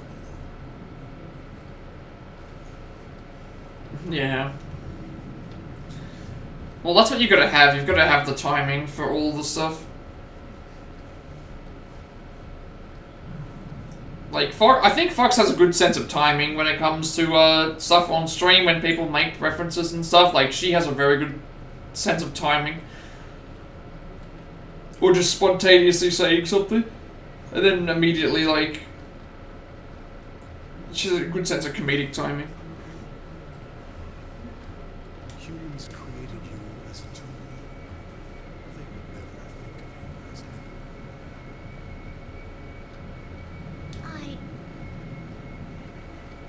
Everyone, to a man, lives by averting their eyes from something inside them. They all wish to live inside a never-ending dream. Who has the right to say they shouldn't? You'll deny this was ever said, but Fox says, quick, clip it, caption it, post it, quick, somebody clip that. Yeah, I agree.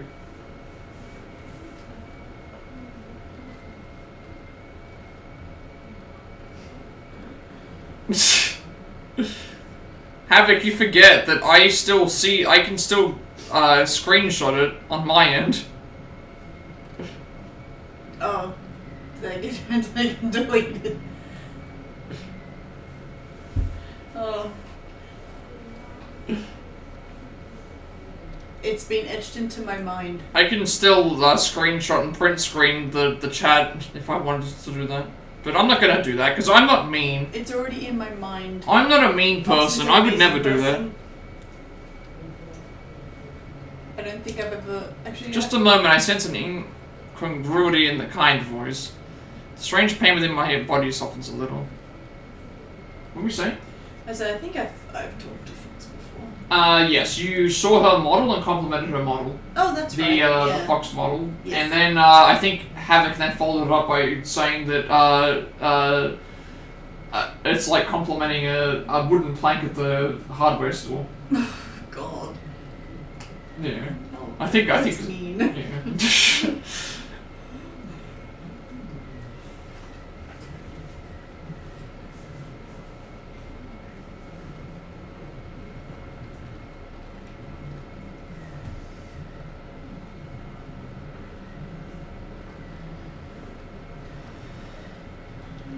Should you send her the gif of the body pillow? The what? Havoc made a gif. Okay. I think Havoc made a gif regarding regarding a body pillow. Yeah, Okay. but it's not what you expect. So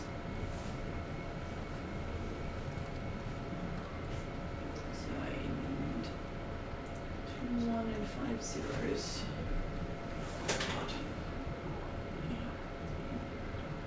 Okay. Yeah, it's not. It's a clean gif. It's not You a. can send it to me if you want. Yeah, I she don't want. mind. Yeah. She said she'll want you to send it. There are even humans who cannot understand others' feelings. Well, you can send it, I should You say. can send it if you want. It's up to you.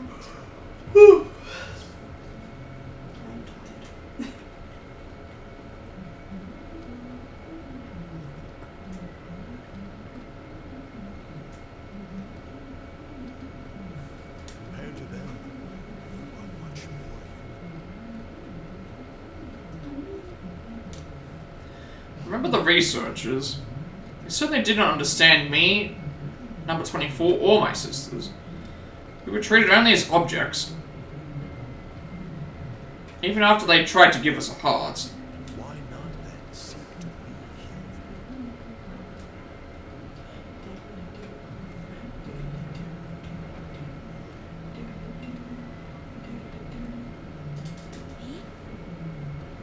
Be a human.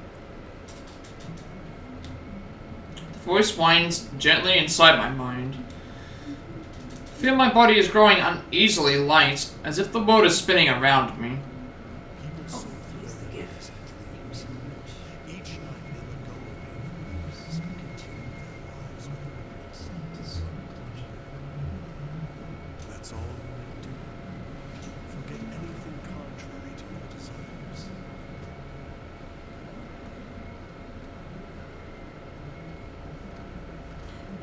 Okay. This is just. Yeah. I think it's like Fox and Sox's VT's body pillows just flying off the shelves. And they're just planks of wood. Yeah. Even if it's for $300. That's That- a bargain. For one? For a plank of wood? $300 for a plank of wood? The finest of oak. The bacon greased wood. The bacon greased plank of wood. Yeah, I like Fox and Sauce. She's nice. Yeah, no one's denying that. Yeah, she's nice. If I forget,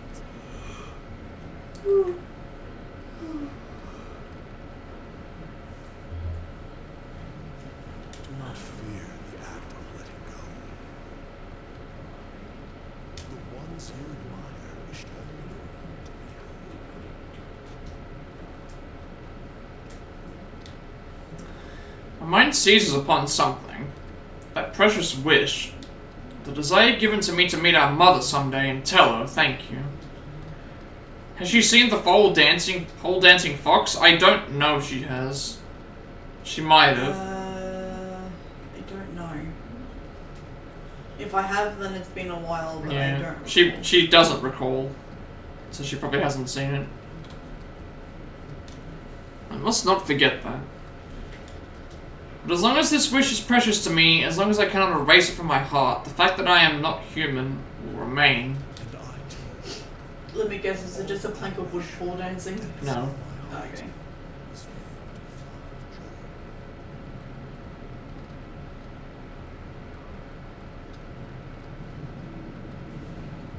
Happiness. Give me a second. Oh, no, I haven't seen that. I like the animation.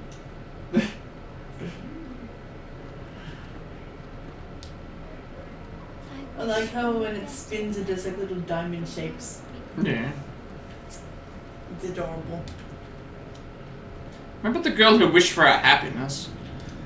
I want to grab that wish. I want to tell her thank you, but that will be difficult for me now. In which case, should I not at least seize this opportunity and be happy for her sake?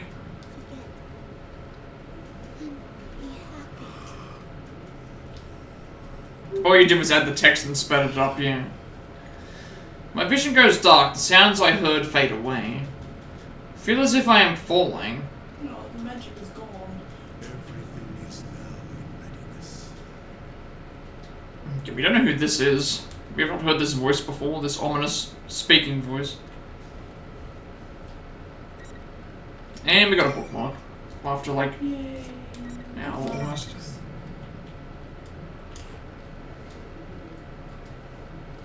You don't have enough.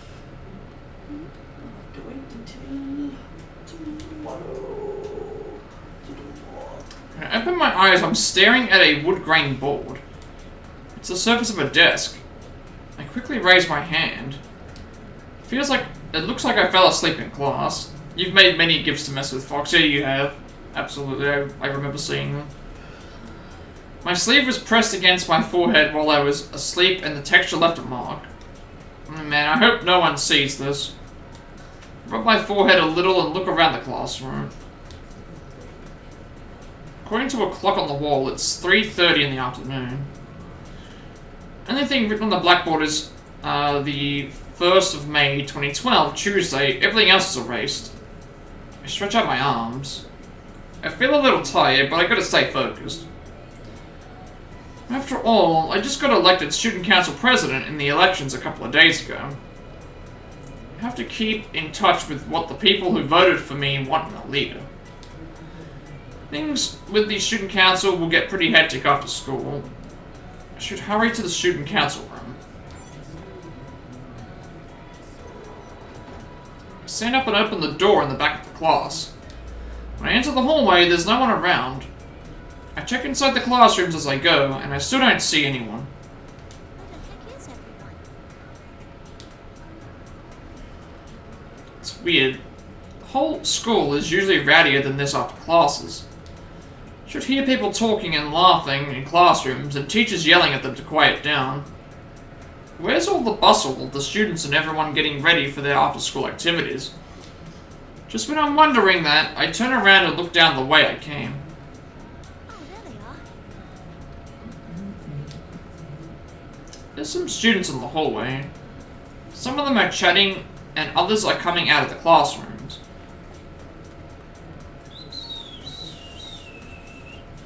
A few of them run past me carrying their bags. Although, at least in some situations, Fox does have some witty comebacks, or at least she tries with some witty comebacks. But then she also intentionally, like, sometimes puts herself in those situations as well to, I think I'll do fine on the ad, though. Never really did video editing, but I mean, I never made a 3D model or textured anything before either. Yeah, you got the machete, yeah. I still don't... Did you figure out why, Did you figure out why the machete got embedded in Caddy's avatar for the Halloween thing? Was it just a... Yeah. This is more like it. This is how school's supposed to be. Hey, no running in the hallway. Student gives an unapologetic smile. He just waves to me as he zooms down the stairs. Jeez, put your eye out if you don't look where you're going. Oh well, I'm just gonna clamp down on him more from now on. Put my hands on my hips and sigh. Hey there, Miss President. Are you off to the student council room? How fun! You're always so excited about that. Bye, Miss President. See you next Monday.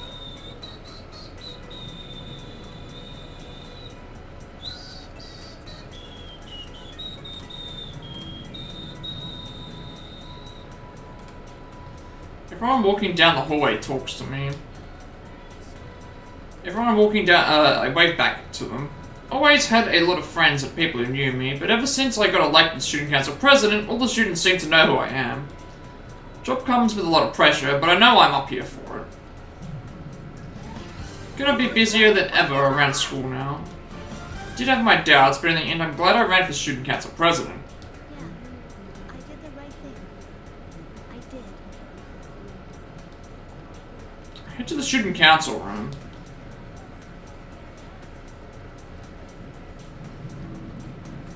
Time flies by as I go over my agenda. Before I know it, there's red light pouring in from the west window. It's already sundown.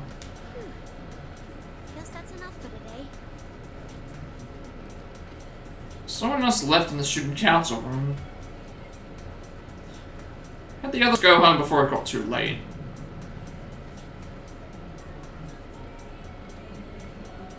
But when I said that if they push themselves too much at the start, they burn out quick, they just laughed and said, "Same goes for you." Leave the student council room and lock it up. As I go down the hall to return the key, I see a strange woman at the far end of the hallway.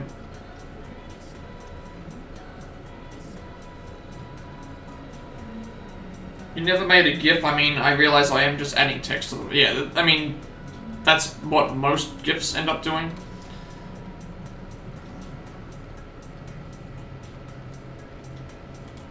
Like, it's mostly just taking a small clip and then adding text to it.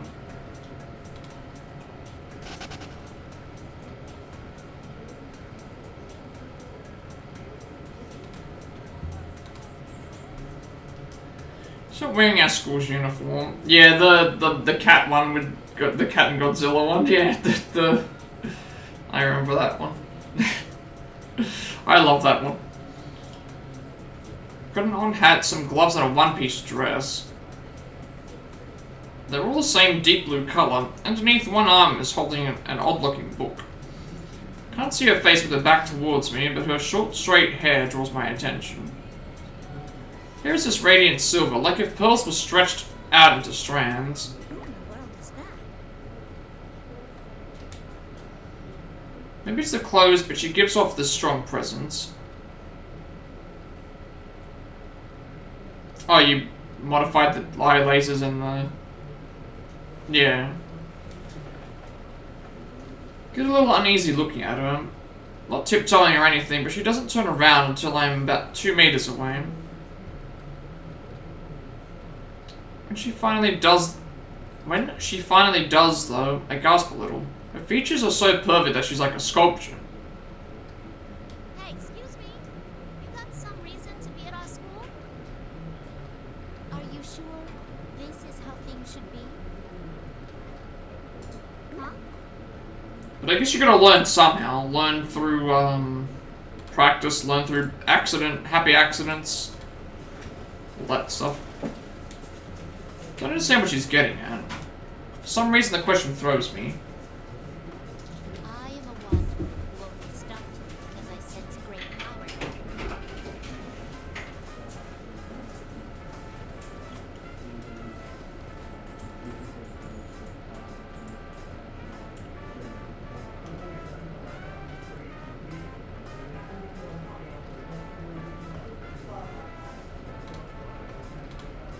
As soon as I remember to fix your Fujitech.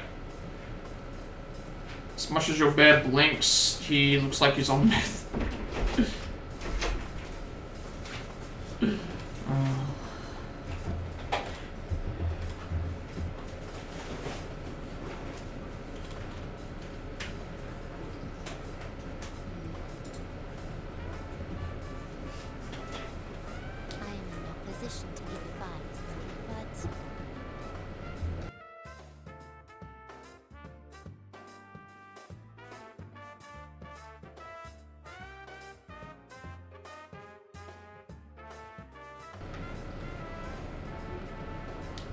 Yeah.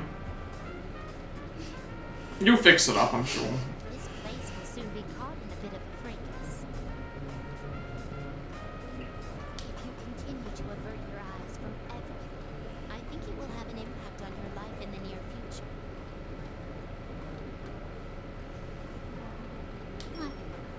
My life?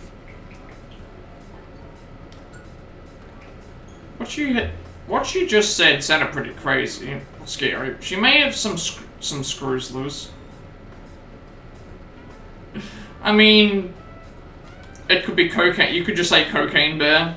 That might work. People might buy it. It's like, oh yeah, that makes sense because of cocaine bear that exists. But something is whispering to me deep in my heart, asking me, doesn't she have a point? Aren't you looking away from something important?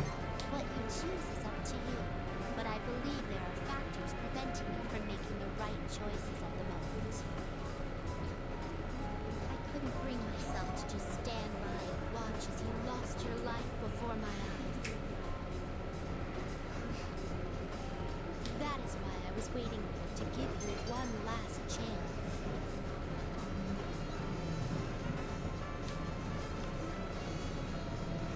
He opens the thick book she's holding.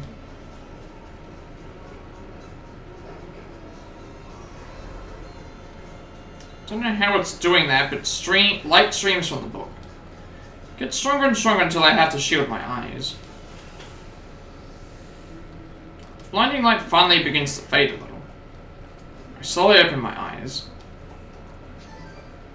The first thing I see should have been my arm. What I see instead is one made of metal. Huh? What is this?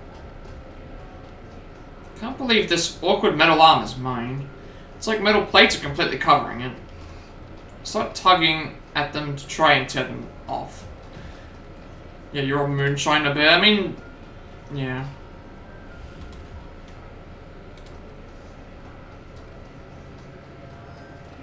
I think that it works. But, like, I wonder if other people will notice, or if it's just you that is noticing. Because if you're the only one that's noticing, you could just leave it and see how many people, you know, thing, or you could change if you needed to. But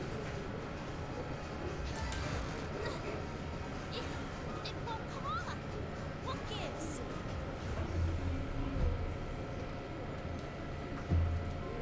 it's not just my arms; my legs have changed too. Why are my arms and legs mechanical? My whole body, even. I stare at my hands in confusion. Isn't my hands alright? Part of me knows that, and I shake my head. What am I thinking? There's no way these are my hands. It's not possible.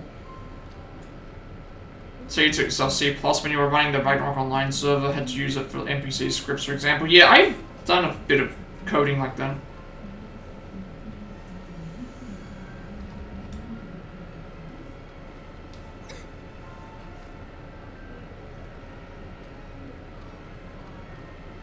What is this?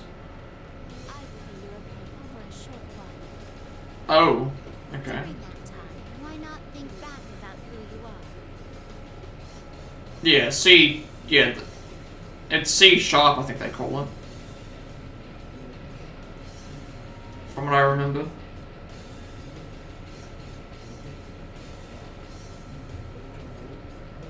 But I've done similar, like, stuff before, but not like a lot. Huh? My opponent? Lady takes a slightly defensive stance. And away we go.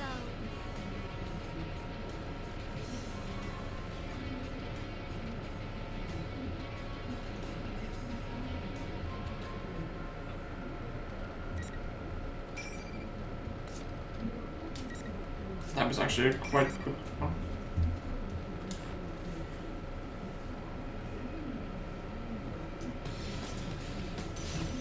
Even to modify existing gear in the database required a little C#, even though, yeah, SQL. I remember doing SQL stuff as well as other databasing things.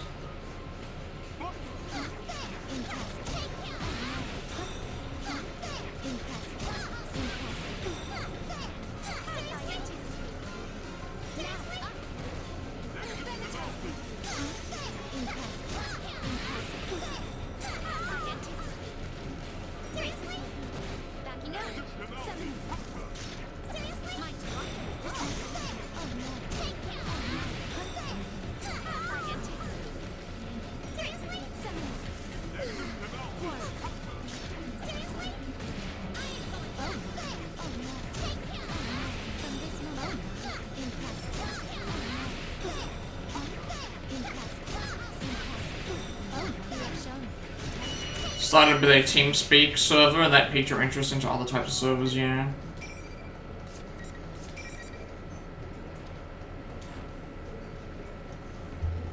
I did some subjects on certain things. Sometimes we covered different languages depending on what it was. SQL, database design, website coding stuff as well. Someone managed to beat the lady in white who attacked me.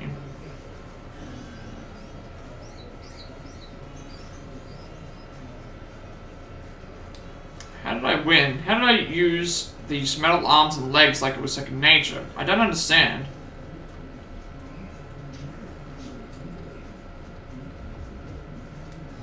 Lady in blue stands before me, exactly like she was when I first saw her. She's not even breathing hard. Well done. But I'm sure you realize now, you are not human. There must have been an important promise that could only be kept in that guise. That must have been your reason for living. Whether it's worth losing that or not, I ask that you give it serious thought. An important promise? The reason for living? Read that to myself. Seems important somehow. Now, it seems the tumult of trials is about to begin. In which case, I bid you good luck. Thick book in her hand closes with a loud thud. Strangely, that ordinary sound lingers in my mind. When I come back to my senses, there's no one here anymore. Take a nervous look at my arms and legs. Spare parts. It's also nice that they were able to pay for the build, you know, like cover the internet stuff for that. During a time when a lot of those things were not, like super popular, I guess. There's no metal on my limbs now. Just ordinary skin and bone.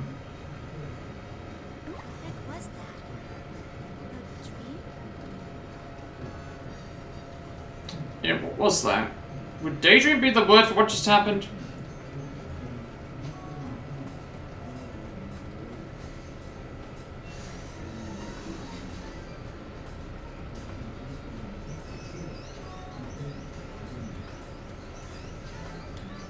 I can't sort out my thoughts, so I think to myself, I can't let it get to me, just let it go. Some things I can't dismiss that easy. Used them to build a PC, hosted the TeamSpeak server on the spare PC. For your former manager, because we both played Ragnarok, you just quit the official server at that point. Oh, right, yeah, because the official servers are probably done with now, aren't they? Or they at least, they probably, like... I think you said that they changed some stuff.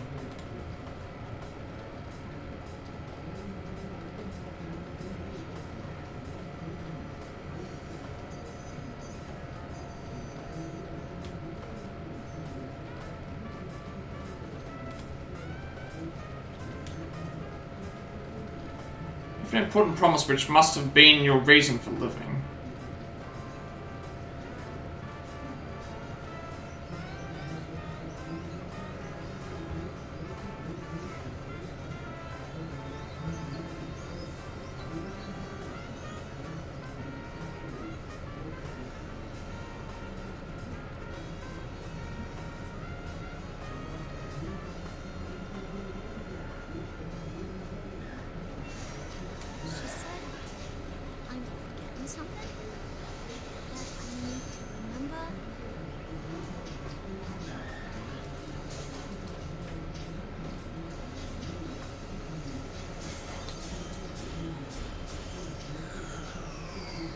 My head's hurting again. The pain brings back another memory. It's just for a second, and I can't quite catch it, but I saw blue skies and the ocean. And someone else was there. Maybe a white dog too, I don't know. I think there was a lot more to it, but the last voice I heard stays with me. I mean, we're loved after all.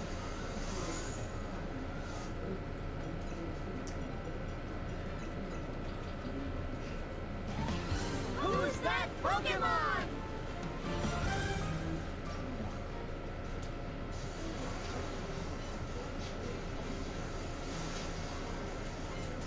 He was overpaying, but I think we just want to continue gaming with, yeah, which is why I lied about what he saw for hosting prices, yeah. I mean, people will pay top dollar to...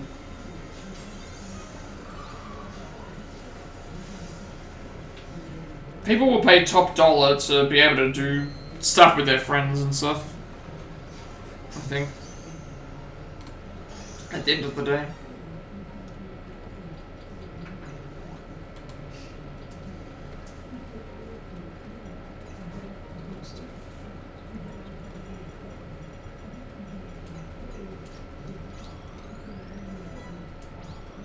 When I come to, my hands are balled to fists. That's when I make a decision. That promise, that reason for living. I have to hang on to it. Didn't hear them until now, but there are strange voices everywhere in the school building. Is this the tumult of trials that lady in blue mentioned? Is it really going to be a thing? That and he would have had to have built a PC out of parts and then set up the server himself, yeah. Which that would have been way more expensive.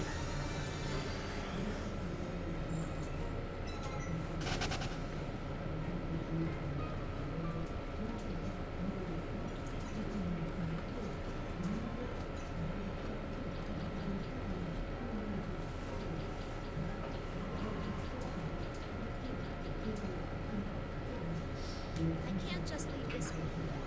I'm the dang student council president. Student council president, I have to find out what's going on in my school. Need to make sure the students aren't getting involved in anything dangerous. Start running towards the first floor.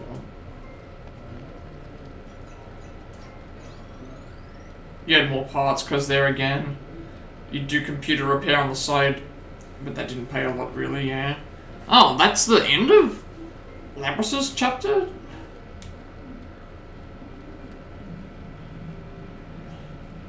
That was a bit of a random ending, unless she has a separate... Okay. We're 31% through. You can now continue from the cliffhanger in Yu, Yosuke, Chie, Yukiko, Kanji, and Teddy's stories. Okay. So now we're at a position where... we've cleared Labrys' story. She's completely finished. We've now unlocked the cliffhanger ending for Yu, Yosuke, Chie, Yukiko, Kanji, or Teddy. It's probably still better to go and... because we need to unlock all the cliffhanger endings for everybody, and we also have other things to unlock. It's probably better to unlock,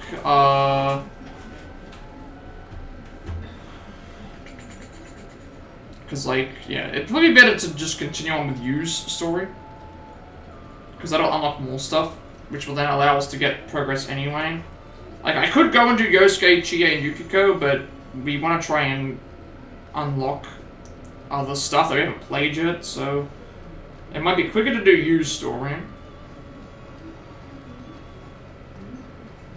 Because we're now past the cliffhanger stuff.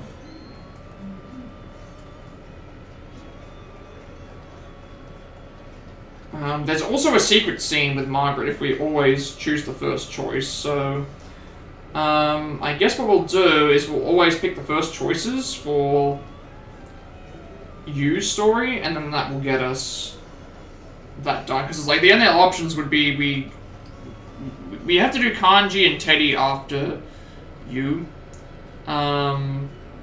We could go ahead and do Yosuke, Chie, and Yukiko, but we'd be doing that from the very, very beginning. And we need to complete a we need to complete Yu's story to unlock the next lot of stories anyway, so I guess we'll just go and continue with Yu. I think this works. Should be able to just click on it. We want to continue from the cliffhanger. Come on. This isn't real. I'm on a machine. You're not me. She's denied the truth of the Shadow's creation. With this, the Shadow's face twists with an evil rapture.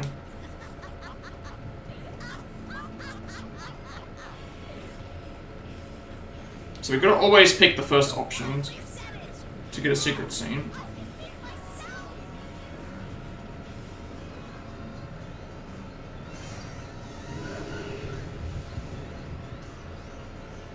Yes. The power. Because now that we've done Labrys' story, we've now unlocked the cliffhanger endings for every character. So instead of just doing Yosuke, Chie, Yukiko, and Teddy, who we haven't done yet, we should probably just get the cliffhanger ending for... Get the cliffhanger ending done for Yu to unlock more stuff. Because I think that's what we need to do. It's like, you know, so the next thing. Complete one of the first 6 to unlock continuations for the bottom 4, and then complete one of the bottom 4 to unlock another thing, so... Yeah, we would have just done the first one anyway, probably. So it's better to just do them in a certain order to unlock everything. So I would have picked, it would have been either pick Yu or pick Kanji, so it's probably better to pick the first character that we played as. Like, it would have been between Yu and Kanji anyway, so... Probably better to pick, just completing Yu. Might have been impossible anyway.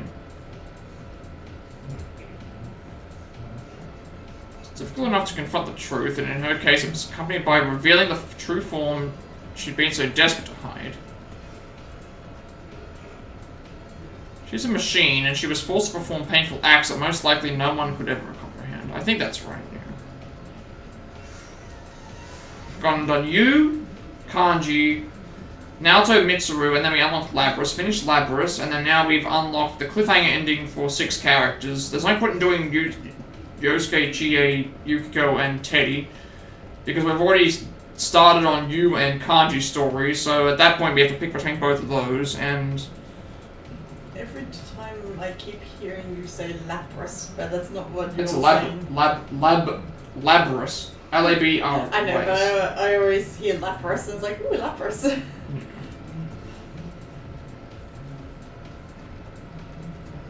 So I guess that makes sense in my mind. Just have a choice between...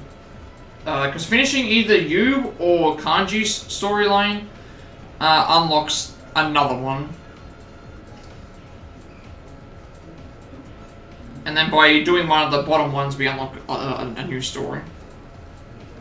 Which, and then at that point, we'll be able to have everything unlocked, and we can then just go through and do all of them in whatever order.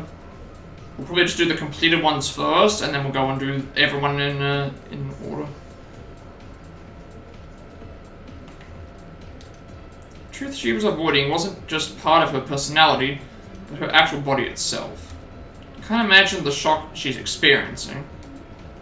But now that the reality she builds for herself has crumbled, I want to help her. She may be a machine, but she has a heart. Labrys has denied her past in which she was forced to fight and kill her friends, and her pain comes out in a long echoing scream.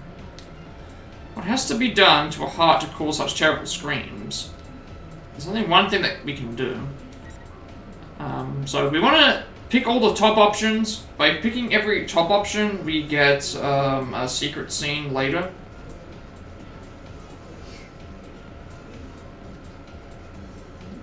Yeah.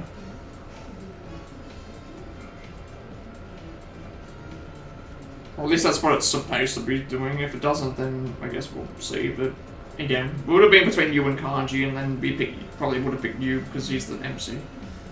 So yeah, we'll save Labrys.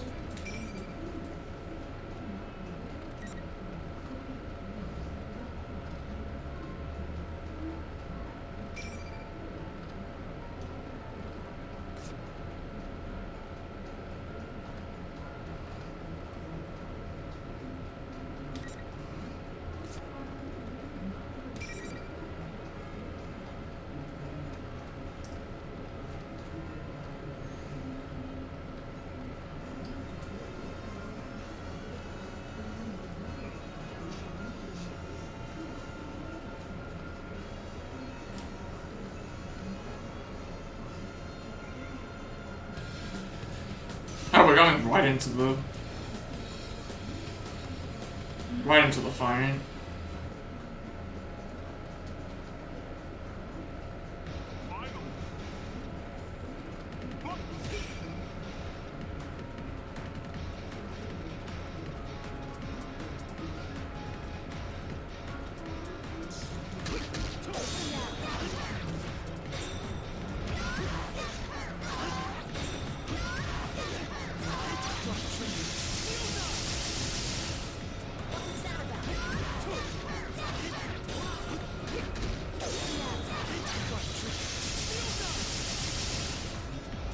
The gag gift game finally finished downloading.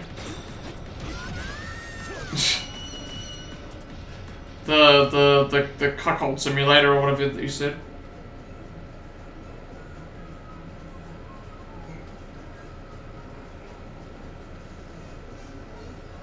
I keep thinking like I'm hearing stuff. Sorry, you're probably just hearing my Pokemon game. I keep thinking I'm hearing like.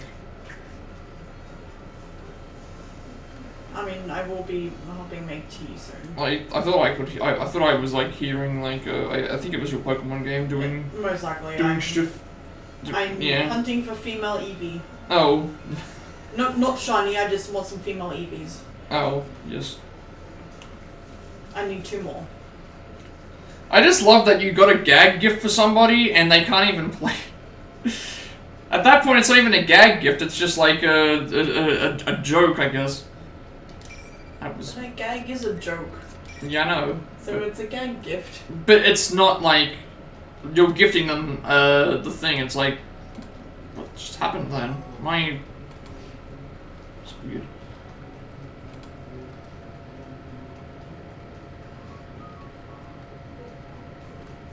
Yeah, that's the sound that I was hearing. I was hearing like the pitter patter of the. I think the character was moving. That's what it is. Also, while hunting for this gift, while hunting for all these Eevees I've been trying to find, I got a shiny Patrat.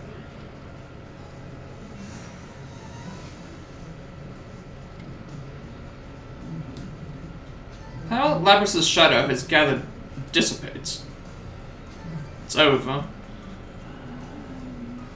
I mean, ponder this. I do all this to people I like. What would I do if I do?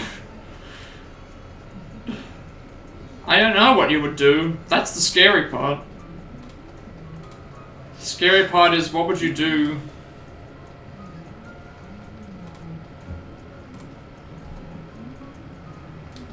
All that's left is for Labrys to accept the darkness within her. Will she truly be able to do it? So remember, Labrys hasn't moved a muscle. She'd been avoiding having to watch the battle just now as well. What more can I do for her? Labrys. The moment I called to her... There they are! Yukon! Labrys! Sister, Narukami-san. Victory! It's just victory. Chie and Aiga-san. And not just them. Yukiko and Yosuke are right behind them. There are even more surprises. Man, as soon as that invisible wall thing disappeared, I knew you did it.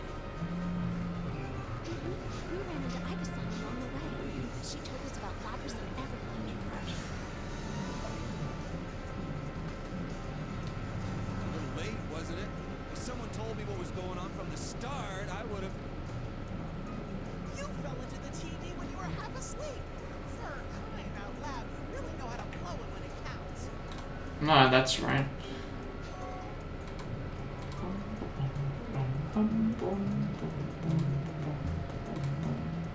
Hey, what you gonna tell them for? I don't think this is the time for that. Huh? Naoto? Yeah, we were surprised too. The job she was on turned out to be related to all this. Kanji, who had been missing before we went inside the TV, and the real Teddy are here. There's even Naoto, who wasn't supposed to have been able to come to Inaba. Looks like the whole investigation team is being brought back together. I didn't even know it. Everyone says that Risei has told them pretty much what had been going on. Their smiles are encouraging. I turn to speak to Labrys, who has been silent all this time. These are my friends. We've all faced our weaknesses at one time or another. Labrys finally responds. Your weaknesses. You've all faced your shadows. Everyone gathers around Labrys. Labrys tries to shrink away nervously, but Risei is behind her and won't let her retreat. Sheesh, enough doom and gloom. If you don't hurry and accept her, she'll get all lonely. But I'm a weapon who didn't want to fight. And I dragged you all into this.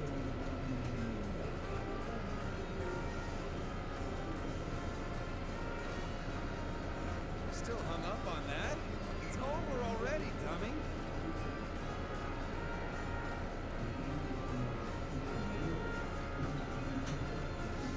Your jumping skills were amazing, but you're surprisingly sensitive, aren't you?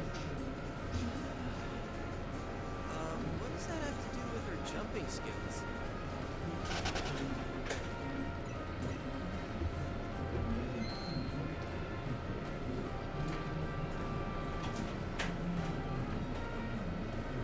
You're really cute, Labrys. You're so lurid.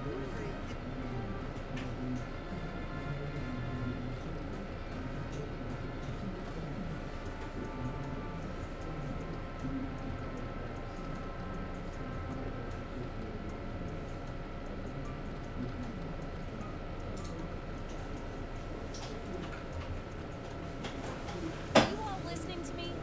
Labrys needs to face her shadow now, and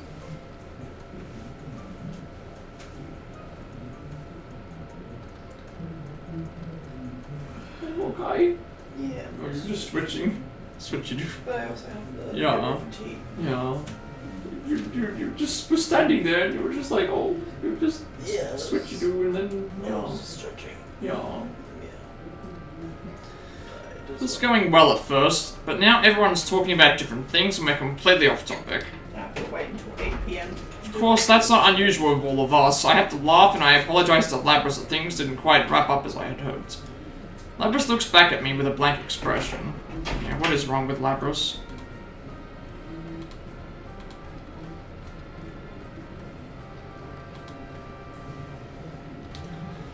Can't she tell that we're not treating her any differently? I turn towards Aiga-san. You're going to modify a command, I'll leave you alone for a few. I'm probably going to be, like, wrapping up very soon anyway. Like, I need to get to a save point, and then I need to, like, do all the usual stuff. She nods silently, but then stands before Labrys. She seems slightly nervous. Nice to meet you, Labrys. Or rather, sister. I am Aegis, the 7th generation anti-shadow suppression weapon. I am your successor. Alright, because Labrys was 5th generation, Siege 7th. It's legit changing one word, so you're wait. You just have to change one word in a command? You were gonna leave me over one word? I don't know how long it'll be, like, to be honest with you. I need to get to a save point, I need to wrap up everything normally, and then I need to raid out and do whatever else. Same instant Yukiko gasps in surprise. Excuse me, but I mean... You wanted to give you a break from the ranting? I just like that immediately after Olsen left was when you mentioned that you were gonna go and edit a command. And it's just like, did you telepathically, like, signal to each other Yes. somehow? I too am a robot. It was like almost a coincidence. It just occurred to you now? Yeah, she just left. She just left like a minute ago. Weren't you with her all this time, Yukiko? How did you not notice anything? Something like that. This is so like you. Once again, everyone looks forward towards Iga-san and Labrys, the non-human sisters. Now that I see them standing together, there is something like a family resemblance. Maybe I've been wrong this whole time. If Labrys is Iga-san's older sister, then should I be calling her Labrys-san? Well, I guess that doesn't matter. My mission to retrieve you has brought me here. My colleagues are waiting for you.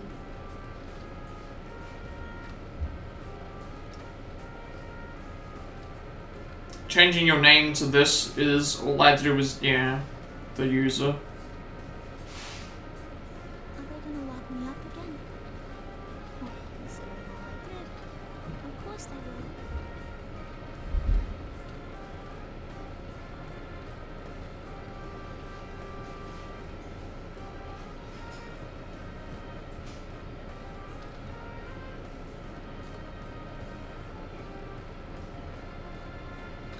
Labrys' expression darkens.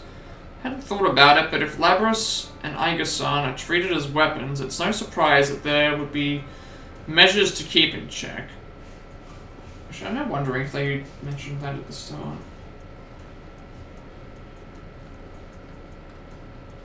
Keep a save at scene 19 that has had all. Oh! So you have to pick just all the. Oh, yeah, never mind. So you have to pick. You can't just, You have to pick all the first options for that one. Labrys shouldn't have to just accept it. She truly is going to be locked up. I make up my mind and wait for what Iga-san has to say next, but she smiles. We can discuss that later.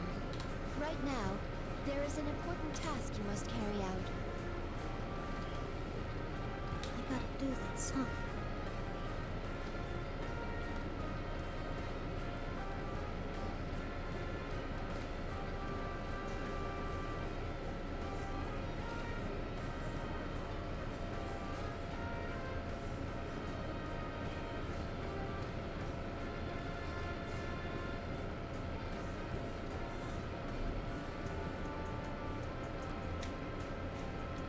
Iga-san quietly points out the shadow that has returned.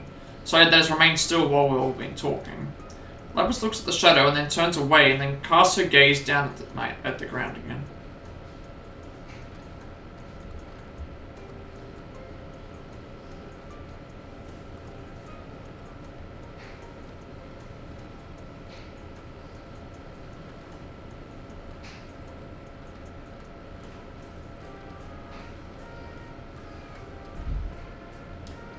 See, so now I'm going to have to act. It's okay.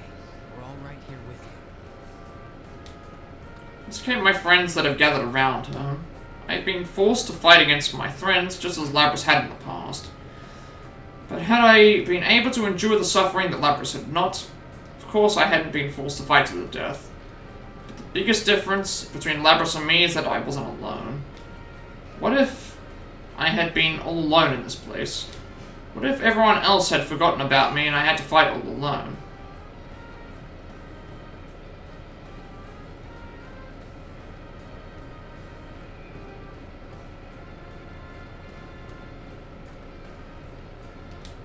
Just the thought of that hurt.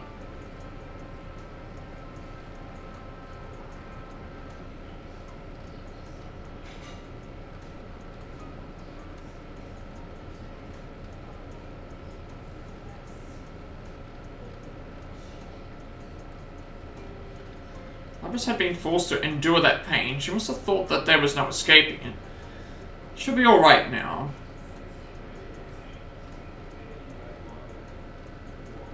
After you end, would you mind testing it for me? I can test it. What do I have to do?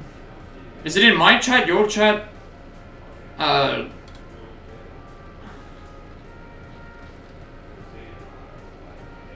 Wait, you can change. Wait, changing a username? Like Twitch username? Oh, right. I'm not going to reject her. Doesn't matter if she's a machine. She's not alone anymore. Yeah.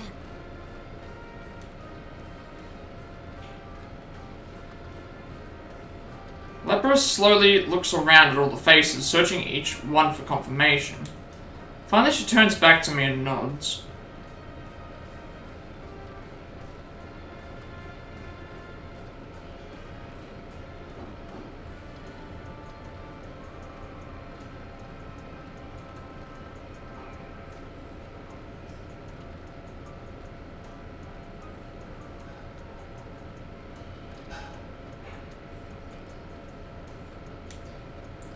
Labrys then walks over to face her shadow.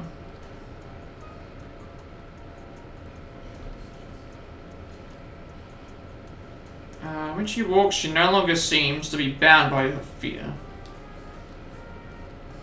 She then looks down at herself.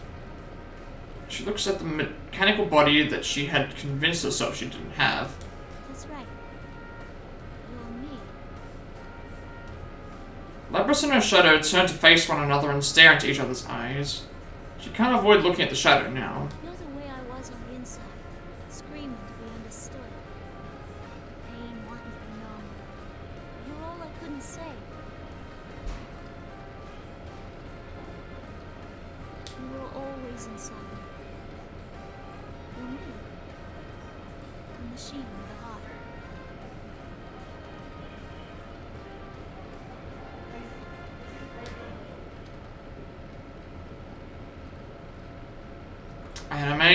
Anime.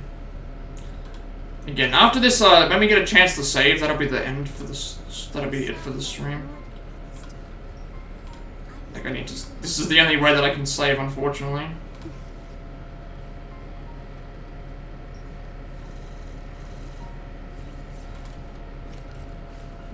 You can't just save in between the thing like a normal VN. You gotta. Me, after all.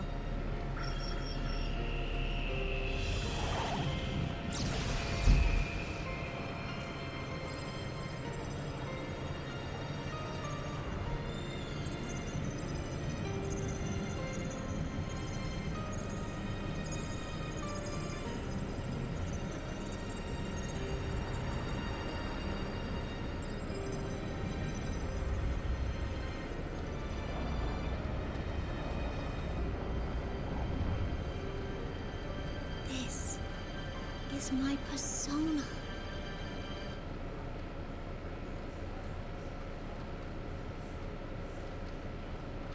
Labrys accepted the existence of a shadow and obtained a persona.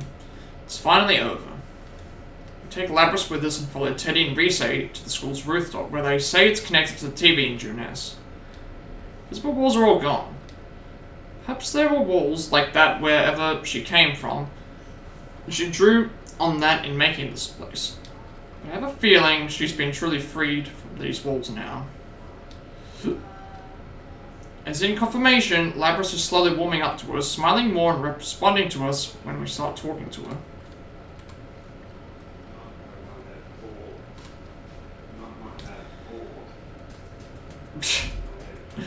Good morning, Kaisex. Hope you're doing well today. Thank you for stopping by. Hope all is well. When we reach the rooftop, we're surprised to see that the TV world has regained the studio-like appearance that we were accustomed to. However, there are two unfamiliar faces waiting on for us. I really don't know how long we've got left to go in this game. These people have overwhelmingly intense presences, but thankfully they don't seem to be enemies.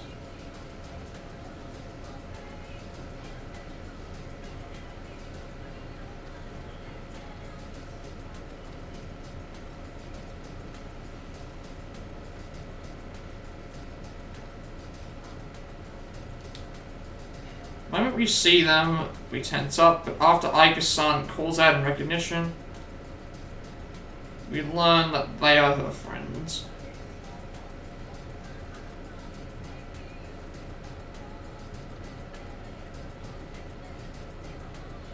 I'm Mitsuru Kirichi, Labrys' hand.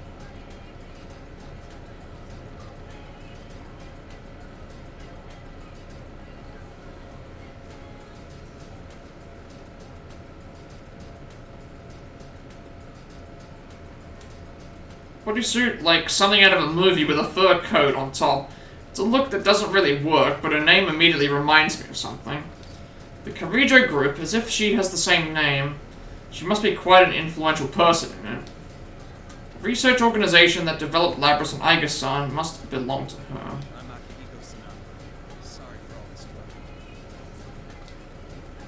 The man with the red cape appears to be quite comfortable with Mitsuru-san and Iga-san. He must have been helping them fight shadows for some time. Is there some reason why people in shadow extermination squads have to dress like crazy people? So, what's going to happen to Labrys now?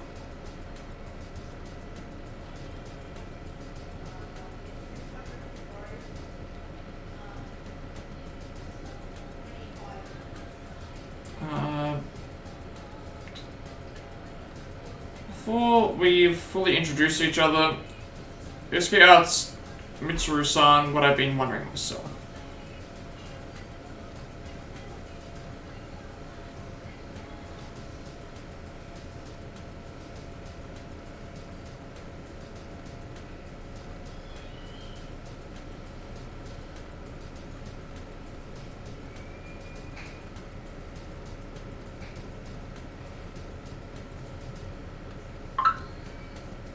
All of us must have been worried about this, but I was waiting for a good moment to bring that up.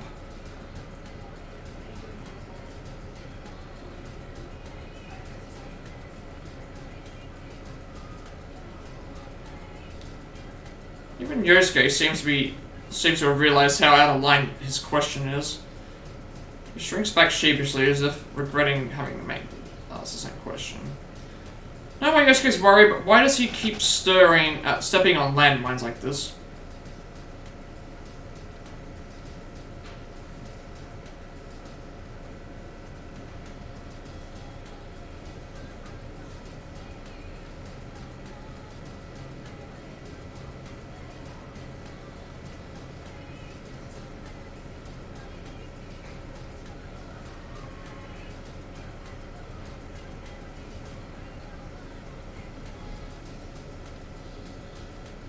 Well, if he's already stepped on it, we may as well wait for the smoke to clear and see if there's any answer. Well, you deserve to know. We were thinking of sealing her away again. They were thinking, did something change their minds? Mitsuru-san turns to the Labrys. Smile on her face, but is she smiling for the reason we hope she is? But our report from Iga says that thanks to you, Labrys has acquired a persona.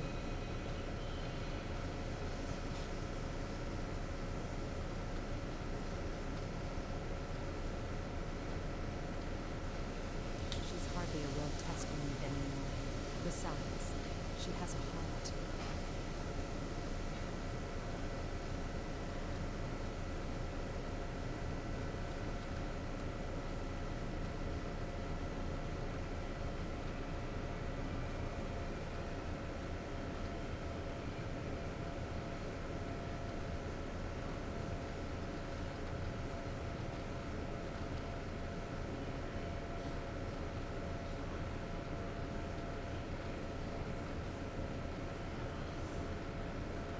We would never treat anyone with a heart so pure. Wait, misspoke? Yeah, we did it! Thank goodness. I'm so happy for you, Labrys. Friends were in excitement. Labrys looks like... it's alright, I'll probably get the hydrate later, because I'm finishing up anyway.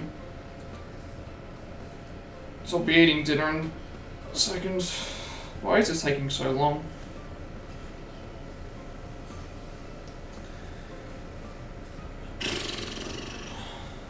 Oh.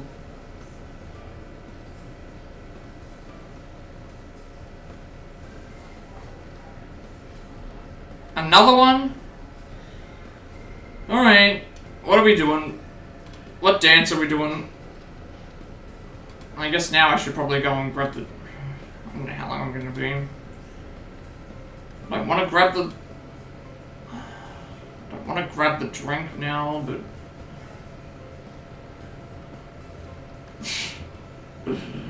Well, what dance are we doing?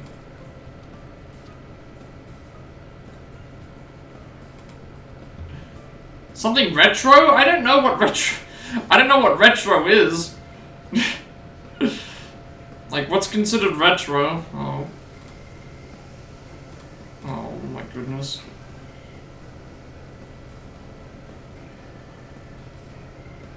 The Dino Nugget dance has already been done. Oh no. Now I don't know what I want to do, because like before I got up and, you know... What? 2 dances in one stream? What are we doing? That way I know, if someone can name a dance, I guess I can try it, because I mean, I'm trying to end the stream, but I need to finish this anyway. That's what the thriller you did earlier. Yeah, someone else already redeemed, dance today, but, it doesn't have a limit. It doesn't have a limit. It was, we got a raid. We got a raid, and so I did a dance for the chat.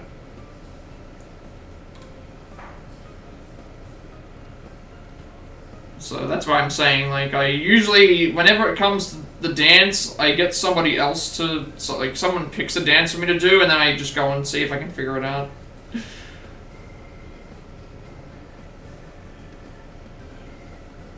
Tango? Can you do that by yourself? I don't know. Let me see if I can find a... music? Probably not. Probably not, because I don't want to get flagged down for copyright. And let me see, can you even do a tango solo?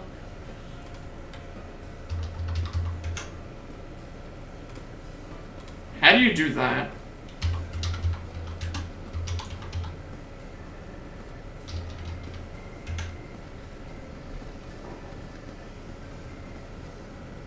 I don't know what to look up.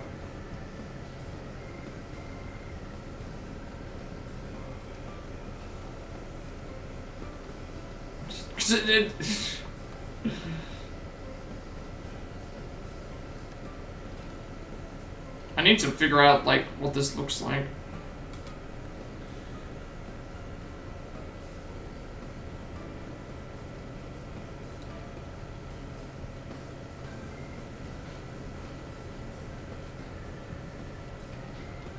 Let me see if I can find a video, and I'll see if I can do a solo one, but how, I'm not sure.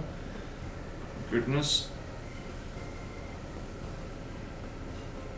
Oh my goodness, it's like jumping up and down and... Oh my goodness, how am I gonna do this? It's like, oh my, this is like... Okay, how am I gonna... I'm gonna have to figure out how to do this. It's a lot of spinning.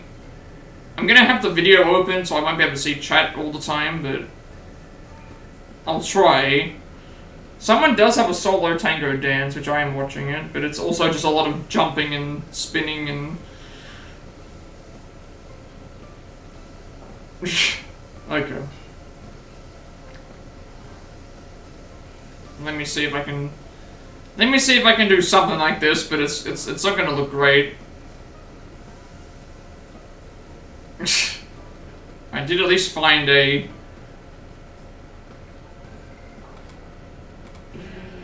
Alright, let me do this. I need to take my headphones off, because otherwise it's gonna fly off all over the place, and Havoc's probably already got the clip button ready to go. Typical. Let me just fix something real quick, because I think this onesie's coming undone. Alright, this is like a big delay, for the stream, but this is what we do for thing, and yeah, I'm probably going to be having stuff really late, at this rate. Let me just fix this up. Hopefully it's okay. Looks like it should be fine, but this is going to be a big delay on there. Still need to get through this chapter. I still need to save the game. I still need to save the game, I need to go through and talk about everything, and then I need to pack everything up, and then I need to do all the other stuff, and it's going to take a while.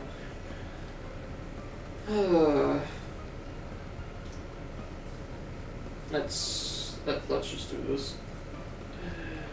Alright. I'm gonna try it. There's a video that I saw, but it's hard because it requires a lot of, like...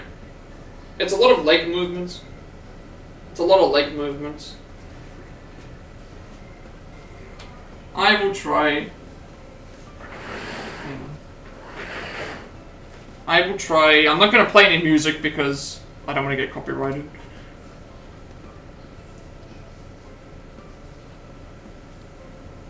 Full screen. I need to make the... I'm not going to probably do it full screen because I need to make the... I would need to make all the assets and all that stuff. Let me just...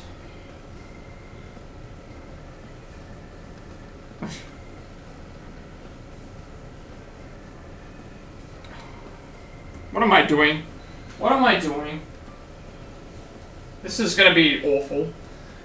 Alright, let's try a solo tango, which is just gonna probably bomb, but sure. Let's just see. They've got this evocative pose like this. And then they go and do like a spin with a jump, and then they do a twirl, and then they do a thing with their hands, and then they do this.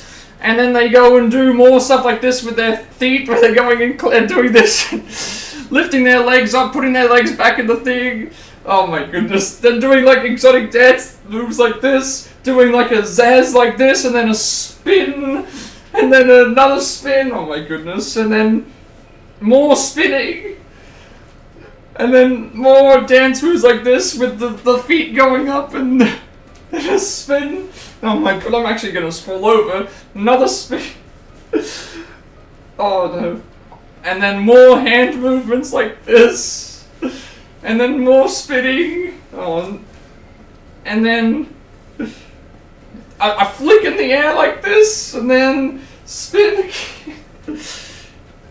Oh, and then a provocative end like thing. And then, oh, I'm dizzy now. I feel dizzy.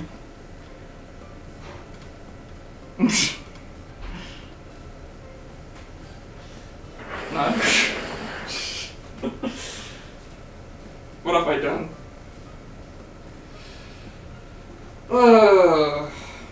I need to, like, actually sit down.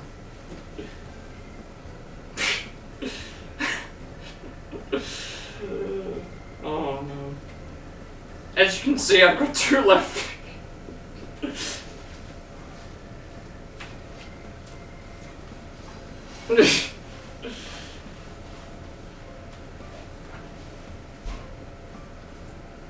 Alright, now I can maybe... I don't know what that says. I'm gonna have to read it in a second. I'm way behind now. I'm gonna be so far behind. This is gonna be super annoying. Way behind. Oh well. What can you do? This is the way things are. I have to...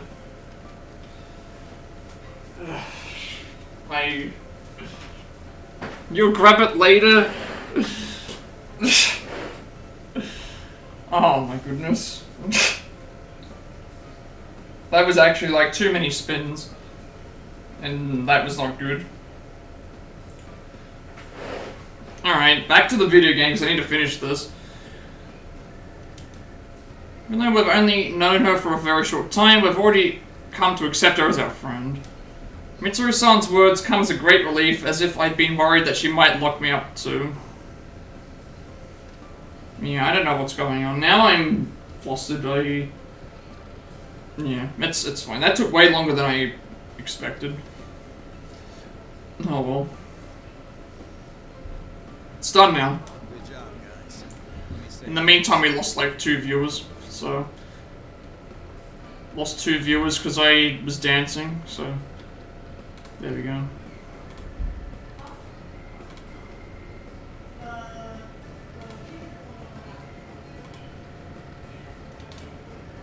He speaks without any hints of concern, but I see a touch of gratitude in Akihiko-san's eyes.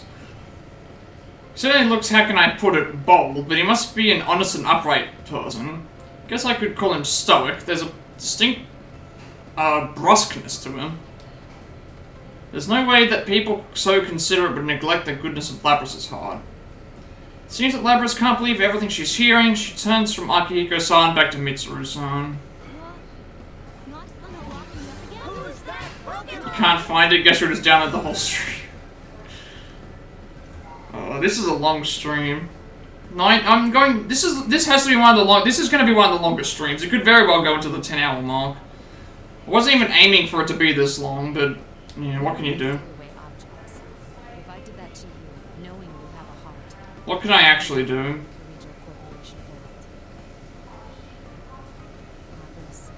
you've been blessed with good flaws. Labrys looks stunned for a moment, then scrunches up her face as if about to cry, but then her face lights up with a brilliant. If I could save in between, like this, at any point in time, it would be fine, but because I gotta finish this part, I've gotta then. Yeah, it's ugh. Who would think that anyone capable of making these expressions was just a machine? I find myself almost moved to tears as well. We're just about to leap forward to congratulate Labrys once again when Labrys' head droops suddenly like a puppet whose strings have been severed. About to rush over to see what the matter is. When I see Akihiko-san taking a fighting stance, I realize that this is no ordinary matter. Suddenly a bizarre voice emanates from Labrys. It's not over yet. Wait, what? That isn't Labrys' voice.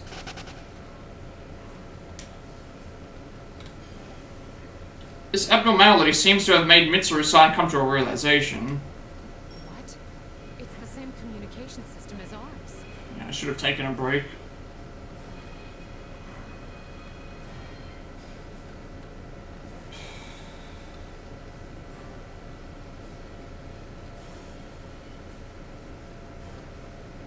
Should have gone out and grabbed the hydrate like 2 hours ago, and then I thought I was nearly finished with this section, but then it's like, yeah, now it doesn't matter anyway.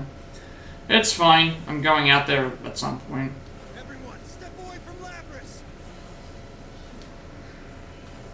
Mitsuru-san and Akihiko-san rapidly shout instructions to us. We all watch out, spread out and watch Labrys from a distance. I cannot gain access. She is being hacked.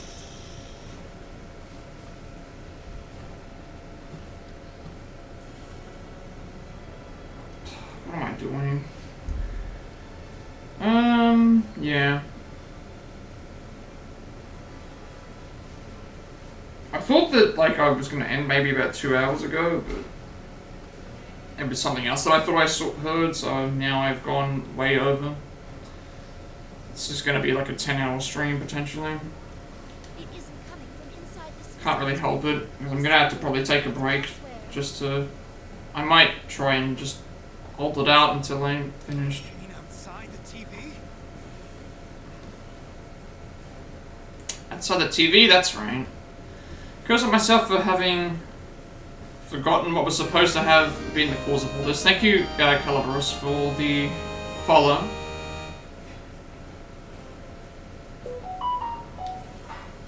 Well, this was going on because Labrys had somehow been placed into a TV. Yeah, I'm gonna need to take a break. Well, I won't take a break. I'll take a break for tonight, but it's like I wasn't intending to go this long. I didn't realize it was going to take that long, actually. Oh well, it's fine. There has to be someone inside or outside who threw her in here. The same person who stole Labrys from the Kirijo group, then threw her into a TV, is now taking direct control of her.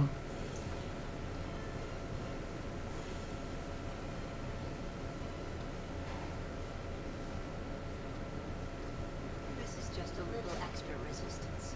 Now, entertain me. The nonchalant voice fills with malice. This is weird. With a dazed look in her eyes, Labrys looks up and dashes forward. She's fast. Barely dodge her accent time. Surprised, I look up at Labrys once more. Welcome in Parker as well. Yeah, I'm going way longer. This is not what I intended. Not what I intended at all, but it's okay. We'll just...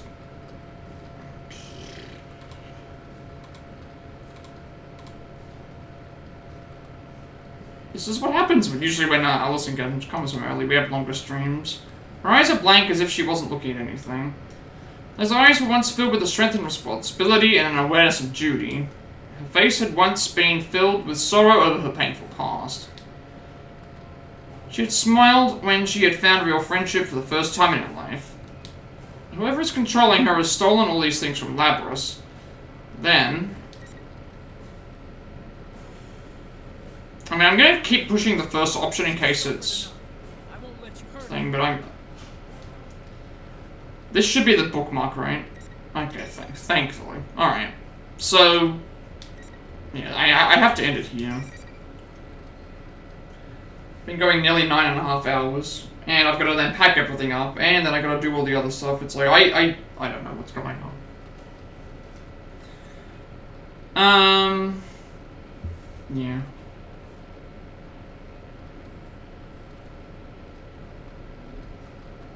How far away was that? That was, like... Yeah, I was in the middle of a chapter, like, before... I finished a fight.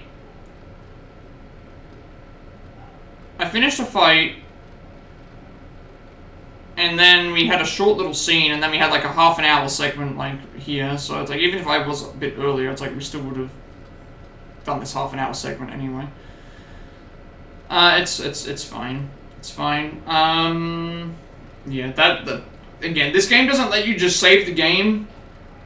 Doesn't let you save the game where it is. It only lets you save with the bookmark. So we've just reached the bookmark now, which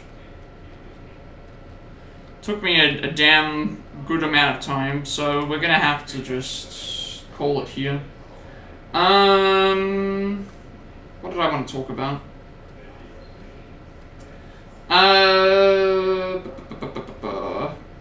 We continue on with Yu's story. Pretty much we thought we defeated Labrys. We've reunited everyone together. We got the introduction to all the characters officially. We thought we'd solved everything, and then now we are... Posture check. I mean, it's because I'm just leaning, that's why. I'll probably figure this out when I get to the thing. But, yeah, that's what's happening with this. We are... Where's my seat sunk? I think it's fine. We have, what have we done? Yeah, your stuff is finished. We finished Mitsuru's story. Pretty much once you got to the normal world, it was the same as everybody else's. We got... Labrys' story was all new. Basically, she was created in a lab for researchers. They were using her for battle data against other robots that were similar to her, with the intention of using their data combined with her data to make a super robot, basically. She started gaining emotions and feelings and memories from the other robots to the point where those overwhelmed her. 24 was like her friend. She ran, we ended up finding out that she has the memories of a girl that was in a hospital, which is why she's got the accent, which she somehow picked up on that as well. We also ended up going and, what happened with her after that? She... what did she do? She also, fought, what did she do? She fought against, the experiments. She broke 3 from her own free will, and ran away to the beach. They had the whole thing with the dog as well. She went willingly back. They were going to take her memories, and then it looked like all hope was lost, and then a voice basically said, it doesn't have to be over. We don't know who this voice is, we haven't heard them before, and then all of a sudden she became the student council president of the school that we were at, and was doing all stuff like that, and then that was where it ended for her story. So, I'm guessing this voice that we heard has something to do with what's coming up here.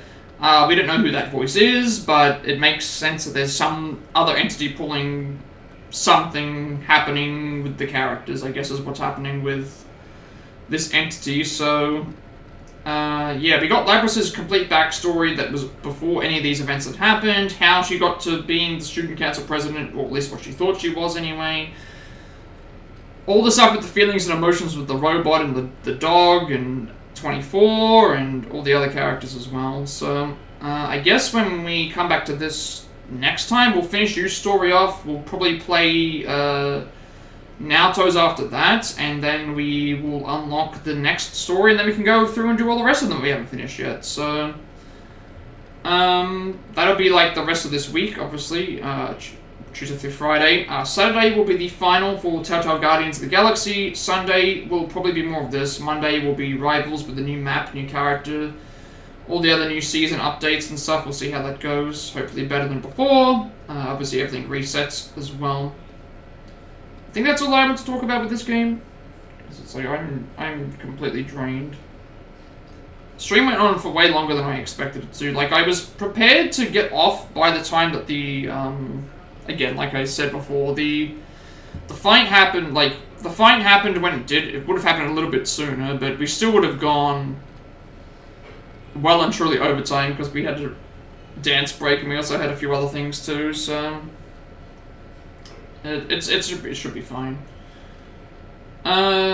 Anything else I want to say? I don't think so. I'm kind of over the thing at the moment, so we'll just kind of ease our way off of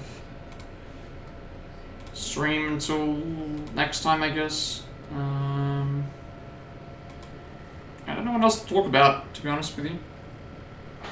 Like, I think we can finish the story, if not next stream, the stream after that. If we just only have 2 more things to do, plus another thing. Yeah, I don't think there's anything else that I want to talk about. I think I'm done. I guess with all that being said, because I do need to take a break. Yeah. Be sure to like, comment, subscribe. Every like, comment, subscription, review on this video gets him closer to monetization. If you welcome to feel, helps like content become more accessible as you find. I uploaded my past Plat Rex as well as that space on the Plat 2. The YouTube channel. You can also find a link down below to the games list for all the games we have played from thus far. All the latest players, upcoming games, DLCs, Switch games we can add to the channel promotion as well. Working on more Plat Pay Pass and of games, we have the Platinum Trophy, as well as a switching things up set of games on the Switch, as well as more Triangle Strategy, Ottawa Trailer, Pokemon Violet, Pokemon Let's Go, Live Alive, Persona 5 Tactica, Super Mario RPG Remake stuff as well. I'm working on the Dragon Quest 11 speedrun notes at the moment. Still working on the Final Fantasy 2 Pixel Monster speedrun notes as well. I upload everything to YouTube because of a 14-day limitation on my videos before they're permanently deleted from Twitch, and wanted to be a separate place for everyone to find my content to do so, and you'll also get a notification of when I go live on as well. Follow, also subscribe to my Twitch. At 100 subscribers, I'll be doing a Final Fantasy 2 Pixel Master speedrun. You also get access to more channel point enrichment points to vote on for the next game, as well as voting on for the next game as well, as I was saying. So after we finish this game, we're going to do God of War Ragnarok, Like a Dragon Infinite Wealth, Metaphor Fantasio, Tomb Raider 3 Remastered, Sherlock Holmes Chapter 1, and then either WWE 2K23, Street Fighter 6, or Prince of Persia Lost Crown. You also get sub badges and emotes, as well as ad-free viewing, which you can watch the ads, get Twitch Turbo, get ad block. I greatly appreciate everyone's support today. For the follows, chats, subbers, likes, raid, shoutouts as always. I will be doing Rivals again on Monday, quick matches, competitive mini-games as well. New season, new map, new rank reset, new any other changes that they plan on doing as well. Follow me on Twitter to be notified when I go live. Wish to add me on Discord, I will send you an invite to my friends' Discord server. Close to 2,000 members, still going strong. Plenty of topics gamers to discuss as well. I'm very active there, and you also get a notification of when I go live as well. And if I should know who created my shrimp overlay that I use for my future content going forward, you can find a link down below in the description for that as well. So as always, before we go and head off for tonight, let's see if we can raid anybody. If anyone has any raid requests I'd like me to make, I will gladly do so. Otherwise, we'll just see who's currently streaming and give them the raid. Let's see who can we raid. I'm very tired, and I need to eat dinner as well, and I need to get the video uploaded if I can.